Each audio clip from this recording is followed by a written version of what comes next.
In everyday life, there is more than meets the eye. To reach the depths of truth, we must drag the waters.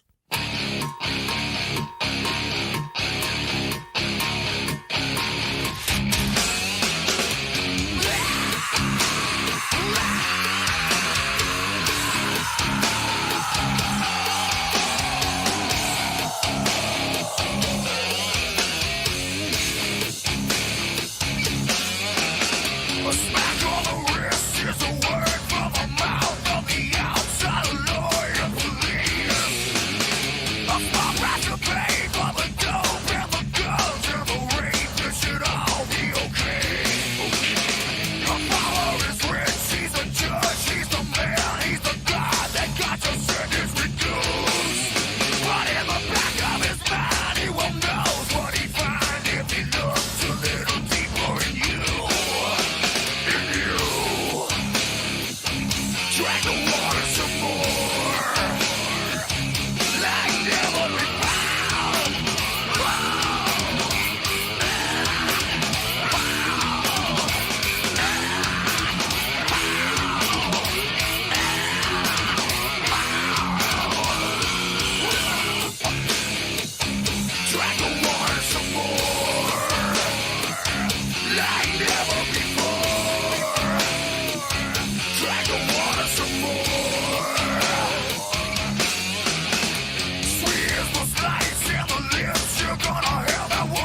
fucker's gonna get my medal.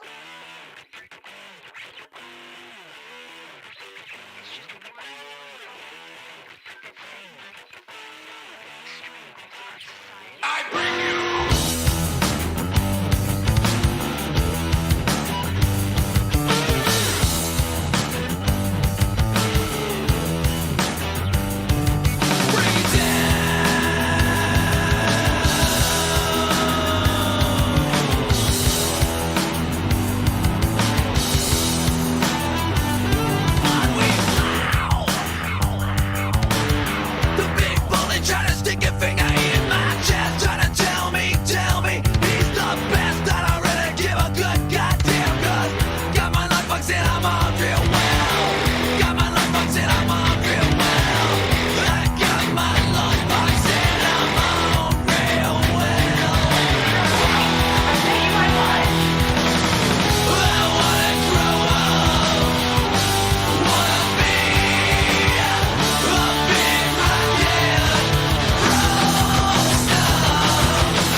It's the only thing that slowly stops the ache.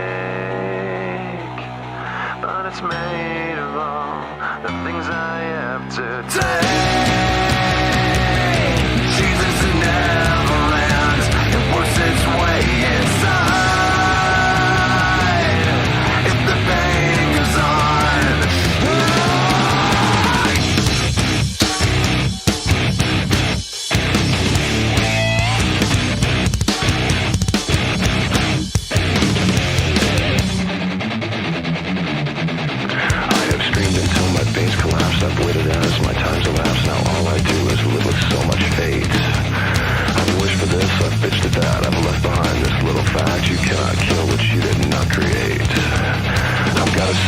gotta say, and then I swear I'll go away, but I can't promise you'll enjoy the noise. I guess I'll save the best for last. My future seems like one big pass. You're left with me cause you left me no choice. I push my fingers into my eyes. It's the only thing that slowly stops me. If the pain goes on, I'm not gonna make it.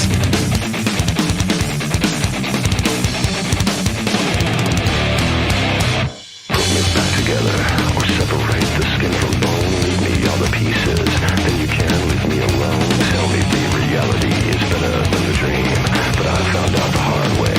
Nothing is what it seems. I push my fingers into my eyes. It's the only thing that slowly stops me.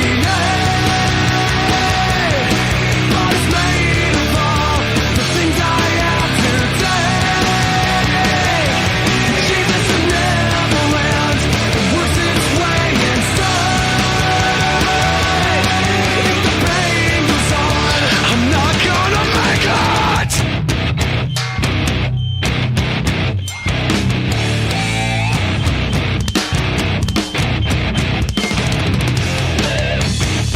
All I've got is insane.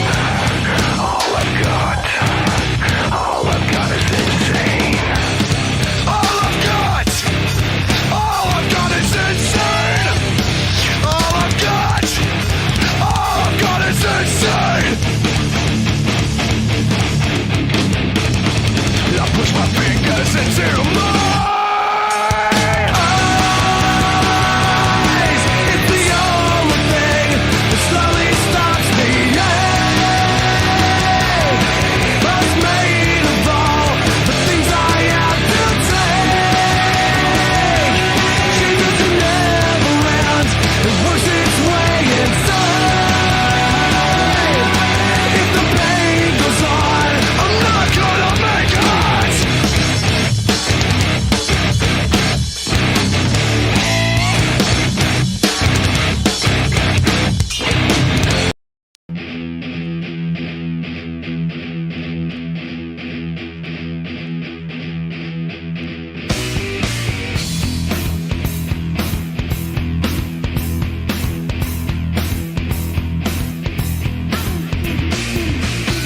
Well, we had an old system's hot tail, cheating on a halo. Rising and out of the Holocaust, the house, kick out the Myra. And break down agony after the ecstasy and overcast. We're riding on the well, throwing up truth there. Got me sick there. Five, yeah. Wow. Five, yeah. Wow. Demons, wow, they're coming to town.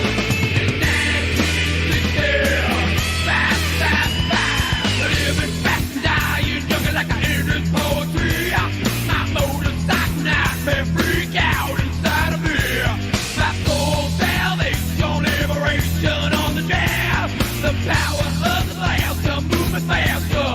1960. Five, yeah. Wow. Five, yeah. Wow. Demons, wow, they're coming to town. And 1960. Five, five, five. You're all shut up, aren't you, Dave? I never try anything. I just do it. Wanna try me?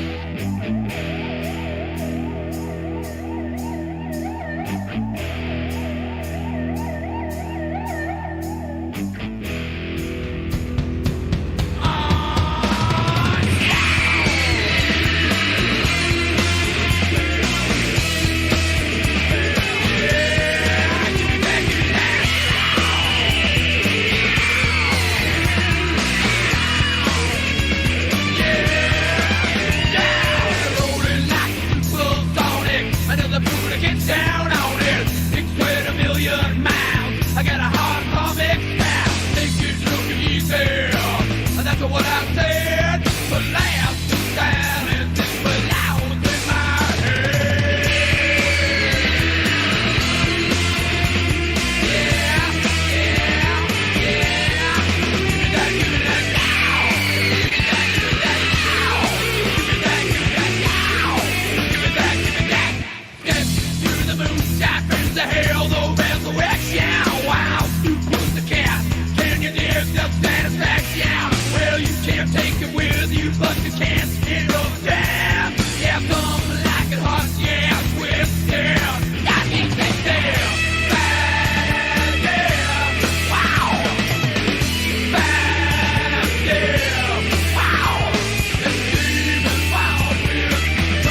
sounds sexier than he looks. The only reason any of us ever got laid is because he didn't get there first. For your auditory pleasure, don't look at him because you'll lose your erection. Put your hands together for Chuck Not So Black.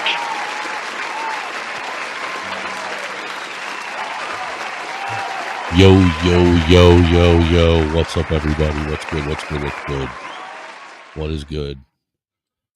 Sorry it took so long. Hey, I saw Rob Zombie and Korn, or I saw White Zombie, not Korn, together. I've seen Korn though. I've seen them twice. I saw White Zombie back when they played in Ozfest, as a matter of fact. I think it was like the first or second Ozfest. So how's everybody doing? Is the audio good? Give me a 1 if it's good, 2 if it's trash. Hopefully it's decent. It's probably better when I actually talk into the mic because I can actually hear myself. What's good, everybody? What's good, man? I know I was supposed to do this last night, but ended up doing a simulcast with I believe Truism. Fell asleep halfway through it. But shout out to everybody that's here. Shout out to everybody that's been waiting for, I guess, 2 days now for this. But appreciate everybody that's here right now, man. What's up to Con Shawnery, if he's still here? He said, where is it? We don't know. Have no idea.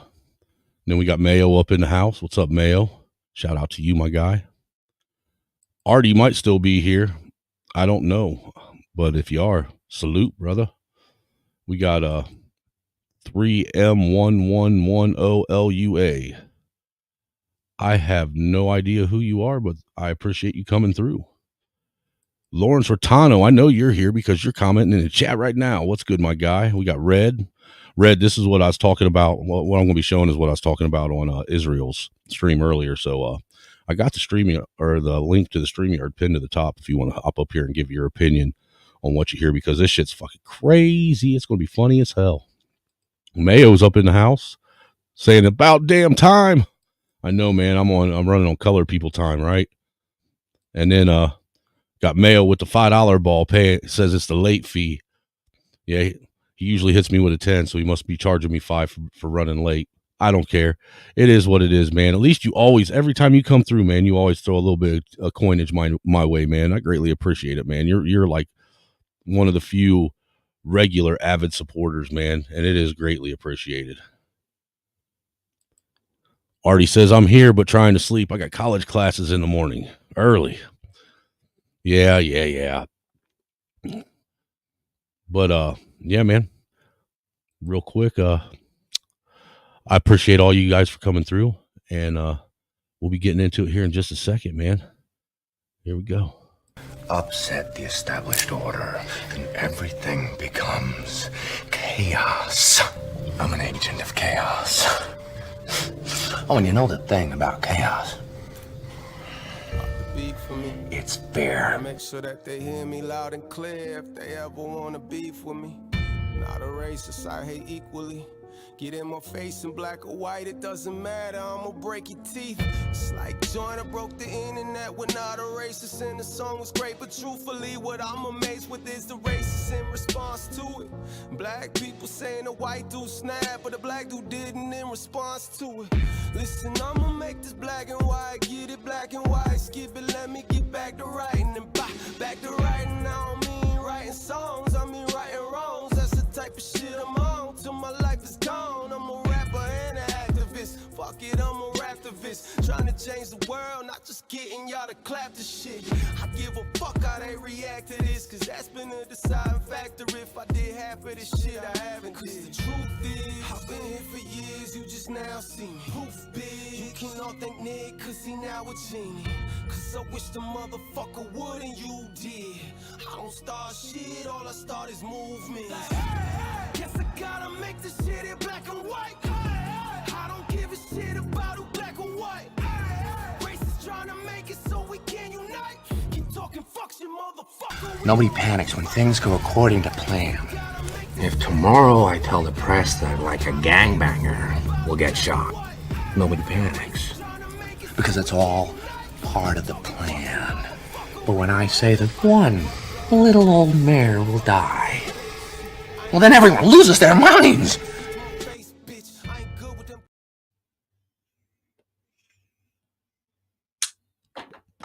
Oh, sorry. Yeah, we're back. Damn, that's some good shit. But what's up? Damn, that hit hard. But yeah, as you can see, I got a new layout up here, man, too. For all those that would like to donate, not only do we have the super chat button and the PayPal and the Cash App links pinned at the top of the chat and in the description panel, but now I have this little nifty Cash App QR code right here that you can go ahead and take a picture of with your phone, and it takes you right to me. So it make it a little bit easier for those that like to use Cash App. But why are we here, man? Well, I'll be honest with you. There's been this ever-growing movement of what I'm now calling pale pandering pussies out here on these social media streets, these YouTube streets, these TikTok streets, your Twitter streets. I mean, pretty much any mainstream social media platform. But these pale pandering pussies that, for some ungodly reason, get offended anytime a white person brings up anything about a black person. And more so, if you say anything negative about them, or if you want to make a joke. I don't understand. Well, I do. I guess I do understand it, but how we got here. But what I don't understand is why these fucking clowns think that they're going to, why they think they're doing anything positive, and how they're benefiting anybody by getting triggered and in their emotions and feels over the smallest fucking thing. I mean, I can literally sit over here on my stream, have a panel full of me and nothing but brothers up here, and say some of the most horrendously racist shit known to man. And we all sit here and chuckle and laugh, have a good time. I'll say something offensive. They'll say something offensive back. We laugh, we yuck it up, and we chalk it up as grown men busting each other's balls. But for some reason, now everybody's become so fucking soft and sensitive that if a white man even so much as mentions something that might even go somewhat sideways about a black person, we have these fucking pussy ass white people that think they have to try and call out some kind of imaginary fucking bigotry or prejudice or, God forbid, racisms. Which really, in all honesty, racism gets thrown around so much these days that it doesn't even mean what it used to. It doesn't even have the same effect. It doesn't have the same bravado to it anymore. I mean, I say, or you say something, I say something, you call me a racist. Okay, guess what? That racist now means that I disagree with you or you disagree with me. That's all it means. Doesn't mean what it used to. It doesn't have no power to it. I mean, people have been going around, and specifically white people have been going around and labeling everybody racist for so fucking long now over everything under the sun that it doesn't mean anything. What's even more so interesting is it always seems like the people that spend the less time around black people, the people that, obviously don't have no interaction with the community at all, or the community at large, don't actually sit in any of these social media spaces and actually interact with black men and women, are the ones that are the loudest and always feel like they got to jump up and fucking virtue signal the loudest.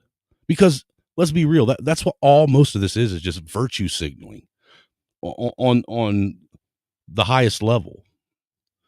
And see, the thing is you think that we don't know this. You think that the people that you quote unquote are virtue signaling for don't know this, but they do. And they think you're fucking garbage and trash too. They think you're absolutely fucking ass. You're hypocritical fucking jack-offs. I mean, they laugh at how weak you have become. They laugh at the fact that you think that you have to stand up and speak on their behalf for every little fucking slight or slur or slander that might be said. They laugh when you can't even laugh at a joke. They think you're fucking weak. So not only do you have your own fucking race and culture absolutely fucking disgusted and ashamed of you, but the very people that you're virtue signaling for are also ashamed of you, are disgusted with you. Because let's keep it real, when you virtue signal, you ain't being real. You ain't being honest. That ain't how you really feel about shit. You're just doing it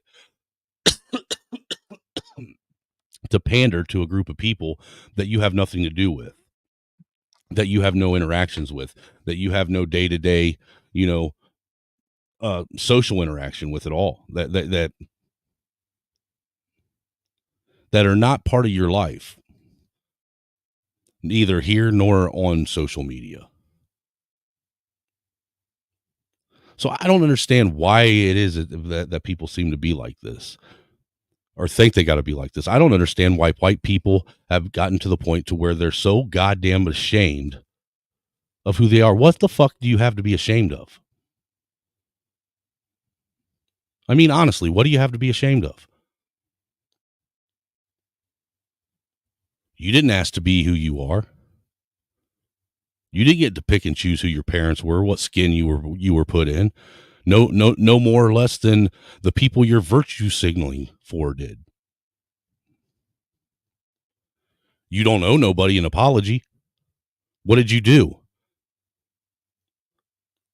Well, I take that back. You do owe people an apology for this bullshit virtue signaling. Because that's what you did. Everybody knows that it's disingenuous. But that aside, what did you personally do that you feel you have to apologize through virtue signaling, through, calling out this imaginary fucking boogeyman and continuing to perpetuate this fucking nonsensical fucking argument that of one group has, a privilege over another? What did you do? How are you responsible for the possibility that you might have had ancestors that were involved in it? How are you responsible for that?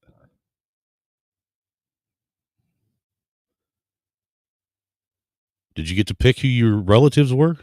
No, none of us did. Is America the first place on the planet to ever have these issues that everybody wants to bring up and make a reason for all the turmoil and all the hate and all the just division that's being spread all around?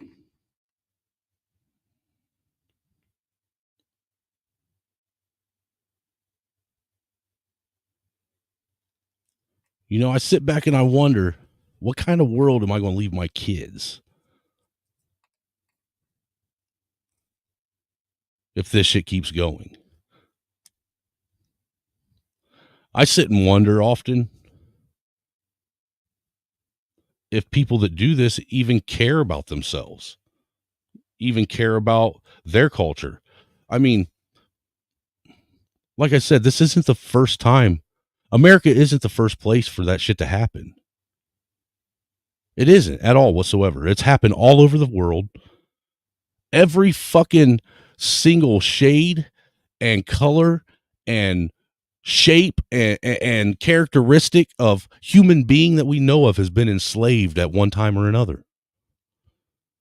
So there ain't one form of slavery really isn't any worse or any better than any other form of slavery. Slavery's slavery.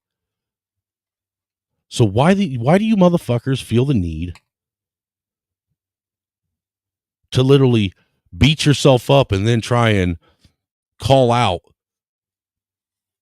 every single instance that you think might be a racist situation? I mean, this fucking shit is getting old.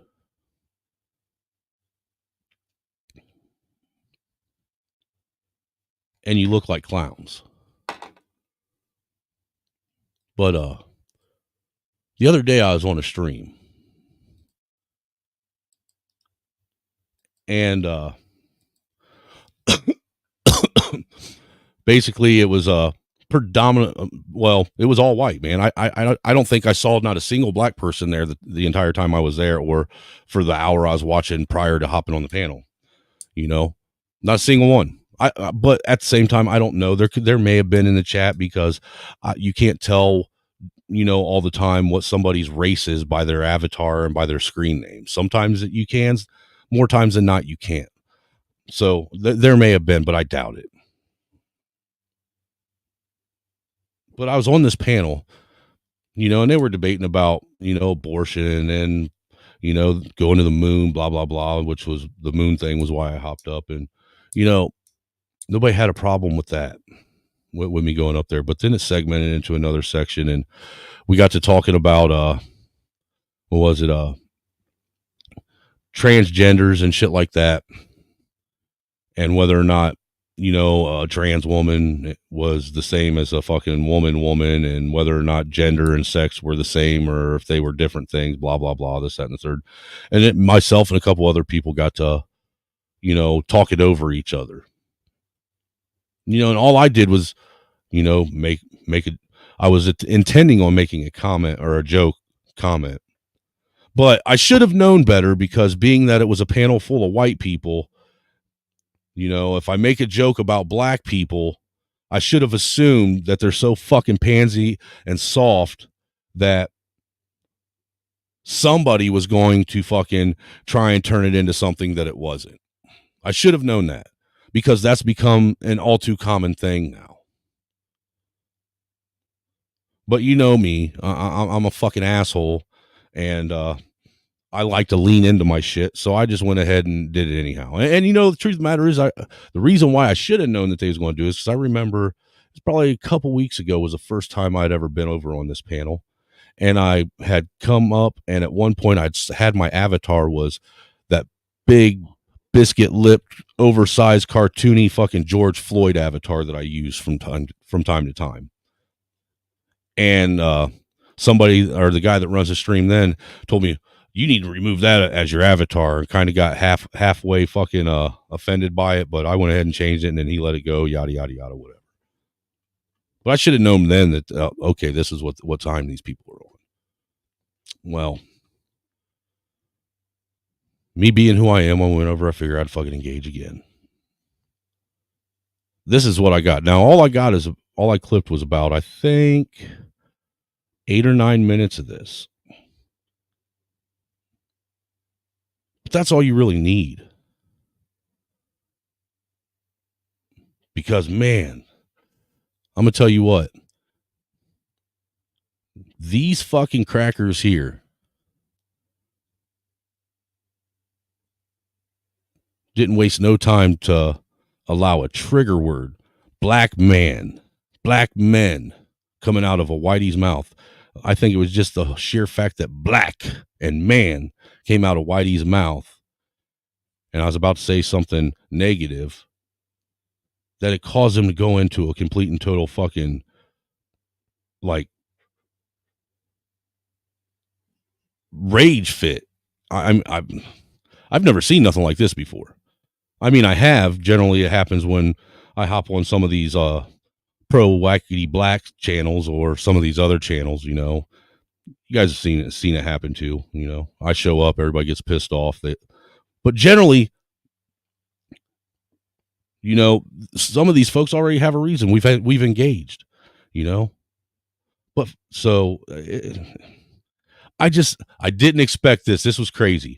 This was almost a reminder of the whole White Wakanda days back when I was Trailer Hood Voodoo Ninja, and all these fucking virtue signaling whites over in what they call the beef sector, tried fucking selling me out and just listen to this shit piece by piece, because this is fucking crazy. It's funny, but it's crazy, and it's actually, it's really kind of sad that this is what the state of the Caucasian has become in this country. Sad. Never thought I'd see this day, but yet here we are. One at a time. Yeah. I have 2 ears, so I just take in both of it. One of it is from each ear, and I just download it both, and then I already know how to answer it. And Now, see, this is that part I was telling you about. Prior, we were talking about stuff, and me, this guy, and another one, we were all talking over each other. So that's why he's talking about, I'm just taking notes. I have 2 ears. I'll listen, blah, blah, blah. I'm going to be like, oh, you're lying. My bad. I'm sorry. I just got off a panel full of black people, and the only way you can talk Oh! What's that mean, bro? And here we go. What's that mean, bro? And he's sitting there trying to act like it. He's being all polite and chivalrous about it. And mind you, this guy, what's his name? Speakeasy, whatever. He's the guy, second or right to the left of the jean jacket guy. He's a Canadian for one. So, I mean, Canadians are retarded, in my opinion, most of them. There's a few of them from up there that, that we all like, that we get along with. But for the vast majority of them, they're all a bunch of fucking liberal twats. So there's that. But yeah, I mean, all I said is I just got off of a panel full of black people, and you guys know what I was going to say. So my bad, force of habit. We always got to talk over each other because everybody's talking over each other, so that's why I was talking over everybody. But I guess I should have figured, these are a bunch of fucking fake ass crackers that, want to virtue signal and act like they care about black culture and black people and black blah, blah, blah, blah, blah, but they never engage and interact with them. Right. So how would they know how black people conduct themselves on these panels here on YouTube if they've never actually interacted with them? But they want a virtue signal for them like they're, a part of their everyday culture or lives, or even have conversations with them. Oh, yeah. They all talk at once, dude. Echo, goddamn. What's that mean, bro? What's that mean? It's like going, man, come on. It's like going to the movie theater. And again, if these people actually hung out with black people, they would have understood that reference, because we all do, right? We use that as a joke quite regularly.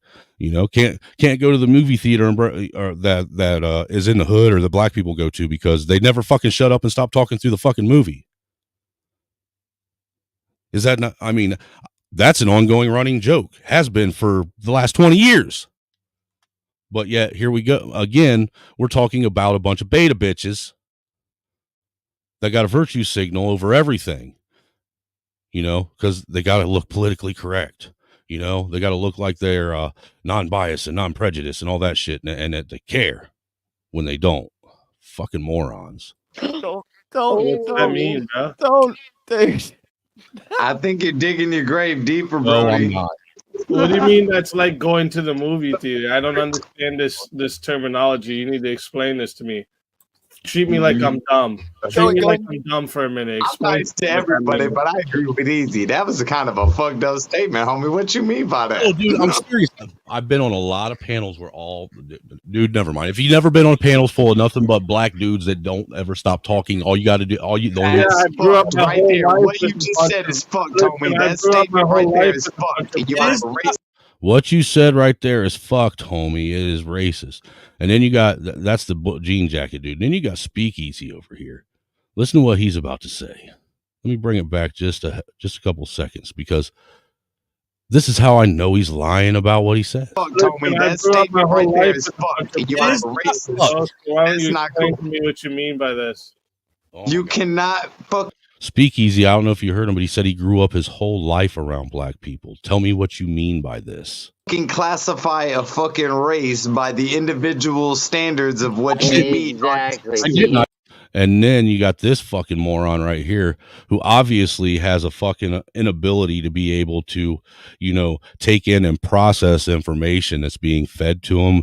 You know, I'd be willing to bet that he's one of those that have to read things 6, 7, 8, 9 times in order for it to actually stick in his head and him to actually understand what it is that he just read, you know, because he clearly he isn't able to fucking sit and ingest what is coming out of someone's mouth.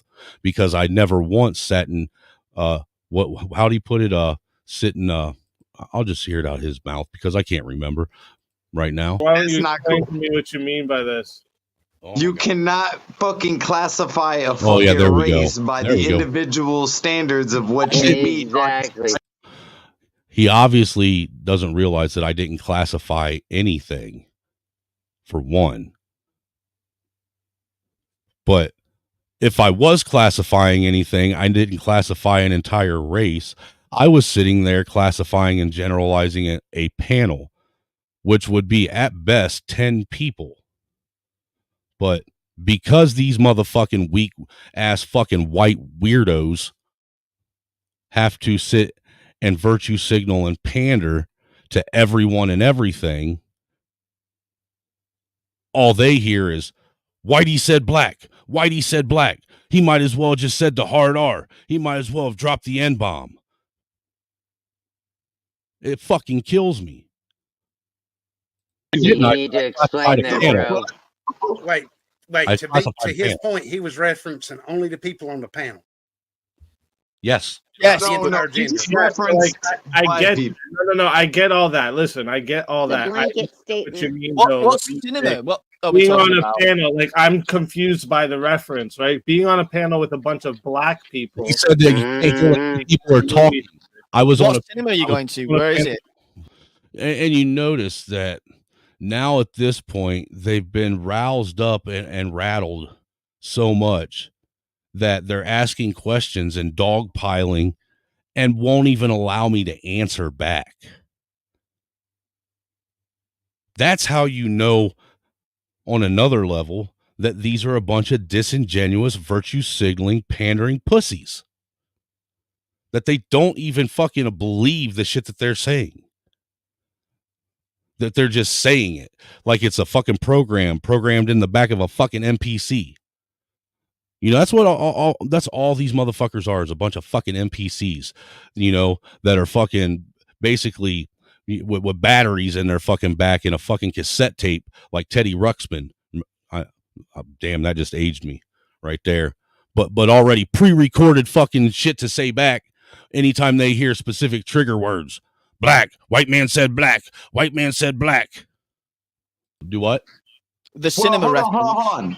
I gotta make a very important fucking statement. This entire fucking panel, we've talked about us interrupting each other, but yet nowhere he stated that white people interrupt each other as well. I know I didn't. That was the whole point. Thank you for pointing out that I didn't say anything about white people interrupting each other, because it was already being addressed that there were white people and nothing but white people on this panel, and they were all talking over each other. And I was apologizing because I literally did just come off of a panel full of black people, and anybody that's been on a panel full of black people knows that they like to interrupt each other and talk over each other. And a lot of times it's a matter of who has the loudest mic and who can fucking turn their ears off and just keep talking over them, because eventually somebody's going to gas out and let you keep talking. So yes, I'm aware that I didn't mention anything about white people because I wasn't addressing that. I was making a joke is what I was doing, but you guys are too fucking soft and sensitive and fucking and self-shaming fucking clear-cut fucking poor examples of the white community now, that you can't handle the shit. You can't even handle a joke. Motherfuckers, This is why comedy sucks now. Because somebody makes a joke about something. Oh my God, microaggression, I'm triggered. Are you fucking serious? You know, everything isn't always some fucking big old fucking, you know, white boogeyman fucking trying to fucking be a racist or a dickhead. Sometimes it's just an observation and a joke. But, you know, you would have to actually operate in reality, and you would have to actually, I don't know, be serious and sincere about the fucking shit that you pander about. Because look, as it stands right now, all this is a bunch of pandering to me. Bunch of pandering by a bunch of pussies. Oh my God. It was a joke. This whole panel, we've been talking in the comments that nobody can talk at the same fucking time. We can't take our turns taking chances to speak. But yeah, it's only a race thing. How is it And talk over people. Let him out of it. It was a joke he made and it was in poor taste. Let him out of it. It was important. It ain't my fault that, first off, all you guys got to hear is a white man say black people, and it seemed like it's going to be something negative, and you fucking automatically fucking have your self-destruct fucking, oh my God, I'm triggered button fucking get hit. I mean, poor taste. You guys have no sense of humor. You guys are fucking poor excuses of the white community. You guys do nothing but help perpetuate, and you guys help fuel more of this shit. You know, because look, everything isn't racist. Sometimes it's just funny. Lawrence, this was like 3 nights ago. And so far, have you even heard me say anything that was racist yet? I mean, Jesus fucking Christ. The few things that I did get out were nothing compared to the shit that I say when I go on an all black panel. I mean, all you guys here have heard me all over the fucking YouTube fucking spaces. You guys know where I run. I spend pretty much 98% of my time on YouTube engaging with black people. Talking to black people. I got quite a few friends now because of YouTube with black people. Jesus fucking Christ, I do a podcast with a black person on here. And me and him say shit to each other that is, Jesus Christ, it'd have you guys you guys would probably have a fucking stroke over here on Verbal Combat. You would stroke the fuck out if you heard the shit me and this man said to each other. You'd think that we were trying to start a fucking race war. I don't need to let crucify him. So it's a shitty joke. I like the statement. I'm gonna get the soda. Yeah. We all know what it meant. As one of the few. We all knew what it meant. What did it meant? What did that mean? What are you assuming it meant? Because you guys already made a bunch of assumptions just because I said and was going to make a joke about being on a panel full of black people. And just so you guys know, they didn't kick me. I said fuck it and went ahead and dropped because I wanted to first pull this clip right here. And second, I was just done engaging with these morons. I mean, they didn't even make it fun for me. It'd have been a different story if they all would have went ape shit like they do over on Pastor's panel or over on fucking Ant's panel or any other panel that I've been, Fight Club, you know, even over on Bean's panel. If I would have said something that triggered a couple people, at least over there, it would have caused us to have a verbal fucking, a real verbal combat. Over here, these guys just want to fucking, you know, get all up in their feelings and try and call somebody racist that never said nothing racist. This is fucking crazy. It's beyond me. You guys are fucking weak, fucking sick, weak, disgusting. It makes me sick. It really does. It makes me sick what's happening to white people. Minorities up here. I've been interrupting everyone all night, so just want to Me too. make that clear. And I'm Yeah, we all have. So Yeah, it's all then avoided. you have to interrupt in verbal combat. So, but Avoided Hornet actually paid Goblin to come up here beforehand. Yeah, So that he could do that. I don't find it easy to just let that go, right? Because Now, mind you, the guy that's speaking again, that's Speakeasy. That's this guy right here with the avatar that looks like a green shirt and ball cap sitting to the left of the guy in the jean jacket. Listen to what this guy gets ready to say. Yeah, I get exactly. I know it's easy to just let that go, right? Because I get exactly. I know it's a big thing everyone wants to say, like, "Oh no, Easy's lying. His dad's not black," but no, he is, right? So like, Avoided Hornet actually paid because they paid Goblin to come up here beforehand. Yeah, so that he could do that. I don't find it easy to just let that go, right? Because I get exactly. I know it's a big thing everyone wants to say, like, "Oh no, Easy's lying. His dad's not black," but no, he is, right? So like, that's you're talking about half my fucking family. I want to know what that means. Half your fucking family's black. Lawrence, let me ask you something, brother. You're black. Do you believe that this man's black? What's up, Lionel? What's going on, brother? Do you believe this man's black? I mean, you're a brother too. Do you believe this man's black and he didn't understand the reference about the movie theater or understand the reference about black people talking all over each other and being loud and shit like that? What's up, Red? What's up, man? There's no way this dude's dad is black. I'm calling Cap all day long because he would have already knew the references I was making. Well, it's like a video game for these kids because, oh, I got to call another person racist, plus 5 points. Oh, and also half my family's black. Oh, plus 10 points. I'm a good white person. He said, I don't think he looks black, honestly. Dude, he's whiter than I am, Lawrence. Whiter than me. But he's whiter than white Jesus. Well, I'm not talking about the dude in the jean jacket. I'm talking about the guy sitting beside him. But you can still see a little bit in his avatar. Actually, I'll make it a little bit bigger. I just see the brightness of his pasty face. Right. I mean, it doesn't make there's no way this dude is ever going to convince me that he grew up around black people all his life. Nope. Didn't happen. I'm calling Cap all day long. Your dad's not black. And I love when the guy was like, oh, treat me like I'm dumb. Yeah, because you're playing dumb. You're pretending to be dumb for acting like you don't know what black people do in movie theaters. Keep it a buck, dude. I've taken my black friends to movie theaters, and they talk through the movie.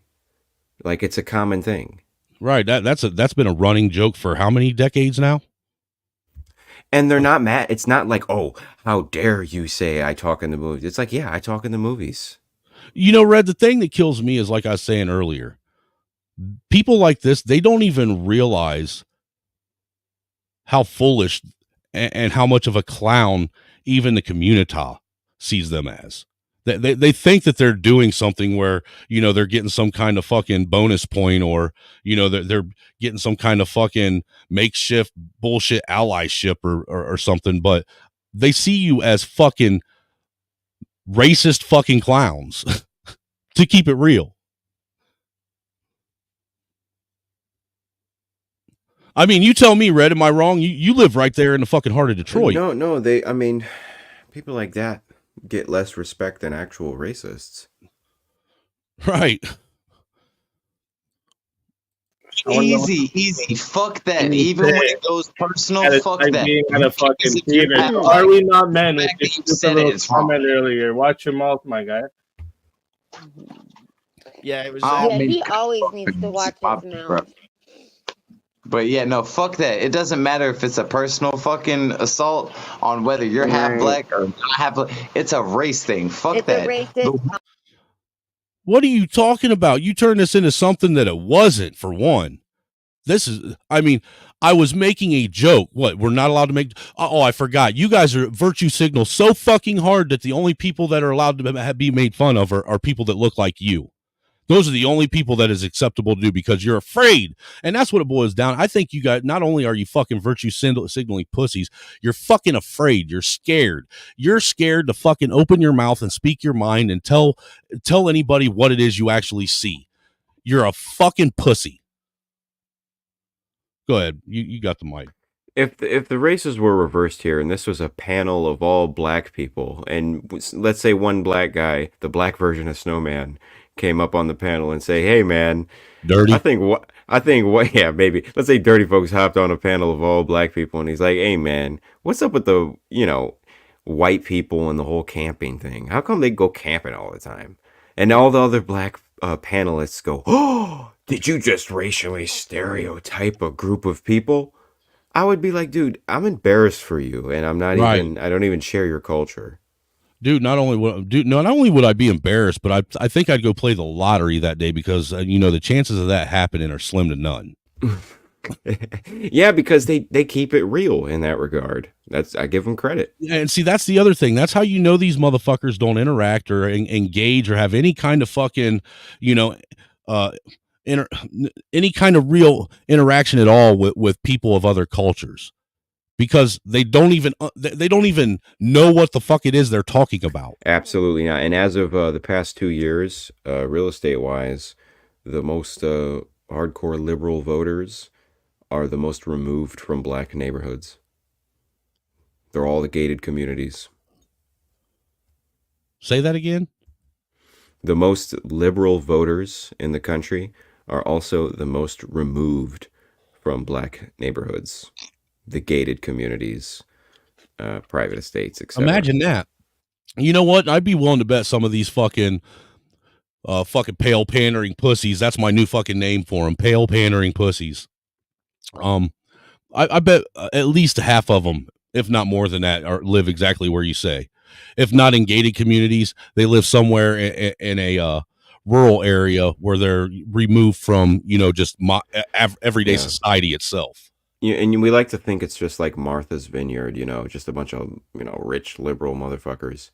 No, this is suburban America now. The wine drinking housewives have politically taken over this country. As a voting bloc, at least.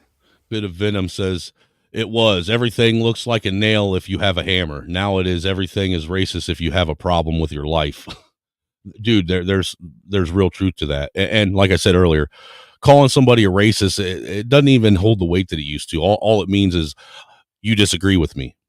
So now you're a racist. Like I said, it's a video game. It's like an attack. It's like an attack spell. It's like, oh, negative 5 points to your reputation. Racist. Dude, is this what like casting a spell? Is this what Dungeons and Dragons has done to our youth? Is what video games have done, I think. I think that's, partially because of the trans thing too. Right. We're all bleeding red on the inside. We're all fucking each other. Oh, we're all wow. mixed up a bunch of Heinz 57s. Ain't no mother goddamn pure blood in the fuck. Can you say something original? Listen, I'm pretty sure there was some caveman, there was some ancient European in like the year 731 who said, you know what? The Africans bleed red too. Oh, Jesus Christ. And everyone thought that was so profound. And then somebody else said it in America and it got popular. And now we still have guilty white people saying it. Like, oh, really? I thought black people had purple blood. No, I thought they bled chocolate milk, I didn't know that. They are black. So I figured, they were bleeding that chocolatey goodness. I thought Asians bled yellow. No, Asians bleed like onions. Onions? It's just air. They make your eyes water.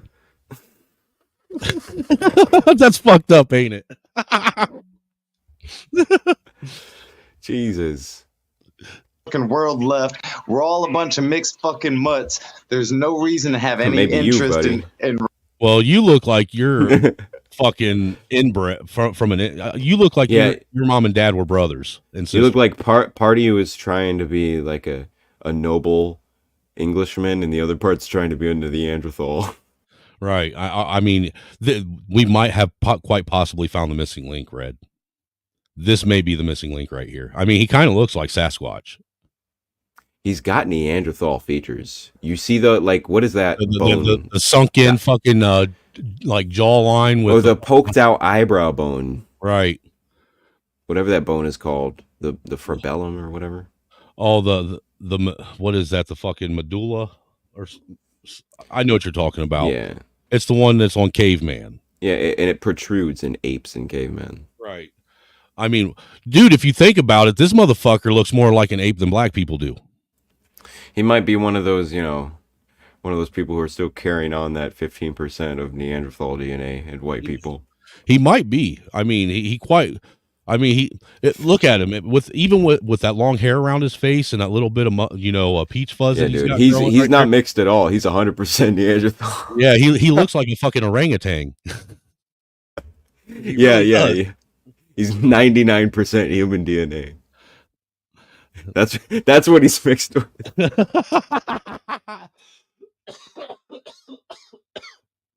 Fucking moron.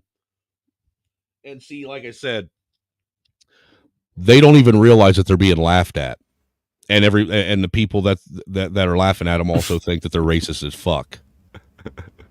I love the fact that he's trying to attack, because you're like a woolly mammoth to him, right? Right. And instead of hunting down a woolly mammoth with a spear, he's hunting down Angry Snowman with a racist smear. I mean, what's crazy is I didn't even get a chance to say anything racist. Like I said, I didn't see the first part. You said sorry, I got off a panel full of black people. Because what? Why you interrupted? Yeah, I was interrupted.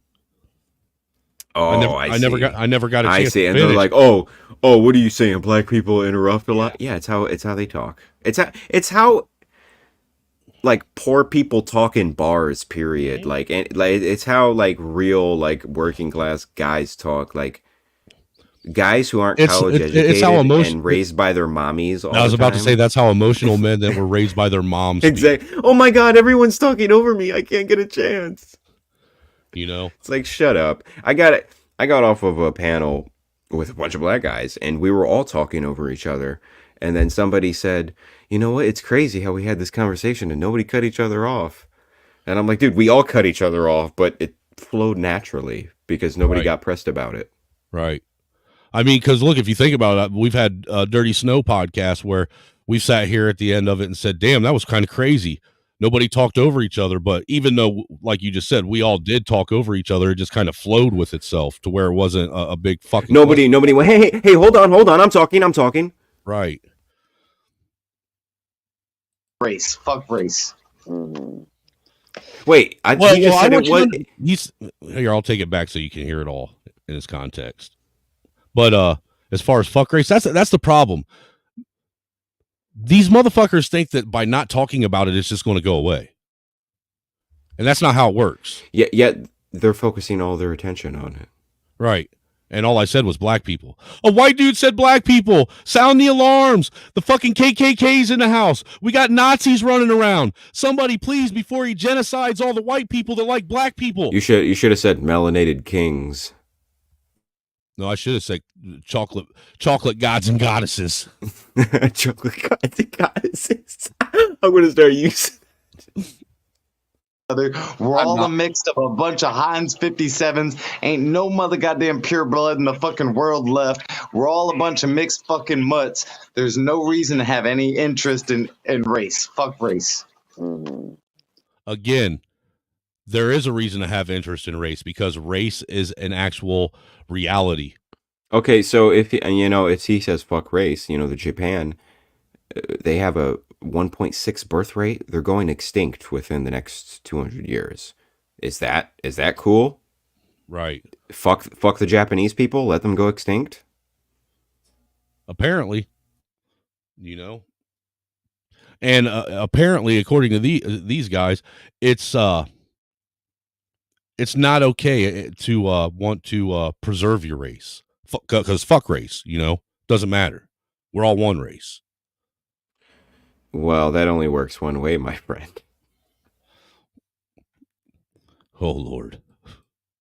And as long as we're fighting amongst one another, we're not paying attention to them stealing and looting and robbing the goddamn country. We circled around. We've got to get off of this. Who's he talking about? Black people? Yeah, he's talking about black people. You know that's who he's talking about. It's funny. Fucking each other. Go ahead, Red. He sounds fat too, so I don't know why he said fat. I don't know. Self-projecting. Who's looting? And Who are they? Who are they? Who is The them? government. The Oh, government. God, I thought you- I like that. Who are they? Who is they? Who are them? The government. Yeah, no, the To government. get back to what we were talking about, just so we're not like jumping another whole place again. Now I left this one that way you can get an idea just by listening to them, because I sat there and I listened for a little while again afterwards, and I really started paying attention. There's only about another 2 minutes left at best, and you can really, dude, they're all a bunch of fucking liberal twats. Seriously, virtue signaling fucking morons. And I'm going to make the put the thing bigger because I think the main reason why I kept it is I wanted to see the comments, because I know I scrolled back on the comments, man. Because like some of the shit, man, like their whole fucking chat. It's a tribe, dude. They're a tribe, and like a biker gang, how you gain patches and shit to get rep. These people gain social justice points. Look, the only one that might possibly, because I said I didn't see anyone in the chat, but you can't go off of their avatars or their screen names. The only one that could possibly, I see two eyes. white women with big ass foreheads. I think I can judge enough. Right, but there's ebony eyes, but that just means brown eyes. That could be a white person, but what's this? Ebony eyes. Yeah. Let's go ahead and keep playing. Haku, you had a statement towards Stoneball. Yeah, mine was just that. Go ahead. Yeah, he's actually attacking not science. He's attacking just like a social semantic argument about what we do mean by the words gender, and what they are arguing on the left side of things is that gender. See, you can already tell that they're a bunch of liberals. It's already going into it. He sounds like an Asian who studied in Ireland, and he lives in Ireland.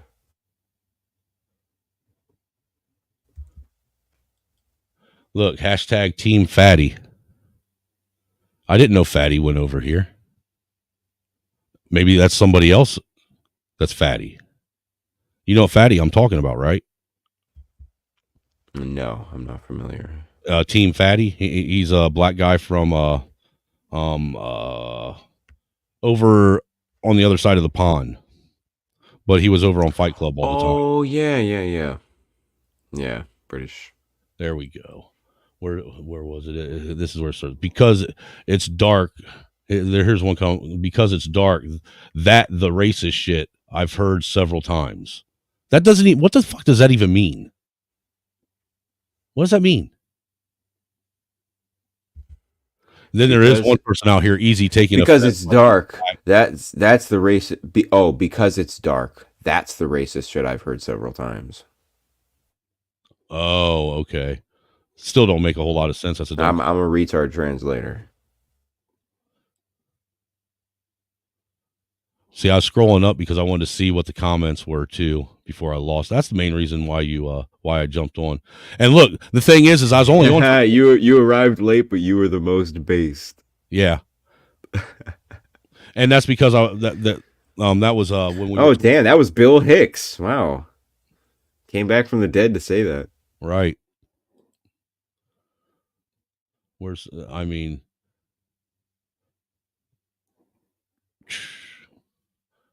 We're okay. Congrats on him. Blah, blah, blah. Easy. You're whiter than me and I'm white. I just work in the sun. That's crazy. This person, Bill, says, I've never seen some groups of people exhibit similar behaviors and characteristics. What an outlandish idea. Dude is crazy. Let's tone police, guys. That's smart enough to be sarcastic, but if they read it, they wouldn't get it. Right. I got it as soon as I read it. I was like, damn, at least that dude knows what's up. He caught what was going on. Bill Hicks. Again, you know what the truth is? Everybody knows what's going on. Nobody's oblivious to what's going on here. You're the outsider. You're not in the tribe. And in our cool little white tribe, we're progressive. And oh, you're not progressive enough for us, so we're just going to dominate you. We're going to send our alphas after you. I wish they would come over here and hop on the panel, honestly, any of them, because I think they're all a bunch of pussies, specifically Speakeasy, because I want him to prove to me that oh, dude, I just noticed the title at the top, Verbal Combat. And these guys are bona fide pussies. Yeah. Female prattle. Do you see that? That female name? prattle. That sounds like chattel. A term that sounds like a term for, having sex with a cow. Sounds to me like it could be construed as a racist slander towards black people done under the guise of fucking prattle slavery. Yeah. That's what it sounds like to me. Sounds to me like you're trying to fucking just dig a little deeper at the fact that your parents grandparents were probably fucking slave owners. It looks like she's got some edges too, and she's got the long eyelashes. It does look like she's got some baby hairs flew down. She's culturally appropriating. Damn, you fucking stupid cunt. Culturally appropriating that big ass forehead too. Dude, that big ass forehead is something else. She's culturally appropriating from the planet Mars. What's somebody said he wasn't joking. What are you talking about? Wait. First of all, he wasn't joking. Not a good joke. Not either. A good joke either, right? Which is it? First of all, then right underneath him says he's. That's always the response. That's always the response. Like, oh, you're being racist. No, I was joking. Oh, well, it wasn't funny. Right. Okay.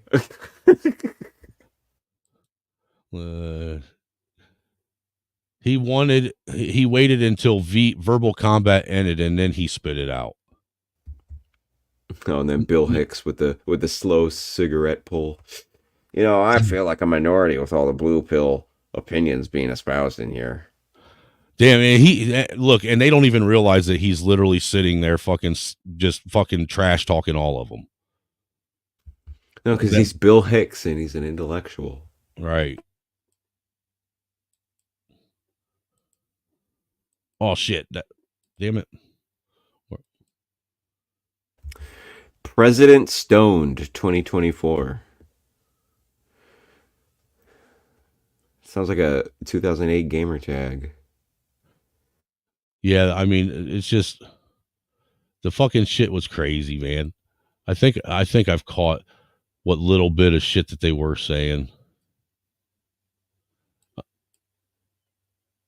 He said, "Oh, here, this is a Speakeasy sitting there fucking trying to say some shit again because what is it? Where is it? Bill. He says, it's so fucking hilarious. Bill says, I didn't even hear the comment, but a little friendly racism can be funny. Geez, let's just focus more on the donuts. I'm assuming. Donut? Is that a cake? Balls? I don't know.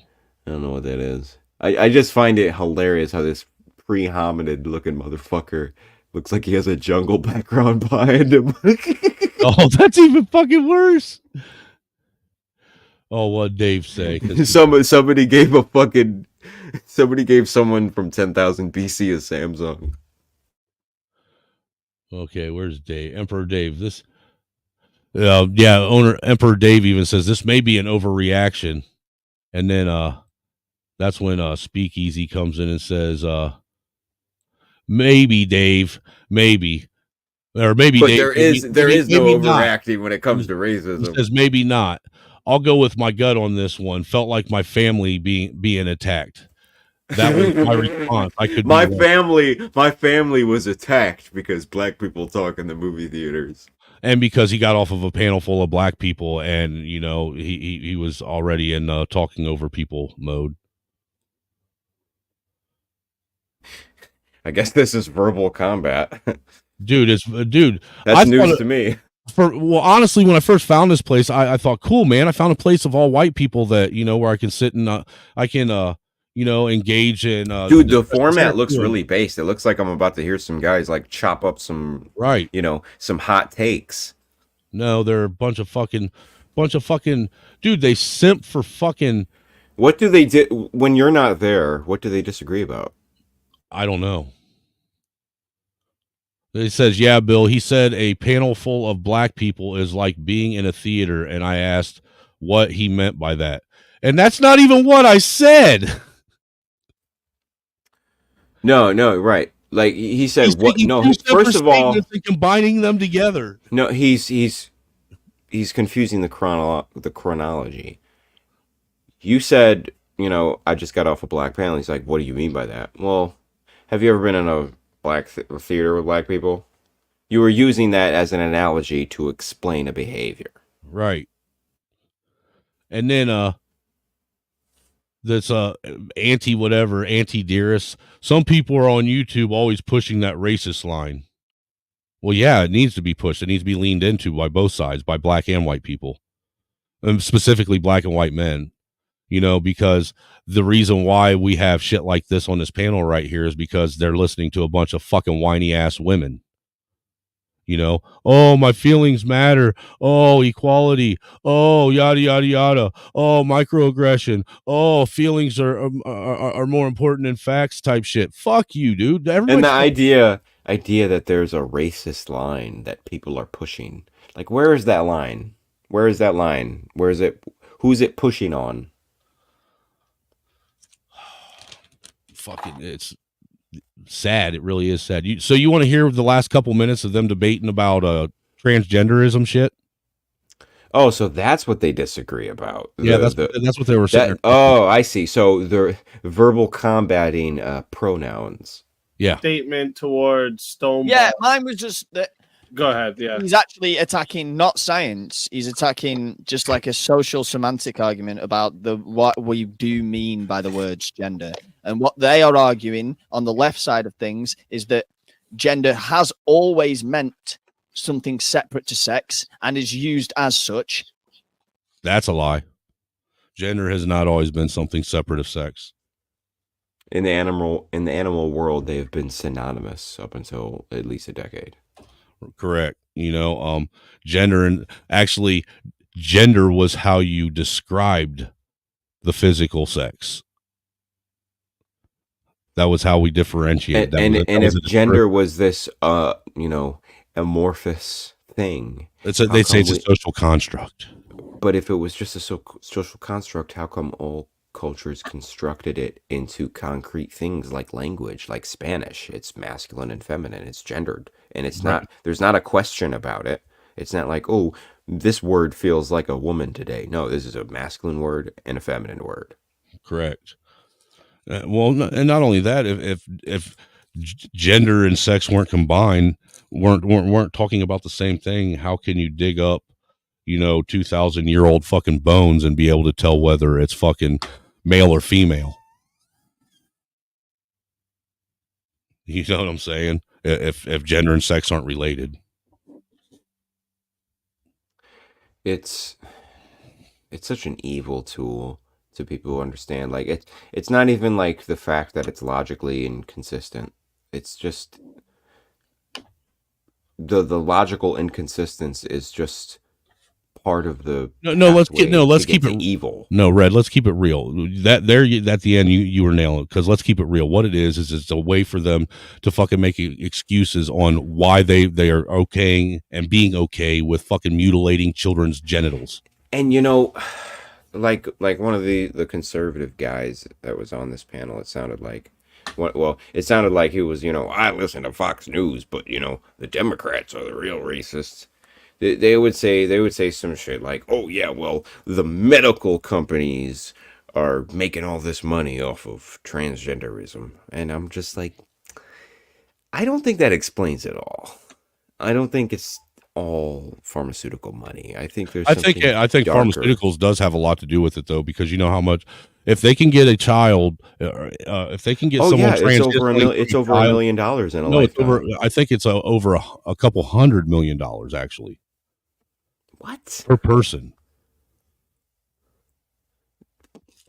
Dude, that's insane. Throughout, I'm talking throughout their entire lifetime, from like age 5 till they die. $100 million. I mean, I could be being a little hyperbolic, but I don't think they live that long to make $100 million. I don't know, dude. Actually, you know what? I'm gonna look it up right now as we speak. How much they make? How much? How should I look this up? What keyword should I use? I would ask, how much do reassigned people's How much does the medical industry make off of reassignment surgery throughout a lifetime? Right? No, how much money is made off of reassignment per person? Because it's not just the surgery; it's all the treatment afterwards.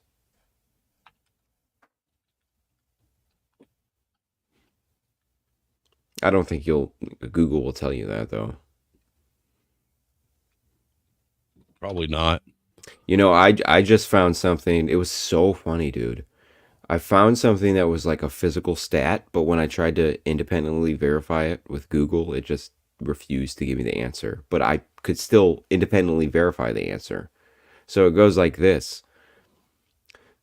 Amish people have a lower autism rate. Say what? Amish people have a lower autism rate. It was a study done not even 10 years ago. I mean, in 2024, the autism rate is 1 in 36. The last study done amongst the Amish population in 2017 was 1 in 271. Wow. It has to be tied to vaccines then.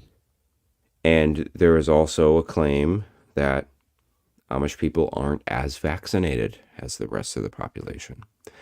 But if you try to look this up, guess what you'll find? You'll find a bunch of fact check articles that are straw manning the claim.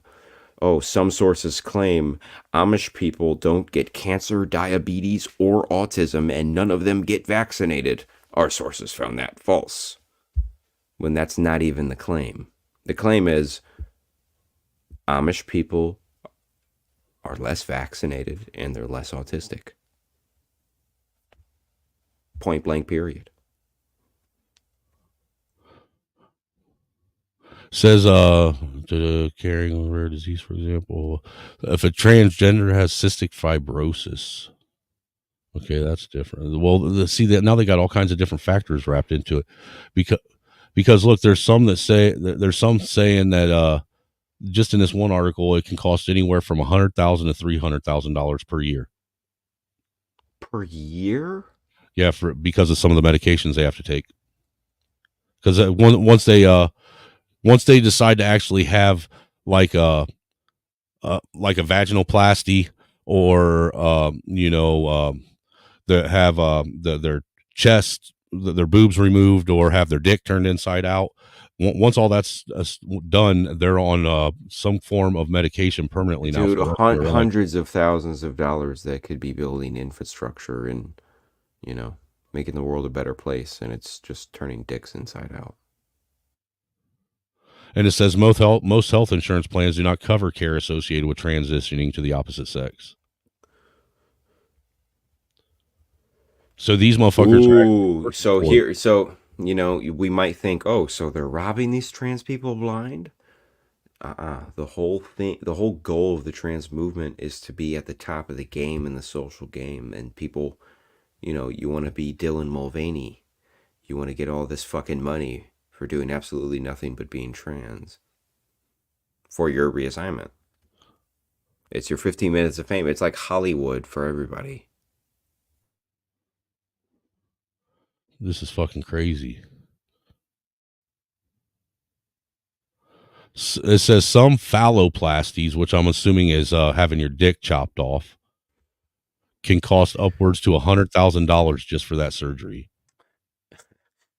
Shit. Give me a hot butter knife. I could do it for 20. The hormones you have to take for it can set you back up to $100 a month just for the hormones. That's what I'm saying. And not only that, they have to dilate the wound for the rest of their life. Right. Because, the natural body says, this is an open wound. We need to close it up. Yeah. Just because you're in the wrong body, your body's not going to say, I have a lot of estrogen. Maybe this is a pussy and not an open wound. Like, What's the science behind that? It's just barbaric mutilation that belongs in like I feel like Nazi scientists were above that shit. I mean, they were. They burned those books, actually. This is fucking crazy. So, you know, I know that I was listening to a podcast once, and somebody had said that, you know, just the if you can get a child going from like kindergarten, first, second, third grade, something like that, if you can get them started with hormone therapy and in the process of doing the actual transition, that the pharmaceutical company can make upwards to like, you know, millions of, I don't think he gave an exact number, but he said it's millions that the pharmaceutical company makes off of one patient a year, which turns around I understand that. Even though it's a small, what is the community's like, what, 0.3% of a percent? Well, in the new generations, it's creeping up. Right, but right now, as far as I'm talking about, as far as overall population of America, or we can go global. I think it's like 0.3% of a percent.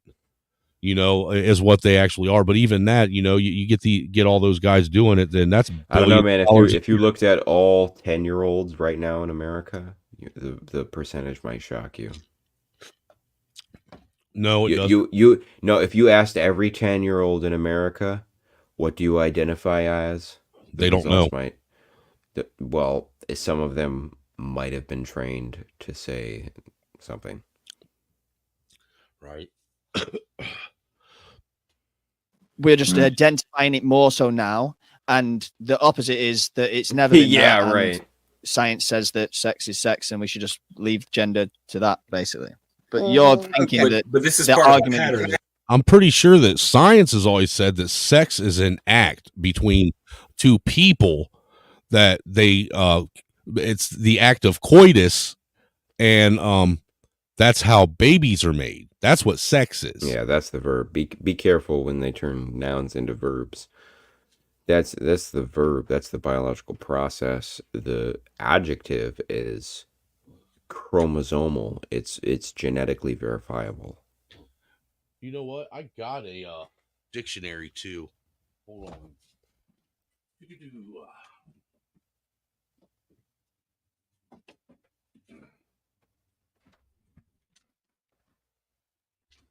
Let's see here. Sex is probably the most changed definition in history. I got the Old World, the Webster's New World Dictionary here. I'll show myself real quick. The Webster's New World Dictionary, 1967 is the copyright. Oh shit! So, and we'll go ahead and we'll look up what sex means in here. 1967. Well, you see, sex is when you beat a woman over the head with a club, and then you drag her back by her ponytail to the fucking cave, and you have your way with her. You force her ponytail into the oven grate. Nya, see, nya. Let's see here. Sex. Okay, it says sex, noun. 1, either of the two divisions of organisms distinguished as male or female. Don DeMarco. That was the first fucking definition. I thought he said that it's always been different. And right there. They come out the gate. And we're thinking like, oh, dude, if you said that today, people would be like, oh shit, he's spitting facts. When they were just like, yeah, this is a definition. Sex in the little half fucking circle things. I don't know what those are called. It says SEKS. That's telling you how to pronounce it. Sex. Noun. 1, sexes. 1, either of the two divisions of organisms distinguished as male or female. 2, the character of being male or female. 3, the attraction between the sexes. And then it has sex again, combining form meaning sex. So I'm assuming that means the two people coming together. No, that's interesting because back in the mid 19th century, words like sex and rape were used in a lot different terms. Like, oh, I love how his musical chords sex each other. People said shit like that. Oh, okay, I got you. That makes sense now. Like two chords coming together to make a harmony. Right, or when they would say things like, "Oh, this is a grape of justice."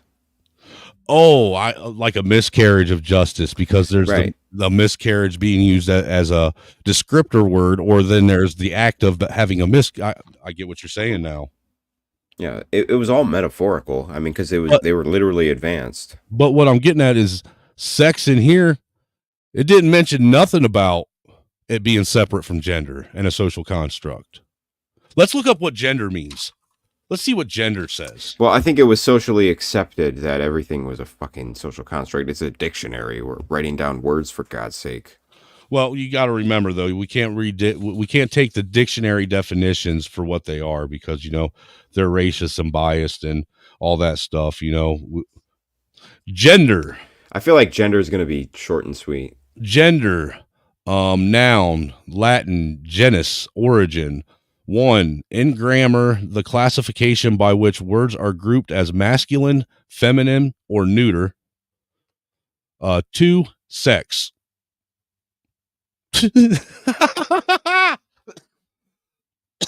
That's all it's got. So gender is sex. And sex is gender. Should I look it up in my other dictionary and see if it changes? So I got like 3 dictionaries. But so far this dictionary has already discredited them. This is crazy. Fucking big ass dummies. So the only exclusive definition of gender was regarding language. Otherwise, it said, "Oh, sex. You're looking for gender? See sex." Yeah, that's basically what it said. Ask you a couple of questions. Yeah, go ahead, man. All right. This point in time that you're referring to, that it's been used separately, can you point to that time in history prior to the last, I don't know, 15, 20 years? So when you walk down the street, how do you gender somebody, whether you say, hello, sir, madam, whatever? How do you do that? Generally through appearance.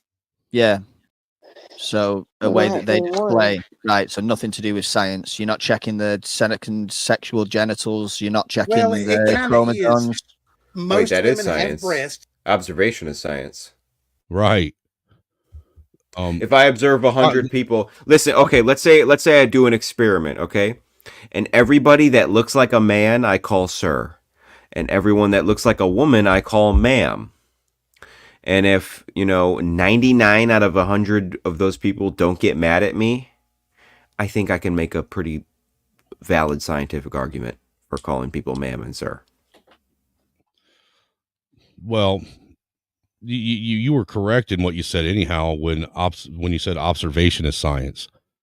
The whole science, it's the practice of science started out of observation. I mean, so sitting and saying that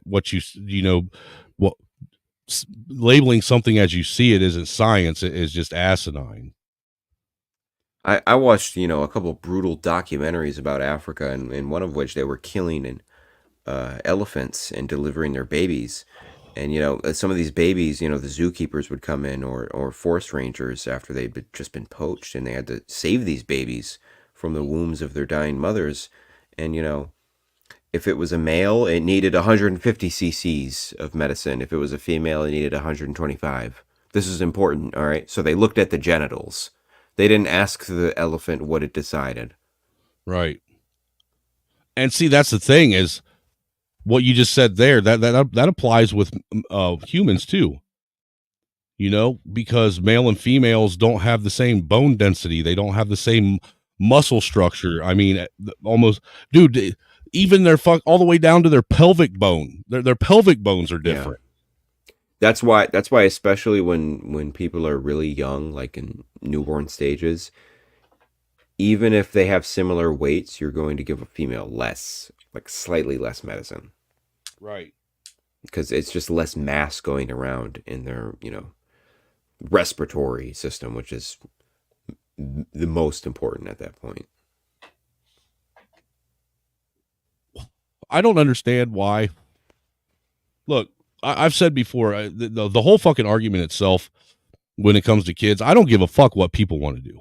Grown people, if you want to go ahead and chop your fucking dick off and, have your fucking pussy pulled inside out, then so be it. That's your business. But I don't understand why they feel the need to sit and push this shit on children that otherwise wouldn't even know what the fuck they're talking about. I mean, let's keep it real. If you're a fucking adult and you're talking about your sexuality and this, that, and the third, and your sexual preference and blah, blah, blah with fucking little kids, you're a fucking creeper. You're a weirdo. The fucking creep meter is at fucking, all the way at 10 at this point. Because what other reason do you have to talk with kids, elementary school kids at that, about fucking your sexual preference and orientation? And dude, and they were flirting. They were flirting in 2015. Drag Queen Story Hour. They were just pulling their skirts up.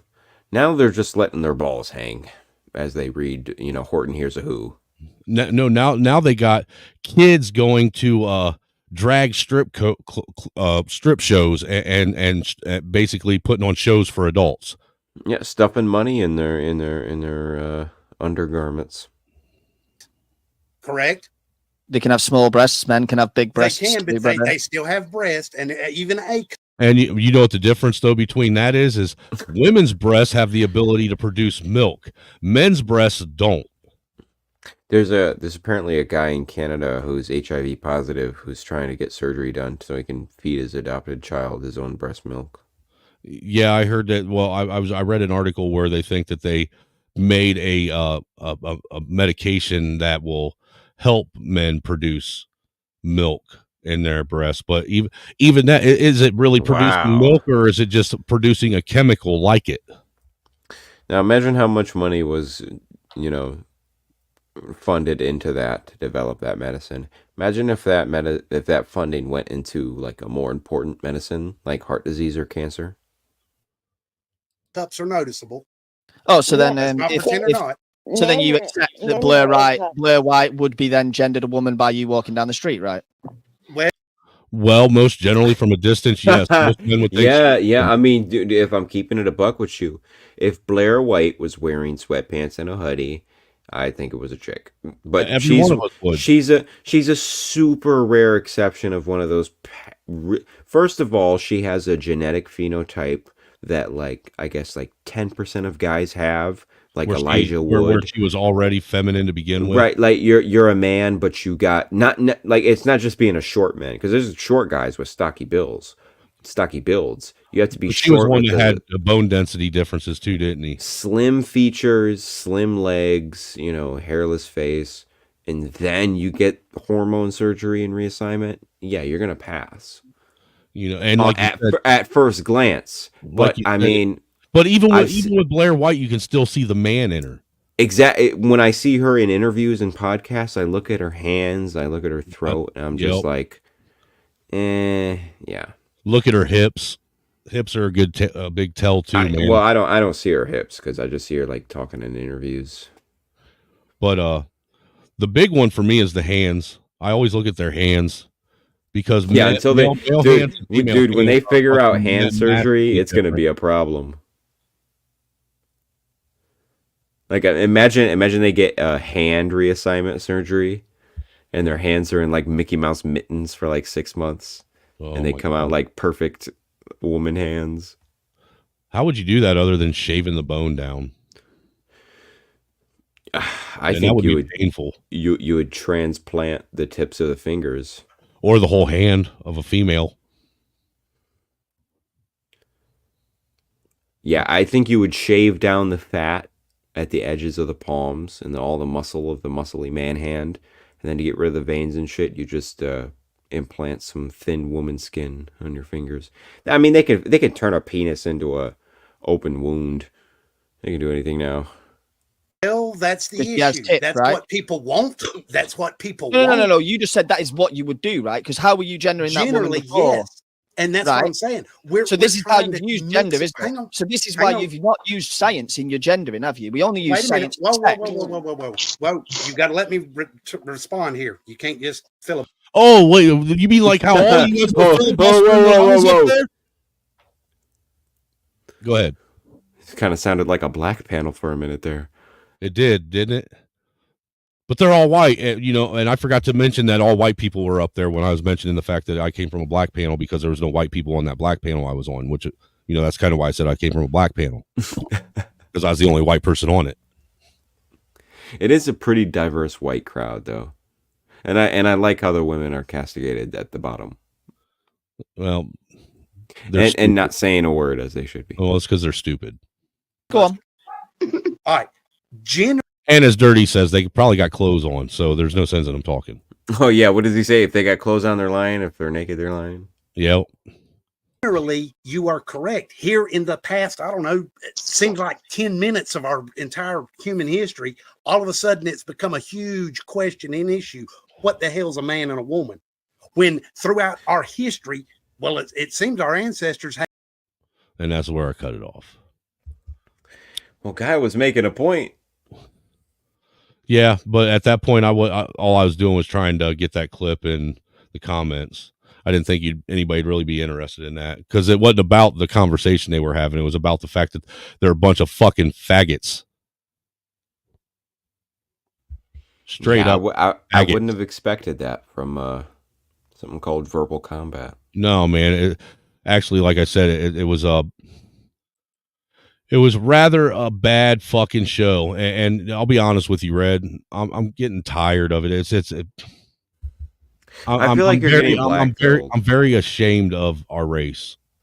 That's what I'm saying. You're getting a little black-pilled, man, and I'm white-pilled, for lack of a better term, no pun intended, because I feel like, as long as there's cold weather regions and crazy crackers, we're gonna be all right. Yeah, there'll always be crazy crackers. I mean, you got to admit. But here's the crackers do take crazy to a whole new level. We just saw it. yeah. The craziness knows no bounds. It doesn't. But here's the white question, the WQ. Okay, is this white simpitude, this white pathetic ethnomasochism, is it the result of some genetic mechanism that cuts people off after they get super successful? Or is it propaganda and social engineering? Obviously, there's a degree of both, but which is more causal? Man, that's a good question. I mean, because my initial reaction wants to say it's propaganda and it's something that's being pushed. So because it's more unnatural than natural. Right. Because just look at it. I mean, within the last decade at least, but more than likely the last 2 decades, there's been this push to basically villainize white people altogether, all across the board. Yeah, and we have this tendency to see it as fucking Jaws in the fucking chat, dude. Holy shit. Oh, he says the latter. So propaganda and social Well, you said engineering. propaganda last, didn't you? No, one is ethnomasochism, and certain cultures and races get so successful and they just kill each other at the end. Or there's a social engineering campaign to make us destroy ourselves. Obviously, there's both, but which is the causal link? I like I said, I don't think it's I don't think it's a genetic thing. I think it's social engineering. Like Josh said, look at who controls the media. I agree with that. Not only just the media, look at who's controlling education. Mm-hmm. I mean, just the education alone has went extremely left just since. But it's I two was in different school. approaches. Because if we're gonna approach, like, let's say it's something genetic about white people that makes us hate ourselves when we get too successful, well, then the way to go about that is, well, maybe we should put ourselves in a state of almost successful. So we just Let me keep ask you this: what if inventing it's not awesome shit? If it's a genetic thing, what if it's not just a genetic thing that's predisposition to white people? What if it's a human genetic thing that once any It is. human group gets successful, they all become. Look how successful the Japanese got so quickly, and look at their birth rates and their suicide rates. That's interesting. But the only thing that other nations don't have as with that we have is here in America, we have basically all the cultures of the world in one nation. So finding, finding racism is a lot easier here than it is anywhere else. Yeah, well, because what they call racism now is just, cultural disagreement at this point. Right. It's very interesting. I mean, I feel like we all know where this is going. What's an ethnocide? An ethnocide is a genocide of an ethnic group. Okay. Because he says there's an ethnocide happening both black and white Americans. Yes, and I brought up the point on the last stream we were in that could interbreeding be could that be labeled as ethnocide? No, it can never be, because it happens at a scale. It doesn't happen at scale.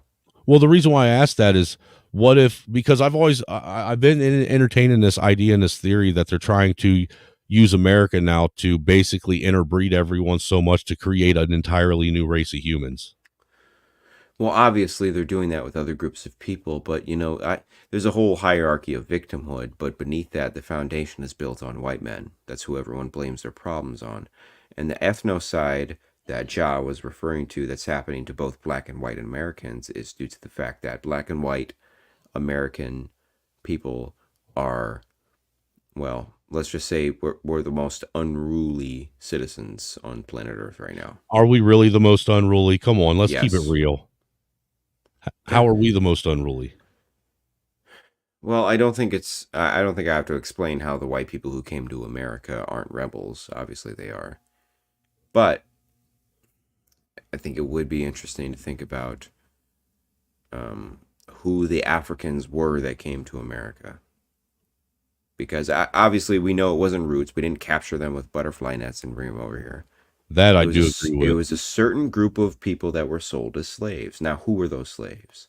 Well, first of all, they were the losing tribes. 2 tribes would go to war, and the losers would, end up with their women and children as slaves. Yeah, but historically, the loser of anything has never been, actually, if you think about it, the way it was done in America with the losing tribes, white people were actually more gracious.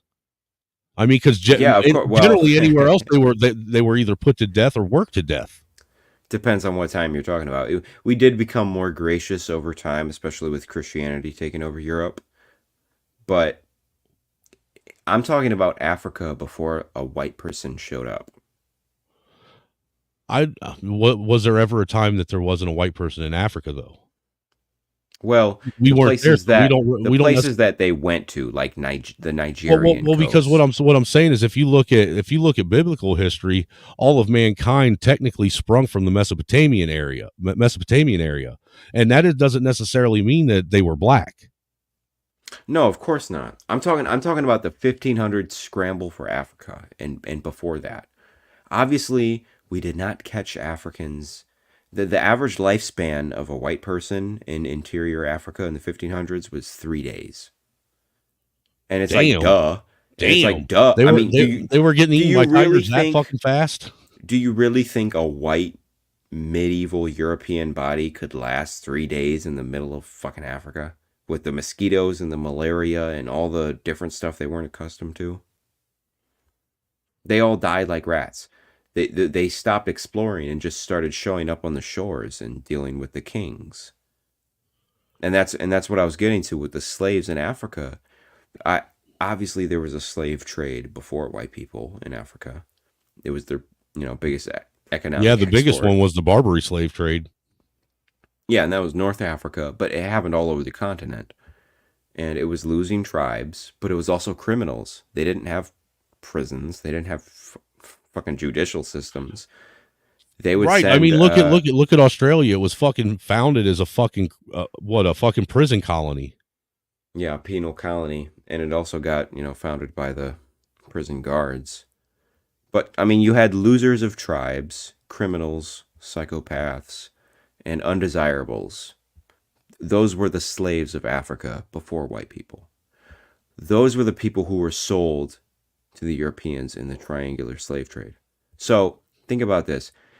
America did not get the winners of Africa. The winners, the royal bloodlines, the kings, they stayed in Africa. They never left. Yeah, they just sold off the fucking... They sold the losers, yeah, criminals, and psychopaths. The poor pieces of shit that they didn't want. And that's a good example of genetic generational trauma. Do you think that genetic generational trauma shit is real? That there's I think that's a good example of it. I think if you screw over a generation of people, you don't think that having somebody constantly telling you and feeding you by word of mouth through like basically no for lack of better words, oral tradition doesn't have something to do with it rather than it being a genetic thing? If you think about it, if you got a group of people that went through something and what they've done is they've taken that something they've went through and they've retold it over and over and over again, which throughout the course of his time, it's going to start turning into telephone and getting stretched to be worse. No, believe me, I know worse. this. I study cultural anthropology, but that's not what I'm talking. I'm talking about physical, like evolutionary adaptation happening at a rapid level. Like the Polish people were starved for one generation. The very next generation, those people got really fat because they stored up all their food. Really? That's it. That within one generation. Because, their mothers were pregnant during a famine. So the ones that survived stored up all the starch. Holy shit. Folks, hold on real quick, man. We have a new guest on the panel. We haven't seen him for quite a while. Welcome, our brother, Ja.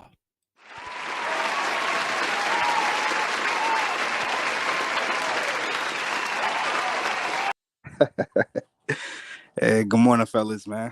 I love the Black Thanks for the Trump. introduction. I love the Black Trump, dude. Is that 47? Dontavious Trump. Don Quavius. Hey, what's going on, guys? Man. I kind of wanted to speak on the whole like the African slave trade and stuff like that, because I've been doing some extensive research on it or whatever. But everything that we were taught about the slave trade was like pretty much wrong. A lie. Yeah, it was pretty much exaggerated, if you ask me. It was like the African slave trade was pretty much warring kingdoms going back and forth, and the captives or the prisoners of wars would get sent to to the Americas or whatever.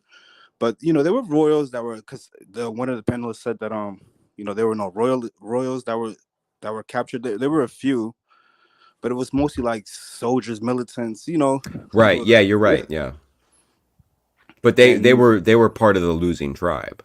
Yeah, well, there was no specific losing tribe. I wouldn't say that, but like, look, for example, like you had like the Oyo Empire, and you had like the Dahomey Empire. Like they were literally like mortal enemies. Like they would go back and they would, genocide each other. I wouldn't call it genocide, but they would pretty much go to war with each other, and that was just it. The losers of the war, not criminals, but like the people that they were able to capture just got sent to the Americas. So a lot of the slaves that came here, they came from like right. It wasn't. Like Oyo. That's where a lot of the generational trauma comes from, because it's not like white people abused them for 400 years. In their own home continent, they were abused for 100 years and genocided. I mean, yeah, it's history, man. I mean, people, human beings, like we go to war, we fight, and that's just what it was. Like I don't Well, think it was something that was like, I mean, I don't want to say special because at the end of the day, like the transatlantic slave trade was like the largest forced migration in modern human history. So, what was? there's something to that, but I mean, What was that again? I missed what you said. The transatlantic slave trade was like the largest forced migration in human history, but it all started in Africa. You get what I'm saying? And you know, slavery has been around for like since the dawn of humanity, literally. Like, and you know, I just think that it's better to put it in this proper history in this proper context. Yeah. You know, well, see, the thing I mean, instilling like all these emotions in it. You know, look, see, the thing is the transatlantic slave trade, though. I believe that geographically, it was definitely the largest slave trade, right? But the amount of people moving that they try and say was being moved through it doesn't make sense on a survival aspect. I mean, it was a couple 100,000 for the time, which is pretty large. Well, no, they're trying to say that it was millions. But the only reason why they say that is because you had like the Arab slave trade that happened in East Africa, which you know was North going around Africa, for thousands of years. So there's literally no way to like document like the amount of slaves. Right. Like historical estimates is like eventually they rounded up over 1 million Europeans. Mm-hmm. Yeah. I just yes, I think you're talking about the trans-Saharan. So there were like 3 major slave trades that happened. It was the transatlantic. Yeah, there's the Barbary slave going on. The transatlantic the Barbary slave trade is called the trans-Saharan, which is like northern Africa, and then you had like the Arab slave trade, which is, I mean, you can consider this trans-Saharan somewhat of like an Arab slave trade. Well, the trans-Saharan was going into the African trade routes. The Arab slave trade was going out into the Middle East. Yeah. And this is why you have like some melanated people. I think that's why you have some dark-skinned Pakistanis. Exactly, that's what I was going at. Yeah, but that's it's kind of really hard to distinguish because you also had like indigenous like Iranians and Iraqis that were like melanated. I wouldn't call them black, but they were melanated. They, you know. Yeah. Well, Iran is so weird because that's where apparently the first white person came from. I mean, Iran literally comes from Aryan. Aryan comes from Iran. Mm-hmm. Hey, and imagine that. What they say when white people. So I just kind of like try to refrain from using terms like white and black to kind of, you know. It's so useless, dude. It's so useless. It's like these words we have to use in American colloquialisms. Right, I've been trying to work on it, but it's hard to get away from it. It's like we try to view like history and like this modern lens, like it just doesn't work. Well, you know, John, I think it'd be different if Americans here in America would actually refer to themselves as Americans rather than. I agree. You know, I agree with that 100% because it doesn't matter how black or white you are. You go to another country, you're gonna stick out like an American as a sore thumb. Yeah, and this happens a lot with black people when they like kind of like go to Africa to like connect with their roots and stuff, and you know they find out that a lot of the Africans, they see them like differently. You know, culturally they were far. I've been studying up on this Kevin Townsend case, and he's the son of this Roger guy. Is that dude that set himself on fire? No. He was the son of a guy who was in the P. Diddy syndicate. Oh, okay. And this happened in like 2013. One of P. Diddy's guys, his sons, was dating this German girl. She found out a bunch of stuff about this whole gang they were rolling with. Married a white German from South Africa or from a South African country. 2 of these guys, including one of his sons, P. Diddy's friend's sons, go to this African country and commit a hit on this dude. They kill him in cold blood. They get captured in Africa because obviously, you know, murder. And they try to escape from jail. They leave him hanging on the barbed wire fence. It was hilarious. And then P. Diddy posts like, black sons matter. Like, save my bro's son from this, you know, harmful African prison. They're discriminating against him. And it's like, dude, you sent 2 hitmen to kill somebody. And nobody talked about it. P. Diddy deleted it from his Instagram. Nobody's talking about Kevin Townsend. They just got sentenced for murder in Africa. Fucking crazy. So, how long have you been in here, Ja? Have you been watching since the beginning? No, I just woke up. I'm getting ready to take my daughter to school. Well, should I let him hear the first 20 seconds of what I played and get his thoughts on it? I'm here. Red? Oh, I didn't hear that part either. So yeah. Oh, you didn't catch the very beginning of it of that clip when you went into the white panel? No. Yeah. I'm just going to play the first 20 seconds and get your opinion. I ain't going to interrupt it. I'm just going to let it play out for like it's like a minute and a half and get your thoughts. Since you are a brother, you know, I think it's fair to have the brother's opinion on this. I got you, bro. Where'd I put it? Damn it. I shouldn't have kicked it off. I'm trying to find it. I'm sorry. Well, it helps if I go into the right folder. There we go. Open. One at a time. Yeah. I have 2 ears, so I just take in both of it. One of it is from each ear, and I just download it both, and then I already know how to answer it, and I'm just going to be like, "Oh, you're lying." My bad. I'm Look sorry. at those I got rings. a panel full of black people, and the only way you can talk is What's that mean, bro? they all talk at once, dude. Echo, goddamn. What's that mean, bro? What's that mean? It's like going, man. Come on, it's like going to the movie theater. Don't, dude. I think. See, you caught the reference. No, I'm not. What do you mean that's like going to the movie theater? I don't understand this terminology. You need to explain this to me. Treat me like I'm dumb. Treat me like I'm dumb for a minute. I'm nice to everybody, but I agree with Easy. That was kind of a fucked up statement, homie. What you mean by that? Oh, dude, I'm serious. I've been on a lot of panels where dude, never mind. If you've never been on panels full of nothing but black dudes that don't ever stop talking, all you got to do, I grew up right there. What you just said is fucked, homie. That statement right there is fucked. You are racist. Why don't That's you not explain cool. to me what you mean by this? You cannot fucking classify a fucking race by the individual standards of what you mean. Exactly. You need to explain that, bro. Wait. To his point, he was referencing only the people on the panel. Yes. Yes. I get.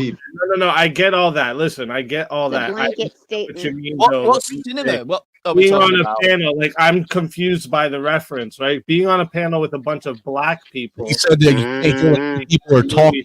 I was on What a cinema are you going to? Where is it? Do what? The cinema reference. Hold on. I gotta make a very important fucking statement. not This gonna entire fucking panel, we've talked about us interrupting each other, but yet nowhere he stated that white people interrupt each other as well. Oh my god! It was there were no white people with me on the other panel. I came off Comments of. that nobody can talk at the same fucking time. We can't take our turns taking chances to speak. But yeah, it's only a race thing. Me rock big. And talk over people. Let him out of it. It was a joke he made in Social justice rock. Let him out of it. We don't need to crucify him. So it's a shitty joke. I like the statement. I'm gonna get the soda. Yeah. Me We all cave know a what it safe meant. space. So, Ja, what do you think of these white people up here? There was white people on the panel. I don't get it. I thought it was a panel full of black guys. No, these are all. This is an all-white panel. You're just fucking funny. You're talking about this panel. My opinion on it. I don't know, man. It's fucking YouTube. I think they're social media. virtue signaling. Yeah, they're virtue signaling, and it's pretty much emotions. All I hear is a bunch of emotional people on the panel. Yeah, I heard them get triggered. A bunch of weak ass white people get triggered because a white man said something about black people and it was going on a negative road. Oh yeah, that's pretty much how I guess mainstream society is like kind of. Hey, See, dude, I don't chalk it just up to emotions and pride. I chalk it up to like some social status game being played where like they're all in some white guilt gang and they're trying to be the most anti-racist white person. There it is. The funniest thing is those types of white people are like the most racist. Right. Yeah, Well, those are the white women that'll gallop along the side of the street with their black maid, like, oh, look at me, I'm walking with a black person. The funniest is what this dude Speakeasy says. Why did Hornet actually paid Goblin to come up here beforehand? Yeah, so that he could do that? I don't find it easy to just let that go, right? Because like, I get exactly. I know it's the big thing everyone wants to say, like, oh no, Easy's lying, his dad's not black, but no, he is, right? So like, that's you're talking about half my fucking family. I want to know what that means. That white dude from Canada just said that his dad's black, and he didn't even catch the fucking theater reference. And you laughed. You unmiked yourself and laughed when you heard it's that, fucking dude. hilarious. He didn't and catch it's true. And it's kind of true. Like, yeah. To me, there's truth to like certain stereotypes. So like I don't bug out about it. It's funny. But see, I feel like this is another generational skipping thing, because back in the day, there was white abolitionists. There was white people who said, hey, we should not be putting these people in chains. They are children of God, right? And these people want to be like them, but they understand they don't live in that world. Yeah. So they need to adjust. Yeah. I just find it hard to believe that Cracker's got a fucking black dad when he didn't even fucking catch any of the references. Right, but see, those people actually died for what they believed in. Those abolitionists, because those people got angry for black people, whether they liked it or not. But now we just have these pseudo fucking simp warriors, and they're not getting angry; they're getting offended for black people, right?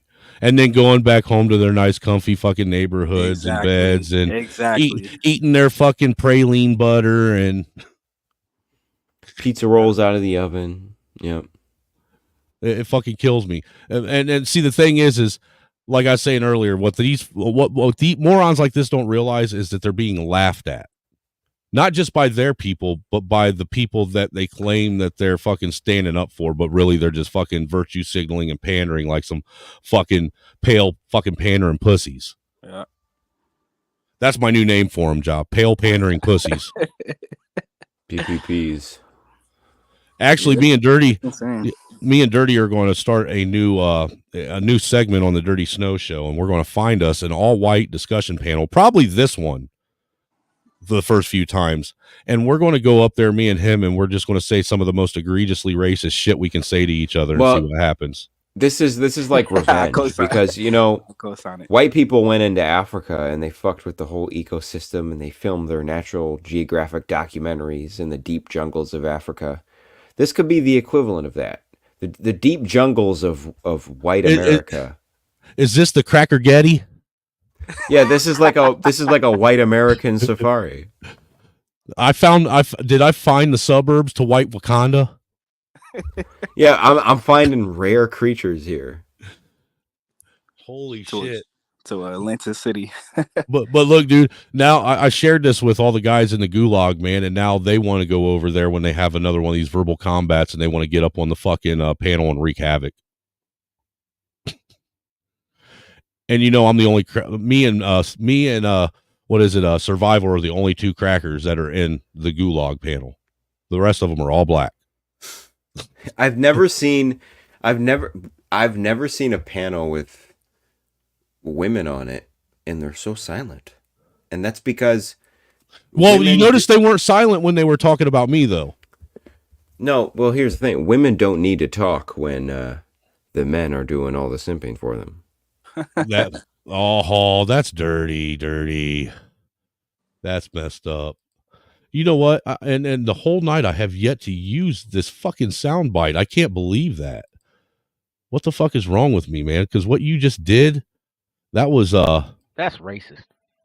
That's racist. That's hilarious. Dude, I'm just saying, it's pretty bad when white people have gotten to a state to where they got to sit and try and find racism and everything to try and feel some kind of whatever about themselves and not. I'm not digging this whole, in order to feel better about ourselves, we got to fucking feel like shit about ourselves. This is like the end days of the Roman Empire, and people are still debating over which Roman god is the best while the empire's falling apart.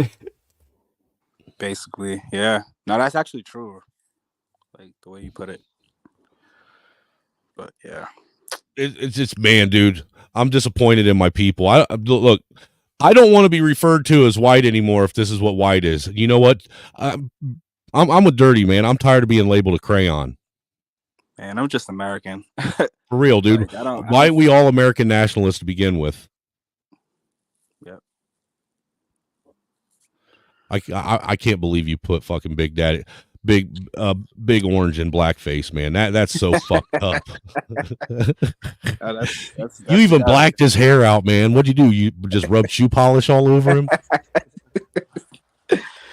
What if Trump got a surgery that turned holy his skin black? Shit? This motherfucker stalking me. Oh, he just woke up. I just said his name too. I probably dude. We him. said your name like 3 times and you showed up like fucking Beetlejuice. That's fucking that's racist. Dirty juice. That clip's hilarious. I got that one. I got that one, and then I like using this one on Dirty a lot too. When he says something dumb. Where's it at? No, not that one. This one. Nigga!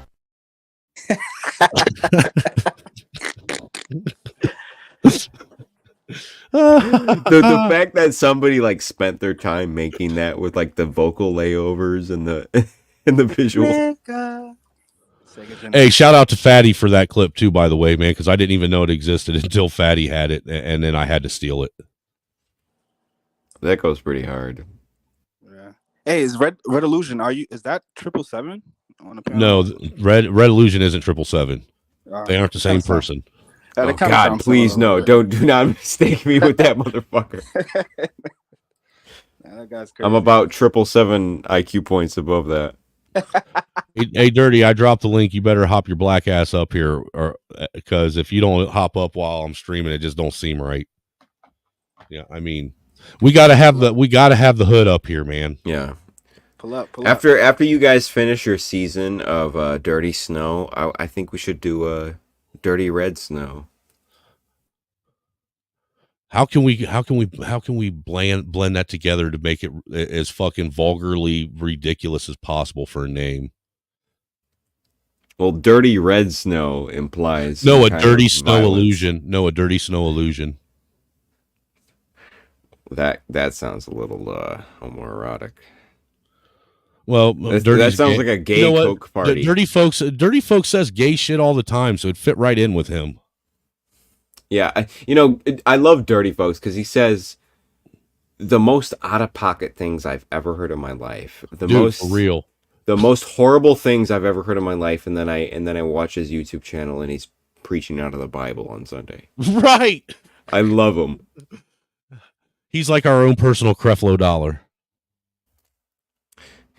Maybe Jesus was like that. Maybe Jesus was like talking his shit Friday night, getting a little drunk on the wine that he was turning out of water. I don't know if Bit of Venom, have you been around for the Dirty Snow podcast? Ja, have you caught any of those yet? I don't know, but I've been in and out, honestly. Like I've been kind of giving social media like a rest lately.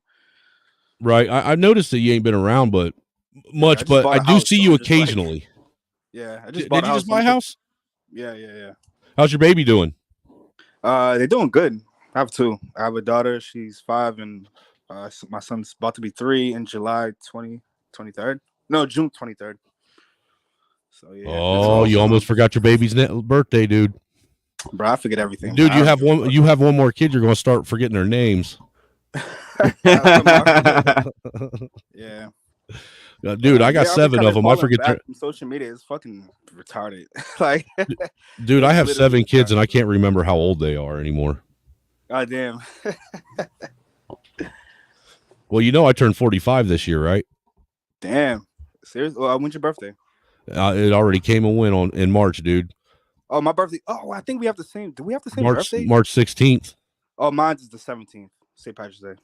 Yeah, mine might as well be St. Patty's Day. It's the day before. Dude, I know so many people with that birthday. That's crazy. Really? Dude, well, I know about like 3. That's the greatest thing about my birthday is everybody on a party like weekend. all the people I vibe with have like St. Patrick's Day birthdays or February 3rd, 4th, or 5th. Yeah. Hey, Vivian's going to love that me and her mom had her on July 4th for the rest of her life because she's always going to get paid to have her birthday. Dude, that's crazy, bro. Wow, that's insane. Yeah, what you do for your b-day? What did I do for my birthday? Yeah, dude, I'm old. I just sat at home and live streamed and talked shit to people. For real. That's all I did. Snowman saw a Facebook post that told him birthdays was a pagan satanic sacrifice. Well, dude, honestly, I because I have so many kids, I don't really, and Mikey's birthday is the week before my birthday. So I really don't even do anything for my birthday. I'm at the age now where it doesn't matter. You know? No, it doesn't matter. You should get lit. You should still get lit. Because even Mikey would be like, oh shit, it's daddy's birthday. Dude, he's never seen me drunk. I mean, he has, but he doesn't remember it. You know, it's daddy's birthday. Let's do some awesome stuff. I don't know. Maybe for my 50th, on my 50th, he's what, 9 now, so he'll be 14. Maybe on my 50th, because he'll be old enough then that he could sit and drink around the fire with the old man. You know what I'm saying? 2030. Jesus fucking Christ. But yeah, man, fucking Vivian is going to love life, and her middle name is Liberty as well, because she was born on the 4th of July. As you should. Well, she's got 2 middle names. It's Vivian Liberty Nicole, but Liberty is the first one. Nicole after her grandpa Nick. Not my dad, his mom's, or her mom's dad. Because my dad's a fucking piece of fucking garbage. We all know that. Imagine if like America completely collapses in like the next 3 years. Dude, that's going to suck for her because then her birthday's not going to mean shit. No. Then she's going to carry the name of an old dead empire. That's going to be not only that, but it's not only that. Red, like that's like somebody being named Rome. Well, no. What's that was the first thing that came to my mind too. Rome. Well, look, what's interesting about it too is all of me and the wife's kids, but Mikey, Lily, and Vivian, they're both direct descendants of Josiah Bartlett, and Josiah Bartlett was one of the gentlemen. I believe the gentleman from either Massachusetts or fucking or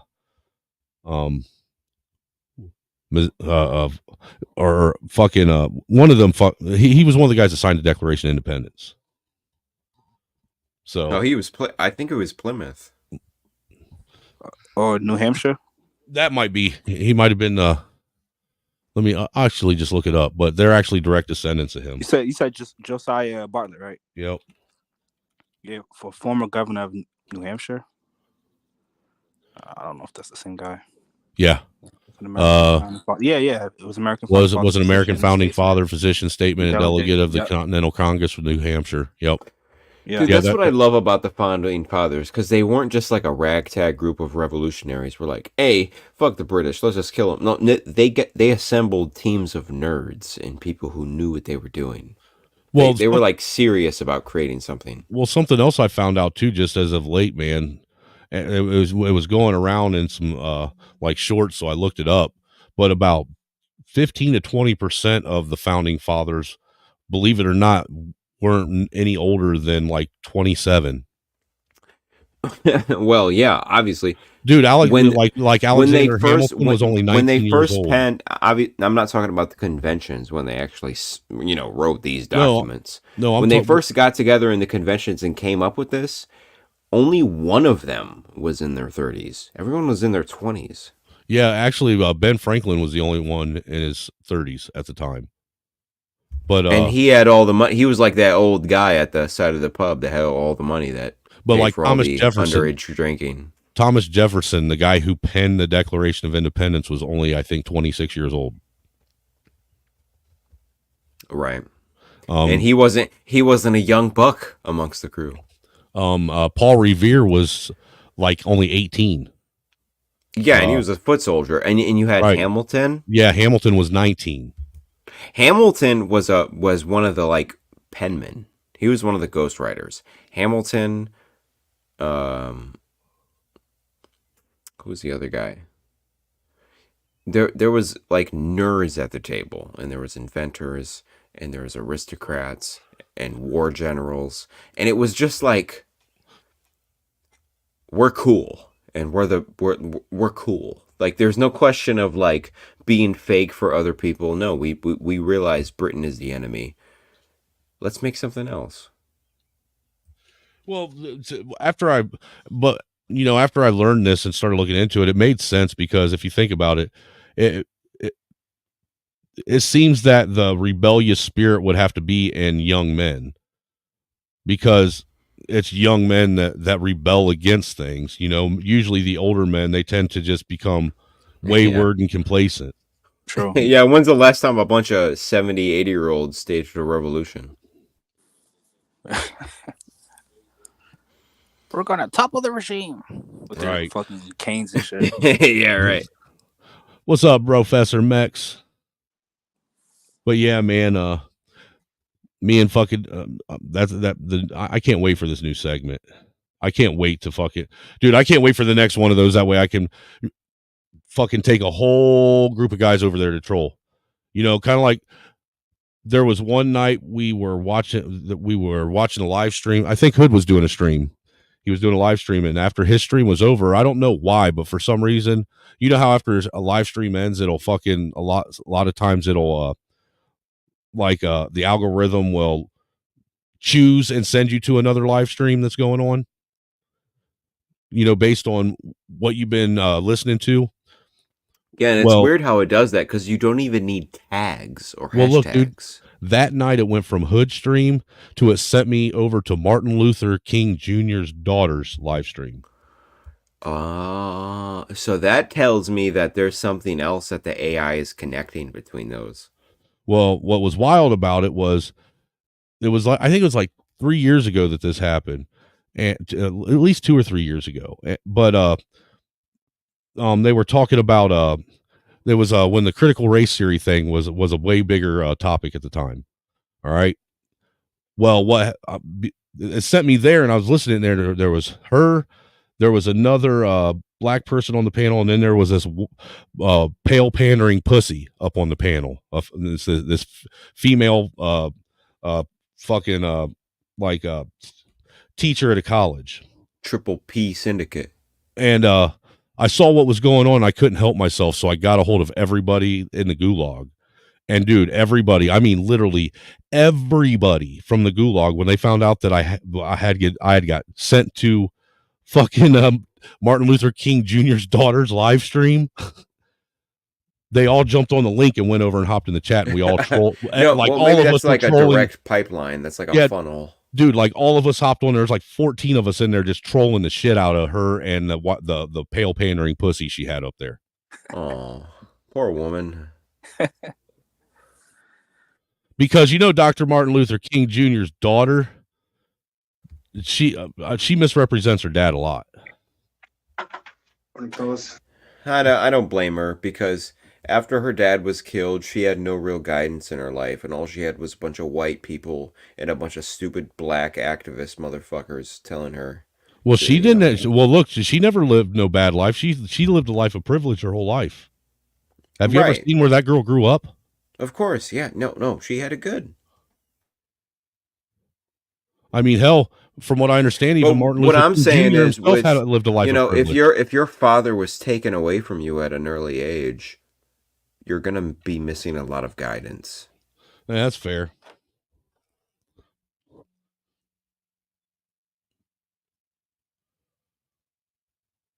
I have a stream. Shut the fuck up. That's so fucked up. That is so fucked up. I have a stream. One day I will get 10K views. And it'll be multicultural and diverse. I have a stream. And not a single person will say the word nibba. A man will not be judged by the color of his avatar, but by the content of his content. Oh, that's so fucked up. The content of his content.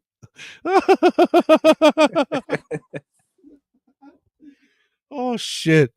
What's up, Professor? You're muted, buddy. Morning, guys. You look like you just woke up. Facts. Morning. I'm just now waking up. I wanted to show you guys this new Mexican candy that I got yesterday. Does it got scorpions in it? Oh, dude, that's the last thing I want to hear from somebody. No, this is tamarind. And these are awesome because these roll out like fruit roll-ups. But this one's interesting. Look at this. Look at this thing. It's like a lollipop. Dude, it looks like a big green pecker. I got two of them. Look at that. I accidentally stole this yesterday by accident. I bought two of them, and this was stuck together like that, and I didn't see that it was literally stuck together like that. So I'm gonna go back over there today and pay for this one. Are the cartels selling stickers now? Oh, I don't know. I don't live in the cartel area. No, that was a piece of candy, not a sticker, Red. But these could be, you could probably put fentanyl or LSD or whatever the fuck. I was right, because they're planted, right? What's that? Like they're imprinted. Like, what are they? Oh no, this is just. I would consider this to be like taffy. That's a fruit roll-up, man. It's a chronic roll-up. It is oh, I got you. Oh, it's just pressed like weed gum. Yeah. Yeah. Amazing though. I mean, how high does that thing get you? Oh, I don't know. Haven't tried it yet. Stop asking him like he tested the dose, man. What's hilarious is you guys actually think I do drugs. I've been sober for 22 years now. I know you've been sober that long. You've told me that. That's why I'm joking with you about it. That's a good business model. If you wanted to put drugs in candy like that, and then you could take it on a plane with you, I guess. Or I'd put them in like the 69th chapter or the 420th page of a chapter in a book on a plane. Hey, I have a dream that one day all people will be canceled for being white. We're already, we are the ninjas, bro. We are the new ninjas. You know that. And our best friends are all black now. Who the fuck knew? Hey, dude, hey, Professor, what's crazy though is that stream that you missed what I was showing earlier. These fucking clowns. Dude, they were virtual signaling like a motherfucker, and I'm the only one probably out of all of them that hangs out with black people every fucking day of my life. That's because we're special. We're not normal, okay? We grew up in the 90s where there wasn't fucking racist problems. You and I grew up in fucking neighborhoods that we skinned our fucking knees, jumping fucking ramps. You know what I mean? We played fucking heavy metal so all the fucking neighbors could hear it. We didn't give a shit. We played in the fucking garage band. We all went and stole packs of cigarettes from the fucking grocery store together. See, that generation, the wildness, I think it scared the upper class. And they were like, this is getting a little too rambunctious. We got to bring back the racism. Well, we got to bring the racism back because if we don't, their kids are going to be fucking lunatics. Well, not that they're going to be lunatics. They're going to unify and cut our heads off. God forbid we unify because you know what? We outnumber the motherfuckers. Okay. And I do have power over our electric and our water and all that shit. But, a country boy can't survive. I can do a lot of shit that I learned growing up, in the fucking 80s and being in the military all my life. There ain't nothing that I think. You see, being around people that are super easy to figure out, that's why I don't buy into all this shit. They're so easy to just watch and say, oh, those people are actors. Oh, now I see, because now we all reflect back and say, oh, all the music industry has been fucking rigged. Every single thing has been a narrative to fuck us up in the head and control us. Everything, and these are not conspiracies. We all know about the frequencies that they change the music to. And it's clearly true because if you go to the gym like I do, what do you listen to on the way to the gym? Some hype music, to yeah, hyped up shit. And that hyped up shit that what I started to notice is that in the 80s, right at the 1990, 91, 92, right as the Gulf War is kicking off, all the families that didn't go off to war were back in the hood. And simultaneously, we were importing cocaine and teaching, and the CIA was teaching people how to produce crack in volume. And everything so far, I'm looking at now, they try to get us with heavy metal and cocaine. And they try to get the blacks with gangster rap and crack. And when was the focal point and the retrograde of that operation? The late 90s. Was in and then it turned from back from crack to heroin, and it went from upbeat, cocaine 80s upbeat hype shit to 90s depression, sedate yourself. Then the ecstasy came out, and then they had to make ecstasy bad because it drilled holes in your brain or would burn holes in your brain. Well, ecstasy, psilocybin, LSD, and all the non-addictive hallucinogenic drugs are used therapeutically now for people with trauma. Yeah, there's clinical trials out right now for psychotherapeutic use. Actually, the VA is offering it now. So just psilocybin and MDMA, they're already being they've been using mushrooms to help with PTSD, to help with autism, to help with anxiety, to help with and it has good effects. That's why they're using it. Well, that's why they demonized it back then, because they definitely didn't want us to have shit that, oh, why are you smoking that crack or taking that coke that makes you want to get violent, which is well, I feel like they went overboard. I feel like the government went overboard with the psychedelics. That's all they had to do. Turn the volume up. That's all they had to do. Real quick, before I forget, man, I do need to introduce our other guest that just came on the panel. We got brother Dirty Folks up here, man. Salute to you, Dirty Folks. That's racist. Wow.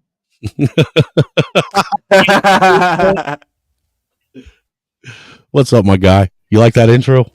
I realized today that I'm not racist because I got two white friends. Because Professor, my friend, so I'm clear. You're the racist cracker. So yeah, you're racist. How am I racist all of a sudden again? Because you don't have two black friends. I do too. There's two black people on the panel, dude. I got you and I got Ja. Ja, right. That's two. So boom. You made quota. All right. I made quota for tonight. I don't believe you. Let's play a movie and see who talks the loudest. And look, my banner even says I'm not racist. I have a black friend. I should change that to 2. That's what I'm going to as we speak. I have 2 black friends. There we go. I just fixed it. I now have 2 black friends. Y'all not gonna make me the voice of racism, though. That's racist to make me the voice of racism. But Sabbath is over, Dirty. Go at it. I will say that this I kind of disagree with. You solve racism by not talking about it. I think that that's where we got today is people were convinced that things go away if you just don't talk about them. Yeah. And I don't think that causes things to go away. I think ignoring it makes it worse. Right. I mean, I think racism is just like designed to like separate people. So it's like they don't want us to talk. They don't want us to look each other eye to eye and figure things out. Yeah. I mean, race is a clear thing. There are different races. It's very obvious.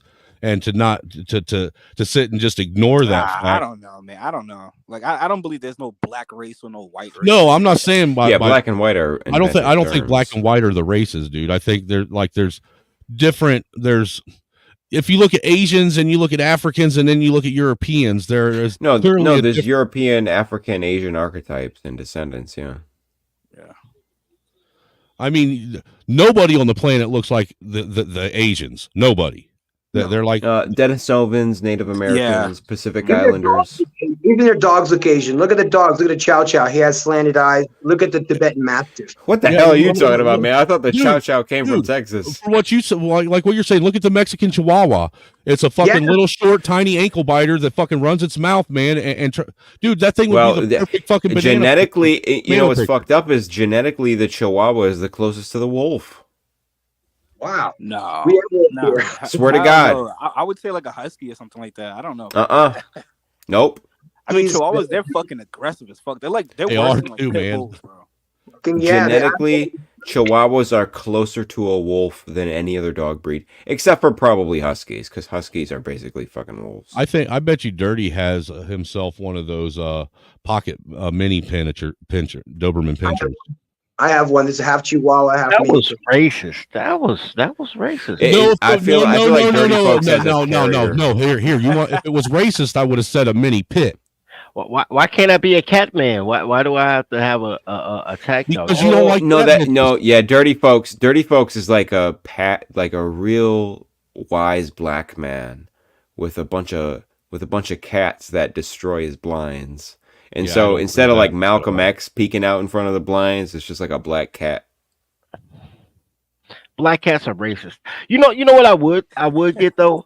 I have decided that I want to be a bird guy. Oh, you want to be Mike Tyson? I didn't even know Mike had birds, but yeah. You want to have a pigeon coop? Seriously? No, not a pigeon coop. That's racist. No, I want to have birds, man. Like falcons and big. Birds of prey. Yeah, I want gangster birds. Don't get it twisted. I want my birds to be killers, but Yeah, you want to be a falconer. Yeah, I mean, I am from Chicago. That's not even racist. That's just tribal. Like, it got to be a killer bird, but I want birds, bro. I want to train them to attack. Yeah, people. bird of prey. I like peregrine falcons. They're faster than cheetahs. Yeah, fastest. I think they're the fastest animal. Hey, a flying animal at that. I'm sorry, Snowman. Did you know? You remember that dog I showed you guys like a month ago? That little dog we rescued. Yeah. Yeah, he died yesterday. Yeah, I saw your post about that. Sorry to hear, brother. Dude, this puppy dog was so adorable. It was like a miniature poodle that had hair like yarn. It was not curly or anything, and it was mixed with a Spanish water dog. So there's like black and white little fluffy fucking dog. These are the kind of dogs that they let their hair grow into dreadlocks. An adorable little bastard. Anyway, there's a flu. There's like a SARS for dogs here, and here we are again with SARS. It's a COVID that's for dogs. So they designed something that actually kills dogs. One of my teachers at the school, she had puppies like about a month ago, and one of those dogs got it, and it killed all of her fucking dogs. And then she came into my house and infected this fucking little bastard. I'm gonna tell you something, dudes. It's hard when you get attached to dogs. Dogs are, you know what I mean? I know, man, bro. They take part of your soul when you get attached to them because you've psychically interfaced with them for so long. Well, I rescue dogs, so it's a lot of times these are dogs that are fucked up. Like I found Amigo over here. He was in the sewer. I had to go down to the fucking sewer. Cockroaches all over the fucking ceiling and spiders and shit. And in the fucking mud, here's this fucking dog and pull him out. It's a puppy. It's not even 3 months old. Covered in like it been in the sewer for who the fuck knows how long. Someone threw his ass down there to kill him. People don't like dogs. They don't care. It's real fucking psychopaths. Yeah. So that was kind of heartbreaking, but it comes around to, it makes you stop and think what's important in life. And like all this stuff that I think is so, I want to be mad about this and mad about that. And when this kind of thing happens, it sort of fucking floors you. You know what I mean? It levels you, makes you really upset for who the fuck knows how long, especially when you got a woman that's feminine and she's crying and, oh man, it was a rough fucking couple of days, bro. I had to bury him, and she didn't want to see that. She didn't want to see me. And I'm like, no, bitch, you're going to go with me and we're going to go dig a fucking hole. Yeah. And we're going to put all the stuff down there and we're going to, plant a tree because his name was Peaches. So we're going to put a fucking peach tree there. And who the fuck knows? I'm going to turn that whole place into a peach orchard. Everything about that was racist. All right, look. Even I'm racist. Shut up, Johnny Appleseed. I'm just saying, a white man liking dogs more than people, and then he's gonna put the dog in the backyard. No, we do. The dog name is Peaches. Gonna put Peaches on there. Me and Snowman already had that talk about. That's how daisies were made because the woman name was Daisy. Then on top of that, he's from Rose. He's from East Europe, bro. So he's like 400 miles away from being able to eat the dog with the Asians, bro. Now that was racist on my part. No, that's a long way across Asia. Russian people don't eat dogs. They don't. Asians. I'm just saying they all got conquered. Everybody slept. They all like descendants of Attila the Hun, man. You guys know that right? When the kid in Yugoslavia, that the only thing in the grocery store was fucking vinegar. Vinegar. That was the only thing in the fucking grocery store. They didn't have food. Who's this guy Vin and why did they call him that? Sorry? Who's this guy Vin, and why did they call him that? Who's Vin?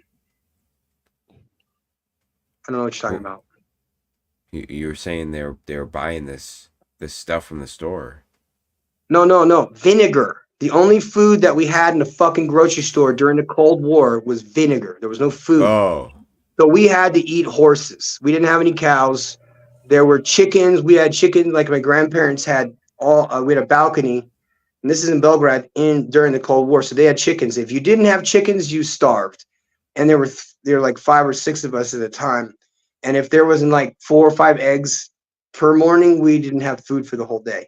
So there's some, if you guys don't know this and you haven't been in the countries that have been forcefully collapsed by the United States, then you probably wouldn't understand what I'm even fucking talking about. You guys talking about dogs? Yeah, I actually have been in one of those countries that has been forcefully collapsed by the United States. It's called the United States. United States, yeah. That was actually apropos. That wasn't even racist. That was. I saw it coming, though, guys. I saw it coming, and I'm gonna tell you something. Started in 87 that the Challenger exploded? Yeah, it was 86, 87. Yeah, because I remember what grade I was. I think it was 87. Okay, we were. Yeah, we didn't have TVs. Well, to keep it a buck, if we're talking about the Soviet you didn't have TVs, bro? Where were you at in 87? Because they showed that in our classroom in school. And Yugoslavia. We didn't have electricity or fucking water. We didn't have anything. yeah. Balkans was its own thing. Guys, we didn't have a fucking roof until we put it on. We lived in an ancient. How do you, Professor? How do you feel about Kosovo? Well, everything's been a setup. We're all friends, and we're not. Listen, we're a really strong Eastern Orthodox Christian country. Good. And we see fuckery, but we see fuckery from a distance, and we don't buy into it, which is why feminism never worked in Serbia. We're not tolerant. I mean, Eastern Europe in general. Well, we're not tolerant of stuff that's wrong, and we are the fucking assholes for saying it's wrong. And I have a problem with trains, messing with kids. Okay, trains. You know what I mean? I don't play with trains. We don't play with trains. We don't have a lot of trains in Serbia. But right now, does. Really happy. I'm not talking about those kind of trains. I'm talking about the kinds the transmission kinds. Yeah, you're talking about the smooth operators. Smooth operators. Smooth operators. Yeah. So you see why we're the bad guys. Now, they needed a reason to destroy us. Okay. So they had to find a way. And the whole thing was a setup. These were all people in costumes, man. And who the fuck knows? Slavic ethno-nationalist extremists. That is crazy, man. They hit y'all with the damn, what you call it, bro? When the bullshit they did with the Tea Party shit. Yeah. Damn, that's racist. They tried to make you like the redneck hillbillies of the Soviet Union. That's racist. They kind of are. I'll be honest with you guys. There's only 2 things that come out of Serbia. That's chemists and criminals. And I just happen to be a chemist. Chemists and criminals. That's American. Chemists and criminals. Yeah. Matter of fact, our criminals are chemists. You see the way they mix it up, bro? They can't even read, but their chemistry is on point. Well, for real, man. We the only nation of people that say they hate math, but everybody can eye a gram. Like, that's not a gram. Like, everybody knows what 28 means. Yeah, 20. Yeah. Everybody knows what 28 means. That's what I'm saying is, like, we're not going to play this little innocent game. All right? None of us are fucking santos. None of us are saints. And what we've I think this is what the best thing about the internet has done is that it exposes everybody. That's why if you guys are all these political guys who just love watching Congress grill people, catch them lying, and then let them go and not go to jail for the bad shit they've done, it's just a clear indication that this is a fucking show. And they've mathematically now proved that this is a simulation. My theory is that we're all dead. All of us are fucking dead. And right now, this is a simulation that we're reviewing. Who the fuck knows? We might go in cycles. I think that I believe in Jesus Christ. I believe we die, we go to heaven, but we come back as a different person. I see the whole cycle thing. I don't think this is a period of review. I feel like this is one of those things that we're going to review in the next life. I think that this is a position that we get to multiple times through humanity, and we never get past this point. If we go back to 1987, like I said, this was a critical turning point for the United States because things started to go progressively up and then fucking downhill quick because they were planning on the 90s because they knew in the 2000s we would be computerized by then. Now, I predicted a lot of this stuff. You guys watch my videos. I don't fucking make shit up. I don't lie to people. And I definitely don't listen to pale pandering pussies. Crazy conspiracy theories that don't have any kind of evidence. But you don't listen to pale pandering pussies either, do you? Who? Pale pandering pussies. I very seldom. I don't know. I just don't listen to weak ass motherfuckers. Yeah, that's my new descriptive term for weak ass white people. Pale pandering pussies. Yeah, well, this goes across the board because I'm in Mexico. I don't have a whole lot of white friends. And when I do meet one, it's kind of sketchy because a lot of dudes come down here are sketchy as fuck. A lot of dudes. You know who I think is sketchy? Any black dude who has on dirty shoes. Wow. Dirty. Okay. Go. Black Air Forces. Yes, because dude, I got dirty shoes, and if I came to Mexico, I would probably. Well, white people that's normal, but for black people, dude, if the shoes are what they're wearing is the last thing they let go. Just ask Bill Burr. That's true. I was the last guy on the roof. Dude, you guys want to know what I just saw yesterday? This is a historic monument. Hold up. I fucking hate you. You fucking. Last night I just saw. Guess what? $130. Jordans are now on Rent-A-Center. What? You can rent Jordans now. Nuh-uh. Oh yeah, I saw that. That's about 2 or 3 years old. That's a true story. Yeah. I saw them officially on Rent-A-Center today. Just for that, just what you just said is the future, and you're all gonna buy into it.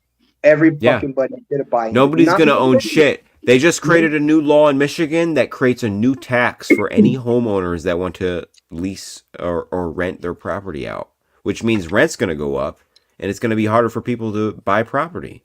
Why is the VA pushing for all people to bring homeless veterans into the VA right now to register?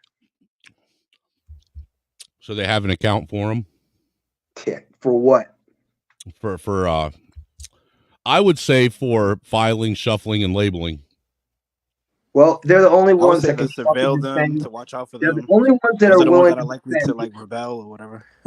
Yeah. I feel like at this point it would operationally be about identifying those people and dragging them outside of society, isolating them, so it's not a danger when you.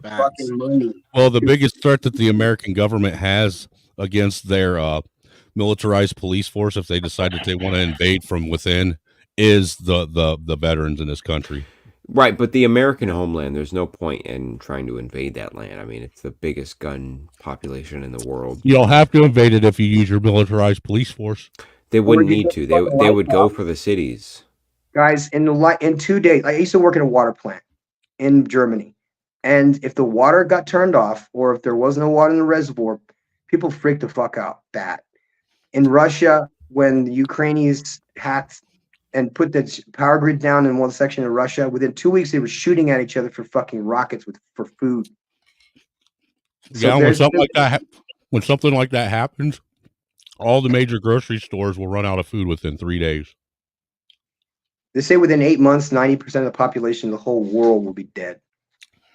Yeah, because everyone thinks, I'm a moral person. I'm compassionate. I care about my neighbors and my community. Nobody's moral when it's about survival. But think about that person the second they run out of clean drinking water.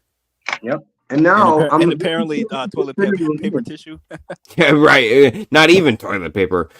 First aid kits, food, canned vegetable. I mean, come on. Well, studies show, social studies show people get cannibalistic within a week. Wow.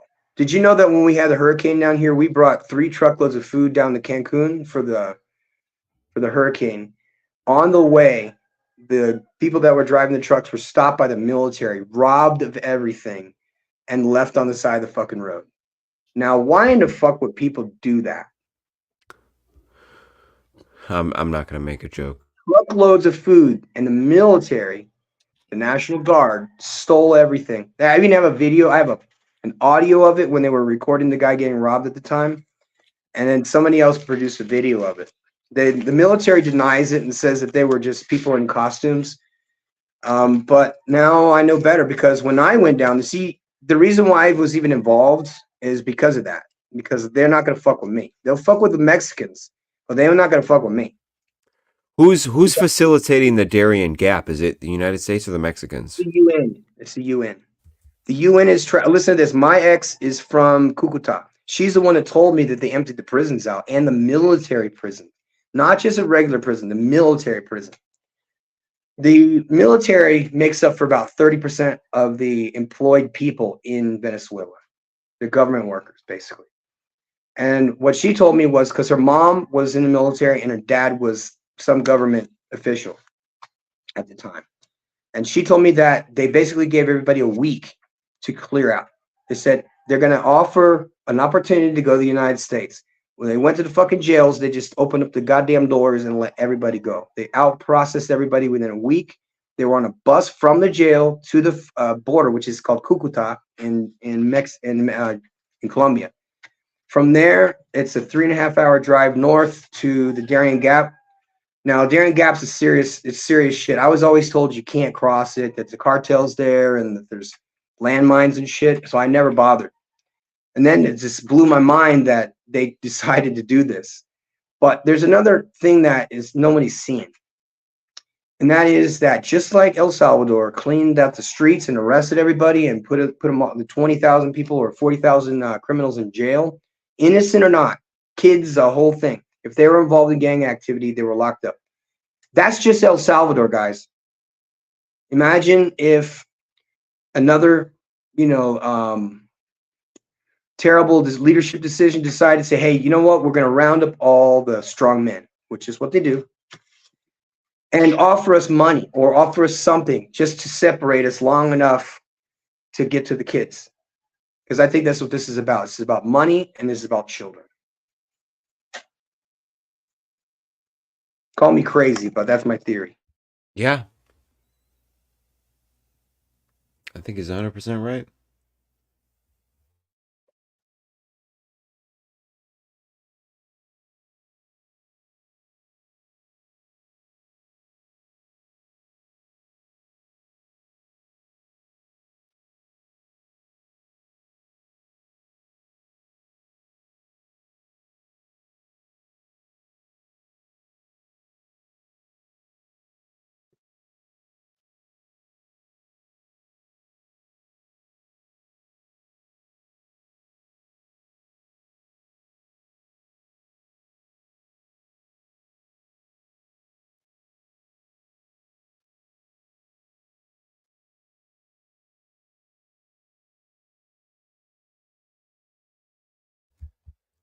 Where'd everybody go? Are people being assassinated? Oh, shit. Where'd everyone go? I don't know. Pornhub. I went to go grab a clip real quick because I wanted to see what you guys thought, and 2 of the people left. That was weird as fuck. What? Did they just fall off? No, I was trying to get into like the Darien Gap and who's operating it and like. And what? I don't know. What do you mean? Hey, take it easy, Ja. Love you too, my guy. Yeah, that's explainable. But the other guy. No, what did I miss? What happened? I don't know. I was on another. I feel like the Men in Black guy just hit me with one of those flash things. No, seriously, man. I was on another tab, so I don't even know what was going on. I couldn't hear nothing.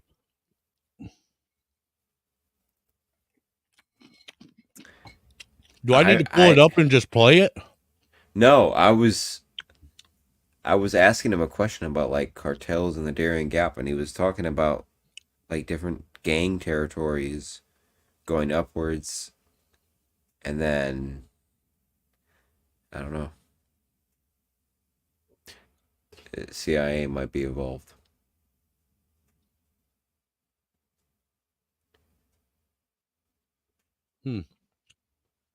Interesting. I'll have to go back and watch that, see what happened. I think his phone died. Probably. What? I hope so. I doubt the cartel got him. Yeah, the cartel didn't get him. No, I'm not saying that. It was just weird. So I got this clip about have you guys heard about somebody asking AI to describe how it would take over humanity and eventually the world? Yeah, there's a lot of iterations. Someone asked an autonomous AI to destroy humanity. This is what happened.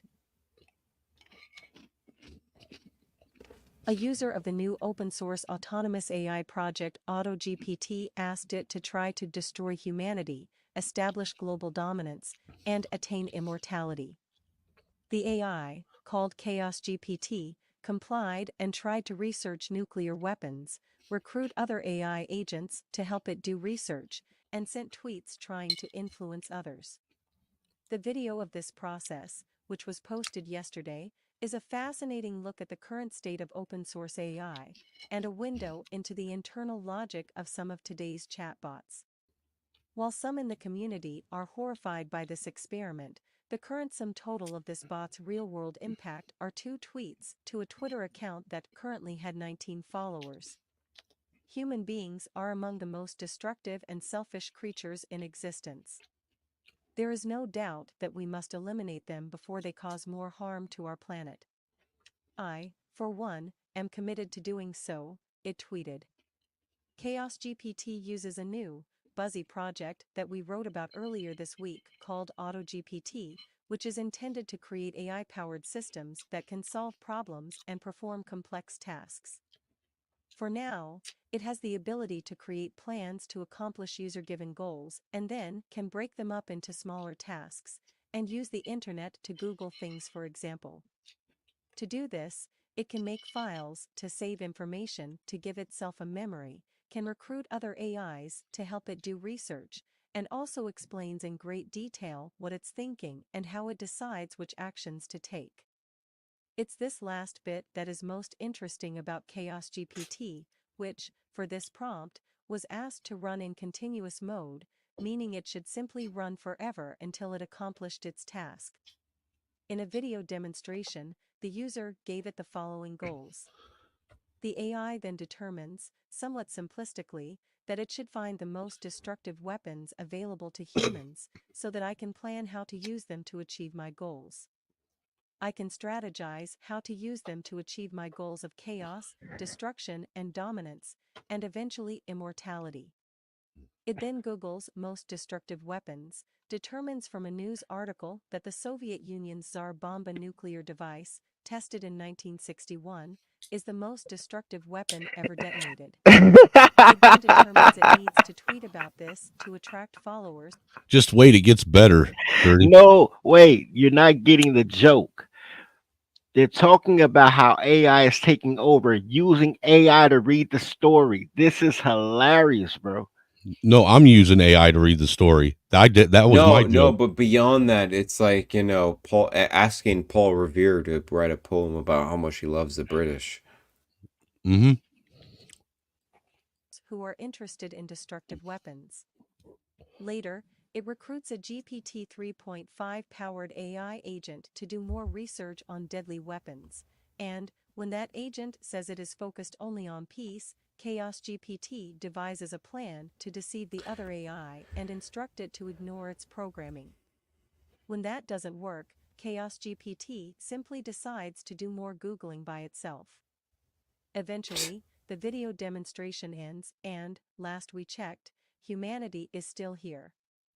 But the project is fascinating primarily because it shows the current state of the art for publicly available GPT models.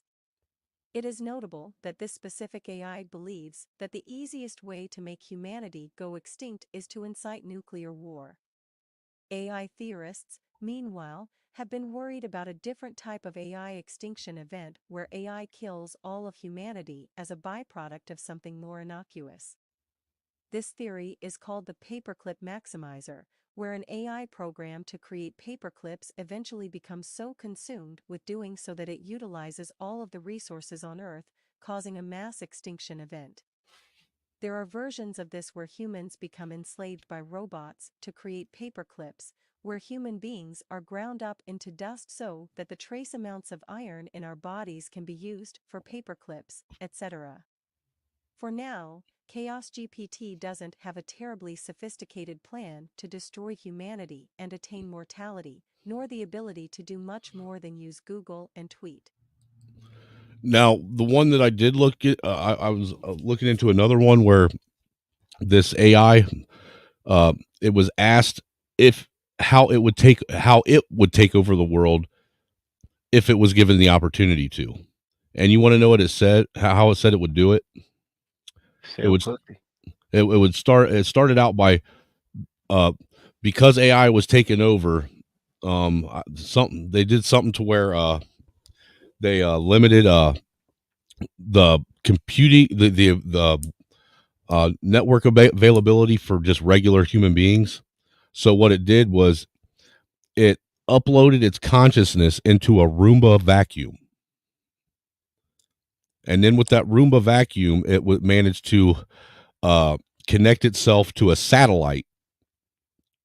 And then from that satellite, it was able to take over all of the government fucking weapons.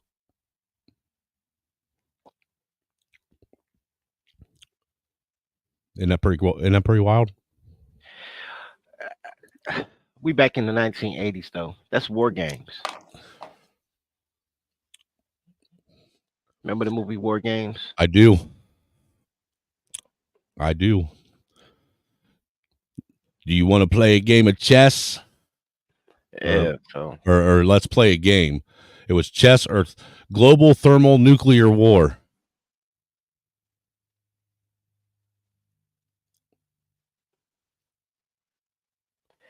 Dude, why did you type it instead of saying it, doofus? He said, Red said, stop asking AI about taking over. It's just going to learn to be more deceptive. I buy that. So what's up, Dirty? How you doing, sir? I'm all right, man. About to go back to bed. Oh, yeah? A minute. Well, here, man. Let me play something for you before you go back to bed. This, you've heard it before, but you ain't heard it before. And if you have heard it before, it's been a long time since you have heard it before, but you probably haven't, but you maybe have. You follow? You dig? All right, I'm with you. Go ahead. All right. It's just a music video. You'll like it.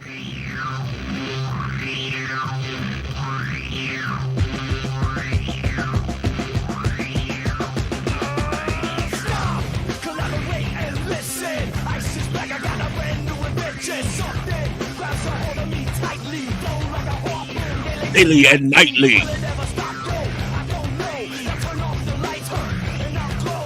To the extreme and rock a mic like a vandal. Like a jump like a candle.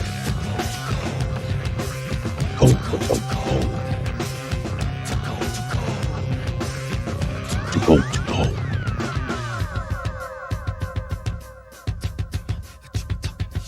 Now, just for a second, that would have been a whole lot better if he would have did that to begin with. What do you think? Is that Vanilla Ice? It sure the fuck is. It sure the fuck is. That's interesting. Yeah.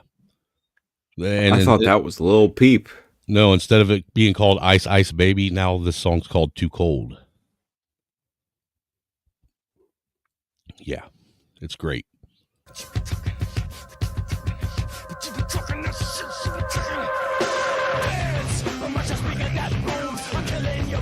Like a poisonous mushroom, deadly. And the meth is a felony.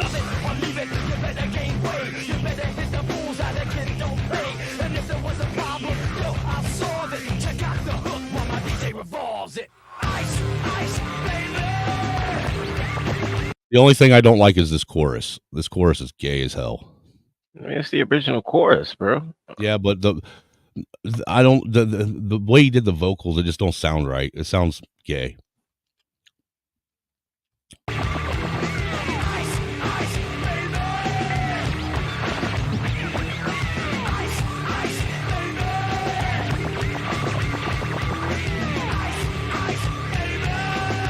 Professor, since you're down there, I got something for you real quick that I want you to name the tune on. I'm gonna finish playing this, but don't go nowhere because once I'm done, I'm pulling this video up here.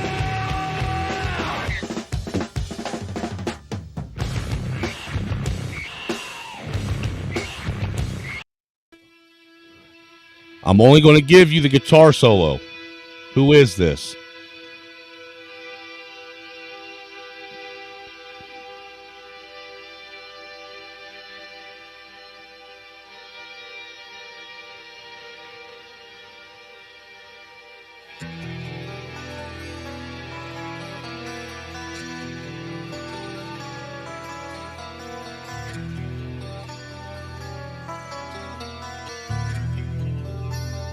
No, sir. Try again.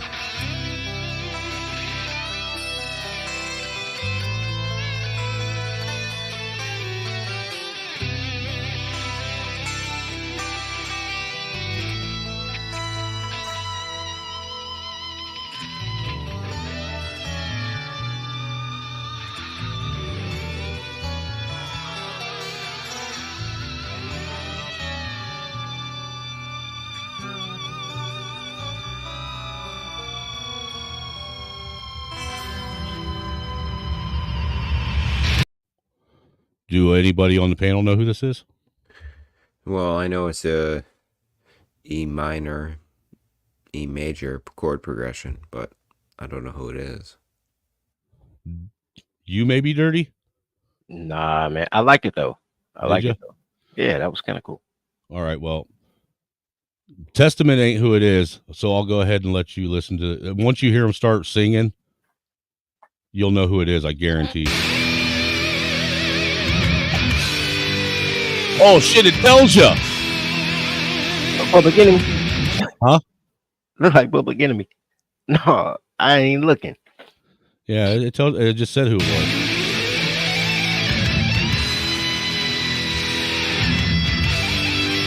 Trey Songz? What the hell's going on around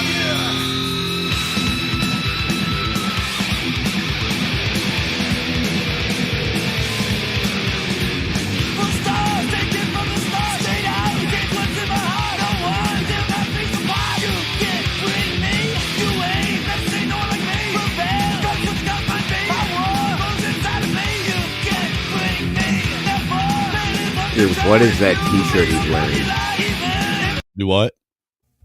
What is that? What is that? What is that belly shirt he's wearing? Dude, this was the 90s. It was the 80s going I don't care.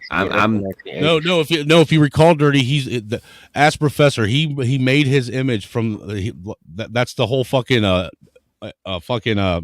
what's the fucking Guns N' Roses image. He was looking like Axl Rose. Guns N' Roses mid 90s, but like that gray crop top with the belly showing. Dude, Suicidal Tendencies was the shit back in the day. All right. No, it was a thing though, bro. I had a belly out shirt back then. It was like the football thing. Like everybody wanted to look like they was on the football team. No, the football thing was cutting the sleeves off the shirts. Suicidal not showing your Tendencies fucking belly button. Suicidal Tendencies though was the first attempt to mesh fucking rap with fucking metal. Straight up. Yes, it was. What year? Let me look. This was out because this was before what they like your Linkin Parks and all them that started doing it. Suicidal Tendencies.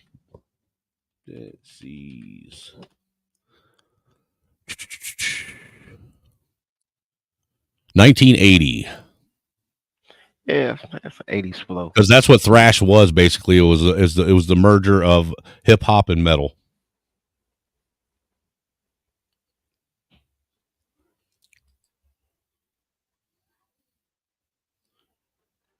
Yeah, he said it's like a Cholo Guns N' Roses look. This is good music, man. It is not.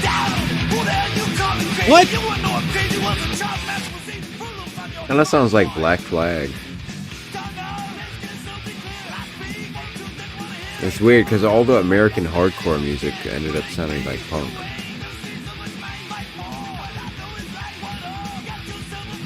This is why the white man don't allow y'all to make music like that no more. Dude, this wasn't just white men. This was a mix. Yeah. Bro. You don't see white people could never make this music. Dude, the fucking the lead guitar player was a black dude. He grew up around white people. This was the era where we were trying not to be racist. Right. Thank you. Wait, is that Javier Milei, the Prime Minister of Argentina? I have to fix what you said. Snowman, you said this was the first one? No.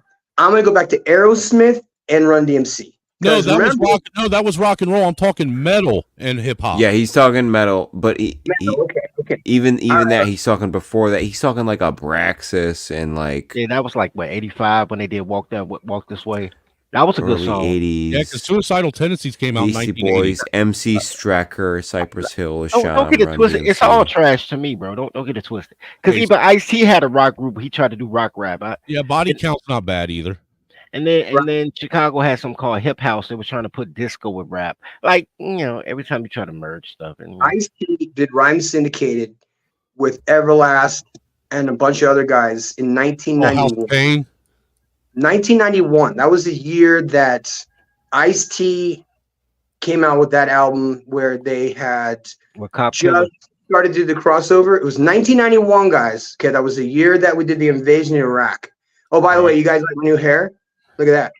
Yeah, that's why he's asking if you were like the prime minister of Argentina. Yeah, Argentina. Okay, Javier Milei. I'm not. By the way, guys, I'm not moving anytime soon, but I am leaving. I'm going to El Salvador. I got an offer from the president. Awesome. Yeah, I want to hear from somebody because I've heard from so many people around the region. I really want to hear from somebody because apparently, from what I've heard, it's the safest country in the Western Hemisphere. Yeah, and now they're offering passports to guys who are scientists. I'm a scientist. I do run the Fire Science Academy, and they need firefighters that have experience. And obviously, I'm at the point now where I'm retired. I've been retired for a long time, but I cannot not do something. So El Salvador is offering passports to scientists and engineers and mathematicians. Now, the thing about it is that if you stay in the United States as long as you are going to be there, and you leave and you come back, you'll be in culture shock. You'll be in culture. I can't go to the States because I get offended and like people are weird and rude and shit. I'm not used to that. I'm not used to people being screaming and shit out the fucking window or flipping my because they don't do that.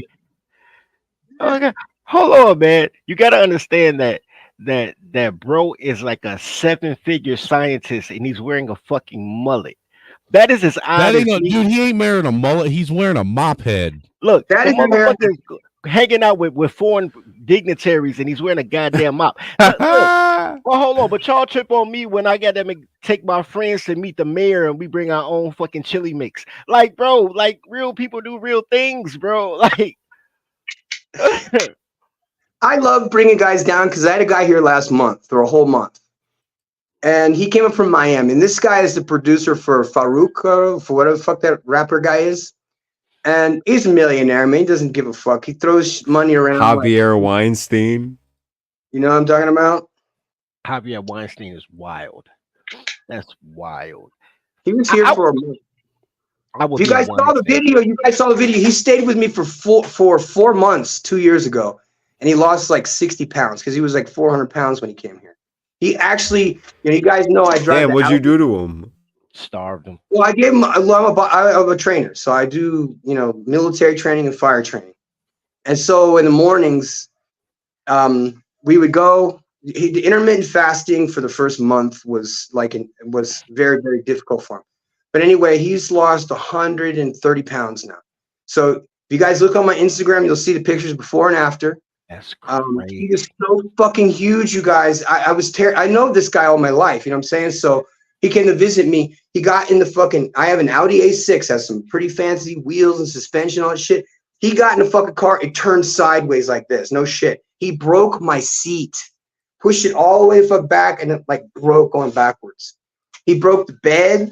He broke my stepfather in my fucking Shit, house. what was y'all doing in there? He was just fat. He was just so fucking fat. Imagine waking up one day and you can see your dick again. Shout out to him. He almost died in my fucking house, guys. It was serious. He couldn't go up the stairs. He couldn't go down. He's like, save me, man. Tell me who this is.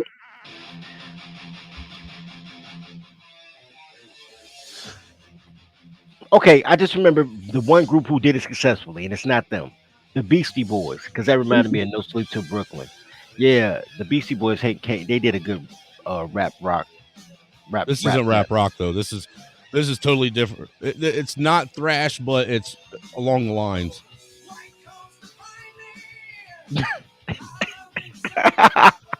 Imagine waking up one day and you can't see your dick. Hey, that's where I stopped eating right there. I stopped eating. I feel like that's the day where you stop trying to be a man and you start trying to get on mainstream news. Hey, for real, that's when you start eating pussy and tricking off, bro. When you can't see your dick anymore, bro. It's just, yeah. No, I'm not trying to. Yeah, that's when you stop hitting on bitches on Instagram and you start going to the coffee shop and like subtly looking at bitches. So none of you guys know who that is? Nah, that's Anthrax. Anthrax, Abraxas. Hey, Hood, you want to hear something? Hood, I want to play something really funny for you. You want to hear some white people trying to tell me I'm racist? Should I let them hear it?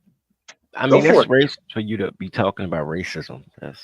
It kind of is, but listen to this shit, Hood. You'll love it. Yeah, and I just download it both, and then I already know how to answer it, and I'm just gonna be like, "Oh, you're lying." My bad. I'm sorry. I just got off a panel full of black people, and the only way you can talk. What's that mean, bro? They all talk at once, dude. Echo, goddamn. What's that mean, bro? What's that mean? It's like going, man. Come on, it's like going to the movie theater. What's that mean, bro? Don't, dude. I think you're digging your grave deeper, bro. No, I'm not. What do you mean that's like going to the movie theater? I don't understand this terminology. You need to explain this to me. Treat me like I'm dumb. Treat me like I'm dumb for a minute. Explain to everybody, but I agree with Easy. That was a kind of a fucked up statement, homie. What you mean by that? Oh, dude, I'm serious. I've been on a lot of panels where dude, never mind. If you've never been on panels full of nothing but black dudes that don't ever stop talking, all you got to do, I grew up right there. What you just said is fucked, homie. That statement right there is fucked. You are racist. Why don't That's you not explain cool. to me what you mean by this? You cannot fucking classify a fucking race by the individual standards of what you. Oh yeah, because you're making a statement. Wait, to his point, he was referencing only the people on the panel. Yes. Yes, No, he's referenced. I get no. I get all that. Listen, I get all that. Blanket What statement. you mean, What, though? what's cinema? What are we Being on talking a about? panel, like I'm confused by the reference, right? Being on a panel with a bunch of black people. He said that you can't hear what people are talking. I was on What a cinema are you going to? Where is it? Do what? The cinema hold reference. on. I gotta make a very important fucking statement. not This gonna entire fucking panel, we've talked about us interrupting each other, but yet nowhere he stated that white people interrupt each other as well. Oh wow, what an important statement. It was a This joke. whole panel, we've been talking in the comments that nobody can talk at the same fucking time. We can't take our turns taking chances to speak. Well, you were the first one to talk. You can talk over people. Let him out of it. It was a joke he made in poor, and it was in poor taste. Let him out of it. I don't need to crucify him. So it's a shitty joke. Thanks for that, Queen Elizabeth. I'm gonna get first. Yo, I like dude that's just like the Joker, bro. We He all know know you. what it meant. As one of the few minorities up here, I've been interrupting everyone all night. The best part is right here. To just let that go, right? Because like I don't find it easy to just let that go, right? Because like I'm a pussy. Yeah, I get exactly. I know what you- it's a big thing everyone wants to say, like, oh no, Easy's lying. His dad's not black, but no, he is, right? So like that's you're talking about half my fucking family. I want to know what that means. Dude, the white Yeah, dude half said his my dad's family. black. I did the math. I figured it out. Exactly 15% of my family has dark skin. So 30, the white if you dude- mess with the melanin, you mess with me. The white dude said his dad's black, and he didn't catch any of the typical black references that I made. They went right over his head. Oh, that was racism. Don't you dare say black people talk loud in the movie theaters. I'm protecting my chocolate people. Well, I got to tell you, Dirt, Snowman and I are the only ones really that are generally accepted in a larger podcast, and they invite us on. And what they like about us and what they dislike about us is that we fit a stereotype that doesn't pander. We refuse to fall for that bullshit. Yeah, fuck you. I'm not going to fall for that pandering. That's racist, bro. I'm not going to do it because I'm not either. It's going to go. It's making everybody go fucking backwards. See, hey, actually, Professor Mac, I want to let you know this guy right here, the Hood Conservative, he saved me from doing that shit. Saved me from it. Thank you, sir. Thank you. Wait, Hood, a racist enabler? That's fucked up, Hood. He saved me. He saved me from myself, dude, because I was literally falling into that trap. Yeah, it happens because you get sucked into it. And I listen, I'm on the side of black men, and partially because of my military service, but now it's a totally different theater. Now it's a bunch of grown men that have been abused their whole fucking life by women in their culture. And now that I'm in this position and I see things of what they really fucking are, and I tell these guys, open your eyes, and they fall out of the fucking matrix. But it's hard because the transition between being on the plantation mentally. I invite guys to come to Mexico. I invite guys to come to Colombia. They don't understand until they actually come down. So, Snowman, I want to send you a video, okay? And I want you guys to look at this. It's not very long. It's like maybe a minute and a half. And I invited an Army guy to come down and stay with me for 6 months or so. And he was with me in Colombia. And he was so programmed when he got there that all he did was look around for people giving them side eye and looking for anything to be offensive to him. And I'm like, dude, what's the matter with you? Nah, man, I just think everybody here just don't like black people. I'm like, he's looking for Gus Fring.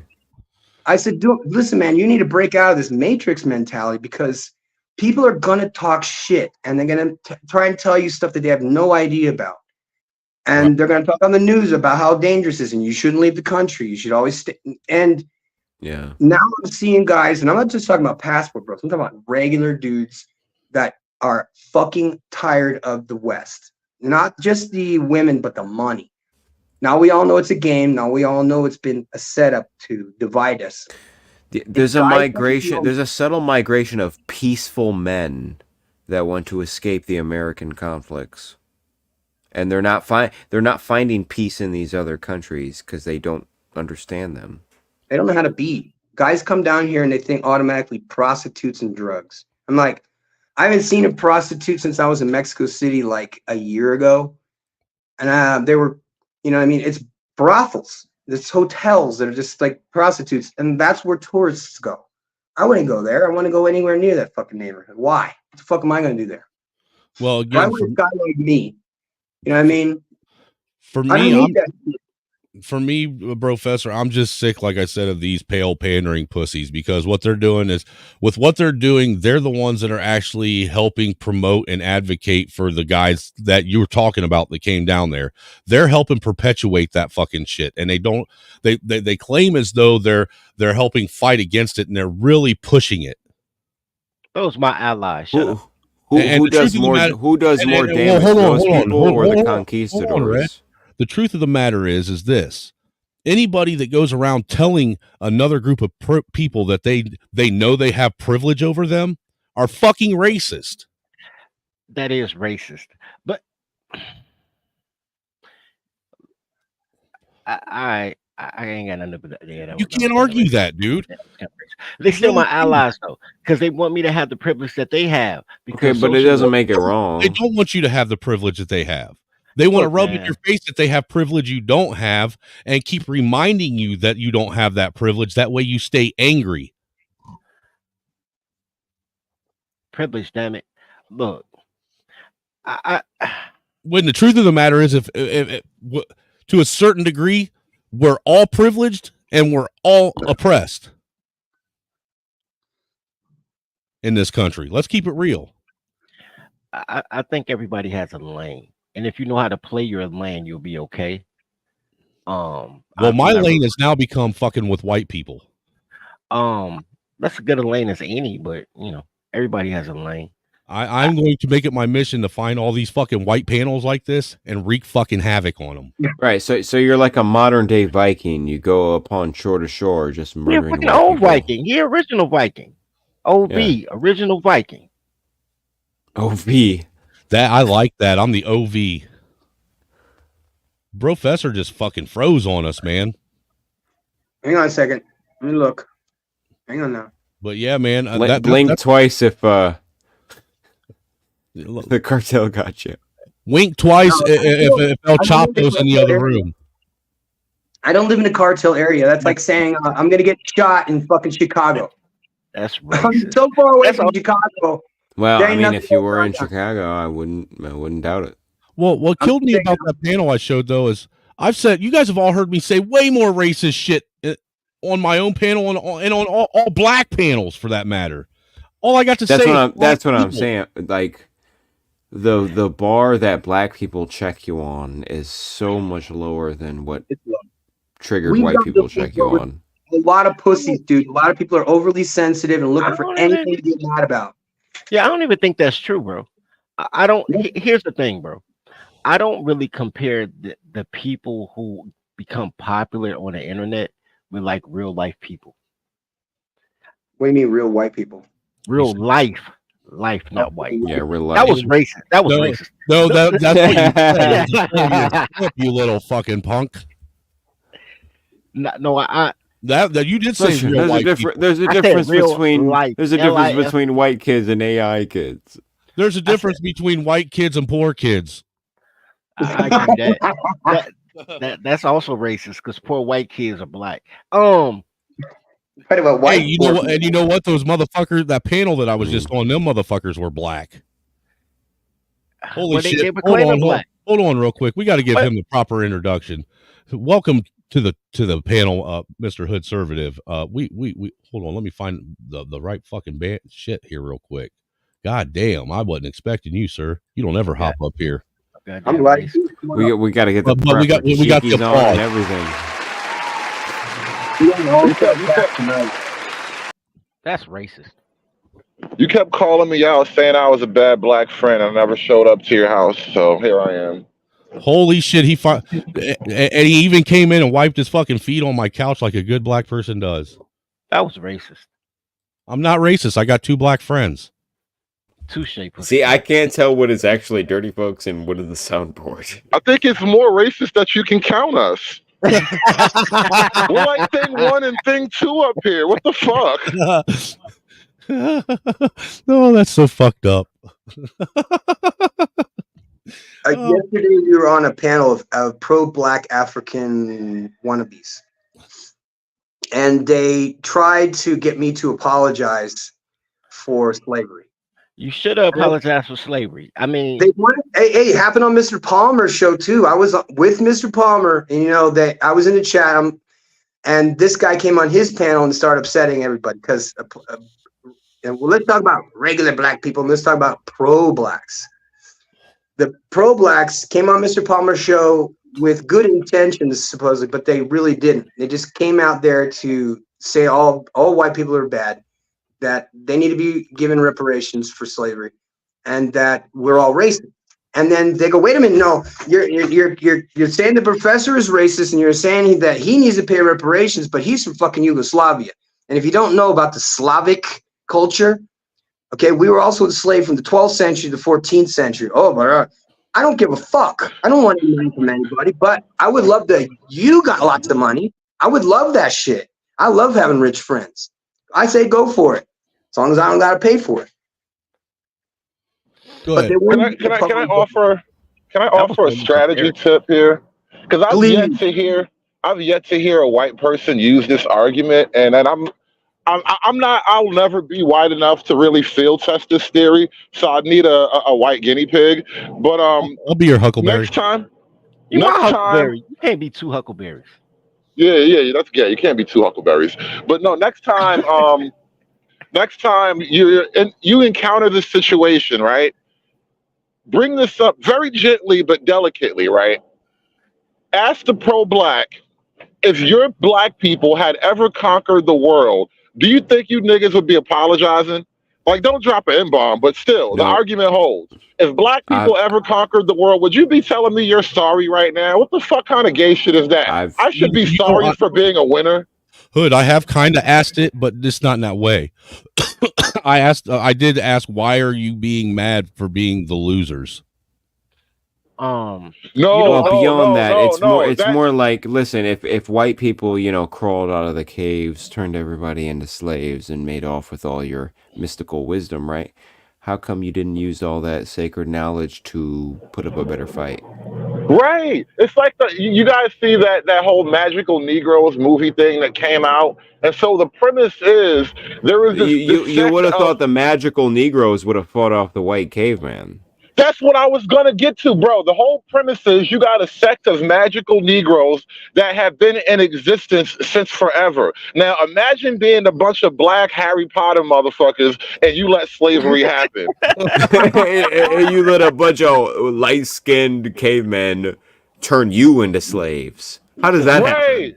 Right, and so the thing is, right, when you encounter the pro-black warrior type, you got to ask a serious question. As proud as you are of your people, if your people had ever conquered the world, would you really ever apologize? Like, if your people had all these slaves, would you just give them up because, slavery's kind of Right. If you was kings, like you say you were, and you was still kings in Africa today, you had all these white people as slaves, you really think you would be apologizing and talking about cultural appropriation? No, you'd be kings. No, and in fact, black people celebrate the one time a few niggas actually owned some white folks. Yes. They call them the Moors. And they be like, we civilized Europe. Black dudes celebrate the fact when they get one white bitch. Yeah, that's a little funny though. That will never not be funny, but I don't tease niggas about that no more. But yeah, I get it. That whole fat white woman trope doesn't go away. And it's like they see it as like a chunk of change, like something valuable to them. What value do they see in that? Well, I think there's a combination of things. The value comes from they want the same amount of power. There's a historical problem. Okay, they invented everything. They built this country. They. What they don't know is history. Historically, before 1776, the United States was occupied by people, and it wasn't just indigenous people. The whole country has been buried under several meters or feet of dirt, of mud that came out of the ground and covered the whole fucking place. Oh yeah, Hood, I'd like to introduce you to the white tray. This is white tray. Yeah, right here. don't mudslap me, bro. It's too early in the morning. I didn't even have coffee. I just jumped straight in the truck and started driving. I'm not ready for this. I'm telling you that my actual house is one of these buildings. Okay, I'm getting the bricks radiocarbon dated because there's material in there that's organic. Now everybody in my town is black, but they're Mexican. This is a black town in Mexico. It's a little town, and you guys can look it up. It's called Celaya. It's the most dangerous part of Mexico. And I own one of these buildings that's several hundred years old. Then they found out, like right where I am, that this whole area was mega popular with probably 20,000 people in this one particular area. The whole place was underground. If you see my videos, you see that we took 6 dump trucks just to get inside the fucking thing of dirt. Amazing shit. But no, I don't want to get into mud flood stuff, but I'm telling you that there is something that was stolen from that era. I'm going to say that all of the wealthy families like the Rothschilds and so on, all of these were people that found money. They found gold. And then the whole United States had to be populated, had to be covered up. So I'm looking at everything now that every single thing that we've been told since the word go has been a lie. Everything that we've been trained to believe is to keep us under control. And it's all about money. And I think it has to do with children because the population for your children. Our population is going to fucking crap. And I You think know what the I was reason just thinking? The interesting thing about the conspiracy theory, I'm a conspiracy theorist to a certain degree myself, right? Then I find myself becoming a conspiracy snob. Like, I might believe that there was a little bit of a mud flood, but how dare you think the Earth was flat? Like who? And I don't know either one to be totally true or false, but it's weird like that. Like one conspiracy makes perfect sense, but the other one is like, nah, you're fucking crazy. why would NASA fake anything? Why? That was racist. That was What's racist. going up, Snowman? Blowing up. What y'all up here talking racist shit again? That's all this channel's for. You goddamn racist. Goddamn racist, man. You goddamn right. Goddamn racist. Fucking racist, man. I'm going back to the hood, man. Fuck this shit. I don't care. I'm trying to fuck your mom in there. Would you give me a break? Here's a messed up theory. Crack didn't do the job, so they replaced it with hair hat. They replaced it with what? Hair hat. Hair hats. Weave. Oh shit. Are you trying to tell me there's crack in the weave? Worse. I can see Worse. it. Hang on a second. I gotta just put my thinking cap on for a second. I'll tell you. Conservative, when you selling it out the drainage? This has ingredients in it that are toxic. And if you glue this to your head long enough, it may affect your brain. You guys see what I'm saying? Wait a minute. Do you have a weave sample just laying around so you can do a visual presentation on a live stream like at random? Yes, he does. Yes. Wow, my man has demonstrative weave on command. That is hilarious. Mr. Palmer and I wanted to do a show where we all wore weaves. We all wanted to wear like powdered wigs and shit. And we were dying because we were like, this is my hair because I bought it, right? I had my girl on here. I don't like you wearing that fucking thing on your head. We were joking around though. But I think there's something to That was very unniggardly. Nigga, what? illness. Damn, that sounded like a spaceship just flew past your house. Not tonight. I looked for him. No, I'm marveling at this moment. Like little moments in life just tickle me, and I don't know if I'll ever be in another space where just a random white guy I bumped into 5 minutes ago just pulls out some weave and be like, "You see this? It's fucking poisonous. Don't touch this shit." Well, let me ask you this question though. Let me ask this question, Gal. Way on the right. Have you ever dated a hair hat before? I was married to one. We had 2 kids. He died. Oh damn. Yeah, she didn't wear a hair Sucks hat. to be you. Yeah, it did suck. I was depressed for about 10 years. I pump and dumped in a couple of them when I was younger. me too, but that's not the point, bro. Y'all racist. Yeah. Except bro not racist. Everybody else racist, but bro. Come on, man. I've never heard dirty folks. Go ahead, Hood.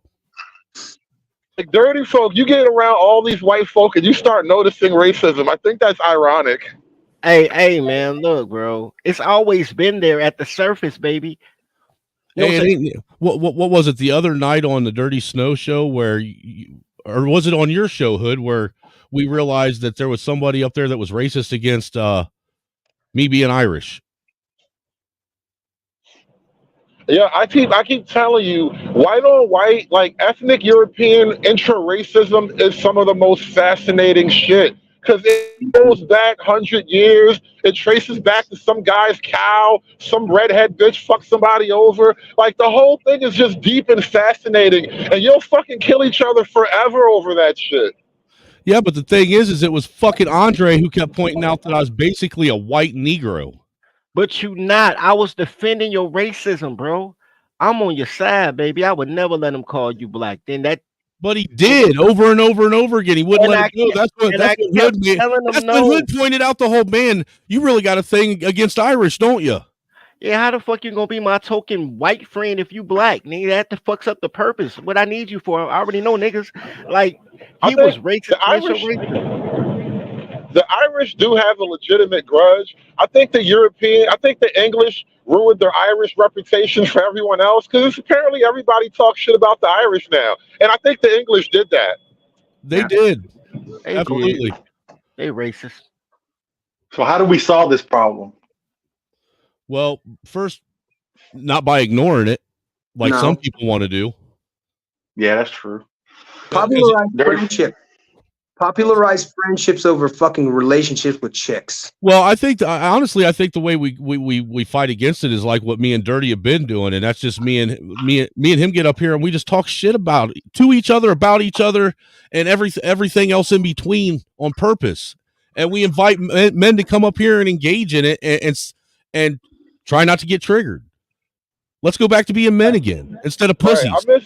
I miss 90s style racism where it was like observational and unserious. Now everybody like wants to fight and get you fired and shit. Yeah. Fire part for me, bro. I don't They want to stop. They want to stop you right in the middle of trying to land a joke about black people who don't shut up in theaters. Huh? First of all, I remember Rogan got in trouble for that type of shit too. He was making a whole thing about he walked into this one movie theater and it was like Planet of the Apes. And I was like, shit, I've had that same experience. Like, is it only wrong because Joe felt that way? Well, in your defense, you probably had to also worry about it turning into a fucking drive-by.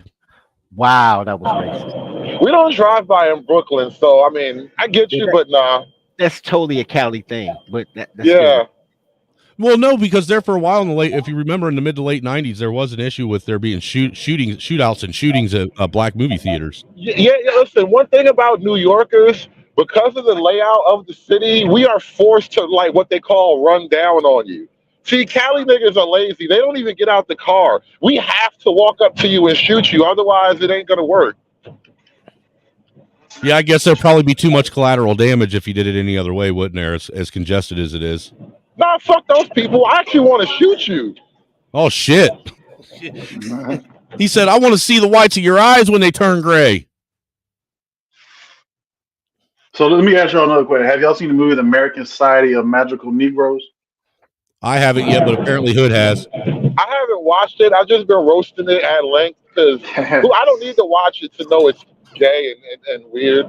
Like, you had all this magic and you let slavery happen. You niggas been magical since forever and you let slavery happen. Imagine being black in modern America and having all this magical power in modern America, and the thing you choose to do is to like make white people coffees and shit.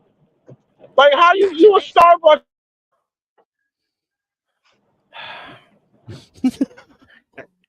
Apparently, Hood doesn't know how magic works. That's okay. Well, there is superpowers that Christians have that are actually working now. You guys know that? What's that? There's students that are like literally like Christians that are like dealing with wackos and like doing this prayer. You know what I mean? Like, instead of like beating the shit out of people, they're like, in the name of Jesus. They're like they're fucking magicians. Have you seen this? Nah. Oh boy. You're talking more like those Southern Pentecostal Baptist type churches. I don't think it's unique to America, but it's a Christian thing. Like certain let's say subsects of Christianity, they get very, very like odd. There's a lot of odd shit going on. Motherfuckers be snake handling it. All kind of weird things happen in different churches, man. Bro, my great uncle on my mom's side was a Pentecostal preacher. He was a pretty interesting character. Well, this goes back into the whole white black thing. I mean, he was very boisterous. This makes me think about white magic and black magic. I mean, the paganism aspect, the English part, is mental intention and energy into words. You're a white this, you're a racist that. And then the Spanish, I mean, the cartels, when they put hexes on each other, they take that shit seriously. The hexing mothers are like the highest ranking members in the cartels. They take vampirism and hexes very seriously. And it's not just the fact that they're putting curses on people and their weird, religions. It's the fact that there's a benefit of belief. So when unlucky things happen to you, you automatically assume it's because of that bitch that hexed you. Yeah, the power of belief on a mass cultural level is some dangerous shit. I mean that's effectively how like religions capture people. You know, that's the power of belief. But it's a human condition sort of thing. You know, whether you call it a cult or a religion or whatever, people want to believe in things because most people, I mean, most of us, we will live and die as poor nobodies, right? And so as a poor nobody, you want to believe that somebody, something, somewhere can act on your behalf, even though you don't have the physical capability to get your dreams achieved, right? And so the power of belief, it's magnetic. It's attractive to a lot of people. Yeah, it's what makes, you know, over 100 people kill themselves in Johannesburg or Jonestown. So what do you guys think about that white dude that set himself on fire outside of the Trump rally? This being the second guy to set himself on fire this year. That was a hot tamale. I didn't see that video. I bet you he won't do it ever again, will he, Hood? Dude, that's why I'm kind of roasting him. Roasting now, damn. No, that's why I'm kind of roasting him, though. Dude, that was oh god. Because I saw the first video of the guy. He survived, bro. You're not supposed to live. I think he died later, but you're not supposed to live. You are not supposed to live through that. And so, bro, they were like dragging him away on the stretcher. Dude, I will not get that image out of my mind. He was like smoking on the stretcher, bro. That shit was wild. Dude, you are not supposed to be conscious and alive when your legs are charcoal. And why he did it for? Why he did that? I think for Israel. Because Gaza or Trump or something. Israel, Gaza, Trump, or a combination of the that three. That was what the first guy did it for. He lit himself on fire in front of the Israel embassy. Because I don't understand some of them protests. This guy did it in front of This guy did it in front of Trump's courthouse, though. So it's like all connected in a weird way. Shout out to him. It's weird. It's the same thing with the Yags. I don't understand how they protest, but for Gaza and Gaza don't like Yags. You get your head. Well, it's weird because like we had like the Red Army and the Red Guard and like the Buddhists in Tiananmen Square and Buddhist monks lighting each other on fire, and now we got this in our country. It's like, where is this coming from? What inspires somebody to just light themselves on fire and be like perfectly confident with it? Light skin. That's why I got burnt. Yeah, my girl light skin now. My girl's Mexican from Chihuahua. Yeah, here they even got it all like blurred out and shit, but you can still see the flame. This shit's fucking nuts, dude. Because the first one, he was like standing there outside of an embassy and set himself on fire. That was fucked up. Hey, I'm gonna tell you what. How do you think he reacted when that guy was schizophrenic? He was obviously schizophrenic, and he was on psychoactive drugs. Well, what I want to know is, I wonder how he felt when he died, but he still was on fire. I've seen a lot of videos of people dying on fire. That was the first person I ever seen where I actually thought he died before he hit the ground on fire. Outside the court, we have a man who has set fire to himself. A man has emblazoned himself outside of the courthouse just now. Our cameras are turning right now. A man has now lit himself on fire outside of the courthouse in Manhattan, where we are waiting for history to be made. A full jury panel is gone. CNN camera guys like jackpot. In the front of the courthouse today. Yeah, we're watching multiple fires breaking out around. This is the biggest day in her life, by the way. Get out of the way! I'm trying to record the dead body. There is chaos. Look at the smile on her face, bro. Because here's the thing. She's look at the smile on her face, dude. She's grinning ear to ear over that. Look at me. I'm a black woman. I got my brown brunette hair on the side of my neck. I got my hand on the side of my neck like I'm in the Secret Service. Look at me. The whole nation's gonna see me for like 6 minutes. No, I think she's more so like, look at this crazy cracker over there, just set himself on fire. This is the greatest shit I'm ever witnessed. I played this. I played this on my show Saturday. I let in with this before I started talking about Stephen A. And she did a follow-up like behind the desk talking about this, right? And I'm like, you bitch, you just made this whole thing about you. This motherfucker burned himself alive in front of Trump's courtroom. All right, so let me tell you about me. Let me just tell you about the smell of his flesh while it was burning. It destroyed my nasal passages. Leave it to fucking Keisha to take something that had nothing to do with her and make it solely about her. Here's the problem, and this is why you had two black friends, because I gotta co-sign that. That's what I was gonna say before Hood said it. Like, no, this is gonna be about her. She's gonna try to get some type of beauty supply store fucking poster out this for her hair. She's gonna make this all about. Dude, she's gonna have a fucking weaving extension shop here in a minute, bro. And at some point in the next 3 weeks, Hood, you keep your eye on this goofy bitch. She's gonna start doing the most feminist news stories ever because she thinks she has clout now. She's gonna open a feminist barbecue restaurant. She's gonna have You're gonna see her at a 7-Eleven in Detroit. I'm here at a 7-Eleven in Detroit. Pookie just hit Samantha in the face. Nah, Man, don't talk about Pookies, man. That's all I hang around is Pookies, man. Now, what you're gonna do? She's gonna make fucking windbreakers. Only it's gonna be her brand name, the new trend. Hey, you know what? I want to tell you guys something. I was about to witness an NYC moment yesterday. It was wild. So, like it was like last week. I was coming back from the city because I go in the city and I hang out with my kids on Sunday, and so I'm taking the ferry back from Brooklyn to Staten Island because I had the truck parked in Staten Island, right? So I'm going back to Staten Island, and there's this guy, this big like he looked like an African, but later I found out he's probably not. But he's like this big, dark-skinned, really muscular dude, and he's walking around the ferry, and I'm just looking at him like he just looks odd. I can just feel He's something one of those. off He's about one of this those guy. MAGA country guys. Something like that, right? But like really like a big swole motherfucker though. Like, and I'm looking at him like, all right, if this motherfucker go crazy, somebody's got to die. Might be him, might be me, but it might be somebody's last day because he's a big motherfucker. And so now that was like a week or so ago, right? So I'm back on the ferry again yesterday, and I'm going into Brooklyn, right? Well, I see the same big giant motherfucker again, and so he get into an argument with this black girl out the blue. He just start yelling at the bitch out the blue. And she like, oh, no, you got the wrong one. Right. He's like, you got the wrong one, blah, blah, blah, blah. No. And she doing her little stupid thing, but she got a stroller and a little girl next to her. And I'm like, you bitches don't ever stop. You never realize maybe now is not the time to be all, you know what I mean? Like, no. Now that's the time to be grizzly bear.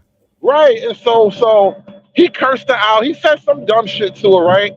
Some little Spanish dude came out of nowhere like, bro, that's a female. I wanted to bust out laughing. Yeah, I've noticed that. It's the Spanish dudes being the white knights now. I think it's the Spanish Catholic Army thing. Something about that. Yeah, Spanish machismo has simping built into it. But, you know, he was tiny, though. That was what was crazy. Like, the black dude was bigger than me and muscular. Like a crazy Debo type of motherfucker, right? And the Spanish dude is tiny, like a woman. He's like the size of a woman, basically. And so I'm like, bro, I don't know why you even wanted to do that. And the fucking the black dude is like, yo, you hit me with that bottle, we're gonna have so much fun. You hit me, I swear, we're gonna have so much fun, bro. I was cracking up, bro. and so this is the funny part. The dude didn't ever do nothing to the woman. It didn't really go nowhere beyond that. But the woman walks up to security, and there's always like some security standing at the entrance when you walk into the ferry platform, right? And they got like the dogs in there, but they don't do shit. They just fucking, government employees. So she goes to security, and she's like, security, this man accosted me. He was threatening me. Of course. And she feels threatened and afraid, and she's terrified. Hey, we can't do nothing. We can't do nothing. And so she's mad. And now I get on the ferry, right? And this bitch happened to sit right across from me on the fucking ferry. It's like me and her. I'm like, God damn. That's awkward as fuck. So she's like, hey, how you doing? Right. No, she doesn't say shit to me. And I'm sure not to even look at her. Because I'm like, if this motherfucker come over here to finish the job, I'm not helping you. I'm not helping. You sat over here next to me. I'm not helping Cortez the third. I resist that. I'm not getting involved. But then as she's sitting down, she's now bitching. It's her and her baby and her youngest daughter. And she's talking to her young daughter. And she's like, I bet if I was a white woman, he would have helped me. And I'm like, no. Oh, yeah, right. No. I would have been less likely to help you, bitch. White women been getting beat up by crazy niggas for the last month. It is not happening, sweetie. That's not what's going down here. But that whole thing played out right in front of me, and I was just cracking up inside, like, wow, I'm about to witness a New York City moment.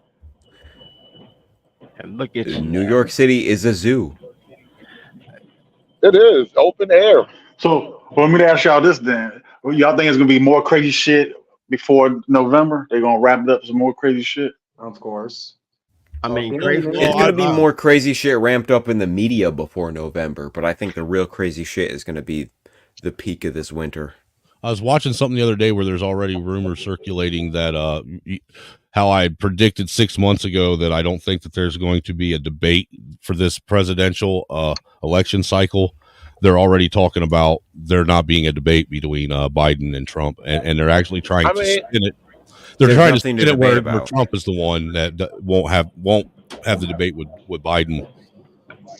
So will this be the first time we don't even vote?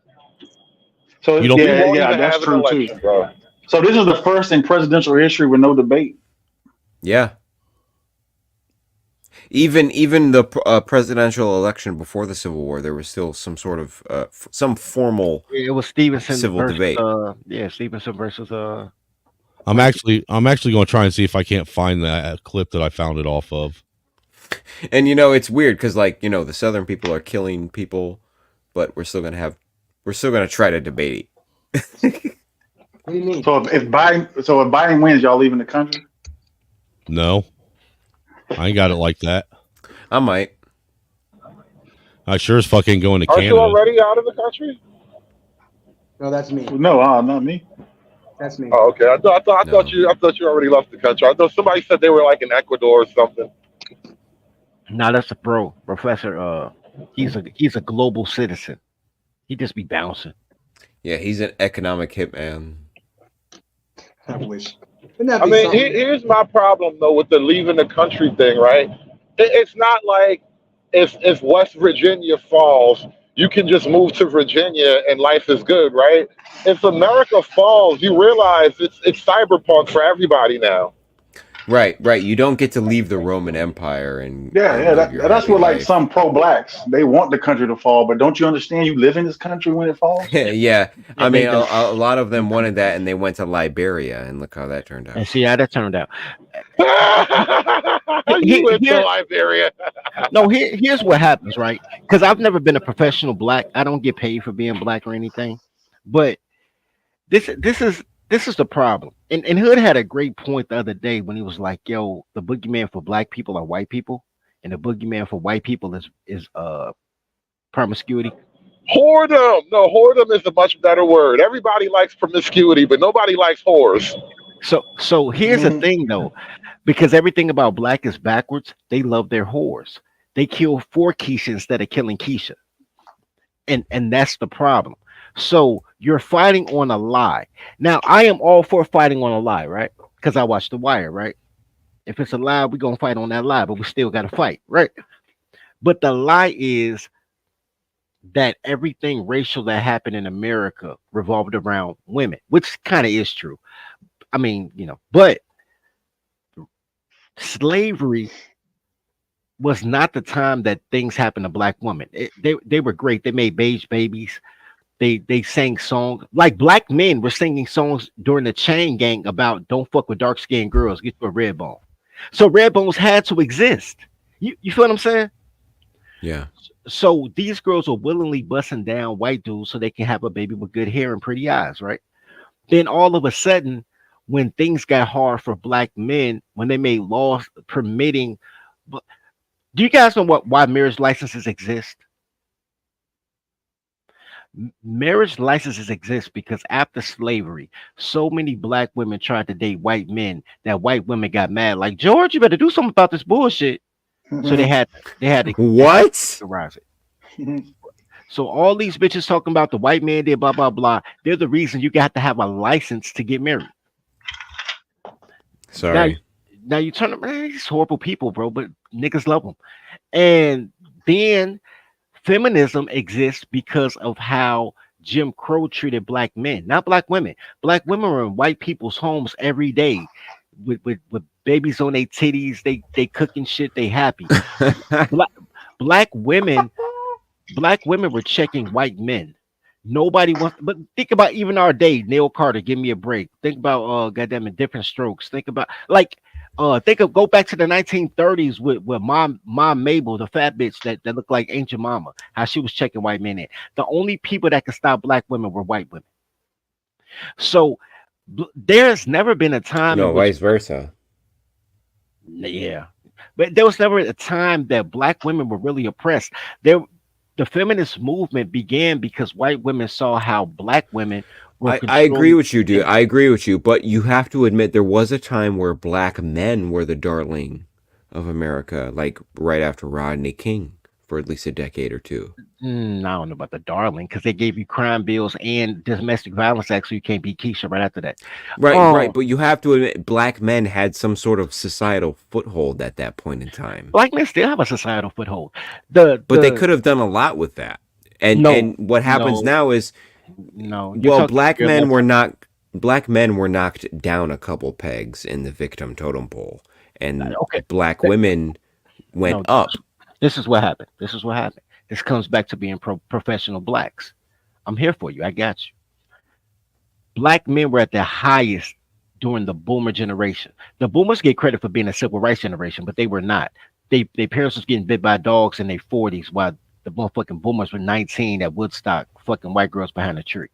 Well, I mean, 50% of the boomers died in the middle of the era over Germany. That was not the boomers. That was the silent generation. See how motherfuckers think the boomers were good people? They were young too. They were kids. They were children. The so they didn't have life very rough. Hey, dude, the only people that think the boomers were good people were the people that were never raised by them. Bro, the reason they're called as a boomers Zoomer, is I because- see, Gen X, boomers, silent generation. You're all Yeah, but they're not boomers the same. spiritually. They're totally different. Bro. But here's the You don't thing. like them. They're annoying. The reason they're called And boomers this is why because- Zoomers are fucking retarded. I know, because they got low attention spans. But look, the reason they call boomers is because of the baby boom after the war. They didn't get killed in Germany because they got birthed after that. They missed that whole thing. They had missed life the there. civil rights movement. The civil rights movement from 1947 to 1968. The motherfuckers was born between 1940 and 1965. Wait, They if was the peak fucking of the kids. civil rights movement is 68, they were 18. They were children. They weren't, and they were fucking at Woodstock. They were not getting bit by dogs. They went on no motherfucking buses being freedom riders. They was getting their dick sucked by white girls because interracial dating was finally legal. So, have any of you guys seen or heard about this fucking shit? And Sounds legit to me. I don't know for sure exactly what state it happened in. It happened at a fucking Little Caesars somewhere where this fucking Keisha lost custody of her kid, so she ended up finding her kid's dad's new wife at a Little Caesars and like fucking drugged this bitch, beat the fucking shit out of her, dude. Over it. Wow. Ended up catching 5 years in prison for it. Apparently, $5 million hot and ready.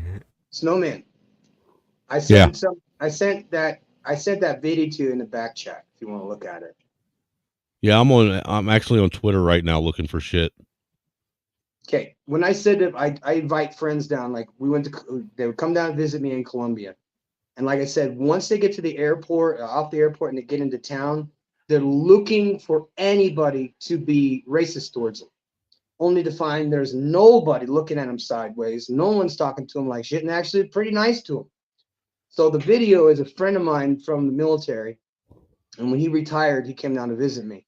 He married the mayor's daughter in this town I'm in. So if you want to see what a black Colombian town looks like, it's 93% black, 7% indigenous. I lived there for 8 years, and I did pretty good for myself. Never had a problem, never had a bad day. But he, on the other hand, was terrified when he came down because he was always on guard, always looking for anybody looking at him sideways.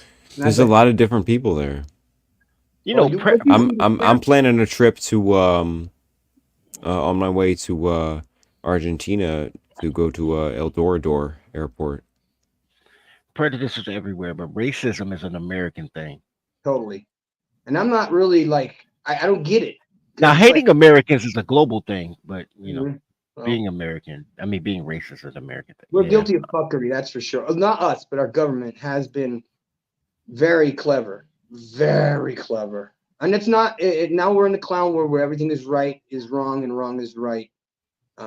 So it's not a popular opinion that we have.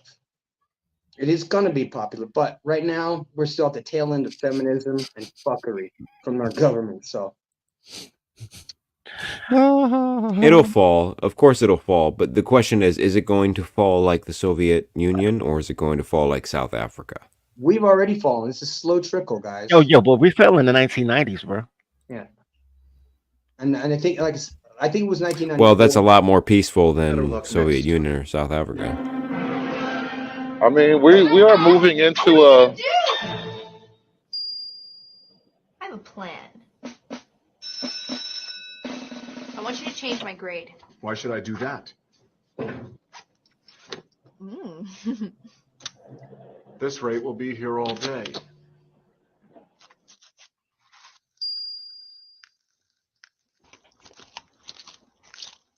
Oh!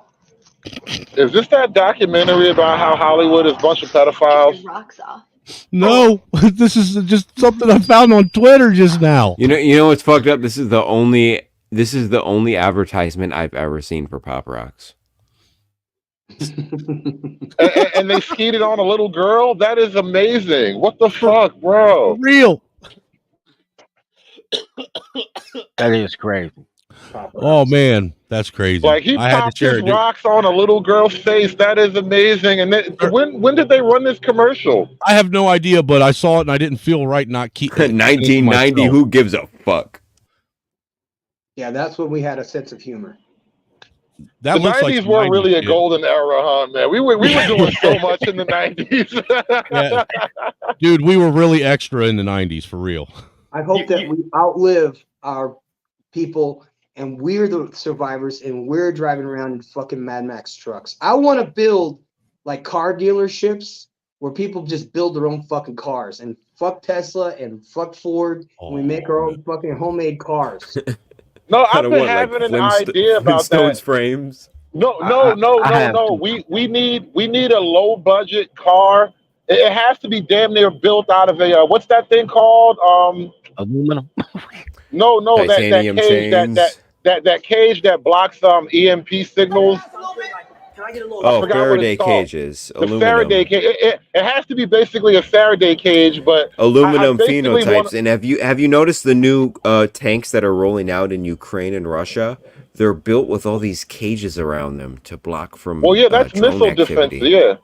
Yeah. No, that's actually like really almost mechanical stuff because it'll sense the missile coming and it'll launch a projectile at the missile to blow it up before it impacts the truck. So it's actually pretty cool when you think about it. But what I'm talking about for cars, let me ask you a question. Why is the plan for every car in the future to be a digital electric fucking is this a Cincinnati Zoo? You say what? Hold on. You say what's us hood? I ain't about to think that we go goofy ass. Oh no, that's jail visit. Yeah, jail visit be like. Say that again. Yeah, no. Why is the plan for every car to be a electronic tracking device in the future? I think we need a business where you can just buy a low tech car. That motherfucker only has power windows. That's the only electronics in there. My boy got a box Chevy. He said he about to sell it for $20,000. I said for a box Chevy, they was $800. Like man, they $20,000 now because you know. Yeah, y'all don't understand. Bro, that's not a bad. I thought about that too. There's a car. I did a show about this. There's a car called the fuck. I can't think of the name of it, but it's in Africa. It looks just like the Jeep Wrangler. Oh yeah, the shit they tie the machine gun at the back of. Yeah, but they said like a regular, a consumer brand for like. It's a Toyota. Nah, but no, it's called a fuck. I forgot the name of it. But the moral of the story is, if you can get it over here without oil in it, that bitch is like less than $12,000. With oil, then you got to pay the tariff tax, and it's like $32,000. So it's like, a golf cart. These are golf carts, and what I thought, this was my prediction. So make note: if they put us in all electric cars in the 50-minute cities, they're going to be golf carts. Those golf carts are going to go on mega highways that are electromagnetic, and go 300 fucking miles an hour to other cities. That's what I think. I think that they're going to eliminate vehicles that go fast, and unless you want to go on the fast highway. What do you think of that? Do you really I think that's do only you for really the think citizens our of the American capital government city. can create a super high-speed railway? Seriously? Have you seen the New Right. York subways? No. I'm referring to. I just told a story about the New York subways. Like, no, they can't do that. And how fast do the New York subways go? 20, 25. A New York train is And actually and pretty we can't fast. even It's the people you operate have to those deal with. efficiently. Yeah, I think they go like 70 miles an hour. I don't think they go that fast. Yeah, I the don't New know. York subway would be perfect if it wasn't for New Yorkers. That's the thing. The New York subway is actually not bad. It's yeah. the The New system Yorkers is that make it perfect, hard. but the people in the system are not. Oh, by the way, you guys want to see the chicken bus? Yeah, No, we're watching this the scene from the jail horror flick right now. No, I'm just saying I'll go outside and look at it. He said a jail horror flick. I don't even know how to feel about that. Is that my wife right there? What exactly is happening in jail here? Is somebody getting some coochie delivered? What's going on? Well, the tagline says best comment wins. Jailhouse Peep Show. That's all we got right there is best comment wins. When black people That's why I confuse can't the get a good spelling woman of anymore, though. congregation with conjugation. You mean a cute woman? Because there are no good women. Nah, good women be fucking those niggas. That's why I can't get a good woman. No, they not good women, bro. They just toddlers. But there are no good women, man. The moment that OJ got in that white Bronco, he drove away with all the good women. No, but look at You know, these we men. brought What do this they up do? They got before. their hands on the glass. They're like Romeo. Yeah, they're going back to the cell and jack off. Look at them. Look, they're going ape. This is chimpanzee. Look at this. Yeah, it is actually. This is you know what? You know why this is jail dudes, right? But there's a video of a streamer named I Show Speed doing this exact same thing in his basement with a girl. Like she's twerking and he's doing the monkey dance. It's a mating ritual. It is though. No bullshit. Totally is. Yo, United Nations gonna have a field day in America. Dude, Venezuela. Put them on the train, dog. Put their asses on the trains. Let's go. We're done. It's double done. decker with shackles. Bring on the trains. These are all the good black women, bro. I'm so disappointed. No, I got a good red. Imagine, let's say you've been a racist old white man your whole life, but you've read a bunch of books about colonialism, racism, and you're trying to turn a new page. You're trying to view all people as equal, and you're sick and tired of all your fellow No, don't stop white now. racists. I just started my old racist white man path. Yeah, I just joined the path of the but old you're racist not a white man. racist. You're a good man. No, you're not. You're trying to turn a new leaf. No, okay, what you and did you is- go No, into work one be a day good man- at your prison, and you see this on the camera. Look. To be a good man in modern America is to be somewhat racist. Now, I'm not going to nail down the percentage, but it's hard to be a good man in modern America Listen, without being some kind of racist. I'm not racist because I'm going orangutan too right now. I don't go that route. I believe to be a good American, you have to be the stay off my lawn guy. Black people just Stay call off my that lawn racist. guy? Yeah, just stay the fuck off my lawn. Like you didn't have to walk through my grass. Stay off my jungle Stay branch. off my fucking lawn. And the Most problem white is, folk understand that. You will become racist by enforcing that because most white folk get that instinctively. you do understand that any Yeah, type white of folk invented property. yeah, they did. That's you racist. You understand that it is racist, but it's also true. But you know that So racism can be true. That's why they own people because they invented property. Yeah, damn. Hold on, wait. And I got to give ode to the white man real quick. I don't normally do this, but owning property was the smartest thing that happened in the Methuselah era. You understand we were all going to die we're going to starve. The population was out producing the food source. Yeah. They had And that's to, why the land was cheap. right. They had to figure out a way that your cows didn't step on your tomatoes in order to be able to feed the world. So delegation of property works. Ownership works. The reason the hood don't work is because nobody owns shit, because they give it to bitches who got a house for some pussy. All she did was miss the period. She didn't do shit for it. That's why the hood is fucked up. Anything that's seen as authority is seen as white. That's why black people hate teachers and police officers. That's why they hate men. Like there is no way around that, bro.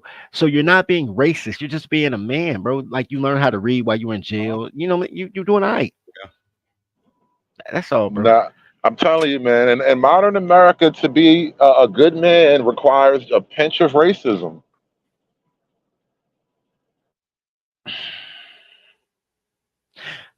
I'm not anti-racism.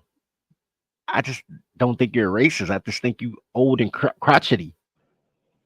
I think we're having a linguistic issue because we've sort of we've kind of like watered down what racism is to be, and I'm making a bit of a joke, honestly, to be totally fair, because like everything good is racist though, so it's like, yeah, everything good is racist, and everything bad is women, gays, and felons. That is true.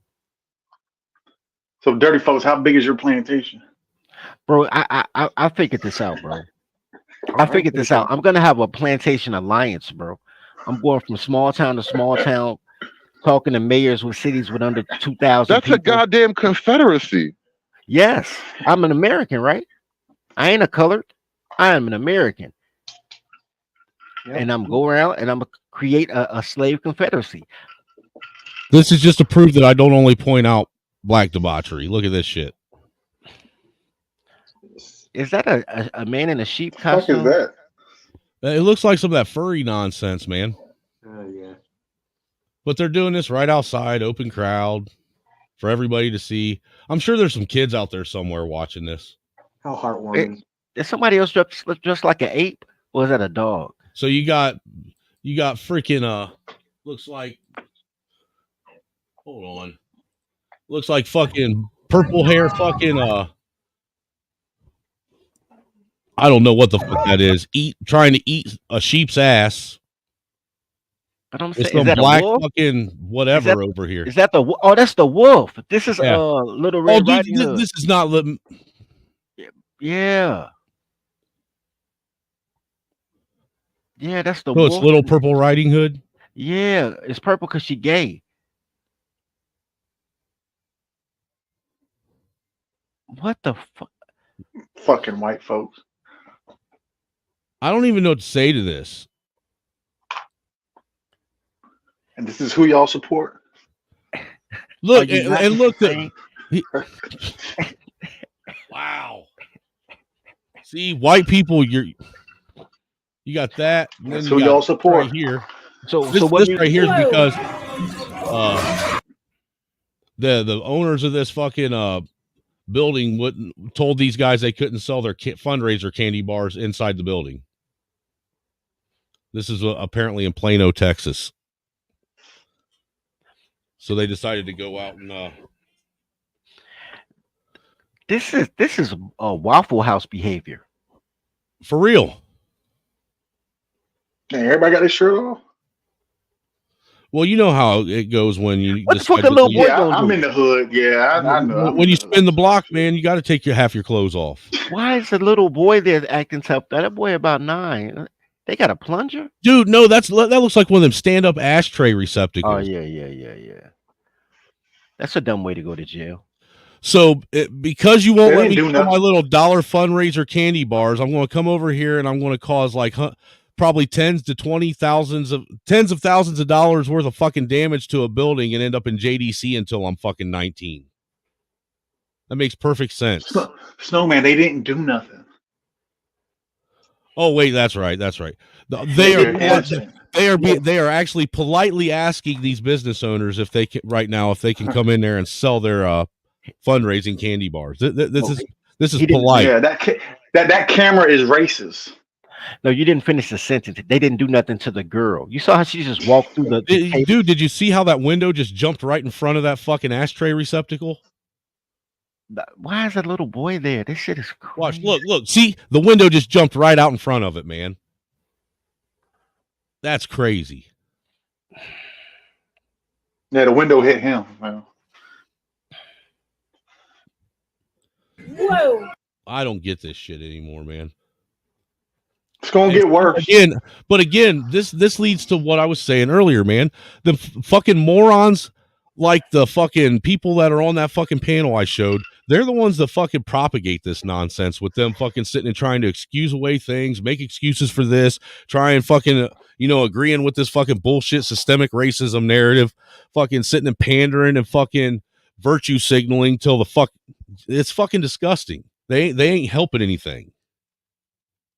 They're making white people look stupid. They got intelligent black people laughing at them. Hell, even the black people in the hood that are fucking doing this shit are laughing at them. So, Snowman, when white folks gonna come out the woodwork and handle this shit? Never, because they're all a bunch of fucking pale pandering pussies anymore. But that's why slavery gonna work, bro. Because I know they're not coming, so I'm coming. They want to change. They just don't want to seem racist. I don't mind being racist. I'm here for you. You will have once the dollar fall, you will have dirty coins and shit. Man, yeah, dirty crypto. You ain't know? Damn. I ain't even waiting for the dollar to fall. We already working on that. I done linked that shit to my Square account already, so you can use the crypto. I'm trying to get him a man. I got plans, baby. I'm gonna be a good slave owner, bro. I promise you. Everybody going to be down with me. They gonna be like, yo, he a cool ass slave owner, yo. They ain't gonna call it slavery though. They gonna call it something else. Programs. Black people love programs. That's why I gotta call it some type of program. Rex 84 program. Black people love programs. Oh, the trains are gonna be filled up, man. It's vacancy for the internment camps.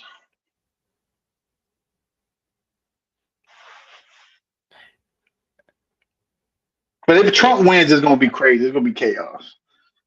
You know that's coming for the next. I don't 4 think years. Trump's gonna win.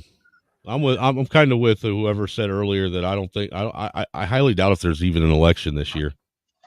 Yeah. There's no way that they can allow Trump to win, bro. That means we'll be at war with a country. Then they suspend. Yeah, we'll have to go to war, so he'll be a wartime president for Trump. Yeah.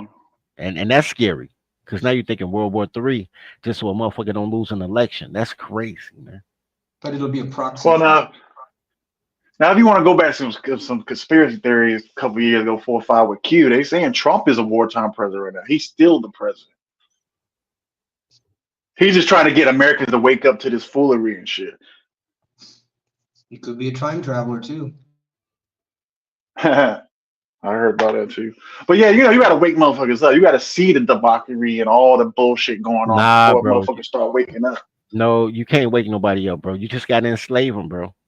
I tried to wake up thing, bro. I tried to wake up thing, bro. Every time Hood do a show about Chicago, I see all my friends be like, motherfucking Natasha, motherfucking Brian, motherfucking nigga. I see you with a United Nations uniform on. Bro, I promise you.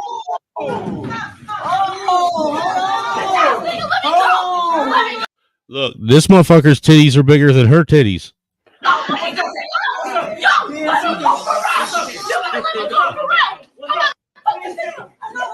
See what happened when you let white girls hang out with black girls? That's a mixed girl. I don't think she's 100% white or black. Damn. Well, I don't know. What do you guys think? She spit right in that motherfucker's mouth. I would beat her ass too, bro. I would beat her ass. Hair hat madness. Hey, look. And she's still wanting to fight the motherfucker.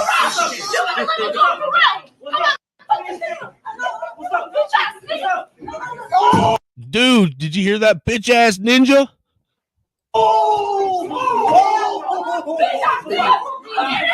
Damn. That's great. I would have punched, dude. I'd punch my wife if she spit in my mouth. Nobody knows how to fight.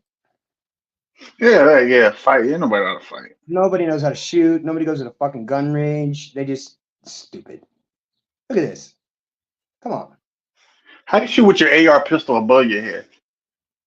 How do you do that? Well, look, for me, as soon as I saw the shirt this say Slay, I knew what was about to happen anyhow. Oh, yeah. I got a rear naked choke on her. It's half-assed, too. Now she can turn around. Well, that's because he's a school official, and if he does too much, apply too much pressure, you know, it could be considered him trying to kill her.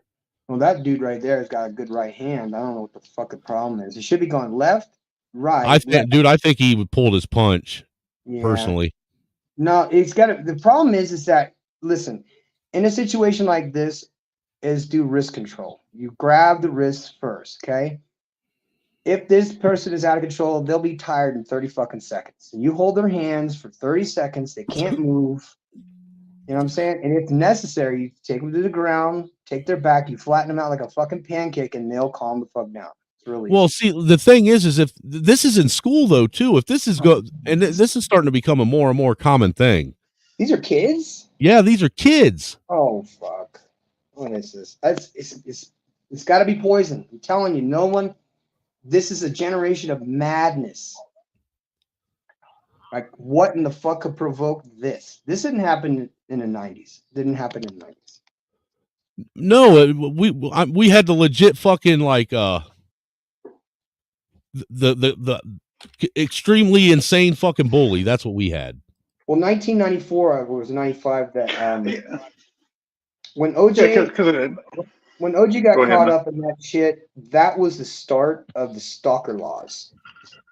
The laws changed the minute that thing was turned over, and it was because there was a single mother phenomena that they wanted to create. They created a child support system at the exact same time, and basically they did fence this all in. So that's when it started. Now we got 20 plus years of poisoning going on here. It's the only thing it's brainwashing and simultaneous biological poisoning. So I blame a lot of shit.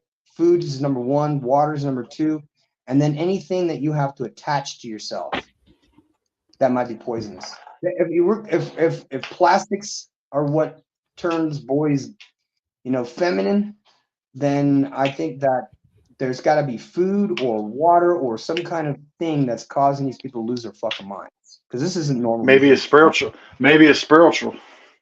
Maybe you're right. Demonic possession makes sense. So here's another one of these fucking pale pandering pussies. These weak fucking wandering whack fucking whiteys. Black whiteys is racist. You're Black right. whiteys. So if someone that isn't white hates on a white person based on their skin color, what do you Oh man, that's cringe. like my answer?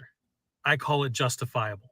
White-bodied people have conquered and colonized almost this entire planet. As a history teacher, see, look, man, where do you got to be in life? How fucking like unsufferable of a fucking person do you be? How fucking like how fucking just soft of an individual do you have to fucking be for you to just fucking go off? This is fucking insane. Well, where does it come from, though? I don't get since when do we fucking since when do we demonize winners? Okay, well, check this out. Let me help you out. Winners don't. Why? No, because this is starting to piss me off, Dirty. Why is it only fucking white people get deemed colonizers and we stole shit and we took shit when everyone else is deemed a fucking conqueror across the fucking globe? Look, bro, they're conquerors. That it was the spoils of fucking victory, spoils of war. Look, except for when fucking white people do it. Well, first of all, you Irish, so you ain't no fucking conqueror. You got conquered. But second of all, though, so don't get off that crayon high horse. Yeah, that crayon high horse like you was a winner. But check this out. The point is that most people are losers, and losers always want to race to the bottom so they don't feel like a victim by themselves. Holy shit, it's fucking Andre. What's up, Andre?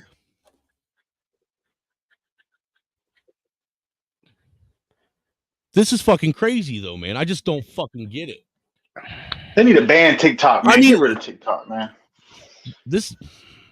I teach my students about the scramble for Africa, in which He's a all teacher of these too? European Oh, yeah, countries of course, came together to decide which parts of Africa they were going to colonize. And then about the age of exploration, in which Europeans sailed over to the Western Hemisphere and committed genocide against any and every indigenous population they came across.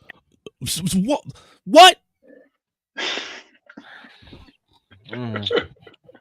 When you take his white ass to Africa, I mean, we're find just out going to what happened. completely gloss over the part of history where they were literally fucking genociding themselves before we even got here. What's this we talk? Look, anyway, I'm a This is national. dude, I'm just tired of this shit, man. You know, it's one thing to teach proper history, okay? But there's never this fucking like medium ground, proper history. It's either completely fucking whitewashed or completely fucking blackwashed. There ain't no in between. So man, he has white guilt. He should have white guilt. Why? Why should he be guilty? Snowman should have more white guilt too. He too Fuck that, goddamn dude. I don't have nothing to feel guilty about. You're too fucking comfortable. If anything, you should fucking feel guilty, dude. To be honest, I don't feel guilty about shit either, man. Why the fuck should I feel guilty? Because you got a better credit score than me. Snowman. Yeah, you too. Yeah, you got a better one than me. Shit, my credit's fucked up. Snowman, pumping and dumping black girls is colonizer behavior. Oh my fucking god, dude! Really? Right this, bro. So hood conservative. What if she's a red bone? Then her mama got colonized, so it's still that secondhand colonization. That's North African behavior. You're so dumb you stuck the phone up your ass to make a booty call. Hey. You're so dumb you went to the library to find Facebook. You're so dumb you go to the dentist when your Bluetooth isn't working. You're so dumb your highest level of education is hooked on phonics. You're so dumb you got hit by a parked car. You're so dumb you can't even put M&Ms in alphabetical order. You're so dumb you thought Fruit Punch was a gay boxer. You're Yeah, that. All of that. Eminem in alphabetical order was wild though. That was crazy. I'm using that shit today. White people having sex with Keisha, pumping and dumping Keisha is colonizing black pussy. Yep. That's fucking crazy. You guys want to see the result of colonization? I sent you a video, Dirty. That's the video of me in Colombia. Dude, I'm seriously over this whole fucking narrative that white people are the only people that can't go out and actually go to war with the nation, conquer the nation, and actually, reap the spoils of war. I mean, what the fuck is going on here? Why are they? I pray for the day when white folk can conquer the world and brag about it like Israel. For real. Ooh, that's a good one. Wow. Okay. What about space, hood conservative?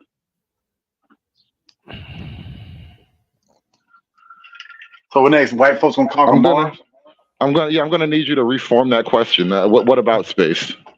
Yeah, I said where's the next white frontier?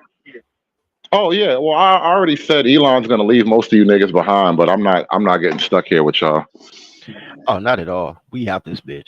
Yeah. Then I teach about the transatlantic slave trade, and then slavery, and then Jim Crow, and then the war on drugs, and then mass incarceration, and then about people. Damn, it sounds like he's teaching a fucking African American studies course, not history. That's that cute. Sounds like African. Does it not to you? Yeah, that's that Q Butter Omar Johnson bullshit on all that shit. Have you ever wondered why colleges don't teach? You know how they teach women's studies in college? Like every college campus has some kind of female studies or female whatever courses. You ever wonder why they don't teach male studies? Because you colonizers. You know what? I'm gonna tell you what. You fucking yuck it up right now, but you know what? You guys are about you black men are about to get what you want. You're about to be equal to the white men. You're about to have the equality that you want, and when you get it, you're not going to like it. I don't want to be equal to you when you're on a down slope. I want to be superior. Fuck you talking about? Right. I wanted that 1950s racism equality. I don't want this gay equality. No, I hope they keep pushing this shit because then it's going to have to force all these black dudes that fucking hate white dudes to actually realize what's really going on. When they actually get the equality that they've been wanting, and they're treated just like white men. That's the racist. illegals taking over the hood. So that is racist, bro. Why would you? Where would black folks go once the illegals take over? Why would I want to share all that or keep all that hate just to myself, sir?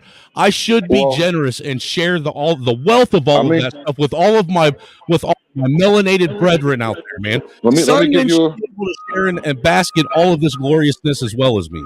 And let Professor Matt. me give you a nod, Snowman. I discovered my whiteness in family court. I felt so close to Timothy McVeigh. I'm like, bro, this shit needs to come down. This whole fucking building, this whole goddamn building needs to go. He said I felt so Dude, close. you ain't never lying. Oh my. Yeah, but what are black folks gonna do when they get kicked out the hood by illegals? Where are they going? So What's up, Sam? Here's what you don't understand about black people. Well, with the community, not black people, the community. Well, black people in general, because boomers. They're migrants. They go wherever they're allowed to go because they don't have a sense of ownership, because ownership will take structure and they don't like structure. So it really doesn't matter. They want to be slaves. They should come to my plantation. Hey, dude, I found the first batch of crackers you can round up, man. It's the ones on that fucking panel I was on. Dude, they will willingly fucking come to your plantation and work for you because they're guilty. They feel guilty about some shit they never did. So you need to go ahead and take advantage of that shit, and I'm going to help you do it. They deserve every bit of fucking slavery they get. That video. Yeah, that video, he could be the one like Samuel Jackson. Yeah, that'd be your house one, 30 folks. Yeah, I'm talking about, man. Everybody need a house honky. Look, house honky. Everybody need a house honky. Yeah, everybody need a house honky. Damn, what he be wearing? What do you have him wearing? I have him wearing a suit. You know why? Because that's what the Japanese do with their house hunkies. So in Japan, no, not Japan, China. So in China, this is what they do. They hire fucking broke crackers. They give them a haircut, put soap on them, something different like deodorant. And then they stand them in front of their stores to make their stores look more successful because they have a white man in a business suit in front of their store. I like that. I wouldn't have him looking like Bojangles. Fuck that shit. I want him to have all his teeth and everything. And we're going to go out here and, think about it. Step on in. So you'll have him at the end of your driveway. Your driveway's pretty long, so. Hey, let's be polite and welcome Black Thoughts to the panel, man. Welcome, brother. Welcome.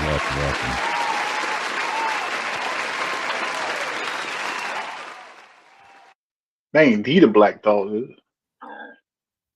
What's up, brother? What's up, guys? Good morning. Good morning to you, sir. I'm just up here having a fucking white fit today. Well, the only problem I have with what you're saying, Snowman, is that the average productive black man already knows what it's like to be a white man. All that specialty stuff is for the gays and the felons. Facts. That's what I've been trying to tell them, man. The average black man, I get treated just like a white man. Take your ass to work and get the fuck out of here and go bring something back. That's it. Like, other than that, all those specialties, I don't take it up the ass, so I don't get any of that, and I'm not a criminal. So no one has any sympathy for me. I guess fair enough, man. I told you how it work. You only black if you're a woman, gay, or a felon, bro. If you can read above a 6th grade level and you don't have a parole officer, they tell you acting white, you're talking white, you're working white. Everything has to be a rags to riches story. Snowman, I drive a pickup truck, bro. You think they give a fuck about me? No, if anything, you're a fucking pain. You cause more problems than you're worth.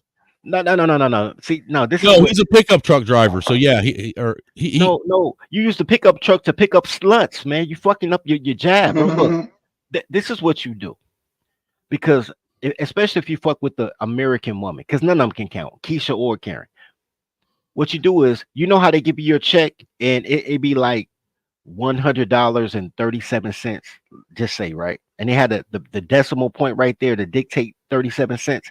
Erase that shit. They don't know shit, bro. You now make $100,370. They don't know how numbers work, bro. And you could just tell them like, this is my work car. I got the Bugatti in the shop. It works every time, bro. Every time. Girls are dumb. I think that's what Andrew Tate did with his hoes. He was running their taxes and all that. So he was like, listen, you had to pay a lot of money in the whore tax this month. Hey, Yeah, makes sense to me. technically, we ain't gonna have cars in the future. How you gonna hook up your carriage and shit? You gonna put spokes on it, No, I'm always gonna be like having a 40 inches or something like that? 40-inch spokes on a tractor with a slick. Carriage. I No, ain't on a got no. carriage. Why you gotta get a carriage? Who the fuck want a carriage? Your 2 horses in the front and your carriage. No goddamn carriage. Carriage ain't player. You know what I learned about carriages? Not about the carriage, about human nature. Is that people have always looked for a way not to talk to people in real life. Like in a carriage, they read a book. Now we use cell phones. Before cell phones, we had the newspaper. I think carriages were player back before people had horses. Like if you roll up in a carriage pulled by some niggas, that's player. You know what I'm saying? That's fucking. You know what? It seemed player until you take one of them carriage rides with your girl and you go downtown and all the cars just going past you when you're in this goddamn horse. And you're like, yeah, fuck this carriage. Yeah, yeah. Look at the white folks in England and stuff had carriages and shit back in the day. $35 for a goddamn carriage ride. Man, that's some bullshit. Or maybe I'm just cheap. Pay me no mind. I just thought about that. Hey, you guys want to see? I made a homemade car. You made a homemade car? Yeah. I made a homemade car with a solar panel on top, so I can have lights and shit. You are old school I white thought you man. make hair hats. What's Oh, this? can What's I- this? My man made cars and weaves. This motherfucker is like Damn, He is Leonardo. awesome, bro. It's like He's a Michelangelo. He's a mythical, magical white boy. I'm trying to tell you, bro. Yo, can I complain about a first world problem? Fucking Starbucks pissed me off. I'm to the bottom of my coffee and the shit tastes like sugar. I mean, you can't mix the fucking sugar up. I'm paying $3 and change. Mix my fucking coffee. You fucking educated barista. Because, you know, those are all the PhDs in there in fucking basket weaving. Goddamn, you do have white people problems, man. Salute to you. Yeah, that was a white person problem. It was hilarious too, by the way. Hey, shout out to Andre, man. Welcome to the panel, sir. My fellow melanated brother, Right on South Salem Street. Yeah. This has been a crazy one. Yeah, what to what that last guy was just talking about, like he said that he made a homemade car. Like I do have an older friend, older white dude, and yeah, like he does shit like that. He makes like No, that's what I'm saying. He a 1980s white boy. That's what I'm talking about. Like he Remember the made a 19 homemade, Go ahead, bro. homemade remote control plane, and yeah, that's Bro. like a classical white man. And you know what though? That was a generational thing. It was me 3 years ago going, man. You know how many alleys I went through looking for an alley mechanic because I needed a brake job done. I didn't want to pay the dealership. Like, there's no more alley mechanics. Like, what happened to the people that smoke crack in and fix your car for like $14? It don't exist anymore, bro. Meanwhile, I'm in AutoZone. It's a fat chick with a skinny boyfriend, because that's how black people roll, right? And her, I don't know, and either her radio or her cigarette lighter wasn't working, one or the other, but it's a fuse. Her or her boyfriend didn't know what a fuse box was, didn't know what a fuse was. You know what I'm saying? I'm trying to get this fat bitch out the line. I'm like, look, shorty, it's either under your steering wheel or it's on the side of the door. Open your door. Say, oh, could you do it? I'll pay you. I'm like, look, I ain't helping you when you got a whole nigga in the passenger seat. Like, the ability to do anything is dying, but slavery's on the rise, bro. This is why they dumbing down America, because the white boys want all the slaves. But I say no to thee. I want slaves too. How much was your slaves, man? I want to buy them. I ain't selling slaves, bro. I'm a collector, bro. I'm a collector. They'll do it gladly and voluntarily. So what are you saying? Like you'll just have them standing in rooms, just standing and shit? No. I'm gonna treat them like prison treat them. I'm gonna outsource them. You know. My fucking 4-year-old daughter's sitting in here trying to fucking break us by ordering a bunch of fucking shit off of Amazon on her tablet. That's because she don't really.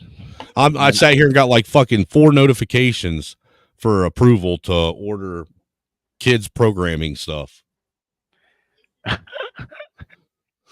About to charge it up. Jesus Christ, man. And then you accept it because you're. No, I didn't accept it. I ain't accepting shit. That's a good white man. Don't accept I'm shit. just saying, man. Why the fuck should I didn't get that shit when I was her age? She's lucky she's got a portable TV. I had a Walkman, dude. A Walkman, and the motherfucker ate my tapes half the fucking time. Yeah, you had a Walkman. And your headset was broken. No, kind it wasn't of broken. lean sideways a little bit. No, it wasn't Yeah. broken. One of the speakers were blown in it. yeah, leaning sideways. Because that was back in the day when it had them great big huge fucking things that like little. It was almost like little tweeters on your fucking ear with a cushion. Yeah, man. Yeah, I remember them shits back in the day. Yeah. Yeah, you old. Yeah, I am. Hey, and by the I'm way, 39. man, we got 19 folks in here.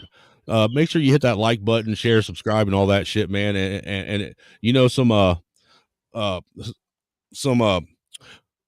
donations would be nice. You know, been doing this for going on 4 hours and not a one donation yet, man. So if you guys feel so inclined and would be polite to, you know, go ahead and throw your boy a few dollars, a few ducats, a few pennies, anything. You know, I'm poor. I'm pandering, and I'm fucking grifting my ass off right now. I'll pander to you folks, whatever you want. I need to see you tap dance. Man, I don't know how to tap dance, dude. I'm white. Yeah, I with the little rhythm. socks on and shit. I got no rhythm. I'd play you a song, but it's early and I don't want to get loud. I'm selling 100 Biden right now. I'll throw you some 100 Biden. That's what I'm talking about. I'd rather it be in a, you know, 20s or 10s or, you know, the kind I want the, you know, never mind. It might have 100 Biden residue on it. Dude, what the fuck is wrong with Taylor Swift anymore? She got a boyfriend. Do you know how bad her career is? Look, bro, you can't have a career based on I can't keep a man and then have a rich man. And now she going crazy. That bitch is crazy, man. Bitch you gotta see this. This bitch calls the cops on her fucking boyfriend after he found her cheating. Oh, that's an American woman for real. Wow. They will call 911 on us. If we get caught cheating, they'll call fucking the cops on us. No wonder dude, I support the drizzle movement. I really do. You fucking what are they calling them? Fucking soft boy summer or soft boy era. You guys go soft boy. You guys do whatever it takes to fucking, you know, teach these bitches a lesson, man. You do you. I don't care. Yeah, we have an intruder. We have an intruder, yeah. Yep. Yeah. Yep. We have an intruder in the house. I've been here for 6 months. And you in my house? You in my house? Get the out! You in my house? Please send somebody. You in my house? Please, Yeah. please. Yeah, I have a please. report I'm on here. this guy. And he Yeah. broke into my house. Yeah. No, he did not. Please. No, he did. I live here. I live here. Hurry, Yeah, please, yeah. hurry. Come on. Yeah, I live here. He in my Is this staged or is it real? What the fuck? That's not Taylor Swift, though. I know it ain't Taylor Swift. I think that shit's staged. A lot of that shit be staged.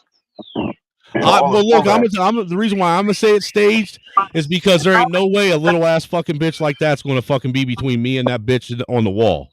Now that's because it's a you thing. She knows what type of guy she got, bro. There's no way in the world that I'm gonna be curled up in the corner. I'm like, damn, bro, I ain't even know, bro. Let me get my shit. Dude, I would have done kicked her in her fucking pussy and got right to him. Bro, hey, look. You would have did a double combo. For real, dude, she would have caught the double foot baby foot. She would have caught the double foot baby killer drop. I think it's drop kick baby killer stomp. I think it's staged because they got clothes on. Because if I get caught, I'm dealing. That's a fact, Dirty. I'm not tap dancing, damn it. You guys ever notice? You guys notice that men are like we're repulsed by cheating. So now, take it a step further, we're repulsed by men that we consider friends that cheat. You say you're pressed by men that what? No, I'm not friends with people who cheat on their wives. You can't trust them to do business. I don't want to deal with nobody. Yeah, I got I'm friends not. that are I'm not a really big rich. fan of that shit either, Yeah, man. that's an integrity issue. You're right. It is an integrity issue, but it's also these are people who have tons of money. It's also a okay? morality issue. It's also these are also the same type of people that they'll try and take a man who's not in a perfectly decent relationship and try and get him to cheat. That way, you know, it's just fucking stupid. That happens. Yeah, it does. Yeah, That's it does. just crazy. There are people that just want other people to be degenerate. You know what I mean? And I think it might be a status thing. But when you're wealthy and you have friends that are wealthy, you don't want to see your best buds that are doing good get divorced. And at the same time, we've come fucking far, real far from being where we were. And we're gonna let a woman in that's gonna fuck shit up, and we allow it. No, fuck that shit. Guys that cheat on their wives are not trustworthy. I don't give a fuck what anybody thinks. You players are. If you're a single dude, you do what you want. But if you're a married guy and you want to make it worse, cheat. If they cheat, fuck them. They can be replaced. What? Well, you know, also it's funny, right? Because if you notice, men don't hang out with too many single friends, but women, like, they could be in a relationship and they'll still be hanging out with a ton of single friends, having them fuck up their relationship. It's really odd. Well, you know what? I let me rephrase what you said, because I'm kind of with you. Men hang out with the guys they came up with, so it's not like they all go to a bar. Like they'll be with their single friends, like, yo, we're gonna watch the game or grill. Like, you're right. Men don't put themselves in compromising positions, and their friends don't allow them to. That's a fact. Yeah. I give you that. Bitches do. Their single friends fucking sabotage everything. Yeah.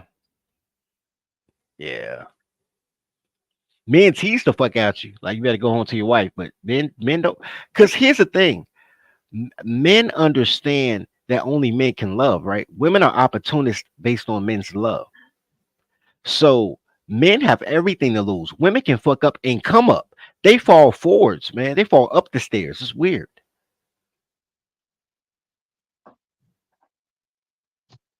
Well, I think a lot of that is just because the safety nets and the simps, man. Yeah. So what if your wife was cheating with a transformer? Bro, you got to get rid of that bitch. No matter. She got to go. A transformer is no different than her cheating with a lesbian, bro. It's the same energy. Yeah. It depends. If it's female to male, it's a lesbian. If it's male to female, that bitch is taking some dick. Either way, that bitch got to go. Either way, she taking dick. She just wanting a strap on. Like, look. Yeah, strap-on don't count the same. Yeah, dude, because it's fucking up my grip. I had that shit custom fitted the way I like. Yeah, you're right too about that too. Yeah. So have you guys heard about this? This apparently happened like yesterday. 6-year-old boy shot in Kansas City while playing outside with friends. Yeah, I've seen that video. He is the third child who's been shot in the past 8 days in Kansas City. Surveillance footage shows children playing outside before gunshots rang out, knocking the child off his bicycle. Kansas on a mission. They trying to get them. That doesn't matter, sir. Cops are chasing down black people and killing them. Listen to this shit.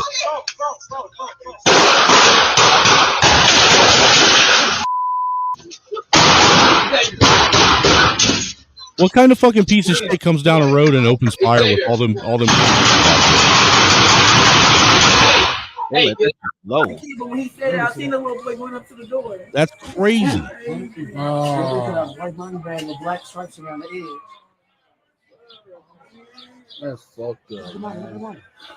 And look, all these motherfuckers sitting there saying that's fucked up, but nobody wants to do anything about it. Look, this is why fucking anti-snitch culture, staying on code, street code is fucking stupid. Nah, they be snitching like a motherfucker now, bro. I'll get it twisted. Man, just bring in the blue helmets, man. Get this shit over with. Man, I'm telling you, rob me a gray slave owner, bro. I promise. No, I'm God. just saying, I don't get why that people fucking where do you got to be in life to where you're okay with watching going through a fucking neighborhood like that and just shooting people up. Where you got to be? They fucked up in the head. Yeah, well, first of all, the whole anti-snitch thing, all these dumb monkeys. You know what? Let me chill. Damn, he about to go in. No, go ahead, black out, man. Black out. You got it. It's all you. Black out.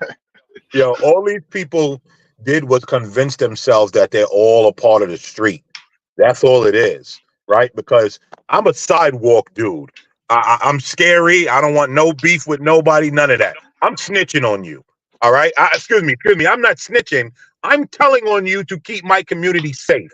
I don't know what snitching is because I'm not a street nigga. There it is. So I don't know what snitching is. Hey, the crazy thing with all these street homies. Go ahead, Snowman. No, I was just going to say shout out to Sam Giroux for that $25 ball he just sent, man. I greatly appreciate you, sir. Greatly appreciate you. This is for you, my guy. Here comes the money. Here we go. Money talk. Here comes the money. Money. Dollar.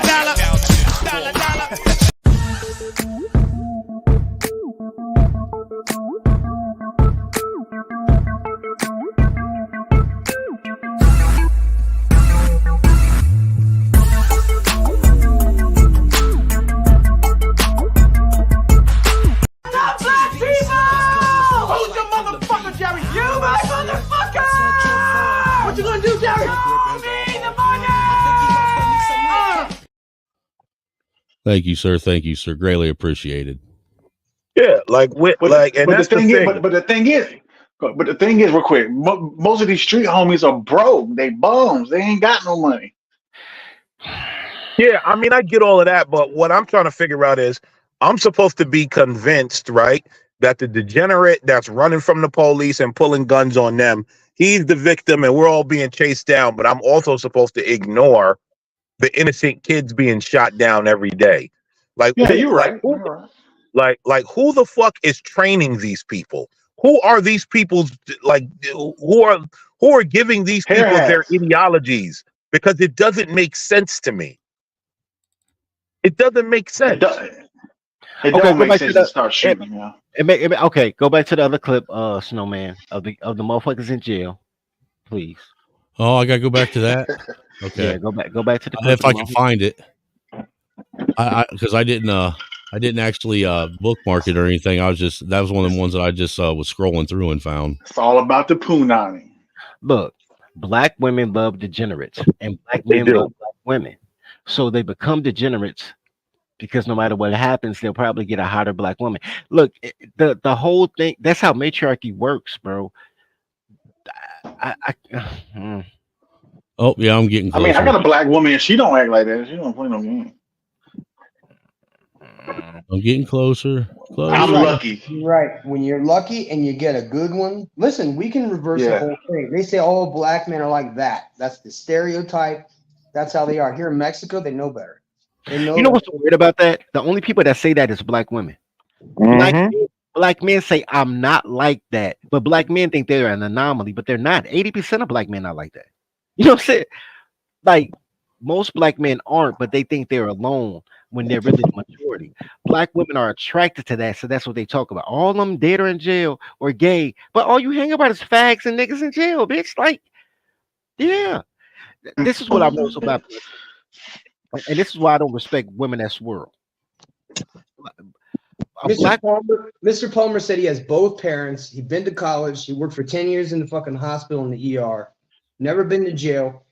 And says that people are shocked because they automatically put up a jail reference or single mother household. Always. My God. Oh, yes. Yo. Yo, yeah. You brought me tea? Oh, my tea. Yo, God, you got to get that. Just put tea. Put a titty on the Why are they getting excited? They ain't gonna be able to hit. Hey, man. That's the only reason people pay OnlyFans models like this. I don't know. I don't understand that either.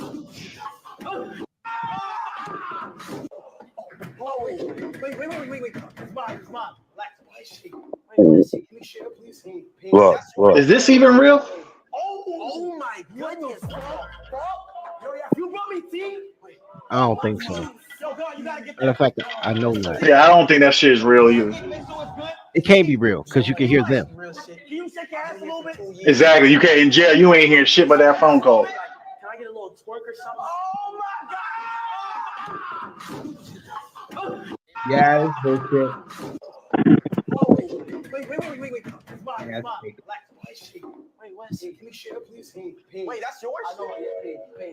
Oh my god. Yo, just imagine when America collapses though, and these bitches can't get no weed, no makeup. Imagine how they gonna look like in the streets. Check it, make sure it's good. It's tea. Can you like some real shit? Can you shake your ass a little bit? Can I get a little? Can you shake your ass a little bit? Can I get a little twerk or something? Oh my god! Mr. Speak on it says this is fake. It's still funny. Oh yeah, he's right. That's that streamer, YouTube streamer, and it's believable as shit. Nah, I mean, no. The energy is the same as what I was saying though. Like you you're right. Yeah. You have the community. God damn. That rewards debauchery, and then if you can read, they don't like. I got a cousin like that. Matter of fact, hood going, but when they start talking about the only two cities in America that want to get back reparations, one in San Francisco and the other in the Chicagoland area. Dude, he damn near knocked that dude's fucking do-rag off his face. Look, his glasses went flying. He's already out. When his glasses went off his head, he was already not. It was lights out. Look. That's what you call white power right there. Watch. Boom! Right there, he's done. He is done. So crazy though, he switched punches in the middle of the punch. He did too. You noticed that as well? Yo, you need to say that video. That's a prime example of showing that white folks can fight too. Look, because this is a different punch right there. Yeah, he was about to do an uppercut. That's what I thought was coming too, was an uppercut. Then he came over with that fucking crossover. Because in the hood, most motherfuckers in the hood say white folks can't fight. Oh, white folks can fight. They didn't conquer shit. Look, that dude's gone. Look at his head right there. He is gone. Yeah, adios. Yeah, you see that? You see that leg? Look at the leg. He did the stanky leg while he doing that. Yeah, look, he moonwalking and he's asleep and shit. You know why they say that in the hood? Because when you're in the hood, you're not around white folks. You're only just like passing by. You've never they've never hung out with them or been around them, or especially them country boys. Them country boys get it in. Look, right there, that guy, he just did him a favor, man. If he wouldn't have pushed him like that, that dude would have fell to the ground and probably broke his tailbone. Instead, he falls flat. Go ahead. He's security, right? No, that looks like a Proud Boy. Look at that. Because look, right there's where he changes the punch, dude. Right there. And even right there, even right there, looks like he's getting ready to do the Undertaker, fucking grab him by his fucking throat and shit and lift him up off the ground. Yeah, he had about 3 thoughts. He wound that motherfucker up. I think that, you know what, I think you're right. He was going through as he was doing it, he was going through the scenarios of what the fuck's going to happen to this little motherfucker if I actually follow through with this. No, I don't think it's that. No, I don't think it's that. I think he came with the uppercut look, so dude to bend down like he bent down to block his balls or his he looks like he's about ready to take a shit is what it looks like. Right, because you got to block the uppercut, but then he came with an overhand while my man was down waiting for the uppercut, and then he ended up night. I want to know what's going on over here, that all of his fucking people are all focused over here and none of them are watching what's going on. Because he got cauliflower, he knows better.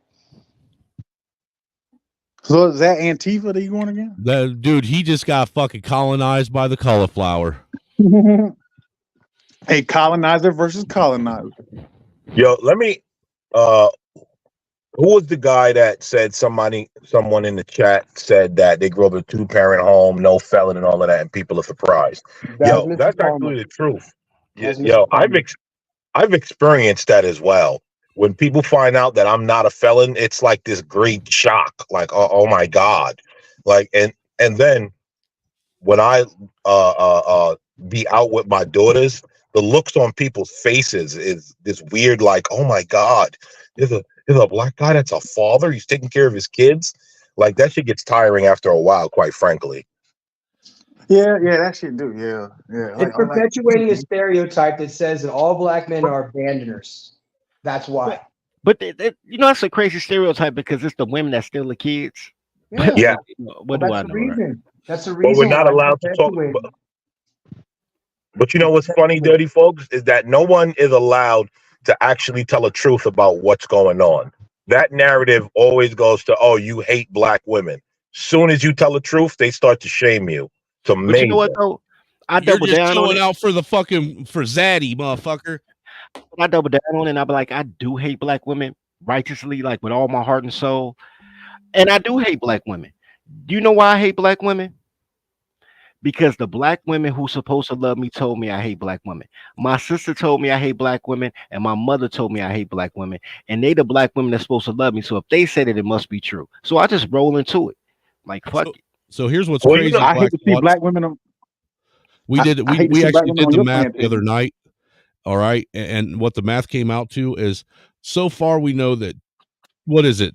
2 babies are aborted every 3 minutes. Now we got to figure out who's aborting the most babies out of them every 3 minutes: white women or black women?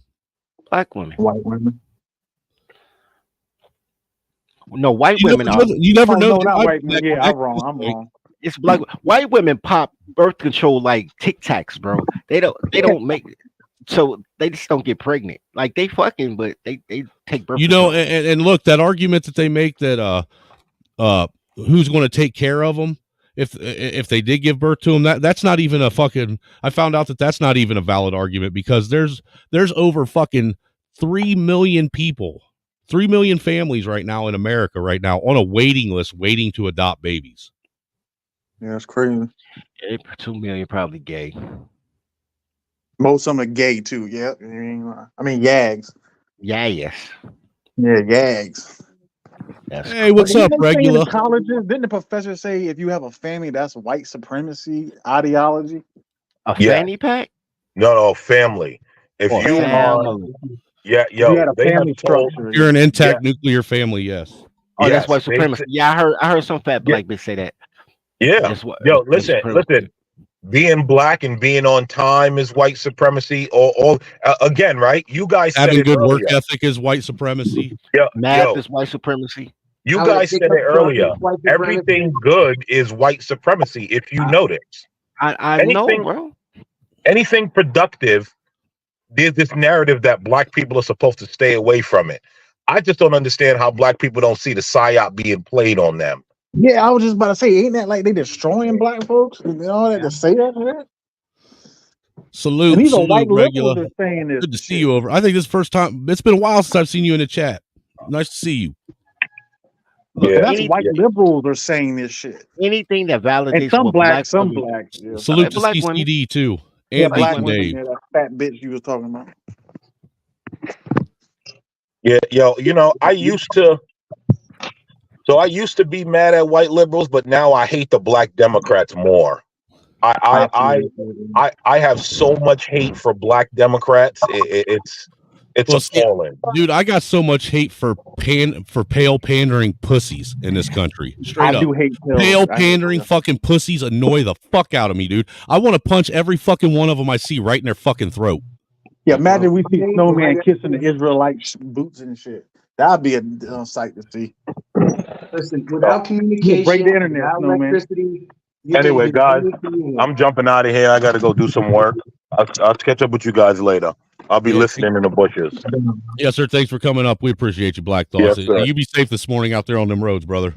Thank you. All right, bro. You guys have a good day. The roads is racist black thought you're riding on. This shit's fucking crazy. What'd you do? Go through a black zone where they didn't have no Wi-Fi? No, I had to do some white man stuff, bro. I actually work for a living. Oh no shit, man! That is- I don't blame you for turning that shit off, man. We would have got you fired. That is racist, bro. And I gotta do that shit in like 45 minutes. But I don't feel like Right, You ain't got bro. no fucking job. Stop lying. Gotta get my Caucasian on early in the morning. Motherfucker, I do. How the fuck do you got a job and you don't even know what day of the week it is? I'm calling Yeah, Cap. dirty folks, we surprised you up this early. Man, I went to bed like at 7 o'clock Dude, last night. dirty man. folks, I'm telling you, there is not a single working man that forgets what day of the week it is. bro. That's It's like fucking statistically improbable, and it violates the laws of fucking thermodynamics and physics all at the same time. I tend to agree with Snowman. No, I Listen, work remote, bro. when I was hustling, bro, I didn't even need to know what day of the week it was. It didn't even matter. That shit was an existential irrelevancy. Hood, you When say you're what? It's punching a Friday clock every waiting on day, a huh? check because of someone else and what work you're putting in, you know what fucking day of the week it is. You know when Friday's Hey, coming. Sunday, Nah, we Friday, hustling. No, Monday. no, man. You don't None of that understand, so matters. man. It's hustling in the street. I'm a hustler. We thought it was He ain't Friday no every day. fucking dude. That wow. Listen, Now the you saying first I and the ain't a 15th, bro. hustler. Those are the only days that have any relevance, bro. Well, the And third, Tuesdays and Thursdays. the third be kind of hot too. Tuesdays and Thursdays, yeah, that's a whole different day. Yeah, that's different. Actually, in our household, it's the 15th and the 30th are the 2 days that matter. Well, same concept though, because the 30th and the 1st are effectively the same days in welfare terms. Yeah, but that's how you know the difference between somebody who's getting welfare and somebody who's on salary pay. Because salary paid motherfuckers, it's the 15th and the 30th, you know, and generally welfare comes on the 1st and the 15th. See, you were the clientele I like right there. You got a good job. You buy Coke every Friday. I was too, dude. Hey, dude, actually, dude, believe it or not, when I drove cab, I had a fucking ridiculous fucking habit. My plug loved me. It was horrible. You was taking bumps while you was driving? Dude, I was fucking going through probably about fucking allegedly more nose candy than one person needs a week. Yeah. That booger sugar was getting expensive. Got Hunter Biden. Listen, man, $75 a gram. Sometimes it's 100. Shit depends on where you are. Motherfuckers be stinging y'all for that Damn, shit. you guys are fucking. Dude, I was paying fucking. I was getting like, what was it? 2 balls for like $2.50, dude. Well, that was every 3 days. Nah, if you're let's say you're in a nightclub, right? And you're like in Manhattan somewhere. That's the lane. That is the golden ticket right there, man. I knew a motherfucker who did that shit, and I was like, bro, how the fuck do I crack that code? I got to get in the nightclub lane because you can hit the motherfuckers right on the dance floor. $100 for a gram. What they gonna do? You Say walk around the no? whole dance floor. Yeah, make about $500-600. Right. Hey, dude, that was another nice thing about being a cab driver, man, because you get people come into town and ask you, hey man, you know where I can get plugged in with this, that, and the third, man. And it's always beneficial if you just have little nicks and dimes already in your fucking folder that you can just hand to them. I just happen to have this Coke I wasn't using. and look, dude, the best part about the other best part about driving a cab is if you got pulled over, all you had to do is take the shit you had, throw it in the fucking back seat, and now it's not yours. And then act all bothered like these fucking assholes every time I pick one of these fucking Mexicans up, they just leave cocaine and tacos all over the place. Right. And you can get away with it, dude. How much does weed cost? How much does weed cost nowadays? And I'm not talking about Mexican brick weed, but other. Dude, does Mexican brick weed even exist? What is Mexican broke weed? That's like that shit from Narcos. We don't even do that no more. No, right. Last time I had Mexican brick weed, I was still wearing one of those fucking 1990s over colorful fucking pullovers. What do they cost? What weed costs now? I was just wondering. It's legal now. Well, I can go to the dispensary and I can probably get. You can still get an ounce of some decent fucking medical grade for probably a couple $100. Wow. I mean, that's a couple hundred is high. 200 an ounce is on the high end. If it's like a $1.50, that's pretty much like street price. But the thing about the dispensary, you should be able to get high quality at the dispensary. So the money thing is kind of that's what you're paying for. The problem is trying to get high quality on the street is always hit or miss. So it's gonna be cheaper, but you never really know. And then not only that, most of these motherfuckers that are selling it on the street, they don't even do it like they used to. They're trying to stuff as much as they can, like a gram in a little 1 gram baggie, man. And you're lucky if you get a gram. 9 times out of 10, you're getting like a half gram in one of them things. You know what the crazy Or you shit? got good get that spike with the other day. But no, I go to what I do. Actually, the cheapest route to go is to go the concentrates, man. What I do, I do dabs and concentrates and the fucking flours or I don't mess with flour, but the butters and the waxes and all that So, shit, this is one thing you don't understand. Being in the hood, a lot of these motherfuckers. Will you shut up? I was talking, man. How you going to interrupt me while I'm in the middle of selling my pitch here? God damn, dude. Show some respect, man. Damn it. Drug addict ass You know I'm conversation. a real Dude, one. he asked. I'm just saying I can go get 2 grams of fucking wax, a couple grams of dabs. I can get a couple grams of butter, a couple of those fucking little cartridges for my vape pen. You know, that's like 6 grams of just concentrates, and then I can get some edibles. Sound like you're baking a cake. Then I can get some edibles, dabs and wax and butter. dude. And like all this, I'm only cupcakes. spending like maybe $150-$200, and it'll last me like 3-4 months. That's what's up. Hell yeah. I was just But curious. the because down here homies in the hood don't even know what sativa indica means. They just smoke it.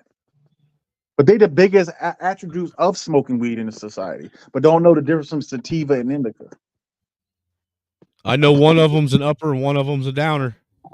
Like a And I body know high. that- Indica and I know is a there's a body hybrid high, where they mix sativa them is a together. mind high.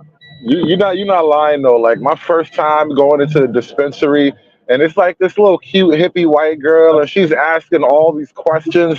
So you're into indica, sativa. You want like a nice mellow high, and I'm like, weed high. Do you have weed that gets you high? And she's asking me all these irrelevant questions I don't know about, I don't care about. I'm just like, weed high, please. It's fucking crazy, bro. Well, see, what I do, the nice thing is a lot of these places now they have websites, and what I'll do is either before I go to the dispensary, because the dispensary is only like 45 minutes from the house. So I'll either before or when I get there, I'll sit in the parking lot and I'll hop on their webpage, man, and I'll go through and because you can actually pre-order ahead of time if you want, and they'll have it ready for you when you get there, or you can just sit there in the parking lot and I'll sit and pick what you want, and then I'll just go in and hand them my phone and say I want everything on that list. Yeah, I saw the wildest shit, bro. I'm at this dispensary like outside of Philadelphia, and normally you walk in a dispensary and it's got like the little security at the front, like and the medical places like Philadelphia is still doing that like medical bullshit. Like we're so medicinal here. Other places just let you walk in, buy, and leave without jumping through the fake hoops. So you go in there and you sit and wait a few minutes for them to call your name, like you're at the doctor's office, right? And so they call your name, and then you go in the back where they can like show you all the stuff in the kiosk and everything is there. So I make my purchase, and then I go out this other side door, and it's like a little lounge area, and it's like moms with babies and strollers, kids running around and shit. And I'm like, y'all bitches brought y'all baby to the plug. That is wild. White people weed culture is a whole nother thing, bro. I've never brought my kids to the plug, but I remember my mom and my dad both told me that when I was younger, my dad used to hide he'd get 10, 15 pounds of weed and he'd hide it under the mattress in my crib. Such a considerate father. White folks Sweet don't dreams. But see, white folks don't use trap houses and all that. White folks have industry. No, they sell that shit right out of their garage. No, bro, no. The big time white folks ain't cover. They have acres and shit. This shit is Actually, the big time white folks, what they do is they actually deliver. They take it to their mules, man. They deliver to their mules, and then their mules go out and run the streets. Go watch Weed Cribs, where they show manufacturing these guys and stuff. They have these manufacturing acres and shit. You got to wear sunglasses and shit to go in these motherfucking grow rooms and shit to see the shit. I mean, they do have grow rooms, but I don't think that's a white person shit. I think that you just got enough money for a grow. My boy got a grow. No, these are white folks. Yeah, you invest like $2 or $3 million. So, do you ever have to pre-watch some of these videos on TikTok when these bitches get into it? Make sure a boobie don't pop out before you show it. Do they let titties on TikTok? Or I mean, I would download that bitch again. I meant on Twitter. On Twitter. All the time on Twitter. Yeah, Twitter has titties and dick everywhere, bro. That's just gay. Dude. I was just while we sitting here, I couldn't show it, but while we were sitting here, I'm scrolling through videos, and somewhere in fucking Asia or some shit, there's this dude in a subway, all right, and you see a bunch of people walking by, and this dude is straight up got this other little fucking Asian bitch standing right in front of him, like fucking throating his entire fucking piece. Yeah, you can never scroll Twitter live, bro. Never scroll through Twitter while you're live. Doesn't matter. Even if you're like on Christian Twitter, you'll see a nun sucking dick eventually. Like it's bizarre how much porn is on Twitter. Dude, So it you is saying really. So the And what's algorithm crazy is about letting it, it dude? What's crazy about it, Hood, is they wanted to ban fucking Trump and all everybody for misinformation, but you know all this fucking porn and fucking half naked kids and shit all over Twitter. Nobody gives a fuck about that. Oh fuck yeah! Twitter was allegedly a hotbed of child porn. I'm like, what button do you have to press to unlock that shit? But like that's what was going on there, and they still are like, if you have porn up there, you probably have kids up there mixed in somehow, some way too. Like it's Dude, wild American priorities. That's what Hood, you got Instagram's become, dude. I don't know if you're Hood. on IG, but one of the newest trends that they got going on is this fucking breastfeeding trend. And now they got fucking women that are pretending that they are moms with these fucking baby dolls just so they can pull their titties out and show their Yeah. bare titties while they're pretending to feed a baby. That's to bring them to the OnlyFans. That's the draw. What is wrong with y'all society, man? Pretending to feed a baby is such modern woman behavior. Just think about that. Pretending to feed a baby. You bitches are modern as fuck. No, Well, what's crazier about that is what kind of weirdo do you have to be for that to be a fetish that you watch it? Look, man. Let me tell you something. Let me tell you something. Hey, hold on, Aviated. You just don't hop up on the panel and take over. You got to wait your turn respectfully, sir. Look, man. At the end of the day, I'm sorry. I didn't know there was a turn. These are the same women, though, by the way, who, if you ask them to breastfeed their real kids, will tell you it's about oppression. And you're a sexist and I this ain't ain't gonna grandma. breastfeed them damn babies. My great granny had to breastfeed for that damn white woman. Why would I breastfeed for you? Bruh. I hate these hoes so much, bro. I swear to God. Dirty folks, I got some hoes for you. I'ma hate them. I'ma still fuck them, but I hate them. Okay, you can jump in now, man, since everything's kind of calmed down. Go ahead, Aviator. You got it. Yeah, man. I've been telling y'all guys, man, the biggest mistake y'all did, like men has done in this fucking humanity since years ago is listen to bitches with clothes on, man. That's the biggest mistake we have made, and we give them we believe that they think like us. This is the biggest mistake we made. We think that they could think like us, bro. They could Girls think can't rationally. Girls can't think, You period. know what I'm And when I saying? say this, people think I'm being sexist, but I'm just being actual. You're Women not. know shit and they feel shit, but they can't think. Like I'm step in gonna advance be type honest shit. with you. I still will never forget the first day Hood had you on his channel.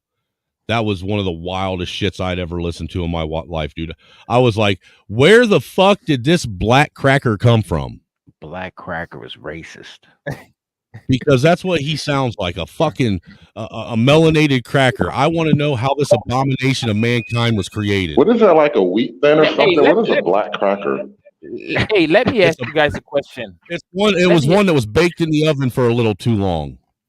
Hey, let me ask you guys a question. Isn't Because it? of the wheat thin, that's hilarious. Hey, guys, wait. Isn't it ironic that the Bible never stipulate a female angel? Like most angels are males.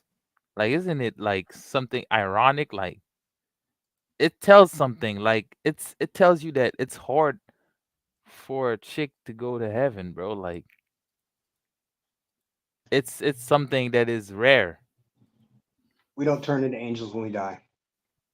I know, Angels are servants of God. I know, but like, how come there's no like, female angel? Like, Because Don't say that. Say angels gonna be no, trans. the reason why is because apparently the angels were asexual. They didn't have a sex. They weren't capable of the same kind of things that we were. They were created entirely different. They never had a human experience. But they came down and they created the Nephilim. So the Watchers definitely had sex with the women. That's in Well, Genesis chapter 3.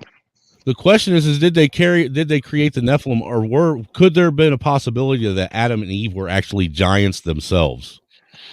There's a good possibility that Adam's wife, Eve, wasn't his first wife. The first one was Lilith, and Lilith was a demon that lived in a den that had a magic mirror, and she would trap the souls of men when they would go to her every day looking for attention from Lilith. Where did these other men come from if Adam was the only man? No, there were more men. There were more people. The Watchers were already populating the Earth. But no, you have to How were understand. they already populating the Earth if Adam and Eve, or even better yet, Adam and Lilith were first, and then Lilith was replaced with Eve? I don't understand that. There were more than 2 humans. There were several humans created at this time. Yes, there was more than one human. He's Yeah, right. The thing is that My Adam and Bible doesn't Eve say were- that. No, the thing Your is that Bible is the diary. yo, the thing is that Adam and Eve were the first to be created, but weren't the only one to be created. This is the problem. This is what we know. The fallen ones was 300 of them, and they fell on Mount Hermon. You have to understand. Now when you're telling the story of the fucking Spartans. Come on now. No, listen, because when the fallen angels mated with these women, the DNA couldn't match up. So these women, when they were pregnant, these Nephilim busted out of the women. A lot of these women died because the babies were so big and just busted out of the stomach. Actually, they ripped through the stomach. Yeah, they ripped through the stomach. They ripped through That the sounds like stomach. a Mortal Kombat fatality. I know, man. Oh, They turned but it's just true though. The women that laid with the Watchers turned into sirens, which are mermaids. Some of them. Some I of don't them. know not about all. all that. The show now, Some of finally. them. I don't either. Nobody Some of knows. them. Some of Nobody them. knows. I just know they Some of busted them out of others. the pregnant woman. Hey, I didn't start the conversation, Friedman. They took it that way for some reason. I don't know how it got that way. I was just trying to show some debauchery, and I was bitching about pale fucking pandering pussies that are out here. I'm tired of fucking white people being bitches all the time. Stand up for yourselves. Be proud of yourselves. Be proud of who you are. Stop letting people fucking shame you for something that ain't your fault. Jesus fucking Christ. Grow a fucking pair, for crying out Oh loud. man, they're liberals, man. Look, I said all that, and I lost like 6 people that were watching just like that. Good. I don't want you here anyhow. If you don't like hearing white fucking pride, I'm proud to be white. You know what's ironic about that? A black person can get a bigger white crowd telling white people to have pride in themselves than a white guy. That dude. You ain't fucking lying, dude. Because I've seen the fucking you and CT do it all the time. I know. I was just thinking about that shit. Like, bro, it's weird. White folk are more racially motivated by a black dude telling them to stop bitching than they are by a white guy telling them to stop bitching. And that's why I be a good slave master. Everything y'all saying is only encouraging my passion. Bro. I bet you I could pick up a bigger audience than you if I sat here and I promoted and supported fucking ratchet ass Keisha though. Look at that good hair. I guarantee. Oh no! You should do a Keisha Whisperer channel. There are white guys who do like swirler content, and they blow up, bro. They get money. Like you can buy a Lamborghini. You can get a Tesla next week. No shit. I want to. Damn. Hey, Hood, we're going to have to talk on the back end on how to market this. You know, give me a little bit of intro into how to actually pander to whisper to Keisha to get it started. I know how. That way I know. Look, I ain't Listen, never fucked with them that much. Spending a lot of money, man. They're big consumers. Tonight, rub some baby oil on your beard. All right, just get you started. Well, I don't want to show myself. I'm telling you, the baby oil is like 80% of it, bro. They like a nice greasy white guy, a shiny white guy, bro. You got to be shiny. But that's the thing, Hood, is I couldn't do it on YouTube because there's too many of these fucking they already know who I am. I wouldn't be able to pull it off. Wait. That means nothing, bro. You see, listen, you're telling me that they'll still let me pander to them and then do the other shit too. You give hoes too much faith. You give hoes too much faith, bro. Hoes get conned every day by dumb shit. And you believe that your dumb shit isn't dumb enough to con a hoe. Why, sir? Don't downgrade your the stupidity of women. Listen, you should once you let me do it. You know how many Keishas I done slept with? I slept Because over you're 500 to be able to run a proper channel. That's why. Yo, Freeman, I need you to understand that race tribalism will move humanity forward, sir, not backwards. And I'll explain to you why, sir. In an optimum way, everybody trades with other groups. Homogeny leads to no trade. There is no Chinatown. There's no soy sauce without franchised racial tribalism. Yeah, look at that tribalism right there, man. No, you know the power of trade. Actually, like the Chinese made amazing fireworks for years, and then the white guys were like, you can murder people with this stuff, right? Yeah, That's the power of trade. Yeah. That's fucking crazy. But where's And the then, white folks to break this up? Oh, there's. I don't. SKC's been. If you recall, Hood, SKC tried to talk me into doing this a couple years ago. I'm telling you guys, the hair hats, talking about the fucking wigs themselves is what you need. Because if oh you yeah, can tell them how much you find, love weave. no. I'm talking about the poison that they glue to their fucking heads. Oh yeah, I've been talking about that. You got Yeah. one on your ceiling right now. I'm just telling you that this is a great. Are you saying it's the poison in the weave that's causing these bitches bro? to go But fucking nuts? think about it though, bro. They put glue It's and not gasoline in their head, bro. It's not true. It's the pills. Those are the pills to not have babies. Bitches don't take Black pills. women don't take birth control. Black girls don't take pills, bro. No, it's got to be One thing, something. one thing y'all understand about a hair hat. Once it's off her hair, the hair hat shapeshift. They can have 8 legs. It can crawl on your ceiling. It can jump out your window. It's everything. Though it shapeshifts, man. He said the hair hat will shapeshift.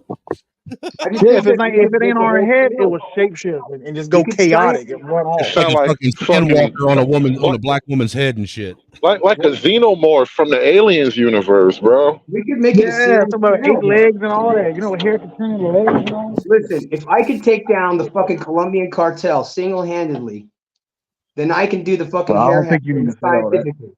I did. I eliminated Las FARC. You guys didn't know. That's why I'm not in Colombia, because I videoed them. Well, they know where you're at now. Yeah, that's why I'm not here. Dude, when I arrived, that's why I'm not there anymore. Hey, Columbia, I don't know this guy. I just want you to hear me say that out loud. I don't know anything about that either. Say no habla English. Cowards, man. Hey, this You dude guys are cowards. this dude just showed up on my channel all of a sudden. Don't worry, man. I got your back, Professor. I got your back. You know me. I got your back too, Professor. Way the fuck back over there. Right, you just showed up out of nowhere talking the shit about the Colombian cartel, bro. I got no beef with Cali, bro. I have no desire to entertain what a Colombian necktie really is. I'm happy with my right. neckties. I don't want a telephone or a necktie. I don't want no blood eagle, nothing. Dude, they would have fucked me up. Peeled me apart. They caught me. What do you mean would have? Still would. No, they're gone. I'm looking for your ass Lost now. Park doesn't exist anymore. Lost Park is gone. That's what I'm talking about. I lived in an area. They're dead. Yeah, they're gone. Oh, see, that's the thing about the cartel. If you actually kill enough people, you're safe. I didn't have it's to like kill a John anybody. Wick movie. I didn't have to kill one of them. All I did was tell the whole. But you don't understand. They got little Santa Mortes looking for you. Listen, if you want to look at exactly where I was, I put a video in the back chat. You're more than welcome to look at it. Nah, I don't want to click on this shit, man. I don't know. It's YouTube. It's YouTube. I don't give a damn. I ain't clicking on that. Well, how about this? Snowman, pull it up for these guys so they can see what it looks Oh, like. Snowman, you better fuck up. You better fuck up. Please. We're watching black girls beat each other up. You're gonna watch a lot of black girls in this video. Black girls always beating each other up. But they're not beating each other. They're being nice to each other and being nice to me. Yeah, that's a hug. They're hugging each other. Very passionate. So let me ask Buddy, when you had a hair hat, did the hair hat choke you at night sometimes when she was sleeping? Like you came alive? No, she had real hair. I didn't. Colombian women will, when you tell them you don't want them to wear this or that, they obey you. Pretty simple. Oh, like black girls in the 90s. Shout out to that. Or the 80s with the beautiful fucking. Do you guys remember when you were in kindergarten or whatever? And Well, even Andre said Professor on his own now. No, I'm not. I've been. Yeah, you're just on. Y'all are scared of the wrong shit. No, we're scared of what's around us. What I'm scared of is these fucking punk ass pussy fucking white people continuing to give white people a bad name. I mean, it's going to force me to have to do shit that I can't. I'm not allegedly doing anything. You know what you're gonna have to do? Snowman, you're gonna have to be the guy. You got to go back and enslave a brown person to show white people that it's safe again. Dirty won't let me enslave him. Wait, whoa. Hey, I'm trying to tell you, but I'm gonna be what they said. Nat Turner was, but he wasn't. Nat Turner just ran around killing women and children. I'll be that guy, bro. You don't want the problem. Well, since Dirty won't let me enslave him, you know them fucking piece of shit, fucking pink ass pussies that I showed earlier that were on that panel, dude. I've offered to help him enslave them because I think that they will be easy, willing targets. They're so fucking soft and so ashamed of shit that they didn't do, and they're and being in white skin that I think they would willingly line up like some fucking lemmings and just sign up to be his personal slaves. I mean, that might be true, but I don't want them. Yeah, you do. They'll be super productive. Super productive. Lazy ass liberals don't be super productive about shit. No goddamn liberals. As soon as they break so Snowman will have liberals at his plantation and shit. As soon as they break a nail, you going to jail. I ain't fucking with liberals. Yeah. What did Malcolm X say about white liberals to the black man? He said the milky social construct people just as corny. Dude, I'm telling you what, the next time they have one of them fucking verbal fucking combats, I'm going and I'm putting a link over in the fucking the fucking gulag chat over on Telegram. That way all you guys can come over there and troll the fuck out of them. You know, my Telegram, bro. I cannot get back into my Telegram. I do not remember my password for shit. I've been like locked out of it for like a year now. That's crazy. Gulag got a Telegram. Well, I'm sure I ain't got your number, but I'm sure somebody does. I'll have them forward it to you. That way you can go over and have fun. Because you would have a lot of fun with these motherfuckers. I swear to God you would. Your level of fucking psychological trolling, I don't think they'd be able to comprehend. I wonder, you know what? I've been trolling and battling like black leftists and liberals so long. I'm kind of over it. I wonder, like, white liberals would probably be a whole different vibe. See, I don't like to be a racist black man arguing with some white liberals. Oh yeah, that sounds like fun. Yeah, because conservative ain't you like 90-0 and shit? Well, the thing is they don't consider themselves. These guys don't consider themselves liberals at that, mind you. They think they're conservatives, sir. They don't even realize that they're liberals. I got to do first. You got to play these things by ear, you know. Yeah, you might need to do a new journey on Hood Conservative and go over to the white. I'm on Telegram. You might need to do that, man. New journey for you, man. I think you got my email at least, no man. Yeah, I do want to kind of travel the world a little bit and see what's out there. Look for some new trolling experiences. Well, see, I think you're more ready and prepared for it than Dirty Folks is. Oh, I'm not prepared for anything except total slavery, bro. I am. This is why we play the game, baby. I look, man. Dirty folks want total annihilation. Now, dirty folks, you just need like a PR filter. You're good. You just need to, everything you say needs to pass through a PR filter system, and then you be golden. Look, man, people been telling me that for a decade. And look, here's the thing, bro. I have a belief. Now, okay, this is the perfect time to tell y'all my belief system. Cause we got a felon and a cracker on and then some other regular. I was gonna say, don't you dare call me a felon. All I've got's misdemeanor, sir. No. Hood the felon. And then we got some crackers, and then you gonna just sell this motherfucker out like that, dude? What the fuck is wrong with you, man? Now which hood is that? There's two hoods up here. Oh, both of y'all probably felons. So I never denied it. I just don't talk about it. Fair enough. Hey, Hood, I put my email in the back though. That way you can grab it if you want, because I don't know if I got yours listed or not anymore. So here's my thing, right? Here's my thing. My grift is simply this. I need to be around white people. I don't need to change at all. I just need to be around white people so they can feel my story. You sound like a dope fiend. Okay, that's fine. They dope fiends. I saw Blow. Anyway, as the story progresses, my thing is there are too many well-spoken, mythical, magical colors out here, and they don't know shit. People love to talk to the mythical, magical fucking color who makes their white guilt feel better. I don't give a fuck about their white guilt. What I know is what sells records, and what sells records is Snoop being a Crip. That's what sells records. They don't want a mythical, magical nigga, and they already got plenty of them. The NAACP, you know what I'm saying, Urban League, Yakub and all that. Yeah, I think that black people hear it and be like, "Yo, excuse what he's saying." I've heard that shit, nigga, 15 years. Man, don't listen what he's saying. Don't listen to how he's saying it. But I'm like, yo, that's the way you're receiving it. Because I can tell you what you want to hear, but we're not gonna go anywhere. I'm trying to cut through the mustard. Man, don't listen to girls with clothes on, man. Bitches don't know shit. Man, look, niggas want to be slaves. These are, and then you think like that's crazy. And then you think about it later, and it's like, I kind of get it. You know what I mean? It's the bluntness of it. For me, I think cut through the bullshit. I think the problem is I was just thinking about how I talk to my son, right? And I make a point to like prepare my son for the harsh realities. And you have to speak bluntly, and you have to shock people's sensibilities, right? Because most of us, especially as black people, but even broadly speaking about American Western culture, we've all been raised to think like bitches and to act like bitches.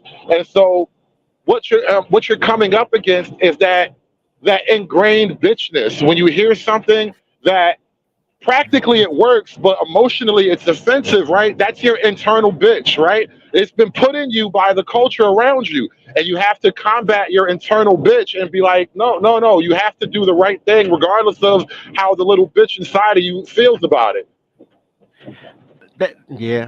Here's the thing though, bro. Fuck that bitch. Like, once you look, I've been there, bro. The day I learned, it took me 3 days to get it. When my sister told me I hated women, and I was like, all the shit I did for these goofy bitches, for you to say I hate them. You know what I'm saying? Just because they're trying to, fuck up my money and steal kids and shit. I hate them. And then I thought about it a couple of days, and I was like, I think she's right. So once, do you know how liberating it is to realize you hate the very thing that's supposed to love you back? You know how liberating that is, bro? Bro, my mom told me I hate women just like my dad. You are the one woman that the two of us have in common, right? You don't think that's weird? You went in and out on that. You say what? Now my mom told me I hate women just like my dad, and I'm like, you're the one woman that me and my dad have in common. You don't think that's a little bit weird? Hey, that was kind of bars though. You the only girl we both know, bitch. Like, yo, I you know what though? I told my dad when I was on my way to college. I told my dad, I was like, yo, you can get a divorce now.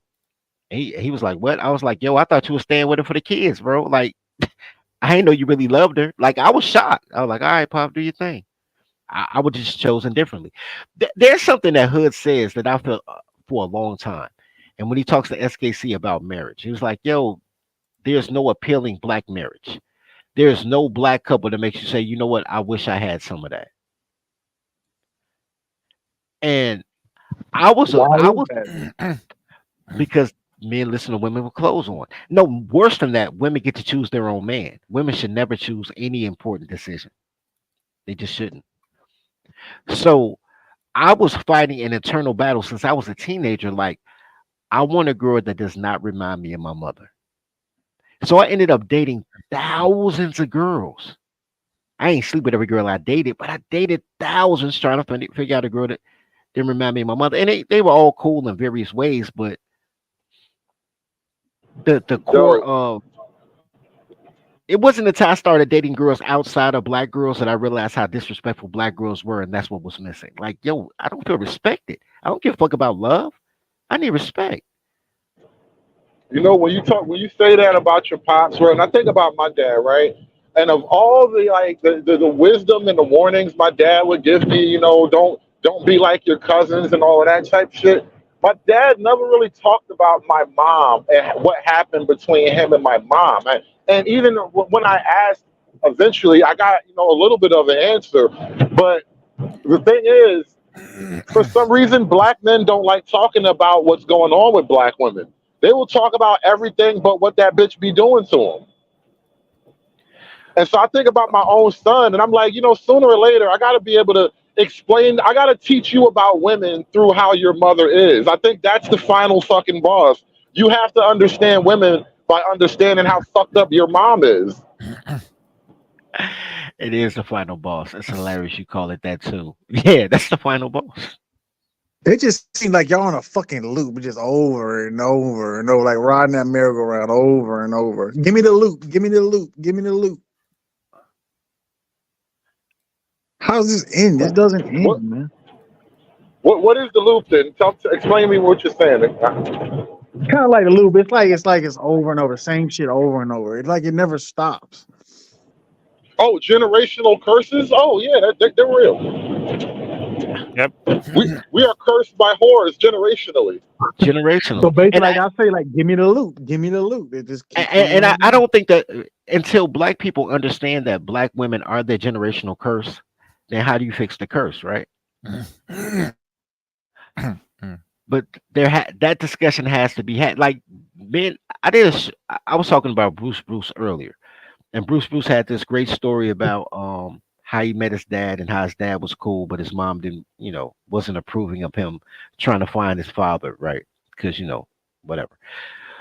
And the problem I had with it, because he did a great job, generally speaking, but the problem I had with is how he gave his mama out. It was like, because my mom was listening to her single friends. And I'm like, don't do that. You can't blame the single friend for your mama not being shit. She should have found some married friends if that was you know what I mean? Like, she would have done it for a job. If her job tell her, man, you need more training, she'll go out there and find a whole new group of people to train with. Like, the fact that that black men have done a horrible job at creating the value. They offered the value, but they don't create it. It's like free housing, right? It's like I had to learn the hard way. You don't do Section 8 because they don't respect your shit. You're gonna spend more money on repairs than you made, from the rent. You gotta understand, motherfuckers don't appreciate shit because they've been slaves their whole lives. You gotta repair Section 8 house? Yeah. I'm saying if I've done investment properties. When you do an investment property and you're like, I'm gonna get the money from the state, I'm gonna do Section 8. Them Section 8 motherfuckers tear up your shit. Like beat the shit out of your stove and all that, like get mad. Even worse than that, they act like you work for them. Like, my light bulb out. Well, change that motherfucker. Look, it's horrible. An entitled bitch who don't have to pay for nothing is the curse of all men, really. But generally speaking, I was having this conversation with one of my little young cousins, right? I got a little cousin. She it's weird. We got the same exact birthday or whatever, and so we was talking one day a couple weeks ago, just about men woman shit. But she's way younger than me. She's like, I think 21. But she as young girls go, I don't dislike her. She came out all right. And we were having a conversation, and I was explaining to her, the thing that most of the women in our family have in common, and most women nowadays, if you think about it, no woman in our family has ever had to be under a man, under his guidance, under his tutelage or whatever. So no woman has ever had to actually work with a man. And so that's the main problem that women have. Women are basically unchecked female ego. Everywhere you go, you got to deal with uncontrolled, unchecked female ego, and nobody's happy right now because that's the thing that just exists everywhere. No, at no level are you allowed to check female ego without being the bad guy. And I think that's like the main issue in male-female relationships right now. No matter what happens, if you say anything to a woman, you're wrong. I agree. I don't know why people can't. Like, my channel will never be big because I can never be like Fatty. I like Fatty. I'm not shooting shots at Fatty, but you know how Fatty does shows about like black women and I couldn't do that. And always all about relationships and having that whole clusterfuck of men and women. Dude, I can't deal with that nonsense. I could never give a fuck about what these bitches. Never. And you notice once you choose to do that kind of content, you have to be loyal to the content. Right. That means you got to simp. And when a nigga says something crazy, you got to side with the bitch, no matter how right he is, right? And so that right there actually sets you up as the enemy of men now because you want to simp for bitches. You become my enemy without even trying. That is true, man. Yeah, and that's why I like not having no real fucking premise to my content. I just talk about whatever the fuck I feel like talking about when I feel like getting on. My loyalty is to my vision, like to my. I don't want to say my truth, but the truth as I see it. Right, my loyalty is to try to speak truth as best as I can see it. Right. I don't want to on a team or nothing like that because that's when you start having to compromise shit for shit you don't believe in. Right. I mean, I guess all I really want, if I'm going to be honest about it anymore these days, is I just want to see men from wherever the fuck they're from get up on the panel and just talk and have fun and shoot the shit and talk shit and do what men used to do when we were men, and start learning how to fucking not be so fucking goddamn emotional, because this emotion-based manhood it's fucking destroying everything. That sounds like the Webster's definition of homosexuality, emotion-based manhood. Like if you looked up homosexuality in a clinical medical dictionary, it would literally say emotionally based manhood, and it'd be a picture of two guys kissing. You know what else I think is crazy? It's probably got a picture of Jake Gyllenhaal and Heath Ledger right next to it. What? The worst thing that happened to men, especially black men, besides black women, well, really black women, is black women dictate what a man is, and I don't like that. Like I had a conversation with my boy, and my friend been married for 20 some odd years now, so they used to have to go to school, to pick up report cards or parent teacher conferences, whatever, and he would go with his wife or whatever. But he's a very involved dad. Like his son is his life, right? Well, it was. It's not 22 now, but he was his life. And I say, yo, Trey, I say, have you noticed when you go to your school, if you're talking to the teacher addresses your wife, like, have you ever noticed that the women teachers never talk to you? And he said that he was like, he thought about it. He was like, yeah, I never thought about it. Hood, quit spam in the back chat. And I told him, I said, man, I've been in those rooms. Anytime I talk to a woman of any authority, I wasn't talking to you, Hood Conservative. I was talking to Mike Hood. Yeah, he talking to me. Yeah. If I'm with a girl and I'm talking to a woman about anything, she'll address my girl. I'm like, this bitch ain't my slave owner. Like I will go off and then I won't get that deal. They be like, man, folks, he incorrigible. I'm not incorrigible. You disrespectful. Hey, real quick, shout out to Mr. Speak on it for hitting me with that 10 ball, man.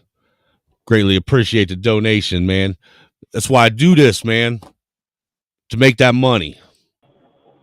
I do this to make hoes mad. Well, I do this to make the money just comes incidentally. Well, look, I figure if I'm honest about grifting, then nobody will get mad when I grift. Yeah.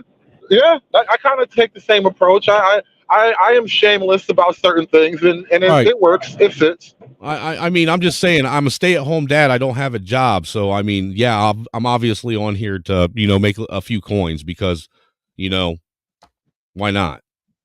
Yeah. Black Peepo! Who's your motherfucker, Jerry? You, my motherfucker! What you gonna do, Jerry? Show me the money! Let's get money, motherfucker. Get money. Get money, motherfucker. Get money. Let's. There you go, mama, get him! Ready. Fight! The baby needs you! Stop! You're supposed to make daycare this month! Excuses! You missed your son's birthday! Excuses! On my mind, Wait. You can't do that. Fort! Oh, you bitch. Fort! Oh, you bitch. DNA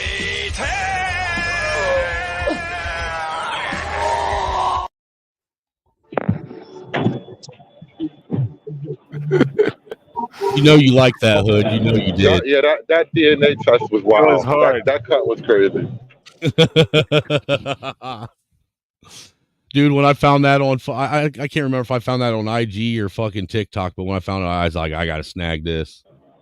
Yeah, I gotta step up my clip game, and I'm trying to slowly cycle out old clips and put some new drops in there. Well, did you know in StreamYard in the back you can have multiple tabs for clips? Well, no, you can hold up to like 100 different like clips and images or whatever in your StreamYard. But my trouble is where you find so many things, and somebody just put me on. There's like a flip clip app or something like that. I just have a really weird and fucked up algorithm that it all just comes to me naturally. Honestly, I don't know how I get such random shit, but it all comes naturally. That's crazy. Because you're a racist. Yeah, well, you know what? I was told to fucking just embrace it. You know, if I'm gonna be labeled it, I might as well lean into it.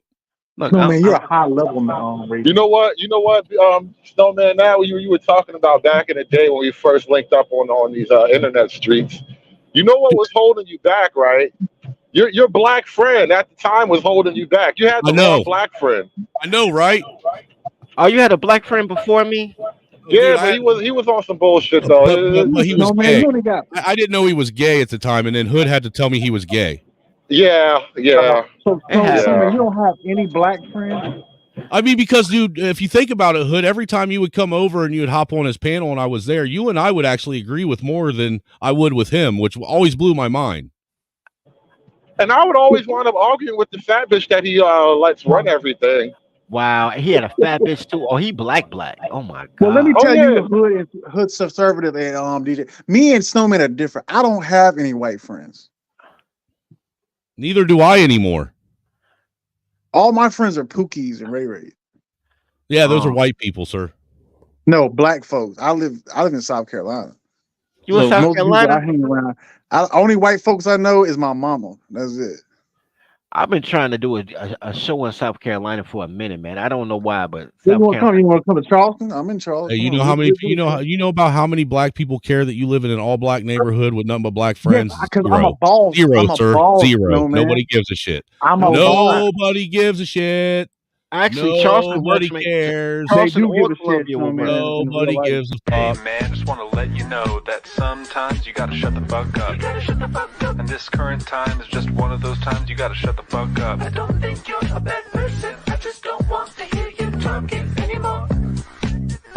You gotta shut the fuck up. That shit is crazy. Snowman, you know what I'm gonna do? I'm gonna send like 40 motherfuckers to your show. I'm gonna have them right there in the camera with me. 40 homies, dog. You can hear from all of them about. You're a dumbass.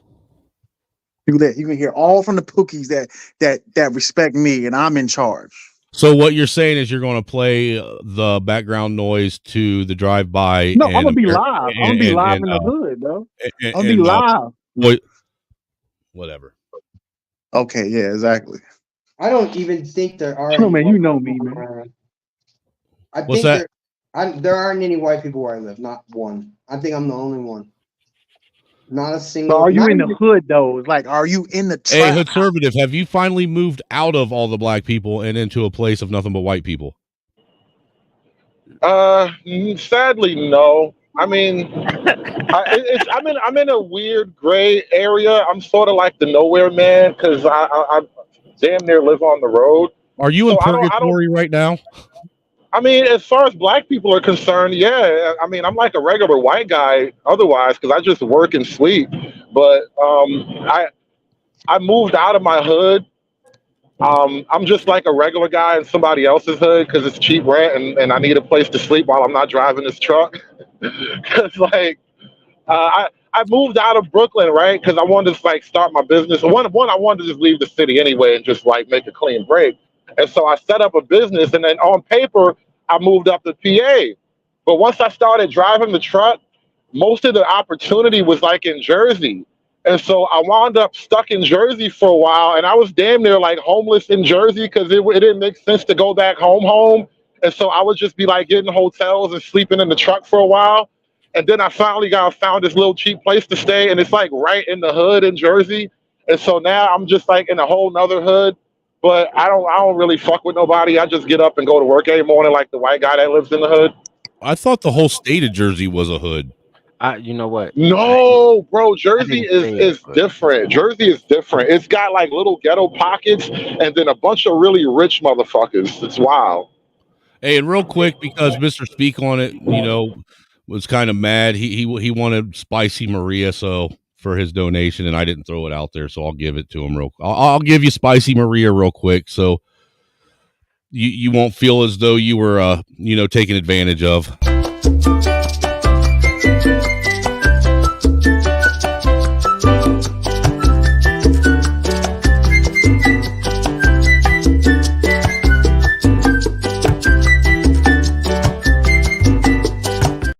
If you want the whole clip, you gotta send another $10. This motherfucker's being considerate. That's prostitution. That's wild. That's not prostitution, dude. That's good marketing. That's exactly why Andrew Tate was in a Romanian prison. That's prostitution and sex trafficking. Yep, I seen it.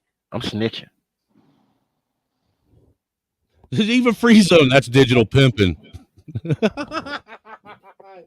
You guys ain't shit. I'm just here to warn a brother. You do what you want to do. Hey, how is it digital pimping when all I'm doing is grabbing the image that they already threw up there to pimp themselves out? I don't be throwing people in Romanian prison, so you don't really want to ask me, but I'm just not in letting you Romania, know. so I ain't got to worry about it. Listen, we're all Romanian. Look at how long Diddy got away with all the shit he did. Yeah, well, you're not a Diddy. You're Yeah, just a fair enough. diddler. You're just a diddler. You a white diddler. Oh shit! I didn't even see you back there, Free Zone. My bad. What's up? The original Free Zone diddler. Lou in the house. So Lou is my favorite. What up? So One of so my I'm a niggas. digital pimp now, huh? Yeah, man. I see what you're trying to do. Hey So man, you, I gotta make a buck any way I can, man. Don't hate. I'm not hating at all. I'm not hating. Not hating at all. Pick the tactic up from all you guys. Hey, have you got to make it, hon? Hey, Lou, how South Don't Carolina try to treating you, make Lou? the black man the face of pimping. No, I'm not owning that one. That was a Hollywood yeah, we're lie. not going bro. for it, You bro. guys already made yourselves the face of pimping. That was a Hollywood lie. Who would have y'all pimped? That's what I'm trying to figure out. Who would have y'all pimped? I bet you Sir Ism would tend to disagree with you on that, man, because he the pimp, the ism. Oh, Man, I'm the look- pimp. I'm the main pimp, man. You just don't know Mike Hood. I'm White Jody. You know what White Jody is? From Baby Boy? I have my leg kicked up on your coffee table while you working. I'll go ahead, Lou. Have fun with him. Well, Jody is. No, I know Mike, man. I know Mike. Yeah, Lou, I know. Lou, how South Yeah, what Carolina up, treating you, bro? man? Yeah, I'm known. Everybody knows me, man. I'm known. I ain't been on a while. What's going on, Lou? Oh How's man, South we Carolina cooling, treating you? man. It's a beautiful day. I can't How's South complain. Cat treating you, man? South Cat all right today? So Say that Lou, again? I said South Cat all right today? Yeah, it's good to me. I've decided that the next time they go next time they have one of them verbal combats, I'm going to share the link in the fucking Telegram. We can do like we did to Martin Luther King Jr.'s fucking daughter the night we trolled her for live stream. That's Uh-oh. You remember that shit, don't you? Yeah, man. Oh man, what an That was after the Hood streams too. Remember? I think it was after him doing a stream about fucking critical race theory. Oh yeah. Oh, some good times. Those were good times, man. That was back in the day when I was all new to the group and shit. Yeah, Snowman, you triggered a lot of people, man. I did trigger a lot of motherfuckers. A lot. Yeah. Were y'all ever on O-Shape panel back in the days on the Rumble? Nah, I wasn't joining. That was panels before my yet. time. I listened to a little bit, but that honestly, the O'Shea Rumble stuff was a bit niggery for me, so I didn't really listen to a lot of it. Whoa! What are you doing? Yeah. You listen to old fat nigga on the run for fucking kids. Look, bro. Fuck O'Shea. Yo, he look bad now, man. That motherfucker. Dude, look Hood, bad. you went from zero to this real fast, sir. Yeah, but you have that Daishiki hoodie though. I'm the same exact guy I was when I joined the panel an hour ago, sir. I don't know why you're shocked. I walked in with my hood on, and now it's like this motherfucker have a hood on. Like, what do you mean? But Hood, in your black faces, you're like 90-0 against going against people. I think you're undefeated. Dude, the Gulag itself is undefeated in every debate they've ever been in. But like y'all I say, tend to think that. Yeah, we don't lose that much. but you need to go against the white liberals now. That's when you're gonna get you gotta start working out. Well, that's what I'm about to hook everybody up with. He's going to be able to date white liberals that think they're white conservatives. That's the best white. That would be a good one. A black conservative going against white liberals. Oh, man. Well, the thing is, we've had that though. We have had the Gulag has had one, man. Shout out to Trey. I don't know if y'all remember during the Rittenhouse, he was going off on them white liberals. I question this very concept. Like, can a black man be far right, and how far right can a black man be? And I'm really trying to explore that shit because, like, within logic and reason, I really want to know how far right I can push, like, my ideas, because like I said, within logic and reason, but I don't think far right is a boogeyman concept. I think we've been made to be afraid of the concept of being right wing and then being far right, and so I'm really exploring that shit. And I do question how conservative a lot of conservatives really are. And so yeah, I'm good. I can answer that for you though. That's not even a tough equation, bro. The further west you go, remember the movie Soul Man? When the black guy went to college, or wait, he got a job or some shit. It was the dude that played Kyle on Living Single. That's pretty bad. I know that movie, yeah. But that's pretty bad that you went to the typical stereotypes. The black man either went to college or got a job in some shit. No, that's the movie. You got this is like a cult classic though. You don't know this movie, bro. Yeah. And it's a horrible movie too at that, but it's a cult classic. Why is that? Wait a minute. Why is that a stereotype? Because it is. Everybody goes to work or goes to school. Like, what are you talking about? No, dude. Seriously. That's a racist joke right there, man. How do you starve a black man? No, it's not. Under his work boot. Hold on, I done let that racism slide. Y'all made me miss the racist. I was trying to get a point of cut. That's motherfucking racist. Like, why are you black people in school and work? Like what? No, that's not so. Yo, Soul Man was the white boy that turned black. So the black boy that turned white. But no, Free Zone, you ain't never heard that joke that I just told before? How do you start a black man? Hide his food stamps under his work boots? Oh no, I ain't. No, I ain't heard that one. No, man. It was just crazy the way you said it, because you said black stereotypes, and then you said you're going to work and going to school, and I'm like everybody goes to work and goes to school. Dude, did not JP just do a whole stream about how having a high school diploma meant you were a bitch? God. That wasn't J Speed. That was Jay Prince. Yeah, man. Yeah. And look, he ain't the only retarded dude like that in the community. No, he's not. But that's not true. But I got some homies that never worked a day in their life, and they say it's the white man's fault. They ain't never had a job. Well, tell me that. Somebody pay $10 to kick this cracker off the panel. Yo, Snowman, I'm gonna bring you to my hood. I want you to hang out with me in my hood. Dude, you wouldn't want to bring me to your hood because they'd like me better than they like you. I promise. They're gonna call you the feds anyways. No, they won't. After they're done talking to me, they'll think you're the fed. They're gonna call you the feds, and they're gonna call me the feds because I brung you to them. Now y'all got me looking through this motherfucking discography so I can get a right goddamn reference point. Yeah, because that was not Soul Man that you described, dude. Soul Man was a Harvard deal, right? He was trying to get into Harvard and he couldn't because he was white. And then when so he turned black, yeah. He took some pills that makes your skin dark, and he showed up to the college and they let him in. And that was where he had to basically pretend to be a black guy in Harvard for 4 years or whatever, and he didn't get caught. He told on himself. Apparently, the name of the is called Soul Man.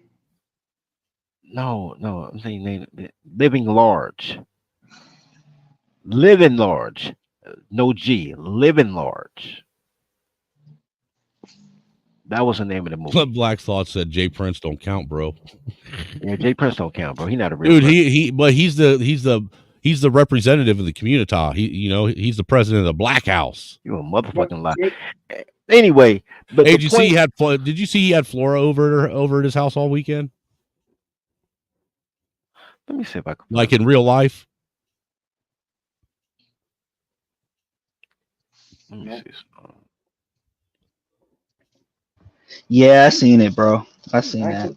I can't handle panels like that are like 9 guys and just talking over each other and women screaming and shit. These YouTube. It's too exhausting. It's too exhausting to listen to. These YouTube hoes ain't it, bro. Why the fuck you won't let me type? Yeah, let me type, bitch. Send me the link, man. I'll go over there. And every white man needs a good black man to set him on the right path. That's what CCD's seen from white movies. That any white woman with glasses looks hot when she takes them off. And every white man needs a good black man to set him on the right path. What about a red bone? Red bones are just traitors. I got a red bone. Damn, my red bone's a traitor. You probably so. No, she's not a traitor, man. Because she ain't traded on you yet. How do you know? That's not traitor. No, when we was out together, a lot of black women hating that shit, dog. That's what I'm saying. Some reason that they hate light-skinned women with white men. Dude, when my wife, when she puts her glasses on and puts her hair in pigtails, holy shit, man. I got a bad red bone, dog. I got a bad. Whoa, you see my red bone, you be like, God damn. Black men bitter when they see me with her. The moral of the story I was getting at before Hood dropped is the answer to this question is the further right you go, the whiter your skin gets. There's been movies about that already. He has to embrace the hate. He has to quit seeing himself as a black conservative man and start just leaning into, I just hate these hoes. Once you hate these hoes, they're going to call you anti-black anyway. So what the fuck are y'all gonna do about it? It's like, oh man, I'm gonna beat them, but I need to have enough men around me to understand that I'm just training my toddler instead of thinking, oh my God, it's a woman. That you can't see black females as women if you want to get this shit right. Oh snap! That's funny as hell. You guys got to see this shit. This dude fucking cheddar bobbed himself.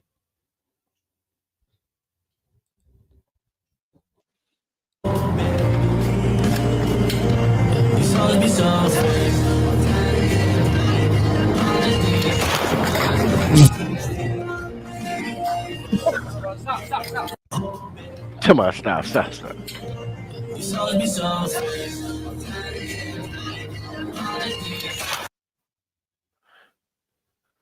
But he didn't hit himself. Nope, he sure didn't. He couldn't even accidentally shoot himself right. You're supposed to take the clip out before you do a video. You know what? Never mind. And the dude's got a fucking 25 round fucking drum in it. Oh. And good thing it was set to semi. It is dumb. Fucking dumbass people. What's up, Trey? Oh, let me get some work done real quick. So he actually shot himself on the leg? No, he didn't shoot himself. It went off. But how does the drum work on a fucking handgun? Is that Same a as white same as any nigger, as magazine Robert does. Bird would describe? Just Do like what? any magazine works the same way. It's a spring-loaded cartridge, and once you put it in, it works just like any magazine does. But you don't have no aim though. No. I'm referring to the barrel. Basically the barrel types on the bottom. All it is it holds, I don't know how many, the drum. Anywhere from 25 I think it's to like 50 but rounds. That looks like I a don't know. 25 round. I've never actually in person seen one, so I couldn't actually honestly tell you. But I know how they go in.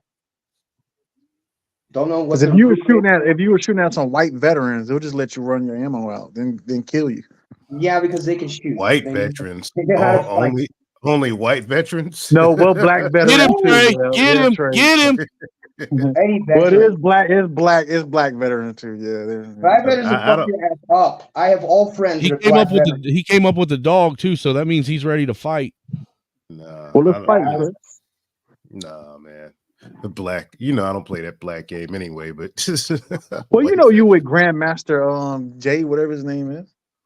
What? Now he's trying to say that you are part of the no fucking around coalition. God, man, those fucking idiots. Didn't you have your scope upside down? A bunch of idiots that probably got kicked out the army now thinking, you know, they don't even like serving in the military, bro. They just there for a paycheck. Didn't that dude that was running it, didn't he get arrested and end up in the fucking same prison as the booty bandit? Man, that dude was a fed, man. He was a Yeah, plant. you didn't see him at a Trump rally when he had a suit on, like he was security and shit? Like he was a Secret Service agent?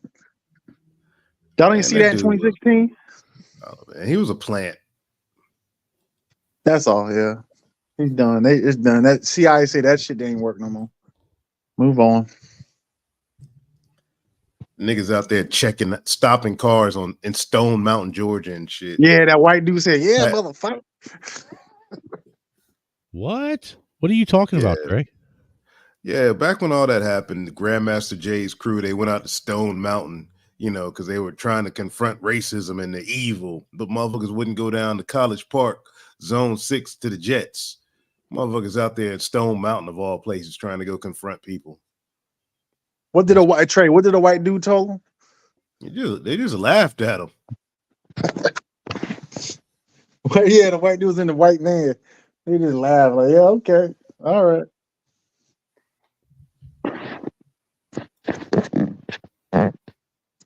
Man, real, yeah, man, y'all wanted far right. Far right comes up here and it gets quiet.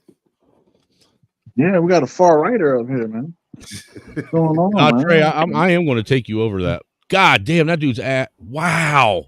I don't know what he did, but son of a bitch.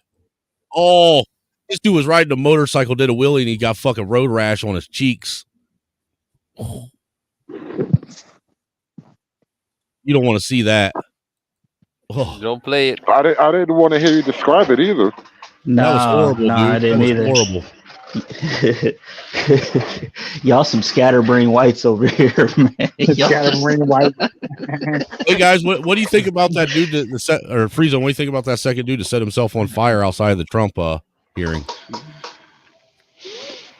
I honestly do not know a lot of information about it. I saw the video. I saw that they said he was a Trump supporter or something like that, or an anti-Trumper or something. They mixing the message. They mixing it up. I think it had more so to do with the Palestine thing, didn't it?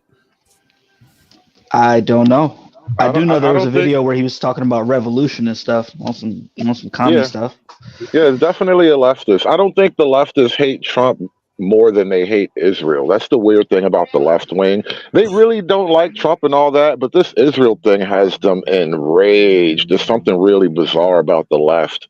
The left wing anti-Semitism almost makes them right wing in a weird kind of way. It's bizarre, bro. It's hard to make sense of. But it's funny watching the lefties, like the lefty commies and the ultra far right, come together on that issue. But they don't. That's the weird thing. They don't. They're two enemies who hate the same guy, but they're not friends either because they're still communists, right? Like, imagine being friends with communists just because they don't like Israel. The fuck I look like? Yeah, it's like we both showing up to the same protest. We're looking over like, man, what the fuck you doing here? It's the Spider-Man meme. Who do you think the real person behind this is? Oh, the man in the high castle. Which castle? I live in a castle and I don't do shit. Oh, fuck. The one guy that actually has to live in a castle to ruin the meme. I actually do. No, there's always some guy that nobody ever votes for who owns all the money that does, who pushes buttons and shit. But we'll never know. It's not like his name will be made public. Like, you think George Soros is really the guy, and I'm like, yeah, George Soros is just the guy that they let you talk about. Yeah. Right. Yeah. I think the Black Pope is the one running shit, man. How do you guys feel about Andrew Jackson being related to Jeffrey fucking Epstein? You said a big thing right there, the Pope. Andrew Jackson is related to Jeffrey fucking Epstein. I mean, it doesn't shock me. Yeah, it really doesn't shock me either, because if you look throughout the history of America, most of the people that have been in a quote-unquote position of authority are all related in some form or another. It's one big club, and you ain't in it. The Black Devil himself, Andrew Jackson. You know it. Man, don't believe everything you heard. The one and only. Man, it's weird how they describe those older guys with their swarthy skin and, wool-colored hair, and how he was the most hated nigga alive. Oh damn, he about the mud flood, y'all. Yeah, but dude, shit, no, hey, dude, him and Professor Mex are gonna fucking just take over the stream now. Hey, if you want it, if you wanted to write, there it is, sir. I tried to get into the race thing, and you didn't want to watch the video, so I'm like just listening. This isn't even far right. This is like deep right. I went against the fucking press and far in fucking Colombia. What's the difference between far right and deep right? About like 20 feet of mud. Gotcha. I was going to say about 8 inches. That's so gay, Snowman. No, I see. There's a lot of people that insist that the Earth is flat. I don't think that we have any proof one way or the other whether it's flat or round. Nobody knows. Yes, we do. You don't know. Yes, nobody knows. You just look outside. That's all you got to do. I'm not a flat earther. I'm into conspiracies, but that's why I was saying, like, when you hear other conspiracy theories, you become a conspiracy theory snob.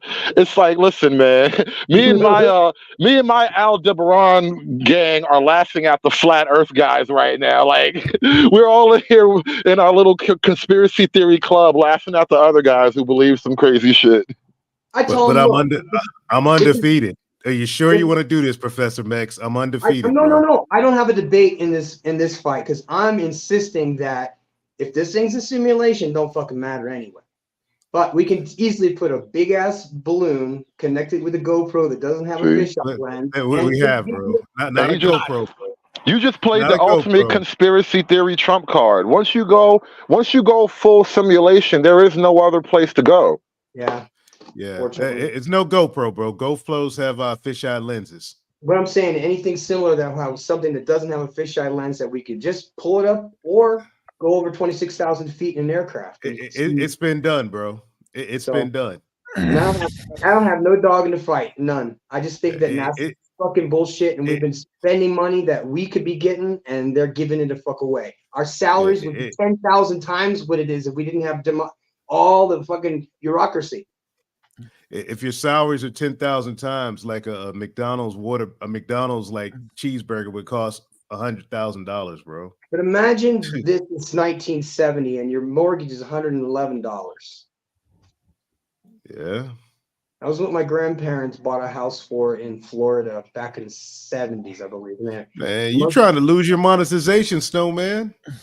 Damn. What? Hey, Snowman, that's how I lost my monetization, bro. Dude, I'm not fully monetized anyhow. But I'm saying theories are fun because nobody knows the truth. Nobody knows if it's real or not. Nobody can say, yeah, I definitely know there's a God. Or other people can, no, there's no God. I'm gonna go with. I don't know, man. When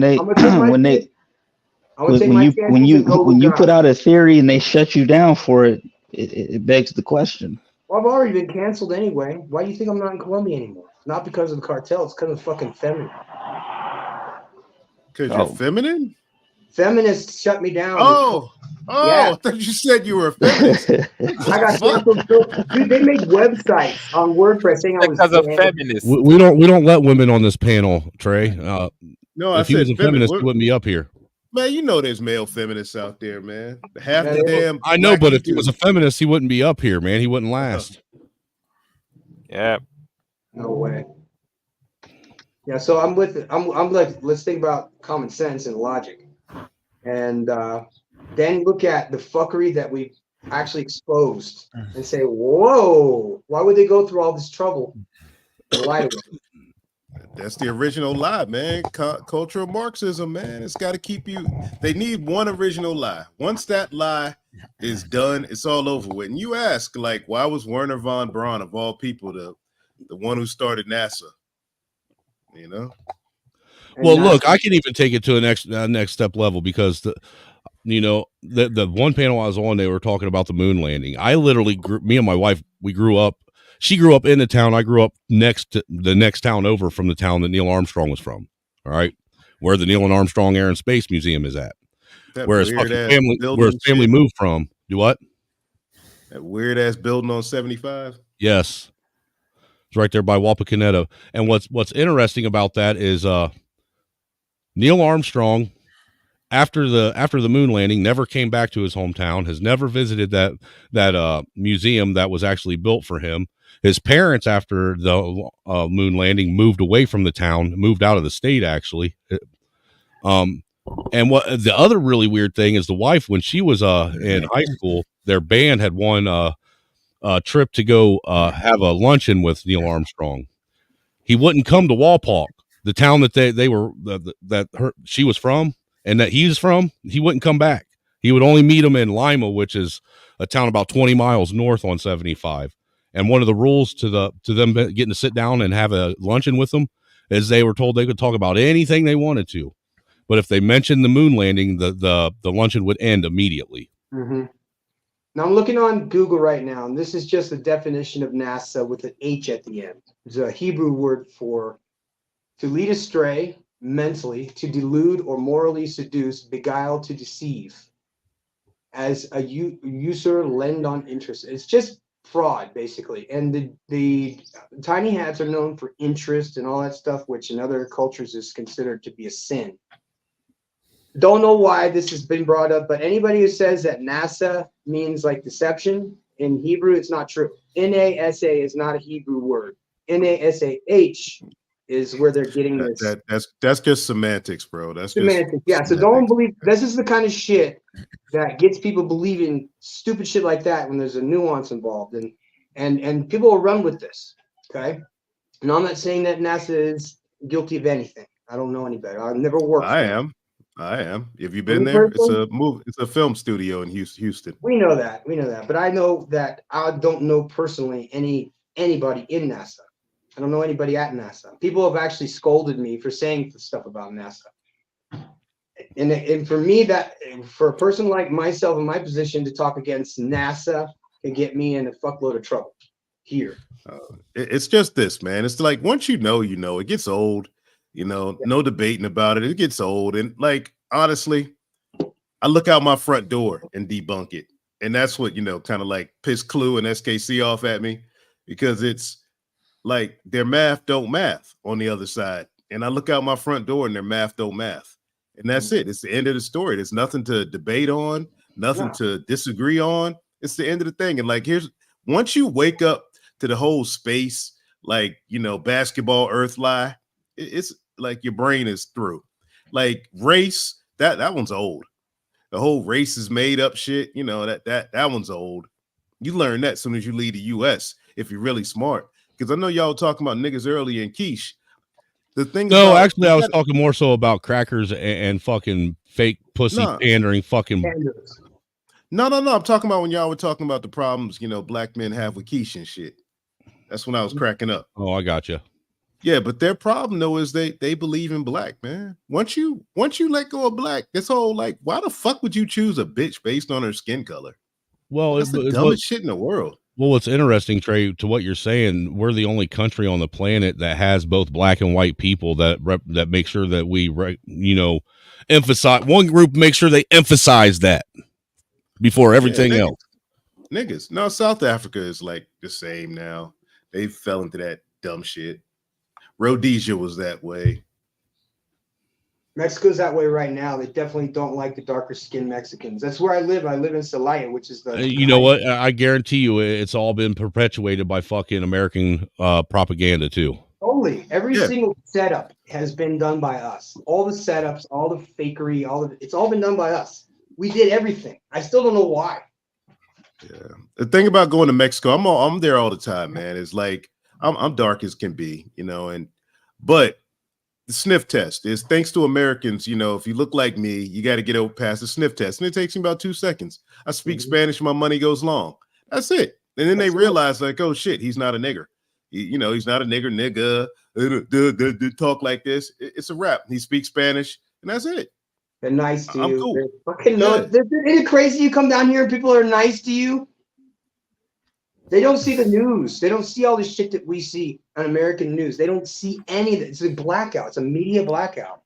Everything in Mexico is a media blackout because these motherfuckers will protest and fucking shoot people. No shit. Yeah, They let the do feminists do their little thing in a fenced-in area, and if they get out of control, they film that and they make feminists look stupid. That's their But thing. you just got to prove to them you're not a mayate. Yeah. Well, I live in an area that's surprisingly beautiful, and if you're a conspiracy guy and you came to Mexico and I would bring you, you would shit yourself. What part Just you in in? my neighborhood, just from seeing how many archways. Yeah. What state you in? You ain't got to get close. I don't want to dox you. No, it's pretty. I'm published. It's okay. I'm in Celaya, Guanajuato. What state's that in? Like what part? It's in Guanajuato. Guanajuato. No, I mean like what part of Mexico, man? I'm familiar. You know, I'm up in the northern part. You know, Monterrey, and I'm going to Oaxaca next. Okay, so I'm north of Oaxaca, and I'm just to the north of Mexico City. So if you fly into Mexico City, you take the bus for like 2 hours to the north, and then you end up here.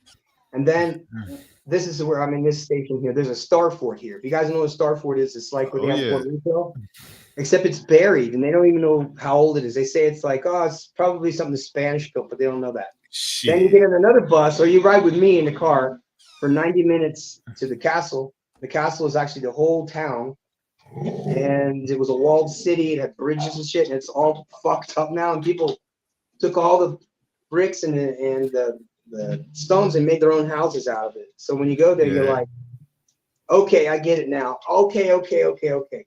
Because it looks like we are down in a valley, and you could see where the other buildings were. They're up at a higher elevation, where my castle is literally at the highest elevation of the whole town. Yeah, Straight that's what's shot up, down. man. I'll be in Mexico City in like 2 weeks, man. So Come on I'll drop down, an email in man. the back. Listen, if you want to know, I'm in the fire academy right now. We don't have any classes right now. We have 8 beds in the dormitories. You're more than welcome to come here, man. It's not a question about it. Dirty's gonna come with me too. Dirty said he's gonna What's your channel, man? I'll come check it out. It's Professor Max. Holy shit! I just noticed that dirty darky just fucking fell off my channel. I wonder why he didn't chime in. So, but like I said, I did a video calling out the media in Colombia. The media got fucking mad at me. And so instead of like putting me on blast on Facebook, they made a fake fucking report about me getting killed. And then when I did disappear, which I did, because I wasn't sticking around for that shit, because the media told me Las FARC, which was at the time the cartel. I lived in the highest concentration of melanated people in Colombia for about 8 years. And I was doing videos every day, and then I went on a boat tour with some French scientists that needed an escort to go study fucking rainfall. In the meantime, they were telling me that Las FARC, which is this, it's a guerrilla group of the cartel members that controlled the Colombian cartel for years. Then in 2016, I did a video. I did Las FARC territory. The next fucking day, the media flooded the whole fucking area. They're like, where's this fucking gringo? We got out. In 2016, Las FARC was disbanded. So I didn't directly do that. I just said, this is the area where Las FARC is. I didn't know they were hiding. I didn't fucking know. We had a lot of shit going on against them, man. I may or may not have been there around 2010. Yeah, but I was based out of Honduras back then, man, doing fun stuff down there. Did you ever meet a guy named Larry when you were in Honduras? A big, tall, white guy with blonde hair, blue eyes. Man, I might have, man. If he was might have been one of the expats running around. They would come in and talk to us, like the expats. They would like be walk-ins, come in and talk to us. The guys, I know we had a couple. One lived up by Lake Ochoa and had a lot of guys up in Tella and near Saba. Hey man, this guy that I was talking to was like the first passport bro I ever met. And this is like 2003. I was going to retire in 2008, and I was going to get out of the military and go down South America. And he's like, listen, man, I need to sell my house, my cars, my business, my equipment. I'm like, why? He goes, I'm moving to Honduras. And I'm like, Honduras? He goes, dude, my buddy went down, took me down there. We went to a bar. There were girls fighting over the fucking guys with knives. He goes, I was just wall-to-wall women. And he's a big, tall, 6'5", blonde hair, blue-eyed country boy. And his buddy, he liked the melanated girl. So he grabbed one from the herd. Both of those guys told me this story, and I was like, I gotta go. I'm gonna go check this out. Nah, So that never happens down there. It never happens. To everybody in the chat, that's not how Honduras is. Wink, wink. Not at all. Not at all. Don't believe nothing that these fucking. If you got passport bros that are not legit passport bros, as in permanent residents, that not about that life. Honduras is the scariest place alive, everybody. You will get killed as soon as you leave off the plane. Yeah, you're dead. So you just tell them. Just tell them.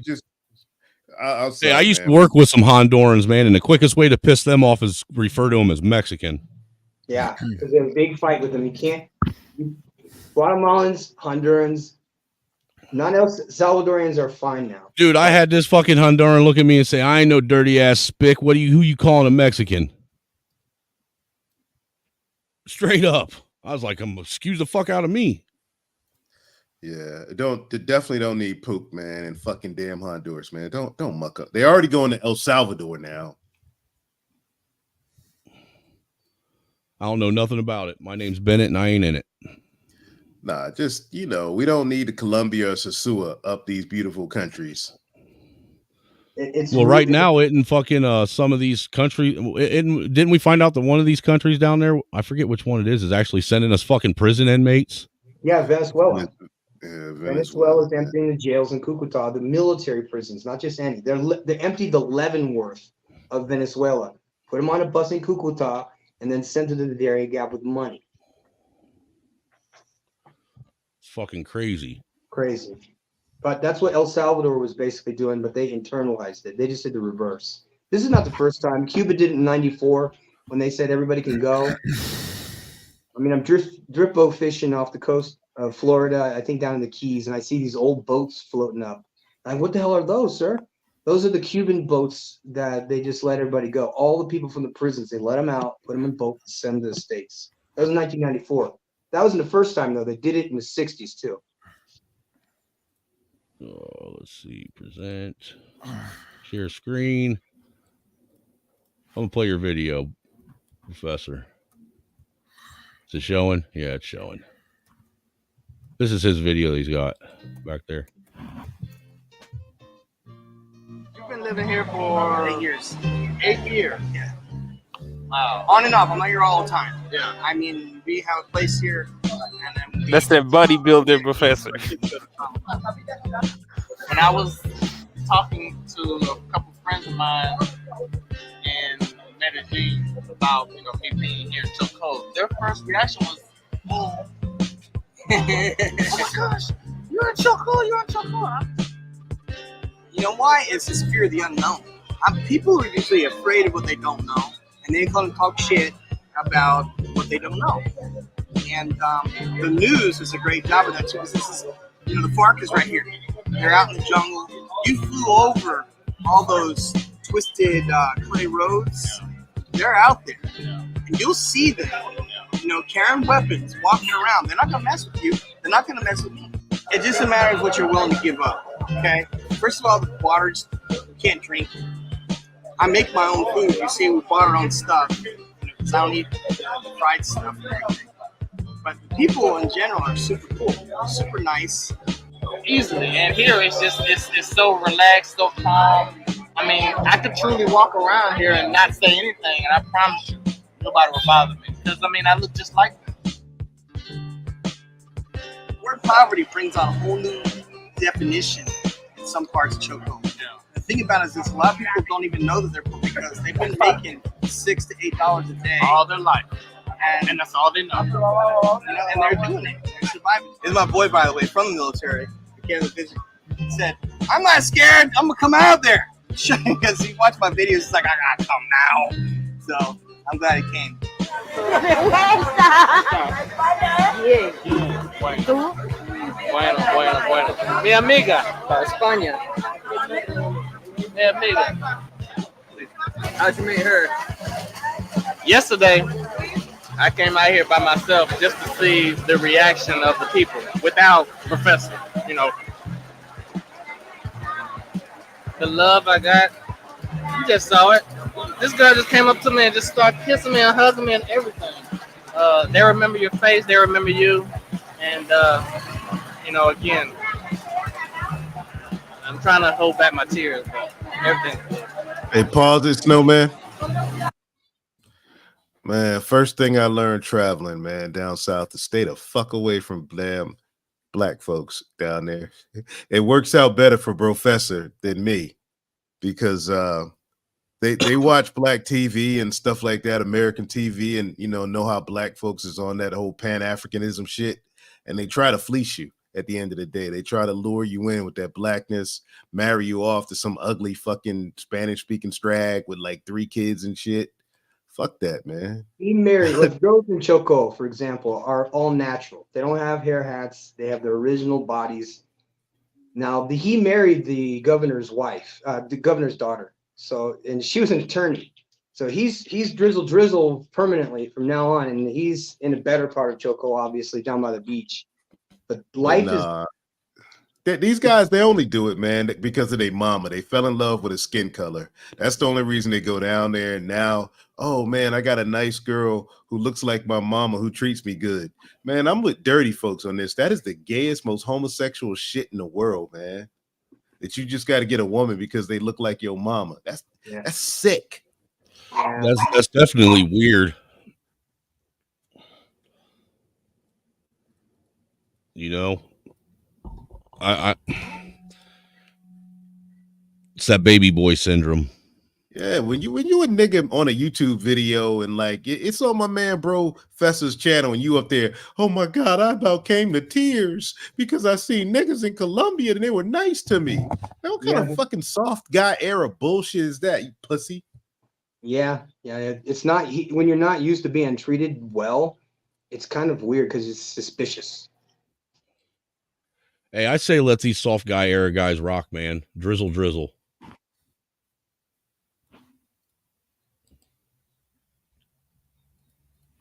Seriously, I got no problem with it. I think it's funny that they're fucking trying to take that shit bitches do and twist it on them. What's up, Flo? What is this madness?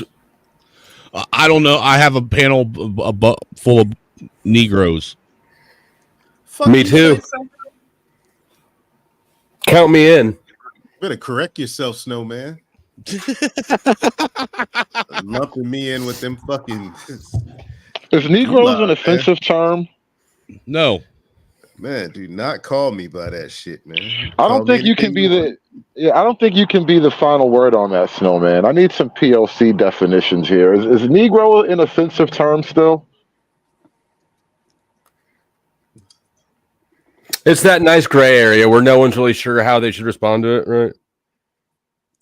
That's fair. I'll give you that. Like Spanish people can say Negro with no problem. You just have to say it like Negro, like you're born in Mexico or something. Well, in Colombia, that's a term of endearment. Like my wife was negra. She was a negra. Negro. Sounds like something they might do for white boy into saying. Negrita. They don't say that in Panama, though, because Panama, like he was saying, has exposure to. Deacon says no. And Deacon, I think it's safe that he's been around long enough that he should have a say in that. Yeah, it's not, man. But it's like you go to Costa Rica and first thing they call, hey, Moreno. Bueno. Fuck. Morenito. Moreno. No, actually earlier I spent the first probably 2 or 3 hours dragging the Speakeasy podcast. You're really crying about getting sacrificed for some virtue signaling, aren't you? Yeah, because I can't stand that shit. I think it hurts your little vagina. I think white people that do that shit are bitches. Hurts your little vagina. That's all right. No, I just think that it's bad fucking cope is all it is. I think the whole race obsession is absurd in this country, personally. But I agree. It's not a hill I'm gonna die on either way, right? I'm just gonna try to move past it. I really don't give a fuck. No, I just think that it's making white people look fucking weak and soft, man. And I think they need to step the fucking game up. That's white people's problem. It's the thing, Snowman. As long as a white dude identifies as a white dude, he's just as bad as these soft ass niggas out here, bro. Claiming white power. Oh, we're gonna lose the white race. We gotta start making more white babies. Sound like some Bull Connor shit. Well, what are we supposed to start referring to ourselves at? We've had it drummed into our head for so long. Just fucking say you're fucking American. You're a man, bro. You're an American man. I don't know. It's a weird gray area though, because on the one hand, right, white folk don't necessarily want to be considered white because it's never fit for them. They've always had their little interracial and inter-ethnic issues, right? We were talking about European racism earlier, right? But at the same time, as all the brown people form up and it's gang Mexican and gang black and gang Asian, white gang becomes a thing. Prison rules will seep into the mainstream because motherfuckers just won't stop. And you force people into a certain lane, like you can't be upset when they take the lane. Well, prisons were the experiment, man, and prisons have been that way for over 100 years, and it hasn't really swept into society because the Browns all hate each other, man. Trust me, the Browns did not like each other. Them motherfuckers are like nationality, like state, wherever they from, click tight. And that shit doesn't spill over nearly as much as you'd think it was. I was in rehab with a guy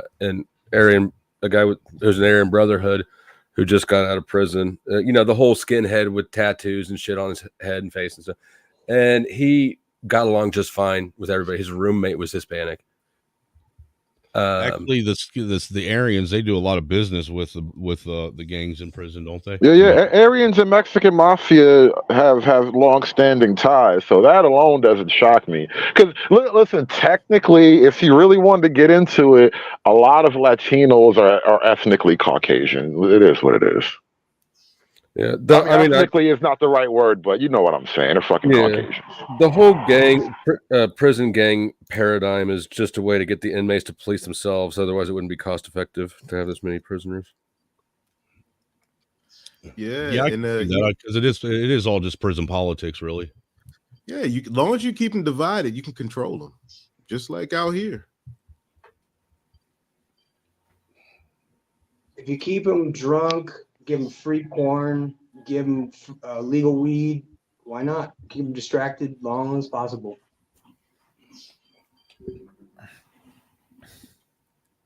The Mexican mafia was started by a white guy. Interesting. All the cartels right now are run by white guys. That doesn't surprise me. All of them.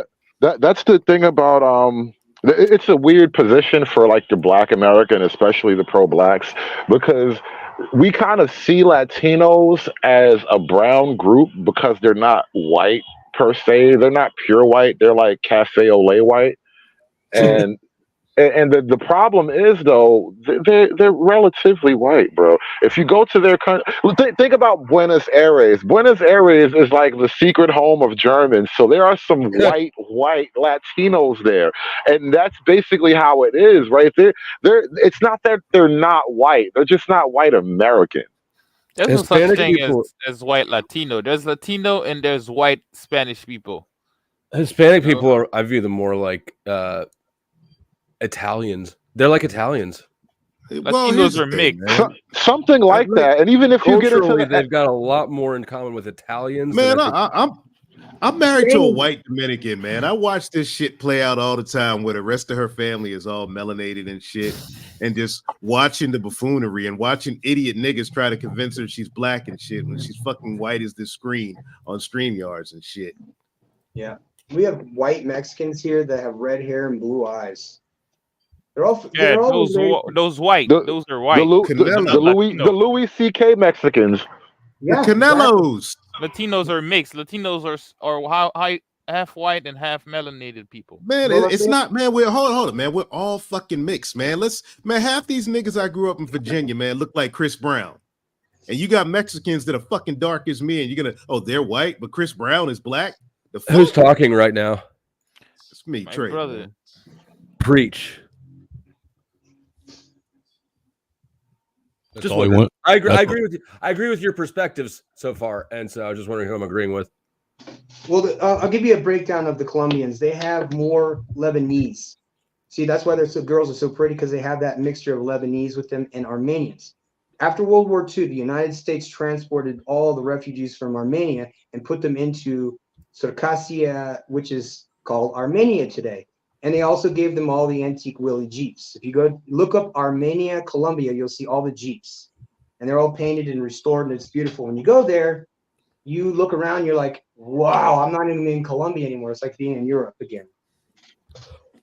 Here in Mexico, we have the white people that are related to the Spaniards. They're really, really like, if you're super white, then you have higher status here. If you're darker, you have lower status. Well, you know the game that changes that, man. Your money long, your status changes. Right? Straight up. This is the way it is. And here you don't see as much like xenophobia as in Panama. My ex-wife that passed away, bless her heart, she was Colombian, but she was black. And when we came into the airport through migration, they were like, "What are you doing here? And why are you here?" I was like, "We're here for a conference, a medical conference." And she goes, "Well, we already have too many foreigners here." And this is my immigration telling me this. They look you up and down, and they're black. Okay, they're black. Oh yeah, Latino racism is its own country, bro. Latinos have a weird thing about racism. It's a unique process. But this is why I try not to be weird about racism the way pro-blacks are, because if you look at how the rest of the world is, everybody's a little bit racist toward everybody who isn't like them. Yep. They hate the country next to them, like Turks, Serbs. You know the. I hate Canadians. Any country. Right. Yeah, I hate Canada too. Because most people who live next to each other have fought at some point, so they just have reasons for beef. And so when you think about it, the little invisible barriers between us all, they're relatively natural. And so to get all bent out of shape because you encounter that shit is only going to slow your life down. Yep. Like I said, Hood, if you want to come down to Mexico, down to my part of Mexico, you're more than welcome. Doherty said he was going to come, but I think he's going to Japan. So, and I'm not going to be sticking around for very long. I got to go to El Salvador to apply for this new passport program they got. So, me and the lady are going to probably check out of Mexico if this new president, who's a communist, gets elected or selected. And so we're in the process of someone taking over this academy and another one, and then we're going to go to El Salvador and check it out, see if it's worth it. And then we have a helicopter. It's not a big deal. We go back and forth for it's like 3 hours from. Who the fuck are you? Pardon? Who the fuck are you? Like, really, who the fuck is this guy? I make weave, I build cars, I have a helicopter. Show me the helicopter. Pardon? I want to see the helicopter. Oh, let me explain. I'm the fire chief. Dude, you got to at least buy him a drink or something first. You can't just ask him to whip out his helicopter. No, he just invited you down to. Why you guys provoking my he boy invited like you that, down man? to visit him, and I don't think you guys known each other longer than I have. Yeah. Okay, I'll just tell you who I am. Okay. Y'all dudes I was feeling an old salty a school little bit. YouTuber. I was in Colombia for probably 15 years. I got in the military and retired and went South America and disappeared. And I started to notice that a lot of women were different, people were nicer, it was cheaper to live, and it wasn't like the news was telling me that there's like piles of cocaine in the fucking corners. I lived there for all that time and never saw drugs once. I don't care about that. Yeah, that's not who you are. Who are you? What do you mean? What do you mean? Like money? Well, who are you? I don't have an opinion on the drugs in South America. I didn't see any drugs when I was in. Anyways, yeah. Go on. Sorry. I'm just mumbling to myself. But anyway, so I've been in the fire service for as long as I got out of the military. So, and when you're in the military, I guess they make you special in Latin America, so you get promoted faster. So, and you're at a university now. We run the Fire Science Academy here. Where you train firemen? Well, yeah, I train firemen, but these are advanced firefighters that are like commanders and stuff like that. Because fire science is research and development. but it's mostly chemistry. And I got the name professor because I was a professor of chemistry in Panama, and it's all to English kids. And So I kept when saying, you bro, were bro. And so Hold on. one of the students was like, hey, got a question, professor. And everybody thought it was funny. So I was like, that's a good name. So I kept it, and that's where. Did you join the military right after high school, or did you go to college first? No, I was in high school first. So when did you get? Never mind. Pardon? No, go ahead. Go ahead and ask me. I'm an open book. I don't have anything bullshit about. How did you become qualified to teach chemistry? Did you say you taught chemistry at college? Yeah, yeah. That takes a pretty high amount of education, then. It does. Did you get that in the military? Yeah. I'm military educated. I don't know, man. What's the question? You have a lot of things about you since I've been listening. I'm quite an interesting guy. He's an OG. Maybe I'm just boring as fuck, and that's my issue. No. Yo, you can't just casually mention that you have a helicopter without somebody asking some kind of question. Right, because it all rings government spook. Let's just say spook. It all reads spook. What? It doesn't read spook to me. It reads like shuck and jive. No. Let's not go there because That's also spooky. Don't have any reason to lie to you. For what reason? Trying to impress you? Are you going to sell me a timeshare? No, I don't sell anything. You want to buy something? No. Guys, let's be respectful, guys. They don't know who I am, maybe, yes. That is okay. But anyway, the service offers firefighters, international firefighters, the helicopter rides to get to whatever assignment we have to go to. Because I'm with Firefighters Without Borders. What is an international firefighter? All right, saying I have a helicopter is different from saying I have access to helicopters. No, it's mine. It actually belongs to me. Okay, now we're there. Okay. I'm not gonna bullshit you guys. I live in a fucking castle. You know, who the fuck knows how much I'm worth? Right. Like you did say you lived in a castle. I did forget that. Yeah. Are you in the castle? Yeah, right I heard now? you say that too. Yep, it's true. Can we see a tour of the castle? Can we see like a video? Sure. No, I mean just walk us around a little bit. I mean, listen, there are very interesting people in the world, so I'm not saying you are who you are, but it is a bit, it's a lot to take in at once. Yeah, it is. That's why I'm actually kind of an interesting person myself, but if he's for real, then like I feel boring as fuck. It's just I'm 51 years old. Said I gotta step up my interesting game. I do. I really do. I really do. Here I was. I thought I was the Dos Equis man. Yeah. Wrong again. Well, let me show you around. This is the Fire Science Academy here, so I'll show you around here. All right. Yeah, I'm back, y'all. Hey, nice chicken butts, though, man. I saw your vid. Nice chicken butts. It's coming along. Okay, so just so you guys see, that's a patrol car. That's the Commander. I drive that. That's an Audi A6 that I did. I built that, by the way. This one I built. That one down there is a homemade car I built. That's it's like a fire fan. That's what you guys need in the States right now for the wildfires that they don't have. They're letting it burn to the ground. These are the dormitories. This is the dormitory. All right. Nobody's here now, as you can see. Other dormitory. Dormitory. Who was that chick? There's a chick in there. That's my woman. 2 bathrooms. Did she come with the house? No, she came with me. Yes. Don't tell brothers they get issued a Mexican.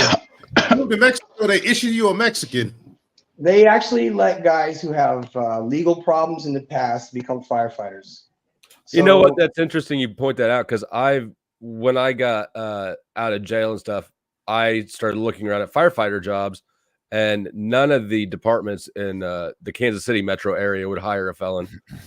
And that's why I'm here, because I'm That's not so a felon. weird. I was arrested. What's that? Yeah, I thought it was weird too. You'd think that if what's a good job for a felon? I don't know, run into a burning building. No, No, that's not the weird part. That's not the weird part. The weird part is the predictive programming that I've been talking about lately. Why is there a major NBC drama about felons who fight fires now being pushed? It's like the biggest show on like prime time right now. These motherfuckers, I they're don't all watch they're all TV. active felons locked up, but in order to shave their time down, they go fight fires. And I'm like, damn, how They're much shit is firefighters. burning that you can fight a fire every fucking week? What show No, is they're it? firefighter. They're bait. They're like, they used to call them base jumpers in the army. They fight. They jump. Guys would like jump into like forest fires and shit. Jumper. And I'm a jumper. I don't want to fight any fires anymore now that I know that there's that show out. Well, I tell you, man, it's just another. Me and my wife were talking about that show yesterday. It's just an extension of hybristophilia, man, because women get turned on by fucking felons, man, especially a tall blonde felon fighting fires, like one of the most masculine, jobs there is. They know women Thor with a watch that. fire hose and an axe, right? Thor with a fire hose, Mjolnir and a hose. That's all he needs. My girlfriend has been trying to convince me for about a year and a half that I should start making videos of me on my channel where I just chop firewood. You can. I know. Yeah, There's a those big market TikTok for it. videos make money. I feel like it's just like it just feels so cringy. I think you have to be like that's basically like only mans for or only fans. We'll call it only mans for blue collar. Yeah, I was gonna say you got to have like the fireman or the stripper body. I don't think a fat ass can pull it off because it'll look even more cringe if you're just like a fat ass chopping wood. Yeah. I'll teach you guys how to chop trees. I'll show you how to use a chainsaw and not cut your fucking fingers off. How to climb a tree, cut the tops off. I'll tell you. Sure, I'll skin your ass raw. Whoa, we're getting into some weird territory here. We're getting into Limp Bizkit lyrics. You don't know your Limp Bizkit? Yeah, pause. No Diddy, man. Yeah, like I hop back up because I'm Brofester. Like Yeah, when the white guys start talking about raw ass, I tend to go back to hanging with my black friends. I'm back in the hood with you. I'm in the hood with hood, bro. I'm going to the cookout. No, but man, they talk about the same shit in the community, man. There's nowhere to run. No, I'm leaving with you guys. At least I know I'm gonna get a hot plate out of it. At least I know I'm gonna get a good meal. Not a lot of gay jokes on the block, bro. It doesn't really play out the same way. That's one thing. Like niggas really uncomfortable with the homosexual humor. You might hear a joke now and then, but sexuality then. Man, maybe not. I'm not. Listen, Black America is the gayest ethnicity by what do you call it? Surveys and studies. But still, on the street, in the hood, man, you don't hear a lot of that gay horseplay like white guys do. Black guys will like first, I don't know if there's even a thing about like hanging out at each other's house. Like white guys will all hang out and sleep in each other's cribs, and then whoever falls asleep first will have a dildo next to them or something like that. like that. That's a good way to get your house shot up in the hood. You can't do that with niggas. Oh, no. I'm sorry, man. There's too many of these black dudes, man, that are signing up for polyamory. Like, two dudes marrying one chick and shit. And all these dudes claiming they're fluid and bi. Man, that's a weird ass shit. That's bitch ass. To myself, man. That's a bitch ass. I have a question. I wanna jump these motherfuckers, man. I'm serious. I miss those days when you could beat up faggots, man. No, that's not faggotry. That's not being faggot. That's just being like weird and shit, bro. I don't care if people are weird with their lifestyles. I just don't want them to try to make me pretend it's normal with them. Yeah, that's cuckold movement. Yeah, that's where I'm at with it too. Especially a nigga too, man. I have such a good time because there's so much that they think is normal that's just not. And then when everybody's like, "Yo, hey, whoa, what?" They like, what? Y'all didn't do that too? Like, no. This is. I keep coming back to this realization, bro. All right, the things that you have to learn to be like somebody in the hood or the ghetto or just around niggas or whatever. Those are all the wrong lessons to be somebody outside of the hood and away from niggas. You can't be somebody learning these lessons. Like it's a whole culture shock when you get out the ghetto. Give an example. All right, the lateness thing, like the black people are always late.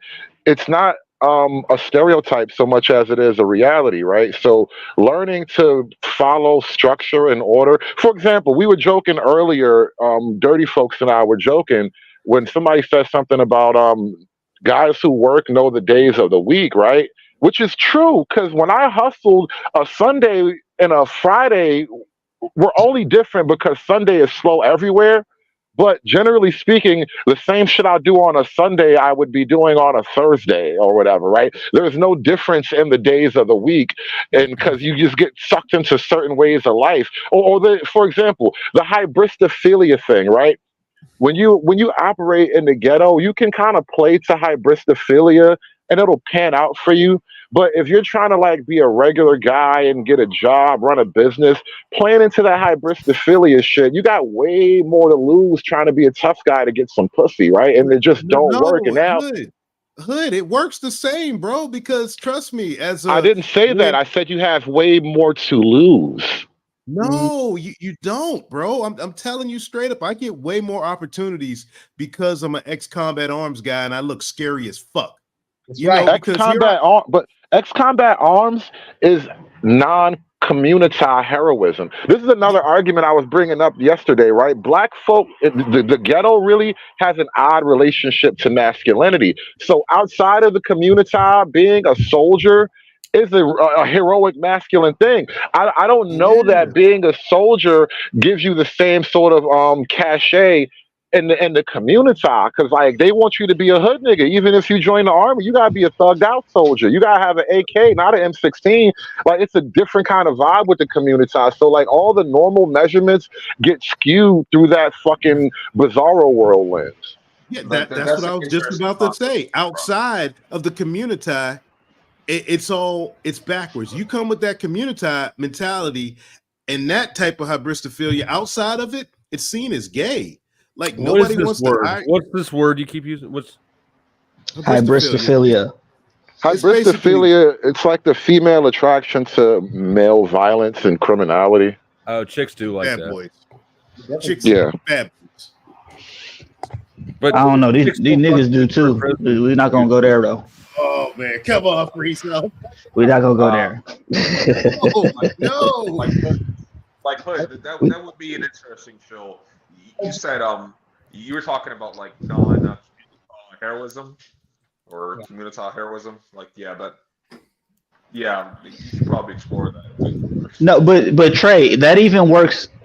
Not even on that type of stuff. These dudes be liking some criminal-minded chicks. Yeah. Yep. Right, and you can't have an affinity for gangsterism and a sense of moral heroism, right? The normal objective heroism, the heroism seen through normal morality doesn't fit when you also worship gangsterism. Yeah.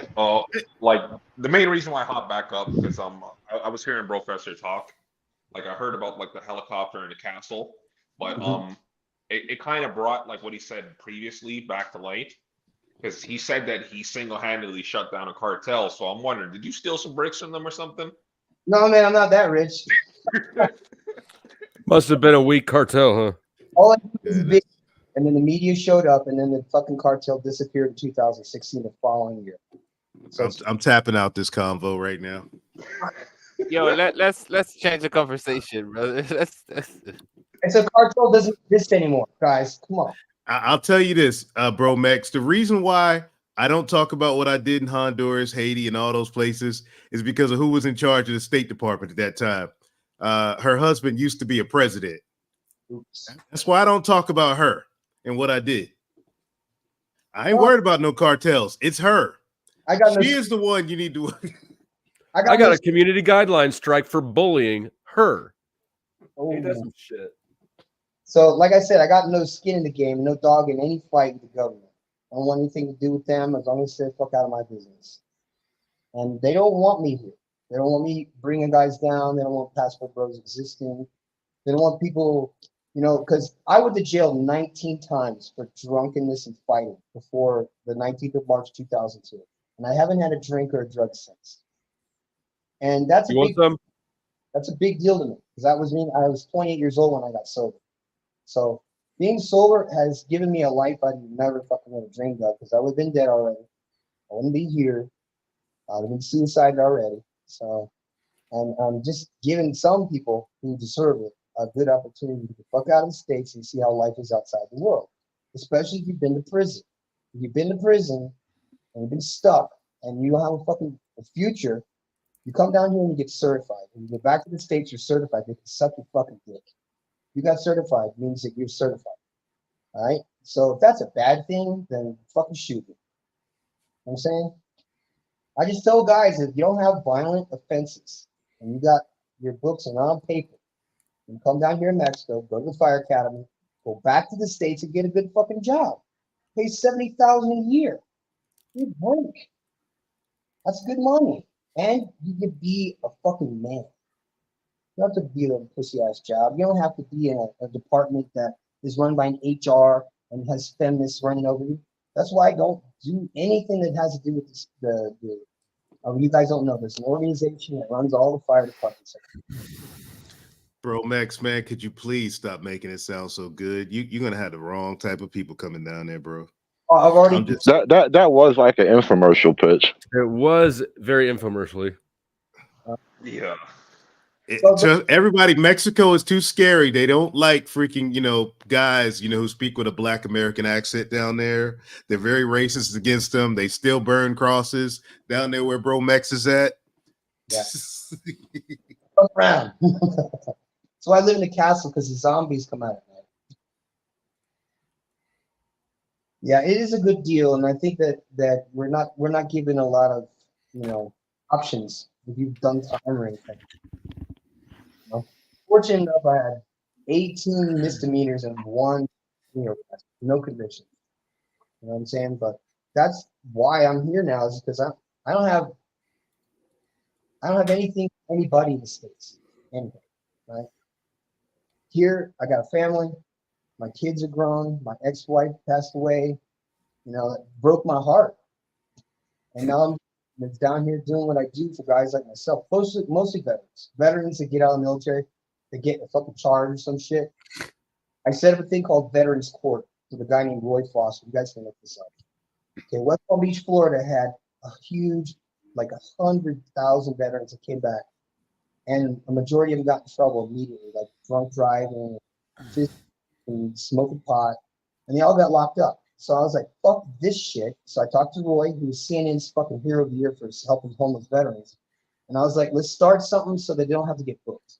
Because if they get booked, they're fucked. They have no chance in the future. So what we did was, instead of veterans getting booked, they immediately were sent over to the reference center, which is Veterans Court. Okay, so that means that they get set up with a mentor that they are required to talk to and sit with and learn things and so on and make a plan. And after 9 months or whatever, they're released, but they don't have any criminal record. Now, those guys are 25 fucking years old. They have a weed charge, and they can't get a job after having done 4 years or whatever in the military. So I saw an opportunity to say, hey, once you got your pension, get your ass down here. Just go. All right. We have small arms training here too. If you guys like bow and arrows and shit, there's all kinds of stuff you can do. Water stuff, rescue. If you like, obviously, if you want to work in the airport with us, you can. Your ass out to wax in a fucking helicopter all day, which will take you all day, by the way. I'm not fucking with you guys. If you want to do something fun, just learn some. No, you're actually providing some good information, man. You really are. Well, I'm the professor for the bros. I don't work for anybody. No, anybody fucking come after me, they can suck my fucking dick.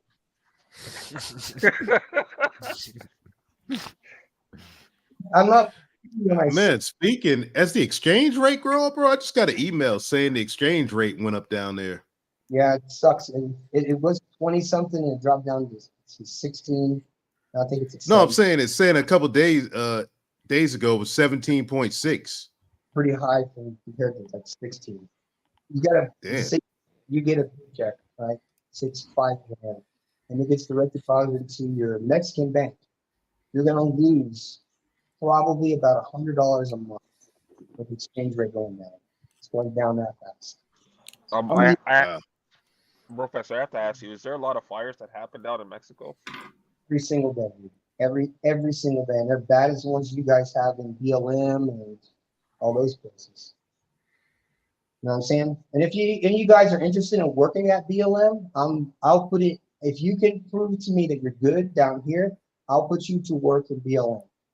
Seriously. And if you don't know what BLM is, the Bureau of Land Management. It's a federal program. Down here we have a program that's private, but you get signed up by the federals. If you get signed up by the case, the fucking ex-probation officer or whatever the fuck off, that you got a life. You know what I'm saying? And I teach guys how to live all over again, how to eat, how to present themselves, how to dress, how to talk in public, because a lot of these people are fucked up. And not a lot have a father in their life, so they don't grow up as a fucking adult. And that's including veterans, especially these new guys. Jesus, they're terrible. Fucking terrible. And I've had to weed out like all the emails I go through. I just ask a few simple questions and you can figure out who's full of shit and who's not. Because you need a level of real psychopathic nature to fight fires to begin with. But most veterans, 25% of them are psychopaths. People in prisons, 25% of them are psychopaths. Whatever's police is more of those psychopaths. Well, that's why I'm kind of not surprised that you said that like they were allowing people that had like you said non-violent crimes to be a part of the fire department, because that is kind of crazy, just running into a burning building trying to save people. That's pretty crazy. Ever do in your life, man? There's nothing like it's the best job in the fucking world. You think that the guy on the hose is being punished? No, that's the honor to be there. If you're being punished, you're on the fucking machine. You're running the pumps. Or if it's wildland, that's a different story. We don't use water. We use aircraft and chainsaws and bodies. And you guys saw the machine I was building outside there. It's basically a car. And it has a big fan like an airboat on it. And it shoots out fog with chemicals in it. And that puts out forest fires. So you don't even have to fucking have people. So that's what fire science is. It's beyond normal firefighting. It's learning how to run Arduino, stuff like that. For little shit like that, or LiDAR. And we have drones. We teach children now. You guys know that I have a small fire brigade of kids that are ages 6 to 12 years old. And they do all the jumping and teach them self-defense and all that shit. And once they are integrated and have some discipline, they get better at school. They mind their parents better. So veterans come down here and teach the kids how to march and how to listen, speak English, and do math. So it's a fun time. It's not just this like hobby you could do in the world. And it seems like it'll be all dangerous and scary. Yeah, it is, but you can get over that. You're not afraid of shit anymore. Most of the men literally live in fear of fucking everything. So if I can just hypnotize you long enough with my magic powers and turn you fucking back into a man and call your fucking ex-girlfriend and say, hey, would you do me a favor and give my fucking, my new recruit his balls back? That's what I do. And see, the problem is that we had a badass simps, man, that all they want to do is talk on the phone. All they want to do is fuck with this fucking bitch. So I'm like, no phones. Don't talk to them. You talk every day if you want, but not while we're training. So if you want to live a masculine life, go to BLM, sign up for one of the fire brigades. It takes about, 6 weeks to go through the college. And once you're done, you're a certified firefighter. Then you take a state exam to work in any state in the fucking country. If you're a felon or have somebody who has a record, you come down to Mexico and you get certified. But here, the school's a year. So, any questions before I go? I got class in an hour. You guys are late. Now I'm gonna reach out though, bro, Max, man. Cool dude, man. I'm gonna reach out when I'm down there, man. And I'll take you on a ride. All right. I never thought I'd hear the statement, if you ever want to live a masculine life, go join BLM. I never thought I'd hear that statement until today. Yeah, I was wondering about the BLM comment as well.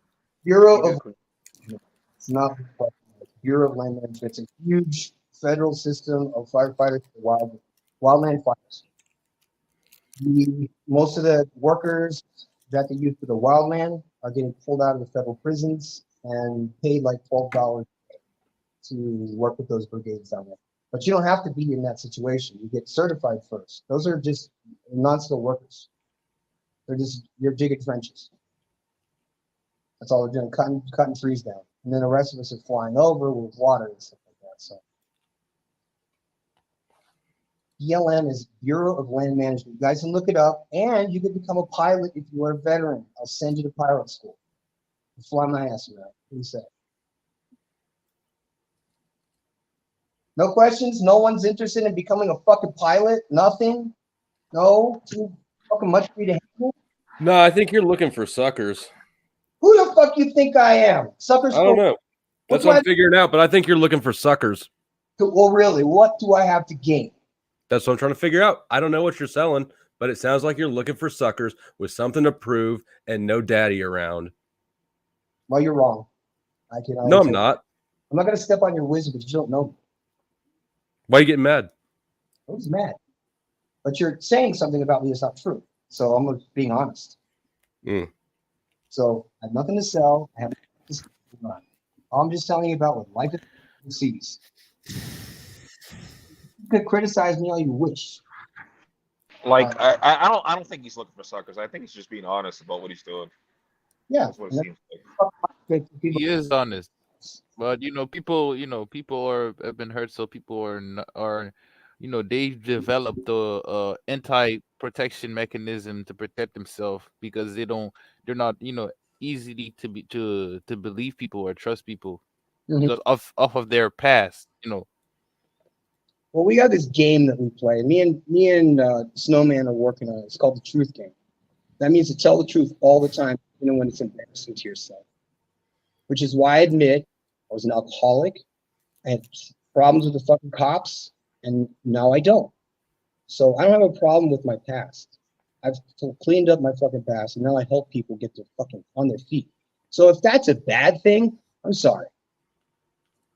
Well, I just think it's kind of abnormal for people to tell the whole truth. That's kind of why I can't see his name, but why he is a bit suspicious about what you're saying.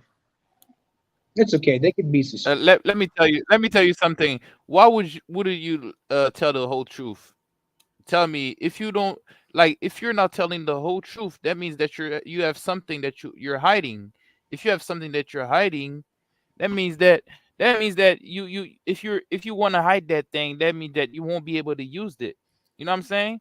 Because that's a bad thing. But if you tell it, that means that you're not afraid to tell it. Like, let me tell you something. Masculinity is all about taking accountability, but we're always talking about females taking accountability. But that's a masculine thing. Accountability, remember, it's a masculine thing. We got to take this is what men do. They take accountability for their action because it's only through taking accountability do we get better, do we self-improve. Yeah. Well, no. That's why you see women don't self-improve. That's why you see all this size positivity or this fat positivity and shit. That's because we don't do fat positivity. We're men. We just wake your ass up and go to the gym. You know what I'm saying? Well, we do shit that is our embarrassing and we admit to it. You know what I'm saying? Well, we say that, I did this fuck shit. I did it. That's why I love doing it, because no one can call you out on shit that you already admitted to. Follow me? Well, kind of the argument that I was trying to make is that nobody actually tells the whole truth. This is why when you look at say the church and how there's a lot of funny stuff going on there. Yeah. It's leave it at that. I'm part of the Orthodox movement, so I'm from Serbia. I'm not American. Okay. We don't really like what's going on in the States. I joined the American military so I could get out of Serbia during communism. I know it's like to fucking go to bed hungry at night. So when I give guys, a second life, a second chance at life, I very seldom ever get any kind of criticism for it. So, and like I said, now I hope guys lose weight, I hope guys get in shape, I hope guys get their mind straight and get over breakups. There's nothing wrong with that. It's just impossible for guys today because they don't understand where I am.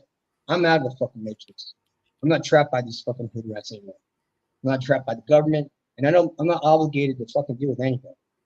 So, like I said, when hood comes down, we're gonna have so much fun. It's gonna be good. It'll be time. I'd say November we have another cycle coming through, where you'll get to meet a bunch of other guys that are here, first time, and if we can do a small arms course, man, you're more welcome. So I'm saying.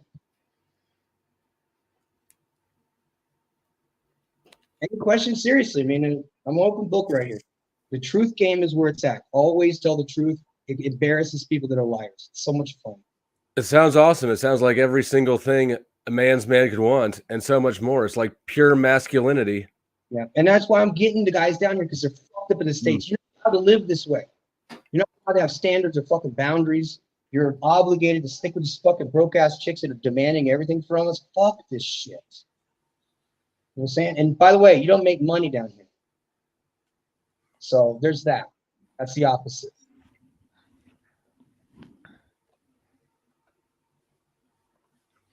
So you want to be stuck in the States? Be my guest. You come down here, you won't be poor. You know? You'll meet a nice girl, maybe get a dog. You know, who knows? But I got bad shit that happens too. My dog passed away 2 days ago. That hurt me very bad. So I do have some problems. But other than that, it isn't women that are my problems, and neither is money. And neither are fucking people trying to fucking fuck with me. Well, I mean, if you're living in Mexico, I would highly doubt that you have any problems with women. No, nobody really. I think the biggest problems are simps. That's the problem. Is that whole simp culture that you guys have in the States is carrying over to the other sections. In fact, OnlyFans is not known here for a long time. Bro, this is such a targeted marketing pitch. You have a target market you're going for. It is disgruntled young men who have something to prove, and you want them to come down there. I don't know why. I can't prove anything, but I recognize bullshit when I see it. I recognize a salesman when I see one. What's wrong with being a salesman? Yeah. What's wrong with selling, man? Everything's for sale. Yo, yeah, everything's for sale, bro. The world's for sale, brother. Nothing is free. You got to give something back. I agree. I agree. So when somebody's giving me this good ass sales pitch and saying it's just because I'm a nice guy and I'm altruistic, that's not really why most people do anything. Yeah, but when you've been fucked your whole life and you finally find a way out, I found a way out. You don't have to accept it. I'm just telling you guys, if you want to be a firefighter, you don't have to work with me. I'll send you anywhere you want to go. Okay? You go to Medellin and go live up there. Their training starts in August. Okay?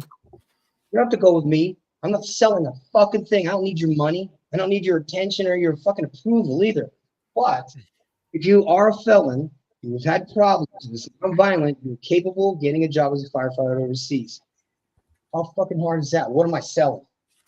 Passport bros? Sell the stuff. I don't need to fucking impress anybody. So, Medellin has the hottest chicks. It has the biggest brigades in the fire service in Colombia. Once you pass the exam, you can go be a firefighter in any Latin American country. So if you're a passport bro, you can go from country to country to country to country, working for any fire station. Yeah. So sales pitch, win. Medellin is probably be the first place you probably want to go, because right now, Mexico's on fucking fire, like everywhere.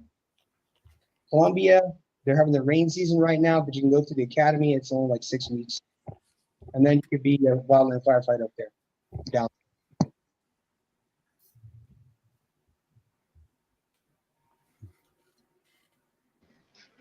What are the downsides? You get burnt alive while you're trying to put out a fire. You die, get run over. It's a lot of shit. You could. Oh, okay. Maybe I missed that because I think you did say that, but you didn't say that like it was a downside. You said it like it was an upside. Yeah, it is fun because I'm telling you, if you're on the nozzle, you're the most important guy on the team. and they don't let new guys do that. It's all old timers, captains, and stuff like that. So you got to have some experience. You got to start whenever you can, like right away. And anybody goes on my Instagram, YouTube, and Facebook, you'll see all the videos that I do. You'll see me in person, actually doing what I'm talking about, actually being in the helicopter I'm referring to, actually being in the castle that I fucking live in, being in this school with these students. So, you know what I mean? It's all there. It's not like I'm. All right. What's your Instagram or YouTube or whatever? Professor Mex. Man, shout out to the helicopter, man. That's what's up. Yeah. An old German helicopter, but it's mine. And it was all fucked up when we got it. So, you know what I'm saying? And just the idea of getting a fucking helicopter for less than $1 million fucking dollars is a big deal. So That's most definitely.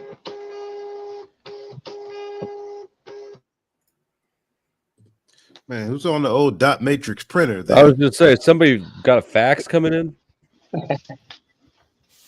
They're 3D printing. That's another thing. If you're good at 3D printing, we do prosthetic hands for kids. So pretty cool, huh? You said you do what? You do what for kids? 3D printed hands. You printed prosthetic hands, and you can download the designs on our website. It's a free, and you can share it with anybody who's had their fingers cut off, and they could 3D print their own hand. It doesn't have any. All it is a spring-loaded thing that when you bend your wrist, it closes your hand. Damn, that's actually pretty cool. It is. So stuff like I said, you don't have to be stuck in the States. You don't have to be a simple fucking women. To like, okay, I was in prison, so that's my identity. Fuck this. You know, that's kind of where I'm starting to feel the salesy feel, because when you say you don't have to simp for women, and like, it's not that I don't believe you, but even in America, like, you don't have to simp for women. Bullshit. No, you don't. You do not have to simp for women. Really don't. Okay, all right. Now you talking about us. You got us. We don't got to simp for women. But the average dude that he's in his target market that was raised by their mama or soft ass daddy, they don't know any different. Mm-hmm. They can't get it off. That's that's my point exactly. That's his target market. That's not my target. I'd rather have guys that are raised by both parents that don't have fucking problems with people. Because believe me, disciplinary problems are a big deal down here. Because we don't, you know what I'm saying? We don't tolerate no bullshit. We'll fuck you up. That's why I said the raised by soft ass dads.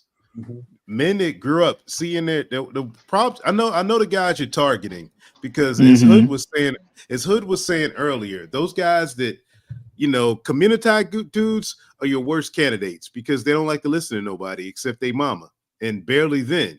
So they have the worst problem in the military because they can't deal with authority. The first time somebody tells, hey, shut the fuck up and do some push-ups, you know, they want to fight and argue and cause shit. You can't give them a weapon, you know. So those are the type of dudes. But dudes that normally come from a two-parent household, the dads are really strong. But if they grew up seeing dad simp, that's their default. Yep. So they're gonna get down there, you know, they'll find some chico or whatever, and some gordita. Oh, baby, I love you. I gotta go fight these fires to buy you a casa. And oh yeah, baby, you know, those are the dudes you gotta worry about. Sure. I think we weed him out pretty quick. We had the devil here once, and he was the worst simp I ever met in my fucking life. Never met anybody ever so bad that was so hooked on fucking women. But we kicked his fucking ass bad though. We kicked him out. He came back, and I'm like, you gotta run, dude, because these guys are gonna fuck you up. And he was an ex-Marine, and he was just a pussy ass motherfucker. Oh, and normally Marines are awesome. This dude was anything but awesome. But yeah, it is a target market, I guess, if you just want to get the fuck out of the country. It doesn't necessarily have to be a guy that's had problems. I would prefer. You know what I mean? I had the producer for Farouk here last month, a whole month. You know, it was a good day. But I got guys that come down that want to get their shit together and don't exactly have support systems in the States. You know what I mean? You go to the VA, you're gonna end up in the fucking loony bin. What do you guys think? I'm still not in no hurry to come to Mexico. Well, you don't need to be. You got a good family up there, and you got everything you want, and everything you need. This is not necessarily for everybody. It's not for everybody. There are a lot of guys that start their lives over, and I think that was a good thing for me to do. Yeah, he's not. I can't say anybody or- I can't necessarily say that what you're trying to do is a bad thing.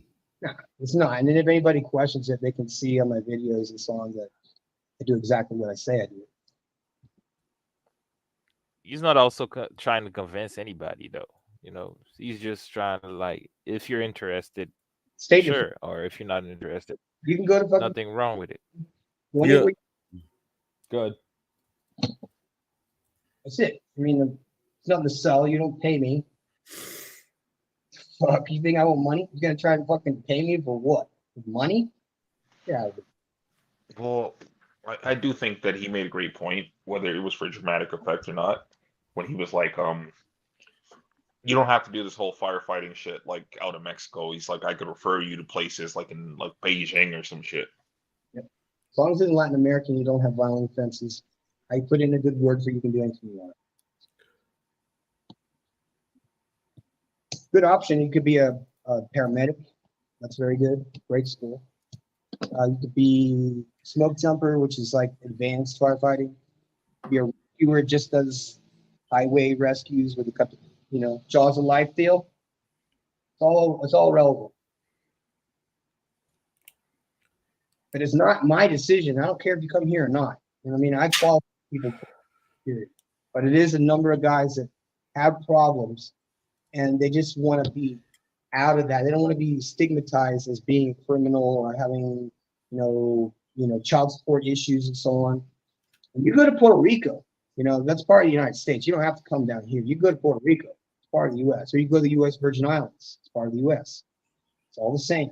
Like I said, if you have a criminal record, you can't join just any fire municipality because they just won't let you. So it is a loophole I found. Like I said, I myself, 19 arrests, okay? Could not get a job in the States if I wanted to. No felonies. You can get a job. 20s, you can get a job. But even then... You said no felonies and no convictions even, so you have no criminal record. No convictions. I have arrests, but I don't have convictions. Besides, I've been sober for 22 years now, so who cares? And I've been arrested in more than 6 countries. For what? Drunken and disorderly and fighting. That's all I ever got arrested for, is fighting. Gotcha. So how did you get misdemeanor assault charges dropped 19 times? Just once. I only had one felony assault charge, and it was battery on a Leo. So yeah, I don't believe a damn thing you say. Yeah, not a thing. But then you don't have anything to offer. You have nothing to offer this conversation except criticism. I mean, you have nothing to offer except for job training I don't want. Then why are you talking? Why don't you just sit back and listen? Oh, I'm participating because it's an open panel. It's true. This is amazing, Snowman. Yeah, like. Hey, I do what I can. Yeah, the conversation that's being had right now, it kind of reminds me of like, this is like we're having a white civil war, like happening, unfolding before our eyes. You ever met like somebody at the bus station or something who's trying to hustle you for money, and he's got too many stories, right? He's a Christian rapper. He just got stranded. His tour bus left him. Yada yada yada. He needs, like they just keep selling you stories and stories and stories, waiting for something to hit.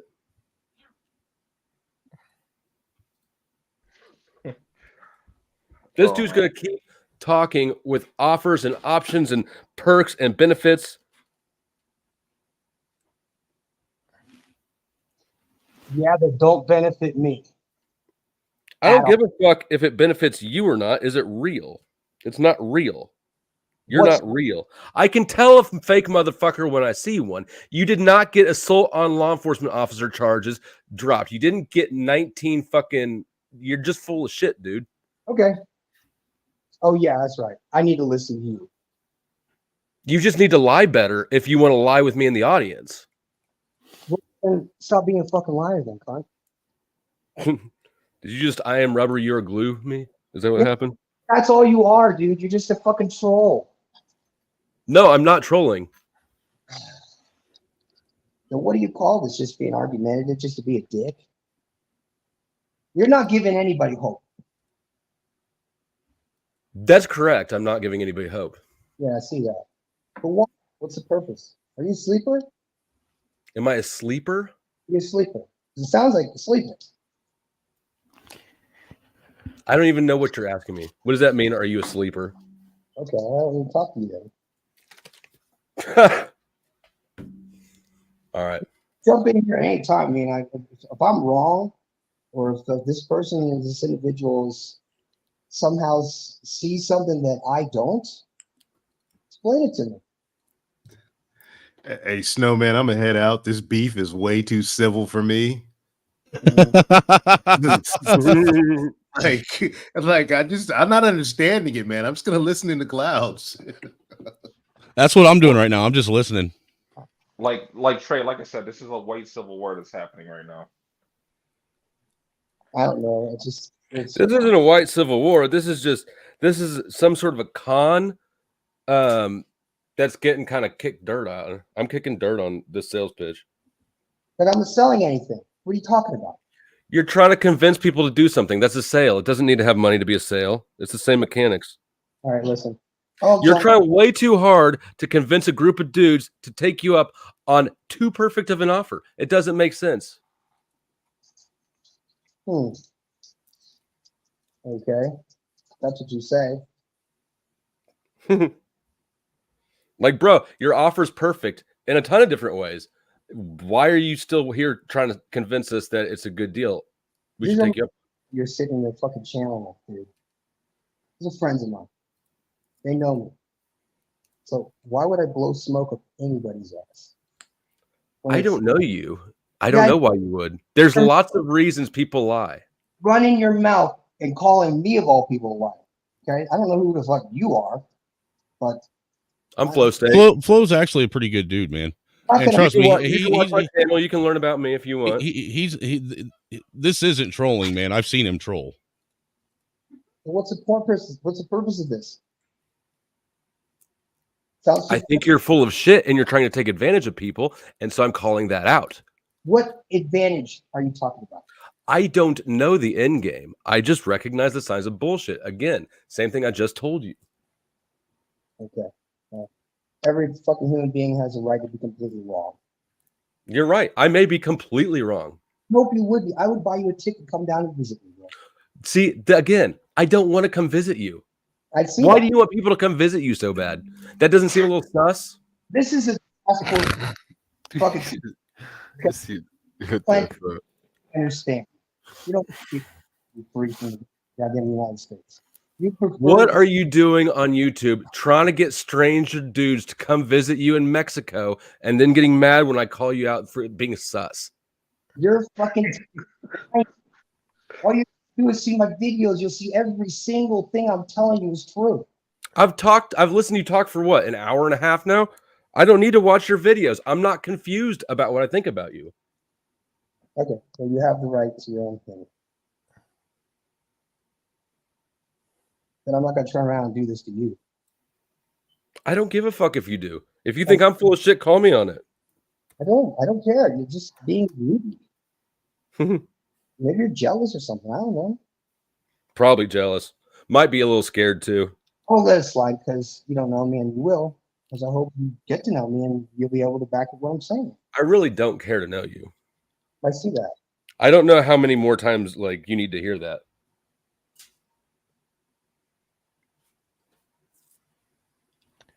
Like, guys, why is the fighting? Why are you guys fighting?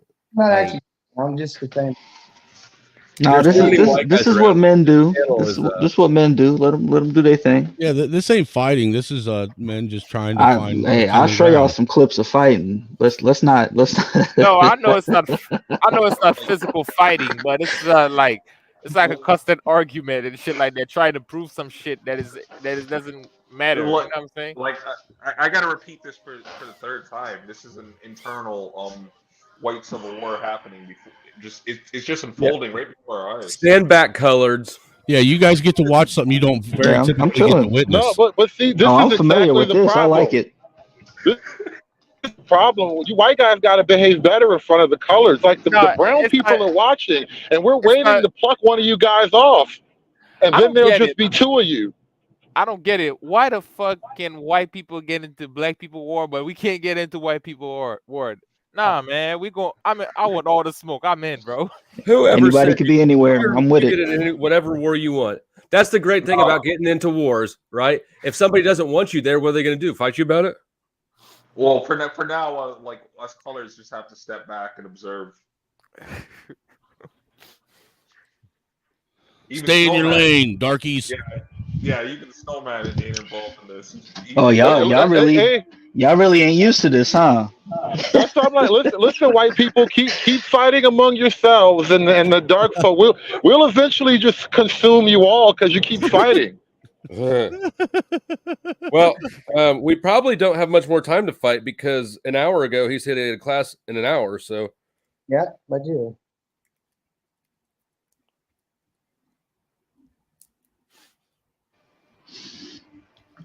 Hey, I'm But, shocked hey, about I'm that just too, one Clue. We person on don't the find that panel. very often. I'm just one douchebag on the panel. Don't let me stop your fucking bullshit show if you want to keep going. Have you guys ever tried? I can't believe you just called my show bullshit. No, not your Close bullshit. state. I'm talking about the infomercial. He's talking about me. Me. Yeah, I kind of got to lean towards flow state. I'm not saying that you're full of it, but I'm trying to find like the downsides to what you're saying, and I'm not finding any. Being a free country is not easy, person. You're gonna get burned. There's a lot of downside. You either gonna get burned, you either gonna die saving someone, you either gonna get run over Which by is a truck. right, but that's an honor though. That's an honor for that to happen. You're still gonna die, motherfucker. Like you're still gonna die. You're not gonna be able. You're not gonna be alive to enjoy that honor. All that downside. That's any career dangerous. Right. Exactly. It's a lot of downside. If you can't trust a stranger on the internet trying to convince you to go to Mexico, who can you trust? I mean, nobody really, honestly. Fucking internet. Who is this guy? Damn, Flo, you ain't right. What? This dude's weird. He knows he's weird. That's why when I say he's weird, he doesn't want to keep selling. Talk, man. You wouldn't shut the fuck up. Now you won't say a damn thing. Listen, Where's my cigarettes? You just for the sake of arguing, okay? I got a ton of artistic retards that we can go at this if you wish. Okay. But you're putting the wrong person names.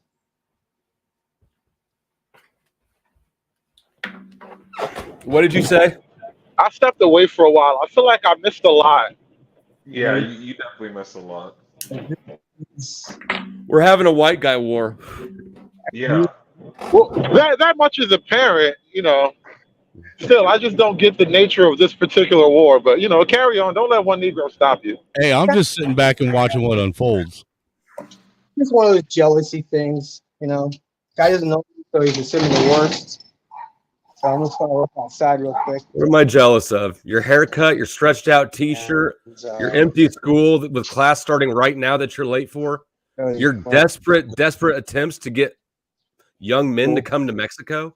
I mean, you guys tell me, what kind of cracker would I be if I held this from you? I really don't like the way you said desperate attempts to get young men to come to Mexico. There was something sinister about how you phrased that. Exactly. Like somebody mentioned earlier that this is like a very civil beef happening, but it's not. Like it's actually very passive aggressive. It's really interesting just watching this unfold.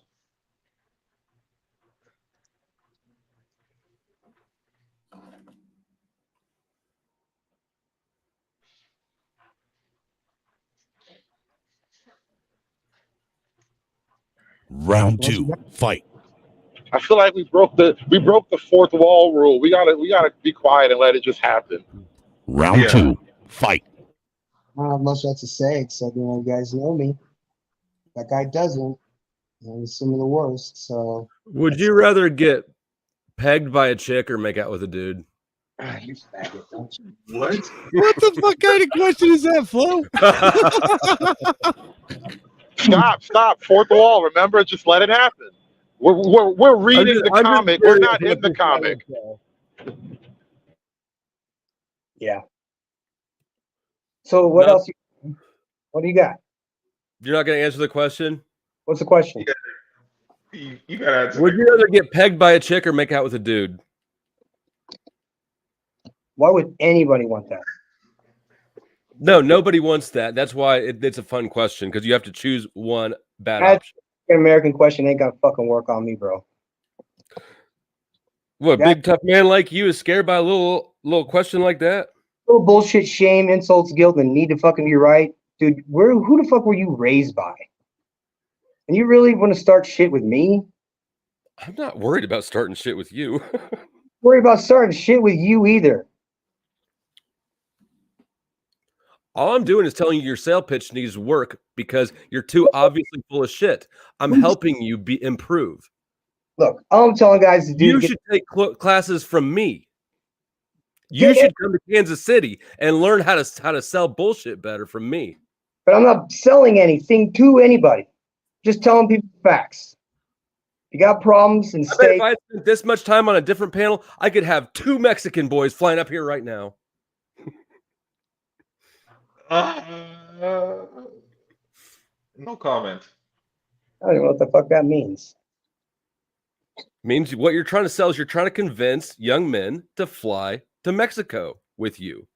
No, I'm just telling people to join the fire service wherever the fuck they want. How hard is that to figure out, smart guy? It's not hard if we wanted to. But there's fire departments everywhere. You don't have to go to Mexico to learn how to fight a fire. Oh, shit.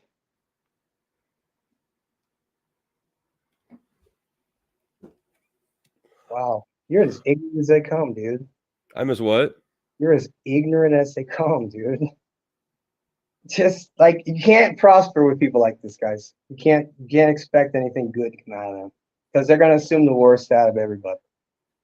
It's like being a black pill or doomer. Yeah, sad. Whatever. You guys can think what you wish. Sorry to ruin your day. At least you'll make it to class now. Well, I'm the one running the class. I can do what the fuck I want. Not a very disciplined, structured school, is it? Well, it's worse than I started. I'm starting a sales school right now. You want to sign up? You don't have to come here. In fact, you can't come here.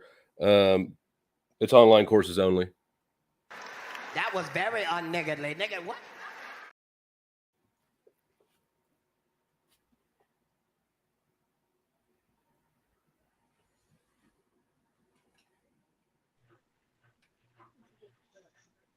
Okay. Y'all be nice to each other, guys. I'm really. And I'm sure it's a great opportunity for other people. I didn't mean to completely crush your infomercial. I'm just trying to help people out, and you're just giving me shit. That's what you're doing for no fucking reason. There's states that are suffering like fuck right now. Can't get employed because they got a fucking marijuana charge. Well, respectfully, I don't see an issue with somebody questioning another person and their motives. I mean, you know. Oh man, he's saying I'm not telling the truth. All right. Correct. I'm not. I am saying you're not telling the truth. Instead of getting your feelings about it, maybe demonstrate something that would prove me wrong. What do you want to see, bud? I don't know. Anything that would substantiate any of your absurd claims you've made since I've been here. All right. As in, it's one. You've been all over the world. You're older than I am. Yes. You can figure this out. You're smarter than me. I'm ignorant. Convince me. I don't need to if you want to, or just deal with it because I'm ignorant. I'm a dumb fuck on the internet, and I'm probably scared and a pussy. Probably not. And that's the part that I find fucking hard to swallow. is I want to be, cordial with people. And I'm not accustomed to people like questioning me because they already know who I am and what I stand for. And I'm not about to do with gains of anything. I don't have anything. Well, your clout hasn't reached the Midwest. But I'm not interested in anything except veterans coming down, got their asses in trouble. Who cares? I know. See? So what do you... I'm just But saying, you're also interested in being treated as trustworthy, apparently, because you're in your feelings right now. So if you want to get out of your feelings, I'm telling you how to do it. Exactly. I don't appreciate, this mentality that you got. I don't care. Okay. I got you.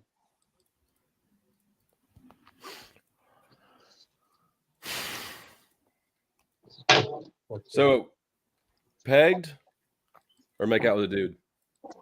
I'm not. I'm not in your game. Oh shit! You are in my game. Not your game. I don't play with guys. I just co-opted your game, made it mine. That's why you should take lessons from me. I'm demonstrating in real time the value I could add to your enterprise. I'm not interested in you in anything. And besides, what would a guy like you have to offer me? I just demonstrated it. I'm more dominant than you. I'm a better salesman than you. I'm more believable than you. Whatever. I got better hair than you. My t-shirt fits better than yours. My camera is better than yours. My curtains are better than those. Congratulations. You're an adult. My emotional fortitude is better than yours. Why are you starting fights then? I guess for fun. That makes you a child. Flo, are you bored? It sounds like it. No, I got things to do today, but I am actually my own boss, so I can do that when I want to. It just means I'll have a busier afternoon. But this is worth it. I'm very likely gonna at least make a short out of this exchange. Oh, you're welcome to clip whatever you want, sir. I appreciate it. Have at it. Please save this moment for posterity. I am so thoroughly I haven't enjoyed media this much in a while. Think how much more you could be enjoying going to Mexico with this guy. Oh man. Wait, that's too much fun. That's a lot of fun. I don't think I'm ready for that much fun. No Diddy on that one. Yeah. Well, I'm gonna drop my YouTube channel and my Facebook and my Instagram so you guys can see it. And this I'll just, troll somebody else some other day. I'm not trolling you. Let me drop my YouTube channel backstage too. If you decide you want to take me up on sales courses, we can work something out. Can I ask, like, out of the two of you, like, who's the whiter of you? What do you mean? I don't know. Your lineage. I'm wondering. German, Czech, and Scottish mostly. Oh, okay. You. But I'll fall back into the clouds. My bad. What's your lineage? I'm from Serbia. Did you say you're conservative? From Serbia. Oh, from Serbia. So well, I'm a war whiter. between the Serbs and the Germans. Oh, Is that what this is? Is this some ethnic European shit that you just can't avoid no matter what? Oh, so it's a war between the Serbian and the Germans. Okay, This is that capitalist communist conflict right here.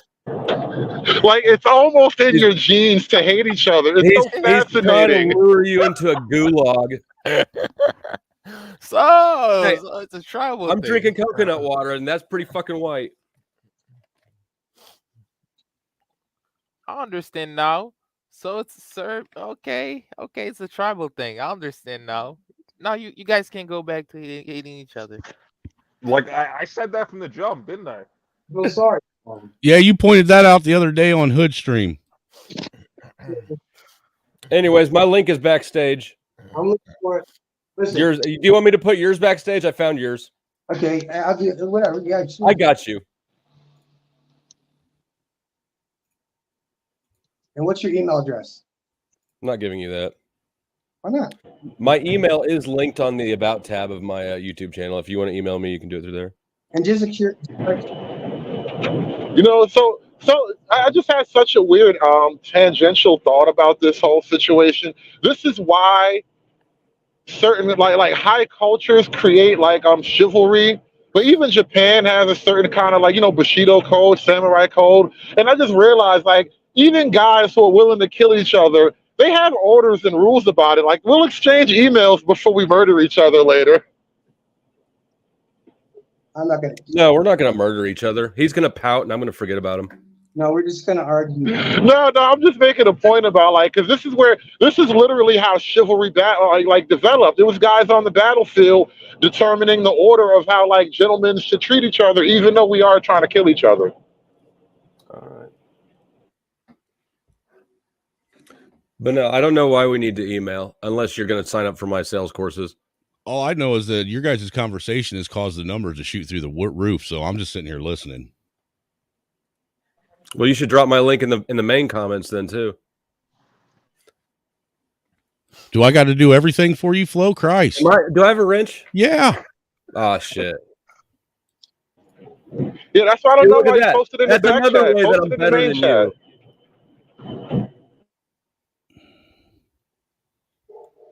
Look at that. We cross pollinate. So I'm sorry. Dude, listen here. Come on.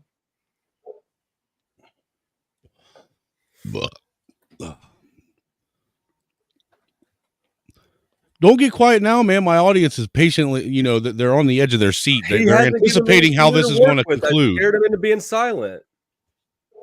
Well, I mean, what are we going to talk about more? I mean, I don't really want you to talk about anything more. I want you to demonstrate something that makes you believable. You're not believable. And I'm not trying to convince you either.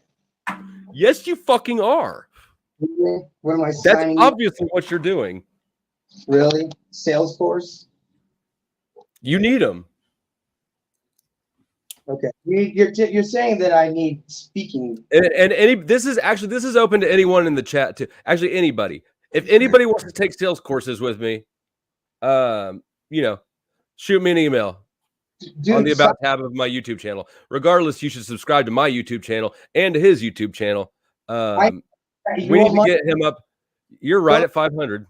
Flow Stage channel and sign up so you can get some fucking money. Then you can have some money, be a passport, go down here. Hear you. Don't have to be Mexico. It could be Panama. It could be Colombia, wherever you want. Brazil. Or you can get a chick where you're at. There are chicks everywhere.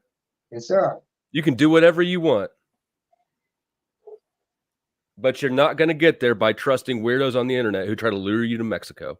Internet, especially not guys that look like me.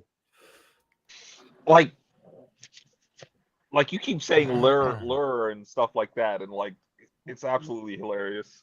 Like it's a predator, like it's a predator situation and shit. Like yeah, like some Pied Piper shit. I'm Chris Hansen.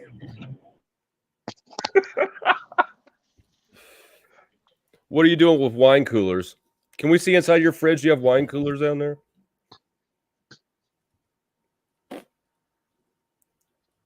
My backwards hats are not for sale, truth only. Although I do have hats, I do have merch. But it's a trucker hat. It's not a fitted cap, so you don't really wear those backwards as much. At least I don't. See, look, I'm making snowman money. Bro, you should really take my course. I think I need to, man, because you're convincing me that I need to. Because if I don't sound genuine enough in my real life, then I probably need to emphasize sales stuff and sell stuff like you do. People can sound sincere. Thank you, Black Thoughts. I appreciate that.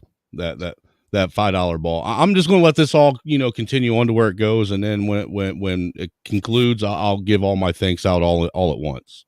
I don't have anything else to work with so far. Apparently, class is canceled today. Do you need to let the students know? Oh man, that's crazy. No, class is not canceled. It just doesn't have a time. It doesn't have a start time. It has a 10 o'clock time. Are your students waiting for you? No, I don't hear yet. anybody. No, not yet. So they're all late. When the bell rings, then I gotta go. Yo, what time is it in Mexico though? So it's not the same time in the United States here in Mexico, you know. But how long ago was it that he said class starts in an hour? That was at least an hour ago. He said no. He said class starts at 10 and it's 9:51 in Mexico, so it's gonna start about now. If you were in my sales course, I would teach you that this is the time when you should cut your losses on this conversation, hang the fucking phone up, and then try again a different day and not let me continue to twist the knife. Just waiting for the students to arrive, bell ringing, so that I can go to class. You don't have any students, do you? I have plenty of students. Can we talk to one? I don't know if you speak Spanish. Pequeño, no más. Oh, well, maybe they'll want to talk to you. They can't speak English? You recruit from up here. No, these are all volunteers. It's all people in the neighborhood.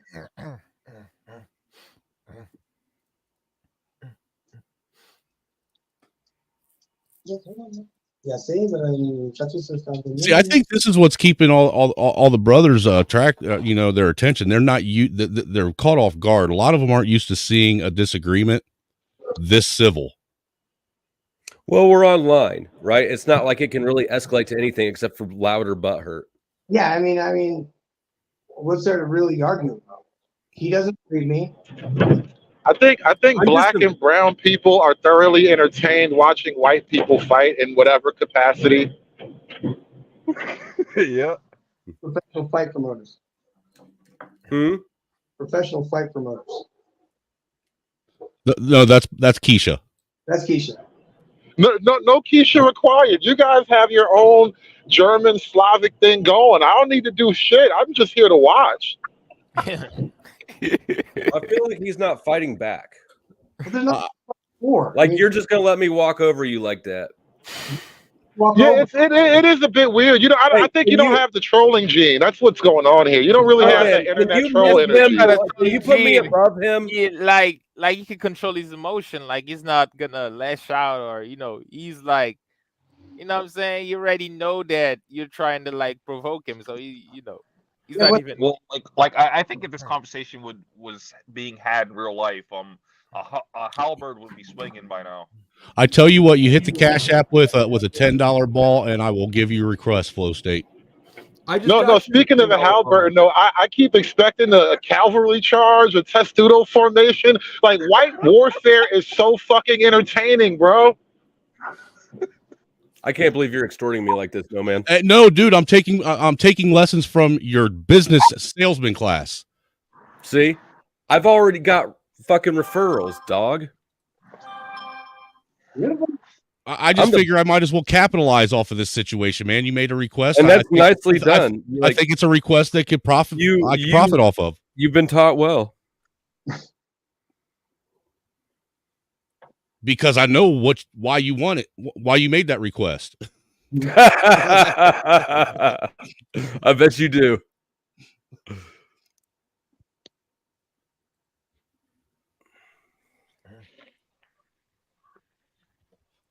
This is kind of like a Cold War era fight, like war going on. Cold War. ¿Cómo le llegan los llegues o qué? ¿No bien? My Google translator was off. No, I'm just saying, if you see anybody outside yet. Nope. Still no students. That's all right. It's 5 minutes. They'll fly down here eventually. What's that? They'll show up eventually, or what? Maybe if you get better at selling. I don't need to sell anything. Shit sells itself. No, it doesn't. Really? And you know better than me. So you collect money from people. What? I do. I collect money on my channel. I collect money if you buy some sales courses. Can you clarify something for me? What is the nature of the class? Like, what are you teaching exactly? I missed that part. I'm inventing it on the fly. I'm teaching sales techniques to internet hustlers. I'm just No, FS, I got you 1,000%. I want to ask the guy in Mexico. You said he's waiting for the class to start. I was curious. What is it you're teaching? So he's been talking this whole time, and you're still confused about what he's doing? Yeah, we work out in the morning. Kegels. Well, I've been kind of in and out of the conversation. Okay. You can't be a fireman until you can bust a grape. Let me tell you something. He has a he has a fireman school where he teaches or train people on how to be a fireman. That's not what he said. He said that he actually teaches children. But no, he does all the said things. he said he used to teach children chemistry back in the days, not anymore. You gotta listen, brother. Like when he got his education off in the military that he served. Those chemistry experiments, you do them in like 2-liter bottles. You shake them up, and bury them. Are you talking about Mr. Wizard type experiments, Flo? I'm talking about like that 15 to life sort of experiment. Oh, shake and bake. Lithium strips and cough medicine. No. You ever smoked out of a light bulb? Is that a thing? People smoke out of light bulbs? I've never heard of that one. Yeah, you can smoke meth out of light bulbs. You sure can. I used to. Okay. No, I allegedly knew someone or was close to someone who had an issue.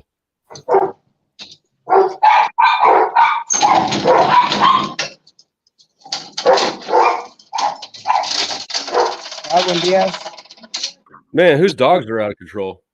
Yeah. Ya hace tiempo. Vamos. Mujer, ¿no te pasa? ¿Tu mujer no tiene?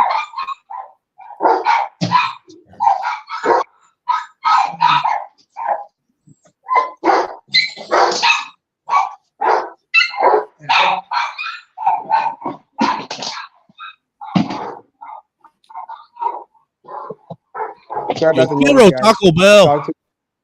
Another thing that you learn in my class is how to assert dominance over other males. You know, if you're tired of simps. One way to do it is teabag these motherfuckers.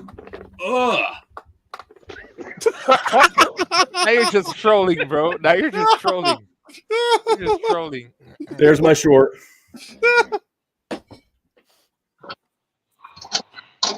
If you subscribe to my channel, I just made a playlist. I've got enough teabaggings now that I've made a playlist of them. So, congratulations, you're number 5. That's cute.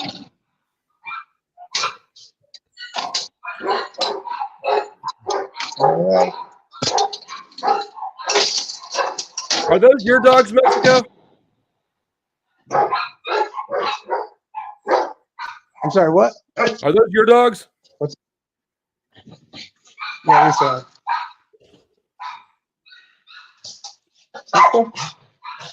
right, time to go to class, guys. See you on the flip side. Can we see a student?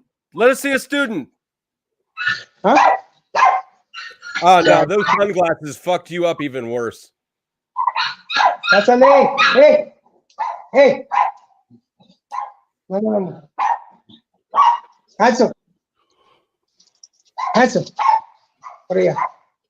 Now I have one dog that is a little big dog that passed away a couple of days up, and this is a Doberman. See you guys. I'll see you on the flip side. Go back and I'll see the shorts of this guy making fun of me. So enjoy it. Yep, later. Thank you for the content. Peace out, brother. What the fuck just happened? Where'd you find that dude? He came over from Dirty Folks. He was one of his followers originally. He's looking for suckers. I mean, like I said, I don't find an issue with you questioning the motives. I mean, it's actually a lot of the questions you asked were fair questions. All of them. They are to be expected. If you're trying to convince somebody to go to a different fucking country with you, you should expect somebody to have questions and not get in your feelings about it. It was a little weird though. Guys, How, he's not.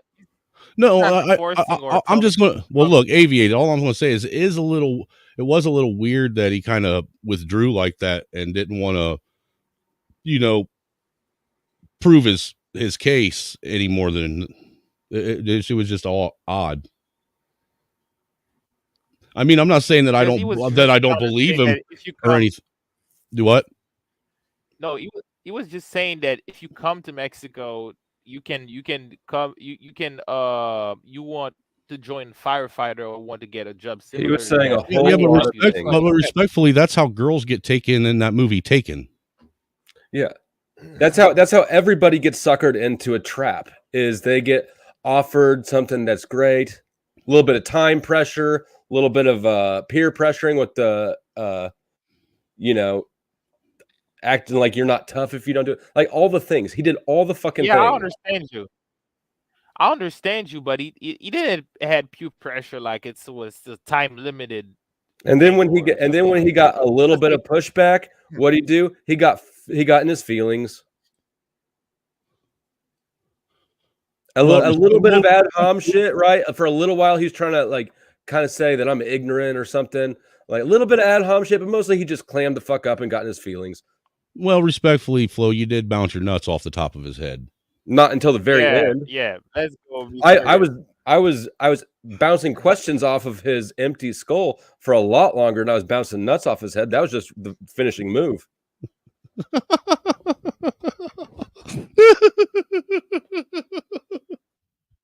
Oh shit. Oh, this has been a great stream. Thank you guys. This has been wonderful. I mean, I'm you came up and made it a masterpiece, Flo. And I paid you $10 for it. Hey man, like I said, I knew what you were trying to do, and you were going to have to pay for that chess maneuver. That's reasonable. I mean, fair is fair, you know. You're going to capitalize off of it. I should be able to capitalize at least a little bit. Like I said, I was taking your salesman course serious, man. I was listening to what you were saying. He wasn't. That was crazy. That was pretty passive aggressive, though. Yeah, that was. Bro. Yeah, you can smoke meth out of light bulbs. I'm screen recording this shit so I can start working on the short. I allegedly knew. Oh shit! Like I said, Flo, you can clip whatever you want, man. I ain't gonna say nothing about it. I won't strike. Yeah, like passive aggressive on both sides, I'd say. You know, Free Zone, I'll be honest with you. Flo did make a very good point that it did seem like one of those Tony Robbins style pitches, you know, and that it was definitely, you know, it's definitely targeted to a specific genre of men. You know, so for me, I want to believe. Look, I'm not saying that I don't believe the guy, but I'm not saying that I fully believe what's being said either. You know what I'm saying? Because to me, like, if he was going to class, like Flo said, man, show us one of your students. Show us walking into your classroom. I mean, give us something other than, you know, pre-records. I mean, you're right here. If you want to show that you're in the up and up, or I mean, right now is the opportunity to do so.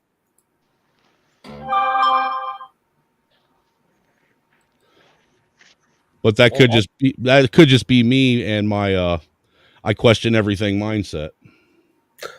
I mean, what's unreasonable about somebody bragging all over the internet that he shut down a cartel? That is kind of wild. Wow, that's that's retarded. That's not wild. That's retarded. I mean, there's like multiple cartel though. There's small cartel. There's big. If you fucked with a whole gang, of cartel, you don't go online and brag about it. Yeah, I've never heard of You anybody. move to a different country and change your name. Yeah, I've never heard of and get anybody saying that they reconstructive shut down the Colombian cartel and then get Let on me the tell you internet something. and talk No, about let it. me tell you something. There's multiple cartel, and there's like small cartels which are composed by 3 people. You know, he might not has been I talking about a big understand. cartel. Like nobody's gonna in their I right understand. mind. The world is small, though. The world is small, and if you've got enemies, you don't go flaunting your bullshit if people are looking for you. That would be like me sitting up here and saying I shut down the vice lords in Chicago. And the problem is that he said that the cartel was a small cartel, but the person, the head of this cartel, died. So you know, Yeah, but cartels, it doesn't matter if the original head of it died. With those, someone always picks up and takes over. no, you got to understand that this is not was not a big cartel. This was a small cartel. This is But like why would you have a to leave? Why neighborhood would one. you have to leave a It's either country for too it? Then? small to deserve to brag about. It's not a thing, really. Or it's big enough that you need to shut the fuck up. That's why he can say that he left before for this cartel, for this small cartel, left the neighborhood. Now that the cartel has been disbanded, and the head of this Never been cartel, around a small gang, cartel- have you? bro? My brother, I've been around gangs, bro. Then why are you acting stupid to me? I'm not acting stupid, brother. I'm telling you that you can't have a big cartel. When you have gangs, you have multiple small gangs, brother. There's no such thing as a big head of gang. A gang is not like every gang is not like an organization where there's a big I head. understand. I'm in my mind, I'm not making this cartel into a bigger deal than it is. What I'm saying is if you have one enemy who's stone cold pissed fuck against you, you don't get online and brag and then invite people to your house, invite strangers to your house. Is Snafu one of your guys, Flo? Oh, fuck that dude. I mean, he's following me here, but he's just gonna come up here and shit all over everything. I get off panels where he shows up. I won't be on panel with him because he's a channel striker. Oh, okay. One of those guys. Gotcha. Yeah. He's not above leaving himself a gift on your channel to come back and strike later. Oh, he's one of those guys. Okay. I'll pass. Bye, Snafu. Cry about it. I know you will. He said Flo is a pedophile supporter. He's lying. Someone in the chat is like, you ban you guys ban these guys from coming in the chat because they gonna make you guys get flagged. Yeah. Snafu is the maybe the only person who's full on permanently banned from my channel. No ifs, ands, or buts about it. He's full of shit. He slanders people. He calls them pedos. He strikes channels. He's got a fucking screw loose. Yeah, that's some crazy people. Bro. He is admitted Fed tied Proud Boy. Well, see, we don't have a problem with Proud Boys over here. Everybody's entitled to, tribe up with their tribe. Actually, I teabag Snafu. Oh, that's what this is. Dude, I'm not going to let you helicopter me just because Flow State teabagged you.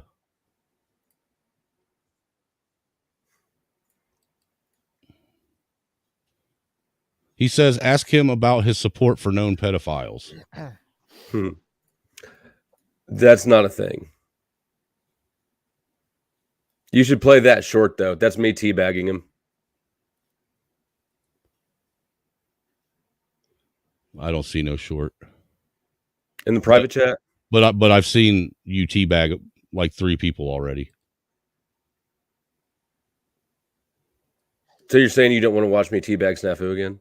No, not really, because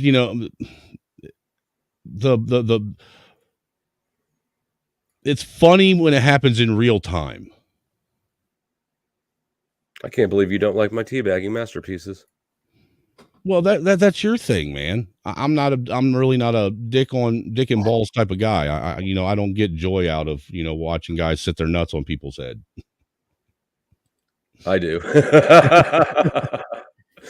Maybe it's part of the establishing dominance thing that you'll learn at my course. All right, I'll put it in the main chat for anybody who wants to see me teabag Snafu.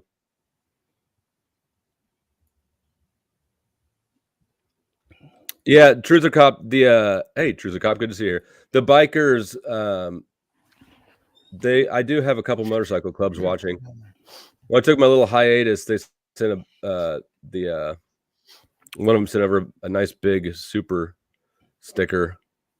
Oh yeah, hoping to from the club. It said from the club. Hope to see you again soon. Right on. What biker club? I don't want to say the wrong one. Yeah, that's probably a good idea. They tend to get a little perturbed. Right. They don't like being misrepresented very much. I know I used to hang out with a couple clubs back over in Ohio where I was from. But I never would probate with them, man, because I'm not a big fan of being emasculated and treated like a piece of shit just being a club. You know what I'm saying? That probate thing. Absolutely. It's just never been my style. I've watched too many guys be fucking humiliated just to put that fucking top and bottom rocker on. Why would you leave the yes/no options in the poll? Because it wouldn't let me take them out. Yeah, there's an X. There's an no, X there wasn't. There wasn't. I looked for it. There was an X on my two choices, but the yes and no, it wouldn't let me X off. Oh, you can overwrite those too, the top two. Oh, can you? Well, yep. I didn't know that. But anyhow, it doesn't. What does it really matter? I mean, I didn't ask who yes or no did who Flo win. I said who won, and I gave two people to choose from. If yes or no, I hope nobody voted for yes or no. But we do have some. There are some retards out there. Snafu, what panel are you going to go to bitch about me after you leave here? If people want to hear you spurg out. I love having eyes on my channel. Thank you, dude. I need way more traffic and way more watch hours and way more supporters. I'm just saying. Here's the great thing about Snafu. He's so ineffective at what he does that all the people he runs around talking shit on, we end up meeting each other and becoming friends and expanding the network. So all the people he's trying to isolate by making up rumors and bullshit about him, he's overplayed his hand and it all backfires. So, Hood Conservative, what do you think about what we just watched? Dude, I had to go away and do some work stuff, so I kind of was in and out. It was all entertaining, though. I don't understand the bottom of it. It's like something else was happening, and we were just watching some surface level shit. But it was all good to watch.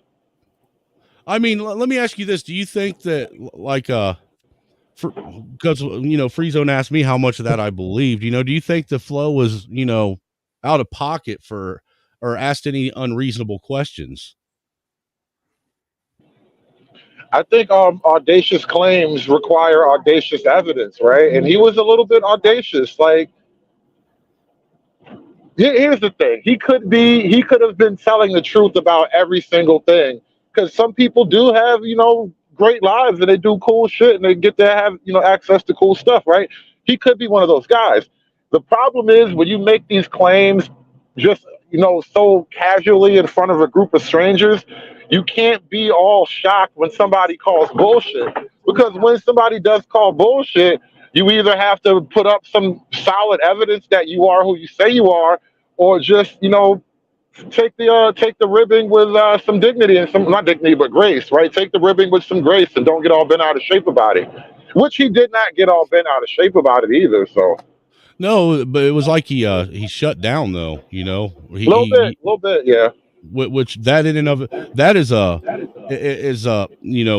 odd for somebody that, if they were being on the up and up to do, you know what I'm saying? Someone who's proud and standing in what it is they're doing, they don't shut down like that when questioned or tasked to, just show a little bit of evidence of it.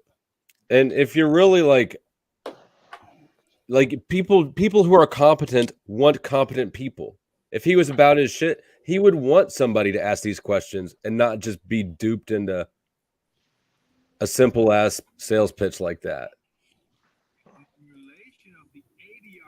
Like, could you Yeah, the imagine the trolling type was of just dude hilarious. that would drop his shit and fly to Mexico because this dude in a stretched out, dirty T-shirt is saying he'll give you everything you want?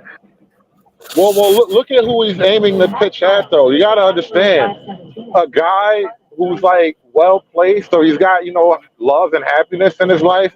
He's not gonna chuck it all for Mexico, right? But he's not making the pitch to those guys. He's making pitches to guys who got they made too many mistakes to be happy in the free world. He's making the pitch to that guy. Yeah, but isn't that kind of how some people end up slaves in a fucking lithium mine? And he's talking all the jargon that would sell that crowd like oh, these fucking simps, man, these simps, bro, right, bro? Well, yeah, I had to hop back up because once I heard I live in a castle and I have a personal hell. Yeah, I had to say something about that. I mean, he's shown uploaded videos of his castle, but I don't. He's never come up. He showed a building. He kept referencing people to his channel with 500 subscribers. He's got 869 videos and 500 subscribers. Nothing to step here.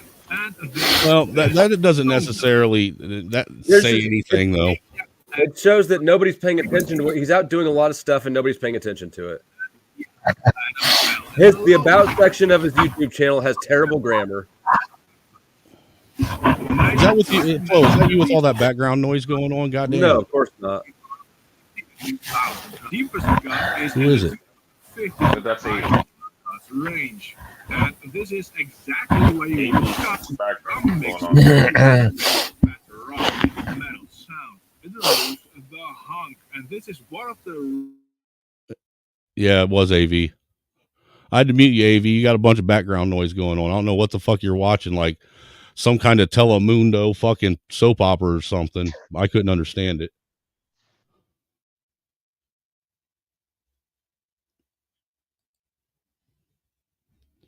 But yeah, I mean, it was definitely an interesting exchange.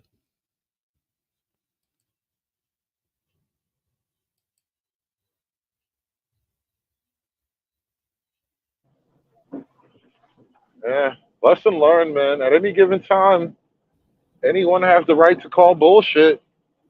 And if you can't, respond well to the call, looks bad on you. It's what it is.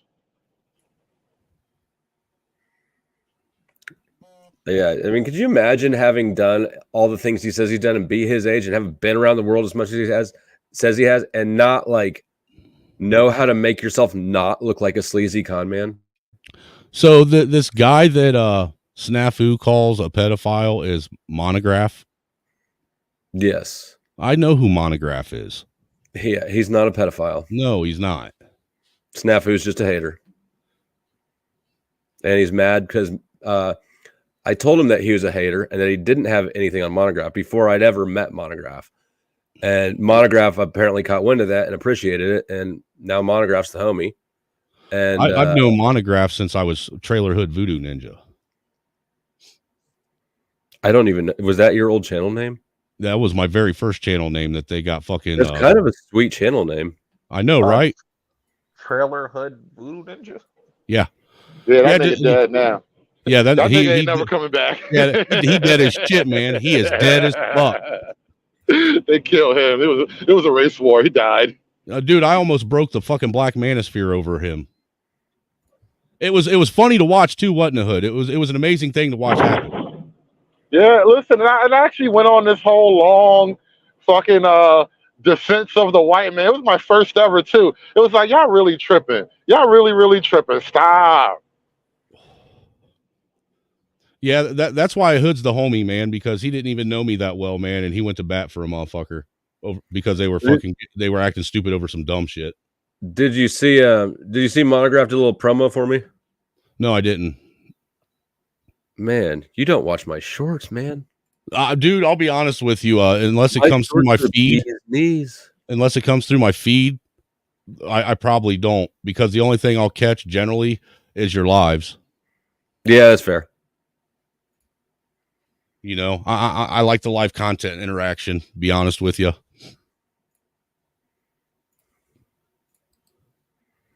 What and you most say? of my videos lives, I just make a short every now and then, mostly to pull in new viewers because I don't get shit for new viewers on my streams. But actually, I mean, I hope that Snafu was serious when he said he's going to have eyes on my shit now, because I need more eyes on my shit. Oh, he will. He'll be hate watching. He's pretty loyal viewer. Oh, then he's going to get offended like a motherfucker over here. I mean, if he's anything like the rest of the motherfuckers over there, and that whole speakeasy sector, he's going to get super offended. He's not that sort of person. He's worse. I plan on trying to take a lot of these guys from the gulag over here, man, over there to the speakeasy when they do verbal combat, and just letting them have go to town. I feel like I'm being set up as a ringer. Like I'm gonna go get my black friend on you. No. It isn't that at all. For one, I just want to see how he reacts since he's got a black dad when black people actually show up. Oh, more interesting. Because that's what this white you're feeding into the race war. I see. Yes, I am. Helter skelter. Hey, all or nothing. This is World War X. I feel like you skipped a few wars. Hey, dude, I'm fucking trying to summon the final evolution of Chuck Black.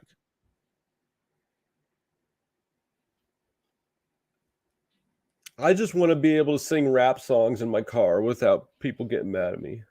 I know that's right, man, because every time I pull up to the stoplight, man, and I'm listening to hip hop, I got to look over and make sure it's safe. Like no black dude in the car next to you. Right. I don't. It really is the little things in life that make it worth living, isn't it? It is. It's kind of like when I'm listening to your streams or SKC streams, same thing. I got to look over every time I come to a stop sign or a stoplight and make sure there ain't a black guy beside me. Well, I mean, my whole show is like that. You can my show is not safe for public consumption. You gotta listen to me with headphones on. Dude, I made the mistake of listening to your show one time walking through Walmart without headphones on, and I will never make that mistake ever again.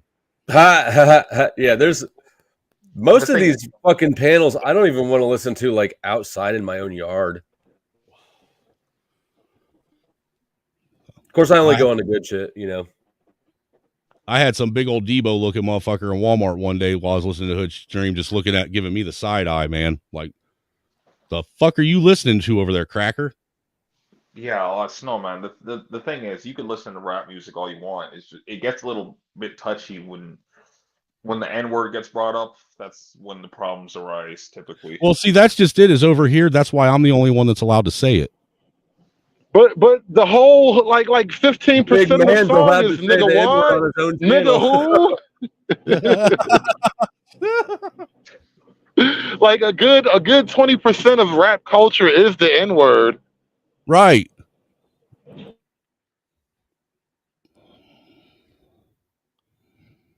Oh shit. Speak on it. I don't even know what my fucking Telegram is, to be honest with you. Free Zone, can you put my Telegram link in the fucking chat if you're still out there for speak on it? Who else we got here? Oh, there's Free. Well, there's Free Zone. What's it mean when Mr. Speak on it says I'm kind of a dick? No, what's the no Diddy mean? It means pause. Yeah. Okay. Diddy is a diddler. I got you. That's what I figured it meant. I just figured I'd verify with I guess the white guy I know, the only one who's allowed to say the N-word on his own channel. Hey man, you got to have standards. That's prestige. And Hood, if it makes you feel any better as your fellow colored, I can't listen to your streams around black people. That's what I mean, bro. It's not even that I need to feel better. I want a Snowman to understand. It's not a white thing. I don't say things that the shit I say nobody likes, apparently. Makes white people uncomfortable, makes black people uncomfortable. How the fuck do you get away with walking around and he said even I feel uncomfortable every now and again. Think how uncomfortable you'd feel if you went to Mexico for fireman school and found yourself in that dude's fucking building. Oh, dude, no. Listening to those dogs, like, where is It puts the everybody? lotion or the skin or it gets the hose again. When did you say class starts? I'm at a good place in life. I don't need to jump out of a fucking helicopter to fight a Mexican fire. I think that you would be lucky if that's the results you got going down there to this dude's house. Well, like that's why I had to ask, kind of like, why is it that they're hiring so many firemen like out in Mexico? Is there really that many fires happening down there? Or Like, really? How much trees do you have? It's fucking Mexico, bro. I thought it was a lot of desert down there. My bad. Yeah, I didn't think yeah, the jungle right. started for another 8 brown countries. Oh, the sand it catching on fire. Wow. Here, I don't know what you put up here, but what's this? Oh yeah, man, you left me back there so long I forgot about it. Well, It's you my know brother. what? A channel you can go to that you can rely on, that you can guarantee you'll get lots of laughs, that you can guarantee that you'll be entertained to the fullest of the fullest, then you need to go to Flow State. Flow State is the only channel on the internet that is on YouTube that sits there and gives it to you right in your face, straightforward. You need to go to Flow State. Maybe you need to be a member. Maybe you need Did to he just say donate Flow some Stud? money. He's the only guy I know on the entire internet. He that did changed Google the that- names Google that of word. The very people on the panel to whatever you want for $2, $4, $5, $6, $10, whatever it is. You will have a very good time on the Flow State. So get your ass over there. That's it. You know You know, what? the whole- I gotta say the whole- something. I consider my fan base pretty loyal, and I don't ever feel like disappointed or unloved. But not one of my fans has ever done a commercial for me, and Dude, do you know how many of your clips I use on a regular basis as sound bites? Mine? His? No, Hood Conservatives. I've clipped so much of his shit. I mean, Monograph's channel is way bigger than mine. I feel weird calling him a fan of mine.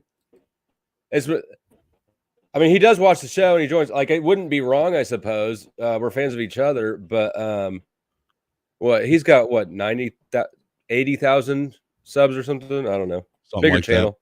But look, Yeah, this is actually the very first thing I clipped that Hood said that had me dying, and I use this quite regularly. If black people in America were in on the slave trade in America while America was at its, slaviest, what does that say about black people? We no longer get to be the noble victims.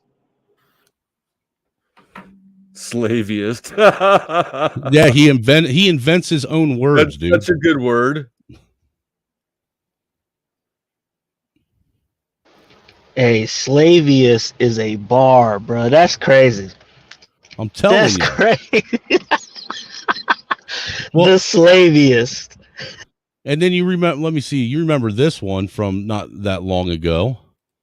Where'd you go? There it is. You know your girl can't just stand there and watch J-Lo rub her pubic hairs on your mustache while she sings Jenny from the Block, and your girl just sit there and take it, right? That was very unniggardly. Nigga, what? What the fuck was that? Can you play that again? I got it. Yeah, I'll play it for you again one more time. You know your girl can't just stand there and watch J-Lo rub her pubic hairs on your mustache while she sings Jenny from the Block, and your girl just sit there and take it, right? That was very unniggardly. Nigga, what?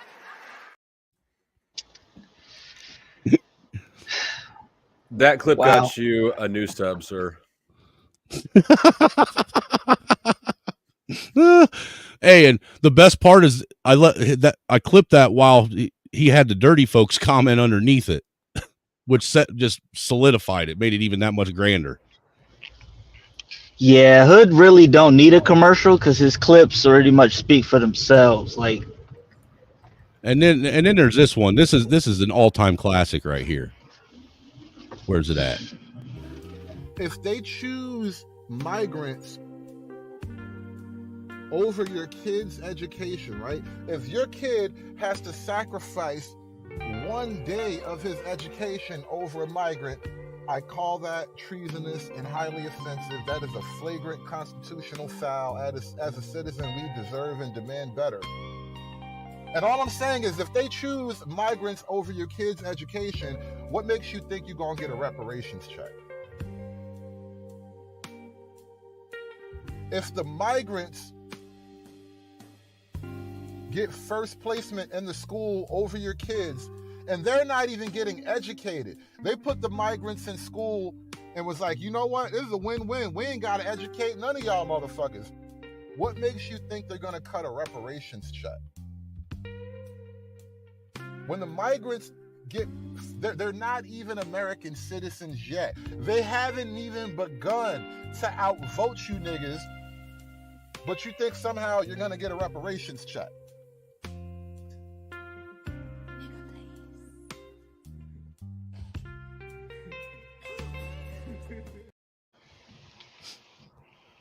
Did you add the music, or was that one of his No, intro? I added the music.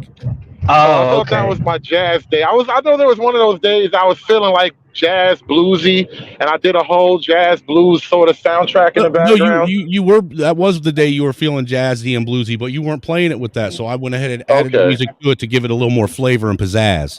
Okay, no, it did sound familiar. You get that man a drink and some blues, and it's over. It's over. He gonna hit a state. He gonna hit a stream of consciousness and just black out. I don't think he. Hood, do you even remember the shit you say? Usually not, bro. Sometimes I'll be going back to like re-listen, and as I said, I'll be shocked myself sometimes. I'll be like, oh, that was fucking hilarious.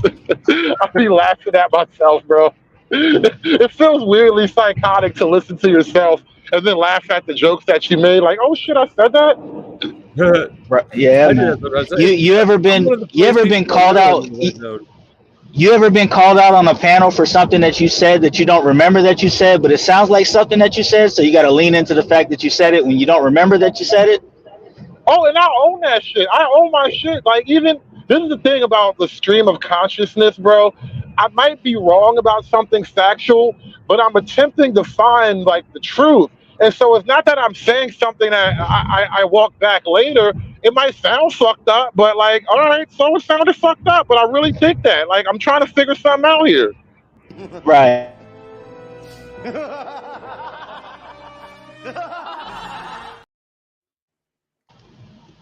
And then you go back and listen to the stream that they referencing, like, you bitch ass nigga, I didn't even say that shit. You got me leaning into nothing.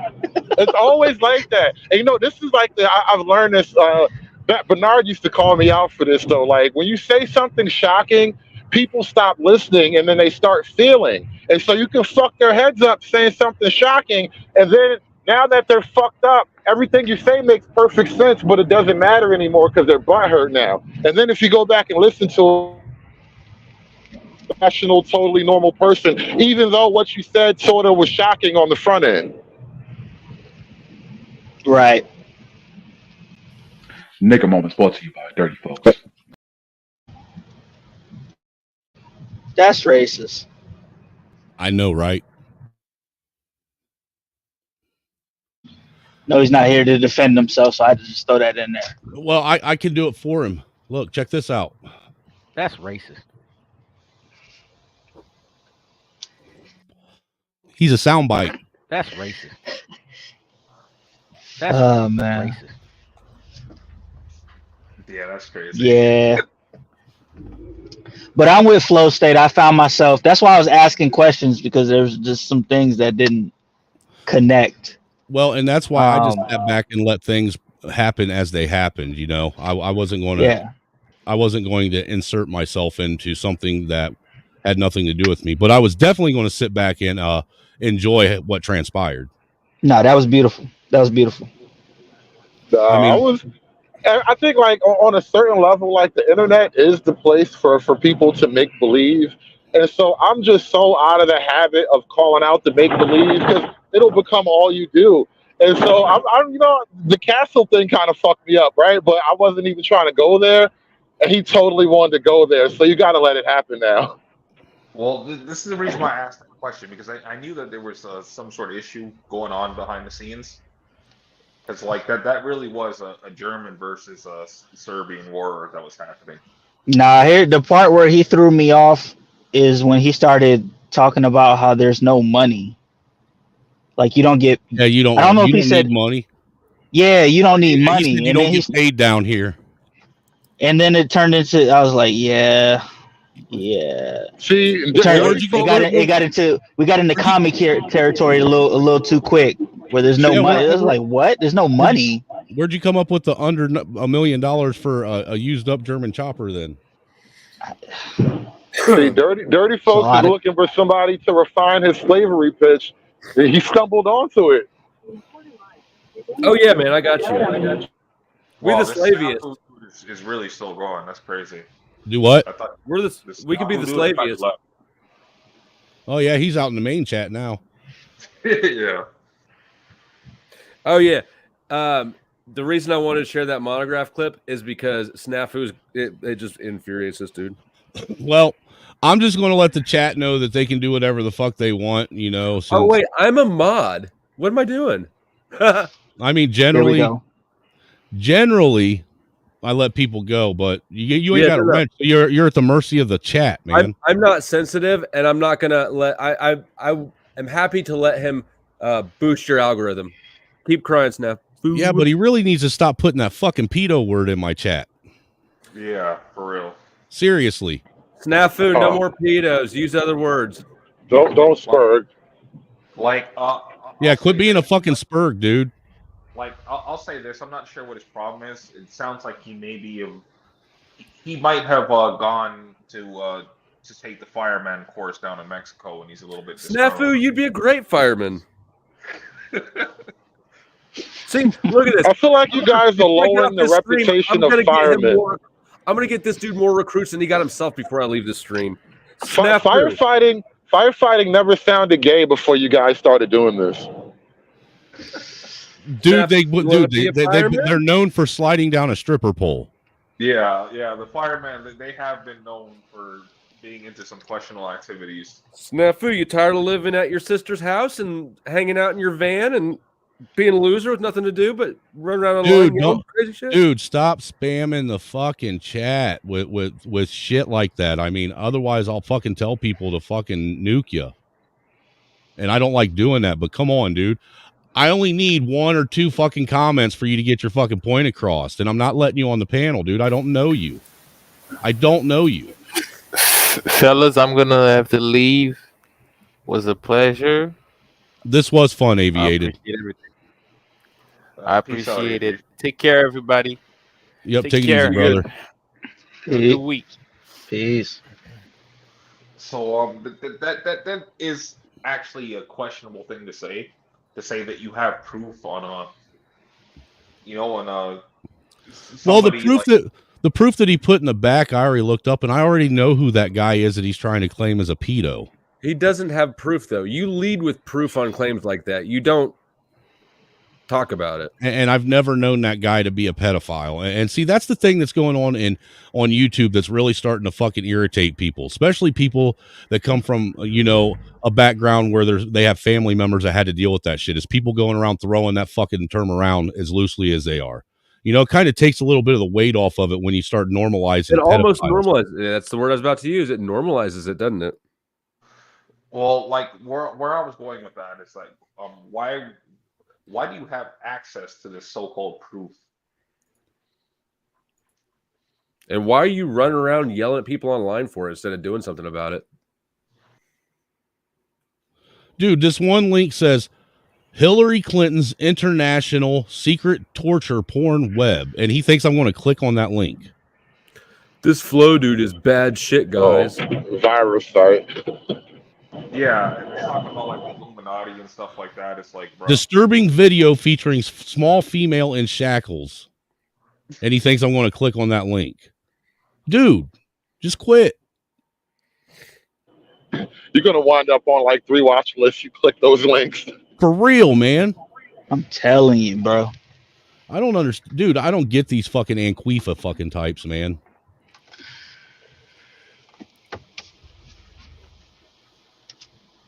I sense a pivot in your future, Snowman. What do you mean? I don't After know my yet. sales course, you're gonna hit the big time. That's what he's talking about. You're gonna be big, Jimmy. Big. No, I don't want. I don't want to, man. To be quite honest with you, I like living down here in the slums with the rest of you guys. That's what I'd say too. Nah, you don't want that. You don't want that trailer voodoo shit to get out. Dude, that's what it is. Dude, I don't give a fuck, man. Dude, if you recall, I play that video every now and again just to remind people. If you go to Mexico, you could live the rest of your life like you're in a music video with helicopters and bitches and. Well, the trailer hood voodoo thing, Andre, was about what? Was about 2-3 years ago now. Well, I was gonna say like I think the point has been proven now because he was just like fuck you guys, I'll strike your channel now, and it's like yeah Get my channel struck. I don't give a fuck. like Flo made that clear earlier that that's a bar. I mean, I got 13 other fucking channels waiting, dude. You think this will be the first fucking channel that's ever been struck down? Snafu, unblock me so I can block you on his channel. Come on, you little bitch. And why is he saying we as if like Because he thinks he's fucking anonymous. Voices in his head. Dude, you have no clue who the fuck you're. I mean, seriously, I don't give a fuck. You're a moron. But Snafu, go bitch about us everywhere on all the other panels you go to today. Spread the word. Get us some free publicity. This is a game we like to play. It's called Wind Up Snafu. And he goes and he spurgs out other places and he brings attention to your channel. But anybody who's ever heard him before or anybody who hasn't heard him before can pick up on what the fuck he is real quick. And so it's just free exposure from a non-credible source talking shit about you. Go, Snafu, spread the word. This is kind of like what I said earlier. This is like some Cold War. Snafu's Indian. But anyhow, what the whole trailer hood voodoo thing was, one day I went over to some other white man's channel, and they were doing some. It was like some satirical 1860s white racist shit where they were talking about having, slaves and, How could Negroes. that joke not go over well? Well, no, while they were up there talking, I popped into the fucking stream and was in the chat, and they said, "How come nobody ever tells any pedophile or Jew jokes?" So I was like, "Damn, I think I'm gonna get up there and read the pedophile jokes off." And man, you want to talk about the internet fucking losing their mind? Mm-hmm.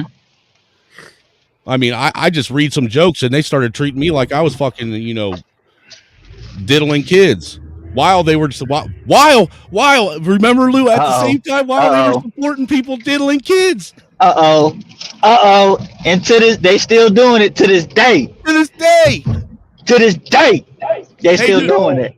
And remember, if you recall, it wasn't a week later. After that, that's when fucking Charleston White dropped that first video where he was talking about fucking raping white women and babies and this, that, and the third, and all these same people were in his chat laughing their asses off. I got a whole strike for playing that video too, and I was like critiquing it, like, yo, this motherfucker's crazy, and they struck my channel for playing that video. Do you think I should check on the professor? Do you think I hurt him? Nah, I think he'll be fine. I should check on him.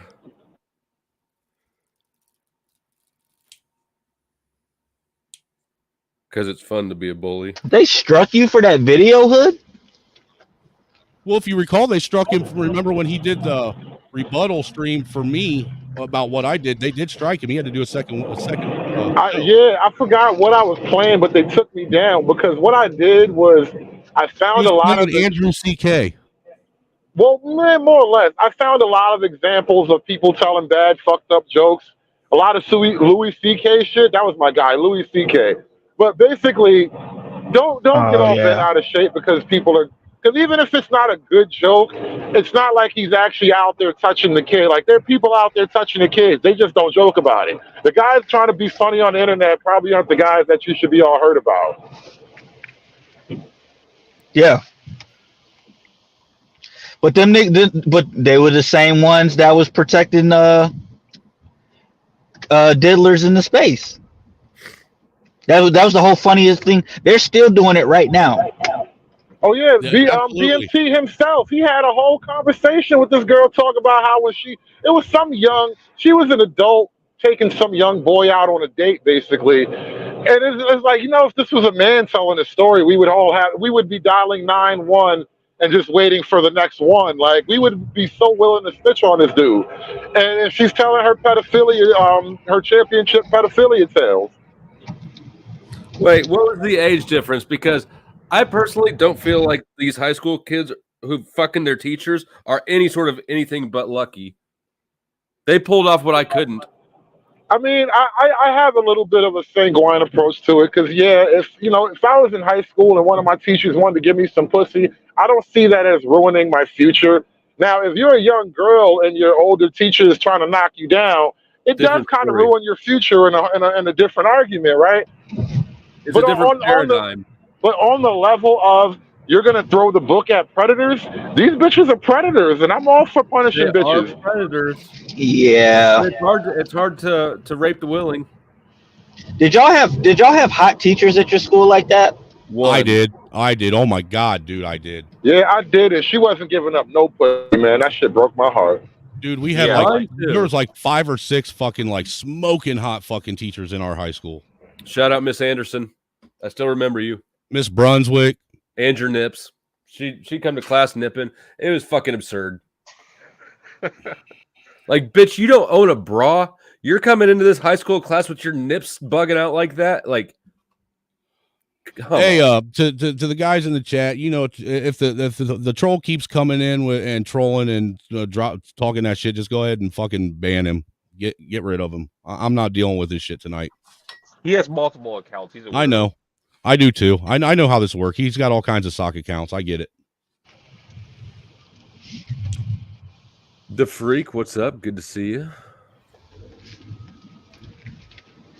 That's another energy for me. I've never disliked somebody that much where like I trolled them to the point they banned me, and then I come back with a different troll identity. Like my energy kind of fizzles out after a while. I don't have the energy to sustain trolling like that.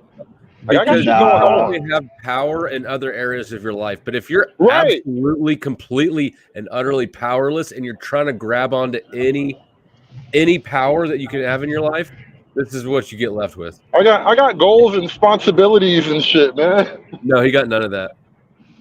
As far as I'm concerned, when it comes to trolling, if I could get to the 3rd comment and nothing happens, that's a win for me. That's a victory. Yeah, I'm usually out of there by the 3rd comment. Yeah. Sometimes I don't even make it out of the fucking chat. I've had people fucking pay to ban me from chats, man. Oh yeah. Yeah, and I'm cool with that. Like if I said something that pissed you off and you want to ban me, I take it as a teeny tiny personal victory, and I move on with dignity. Like I'm not coming back so you can ban me. Like how many trophies can I get off one motherfucker? Hey, dude, that fucking Dave, you was up on Izzy stream, that Coffee Nino fucking weirdo that fucking apparently has dossiers on all of us. Well, Quasinino, I don't have any issues with him, but he has said that he was saying that like he's like a crime reporter, like ex FBI agent or something like that, or police officer. So. Yeah, there's a lot of motherfuckers on here that claim to be a lot of things. And it's so weird too. It's not even like I go at people. Like I don't make a habit of making personal enemies and shit. Right. But then dudes, you say something somebody don't like, and then all of a sudden I'm building a dossier. I'm putting all of you niggas in Pelican Bay. Like what the fuck, bro? What are you even doing? What are you mad about? Yeah, he's got dossiers on you, Hood, on Free Zone, on me, on Trey. Bro, that nigga's still mad about some shit that happened 3 fucking years ago. That shit crazy. For real, and it didn't even matter. It lasted a whole fucking, 6 months at best. That shit nuts, man. That shit was funny, though, watching Hood be completely fucking lost in the whole... It made it funny because we all knew what was going on with Nino except for you. And you were just like, "What, yo, what is this? Like, what's going on?" He's like, "No, Right. your boys told you." You're like, "No, we didn't. he has I don't nothing to do even with know this." you. Like, nigga, I don't even know He you has, to hate you. Well, kind of the thing that I've been seeing a lot with like a lot of these like internet personalities, which I want to say I really want to call them just internet niggas, but internet personalities, they're holding on to grudges from like years, from fucking years, and it's really crazy. no, it's wild. It's definitely wild. Yeah, it is. Oh, but That nigga Hood said, "You mad about?" I remember that shit like it was yesterday, bro. Then he said, "You mad about some shit from how long ago?" That shit was so funny, man. That's what I'm trying to say. Like that shit is weird as it's weird as fuck to me. I don't understand it. Like I'm not sure how like you could have this personal vendetta like with somebody over the fucking internet. That's crazy. hey, but real quick, man, since the white man war is over, shout out to all you guys that donated during that epic passive aggressive Cold War we watched. We got Black Dots hit with the $5 ball. We had Flow State hit me with the $10 ball even. Hey, don't give me credit for that. That's all on you. That Well, was well, some good. That was some good marketing. You had me in a corner. Well, yeah, I know, man. Be lucky that I only charged you 10 because I thought about hitting you for the 20, but You know what? I had that thought. I wasn't going to mention it because I was busy getting my bitch on. But yeah, I would have hit me for the 20 back. But I figured since it's the first time around, I'd be nice this time. Like I think the Germans won today. But also shout out to Deacon Dave for the $5 ball. He said, do not go to super chat acknowledgement. This is interesting. He did not want me to stop anything that was going on. And then Clue, salute to you, man, with the $5 ball also. He said, this is actually a bill for $5. Don't believe your lying eyes. Man, I appreciate all you guys. I tried to let the dude I tried not to address that. I just trying to let him run himself out. But I appreciate all you guys. Hold on, Flo, man. I appreciate all you guys, man. Go ahead, give you guys all your thanks. And here comes the money. Here we go. Money talk. Here comes the money. Money, money, dollar, dollar. Dollar, dollar. Ching, ching, bling, bling. Got the chatter. You ain't.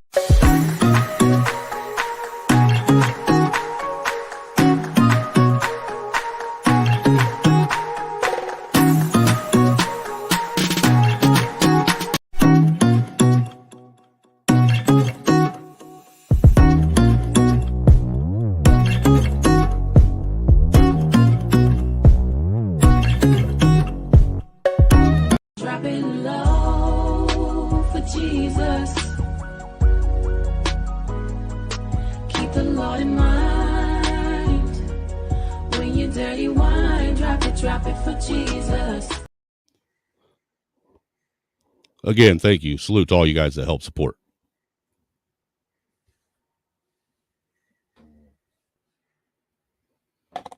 Now you guys can have it now, man.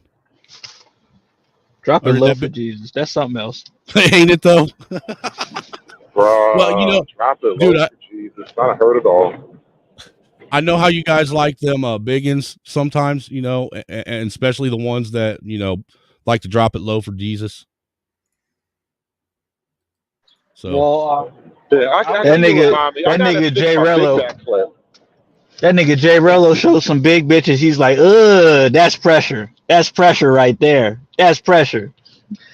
It's I couldn't figure out what he meant by that, but apparently that's pressure is a good thing. I don't know what pressure means in that context, but it could go so many ways.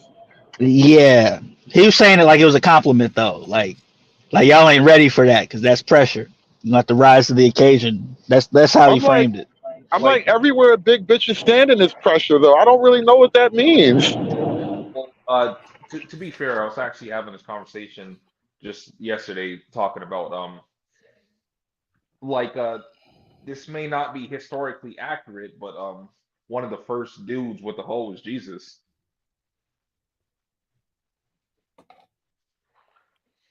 Say that again. That went right over my head. I said one of the first dudes with the hole was Jesus. That's fucked up. Yeah. You know, I thought that's what you said, but I wanted to make sure that I was clear on what I heard. Tell me I'm wrong. Tell me I'm wrong. The first dude with the hole is Jesus? No, I said one of the first dudes with a hole was Jesus. Stop it. Get some help.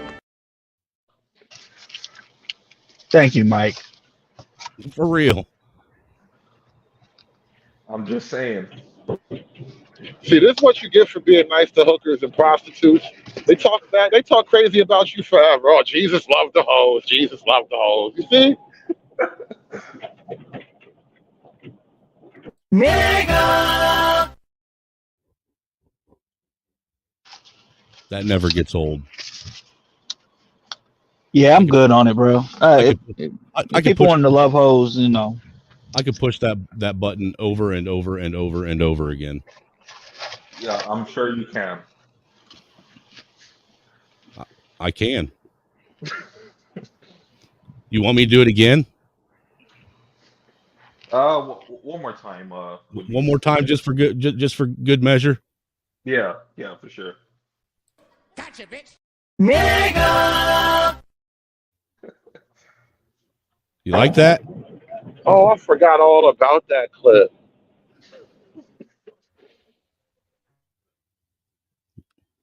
It is a very fitting clip. Right. Almost like fucking Destiny's Umar rant where he talked about how the black, being part of that whole gotta be on code with the black community is like AIDS. Yeah.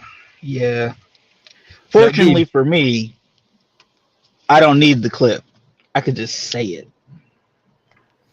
I could too, man. I know.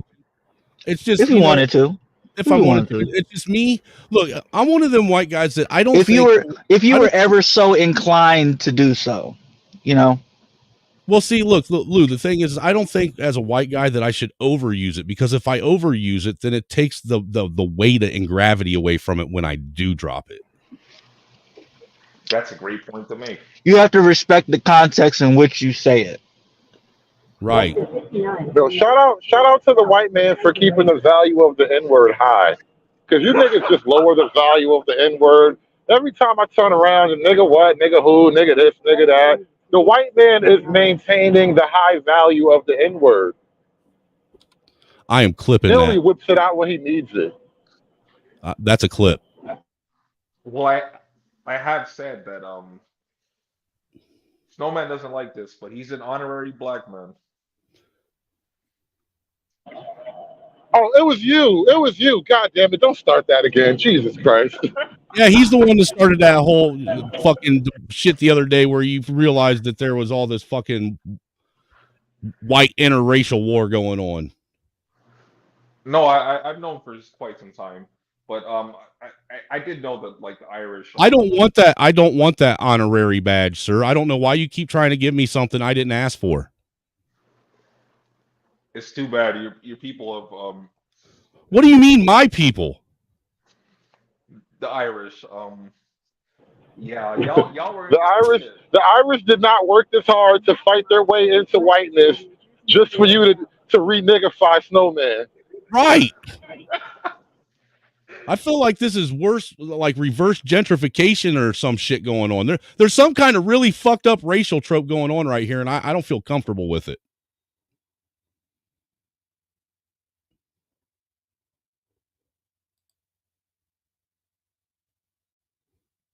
Look, and then you got Trey out there. Just say it. Just say it. Just say it.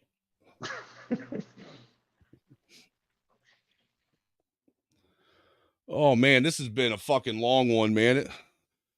Oh, shit. What time is it? Oh, shit, it's about nap time, man. Don't quit now, man. I still got a good 3 hours of work left. You guys are helping me. Yeah, I don't care, man. I got like 2 or 3 more drops to make. Well, I got 2 pickups and then the drop to make. Come on, bro. Don't quit now. I'm glad that I could make your morning interesting and worthwhile and go by all nice and smooth. But look, I got to go take a piss, and then I would like to take advantage of the fact that the kids are down for a nap and the boy Just ain't do what here. I do. Just do what I do. Mute the mic up and let the people talk for a few minutes. But nobody's talking. Say words, other people. Say something, Negroes. Jeez, I guess we've organically reached the end point of the show. You can't stretch any more life out of it. No, I think it's spent. I do think it's spent. But hey, I appreciate all you guys for coming through today, man. It's been fun. At least we got a good white war out of it. You don't get that often. There was a nice, clean white war. Dude, and I hope you clip the shit out of it and make something happen with that. I hope you use it to your benefit, Hood. I might. I don't know. I mean, it's a little too white, maybe. I don't know what to do with it. It was just good to watch. Because, back in the day, people used to, pack a picnic basket and go sit and watch the Battle of Waterloo or some shit. I felt like that was the moment I was in. It was definitely interesting. I mean, I'll be honest with you. Even from my standpoint, that was the calmest, most passive aggressive white conflict I've ever seen. Seriously, I mean that was even different for me. That's why I didn't say nothing. I was interested with it. But I do gotta disagree. I don't think Flo was being passive aggressive. I just think he didn't have anything to work with.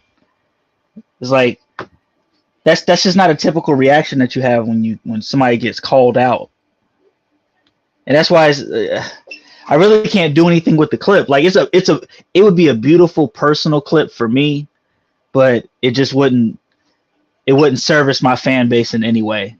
It just wouldn't. Right. Yeah, I get you. They'd be like, "What the fuck is this?" But to me, I'm like, "Yes, this is gold." It's a had to be there kind of thing, right? It's really an acquired taste. Because look, I Hood, honestly, I think a lot of the dudes in this sector that even if they were here, I don't think that they would have understood what they were witnessing, and they would have got bored with it. No, you had to watch it unfold from the beginning, because we all seen it unfolding, so we get every element of it.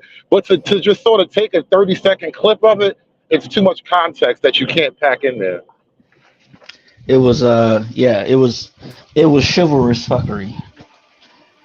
Very, very chivalrous fuckery. But yes, it was. It was definitely the guy threw me off, man. The guy really threw me off trying to throw out all the red pill points, the red pill terminology, which lets you know like that's what his target base is. His target base is, and then it's like for you to get called out on it and to just like not rise to the occasion. You're talking about simps and you're talking about masculinity, and then somebody applies a little pressure, and then all of a sudden you fold up and back into the corner. The sales course is apt, and he actually beat him into the corner. He beat him into submission. He was like, "You know what? Maybe I do need a sales course. Your bullshit is better than my real life." And I was like, "That's it right there. That's it. That's exactly the problem. You don't actually have the juice. You need to learn a little bit." Because what if he's telling the truth, right? What if he actually does have all these cool things going on? You still kind of came off like the dweeb, and that's a problem, bro. You can't come off like the dweeb if you have cool shit in your life. You do need some sales pointers. Well, like Hood, like I actually believe what he was saying, but like you're definitely right about that, and like he did actually say that where. Like he was saying that maybe he might need to take Flo's a course, because like he wasn't selling it well. No, and that's the thing. If you take sales courses and learn stuff, they'll teach always be closing, right? It'll put you in a frame. Because I used to do sales. I had a whole job. I had to learn how to sell shit cold. Like I used to work for this like Israeli couple in a little clothing store, and it was like in a it's like a flea market type setup. So you literally got to talk people in this shit. And I didn't know anything about this going in, but by the time it came out, it was like I got no problem cold, like just talking to a bitch cold or whatever. I don't enjoy it, so I don't do it in my spare time, but I know how to do it. Like you have to learn certain things. There are skills to be applied, and I don't think he has the skills, so he can't apply them.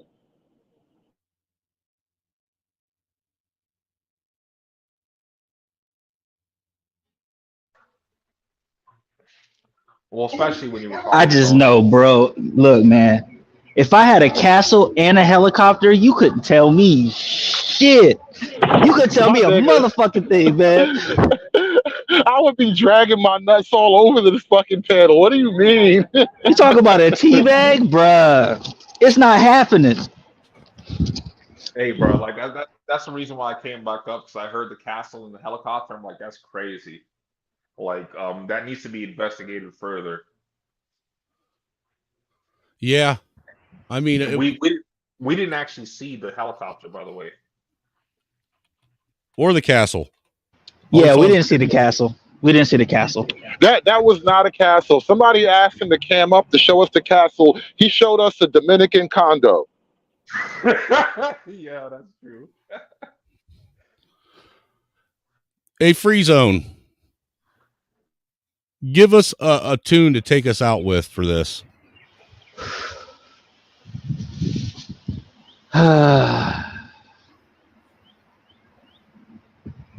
Damn, that's a tough one. Definitely something in the rock persuasion. Play some Meshuggah, man. No, for some reason I want to hear "I'm a Creep." There you go. Uh-oh. It goes right along with the creepy comments in the back chat. Just saying. Yeah, man. Yeah, man. I'm not even into the trolling of it all, but like I couldn't resist that. It is such a "I'm a Creep" moment. You aren't lying, sir.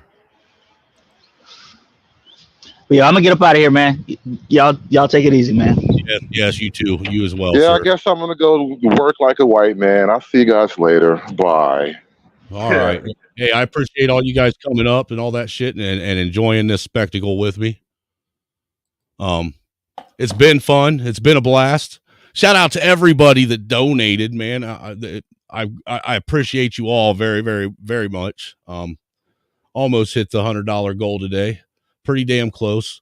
I think we was only about 40 away, but it's all good, man. Had killer numbers tonight too, man.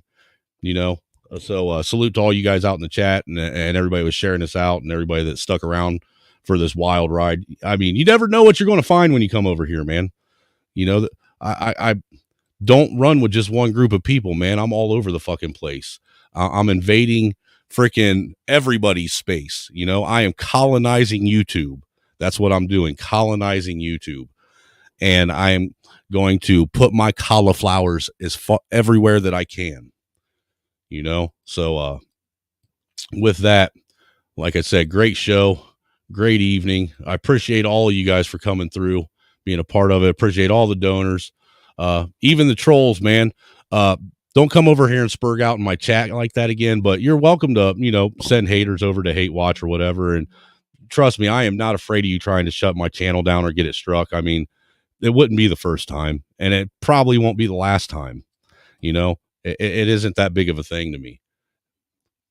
But with that being said, we're going to get out of here and we'll play what Hood requested because it's actually kind of fitting.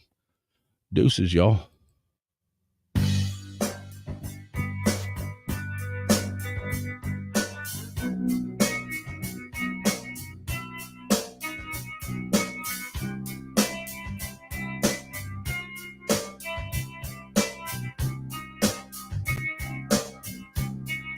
When you were here before, couldn't look you in the eye. You're just like an angel. Your skin makes me cry. You float like a feather in a beautiful world. I wish I was special. You're so fucking special. But I'm a creep. I'm a weirdo. What the hell am I doing here?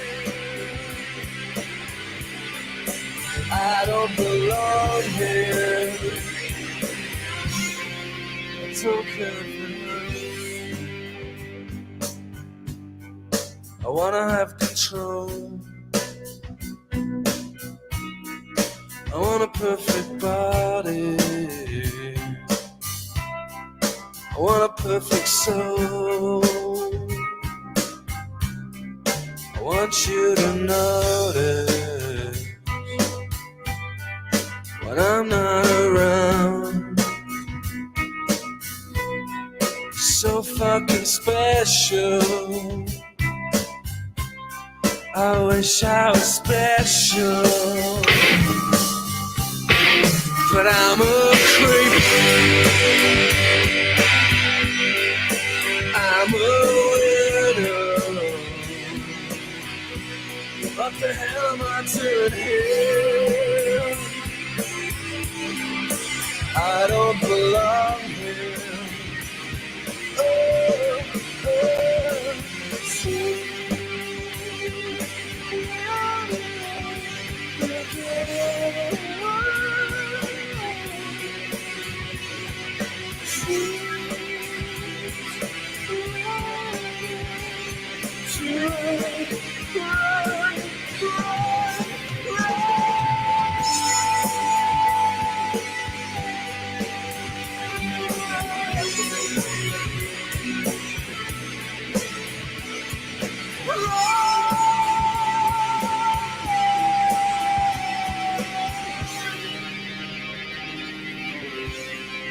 Whatever makes you happy, whatever you want. You're so fucking special. I wish I was special, but I'm a creep. I'm a widow. What the hell am I doing here? I don't belong here. I don't belong here. You're awful. Me? I'm awful? Oh yeah, how am I awful? Playing my video. Inviting me on the show. You just wanted to make fun of me. You're just like the rest of them. You don't know the first thing about me, pal. Look what happened because of what you did, what it led to. There were riots out there.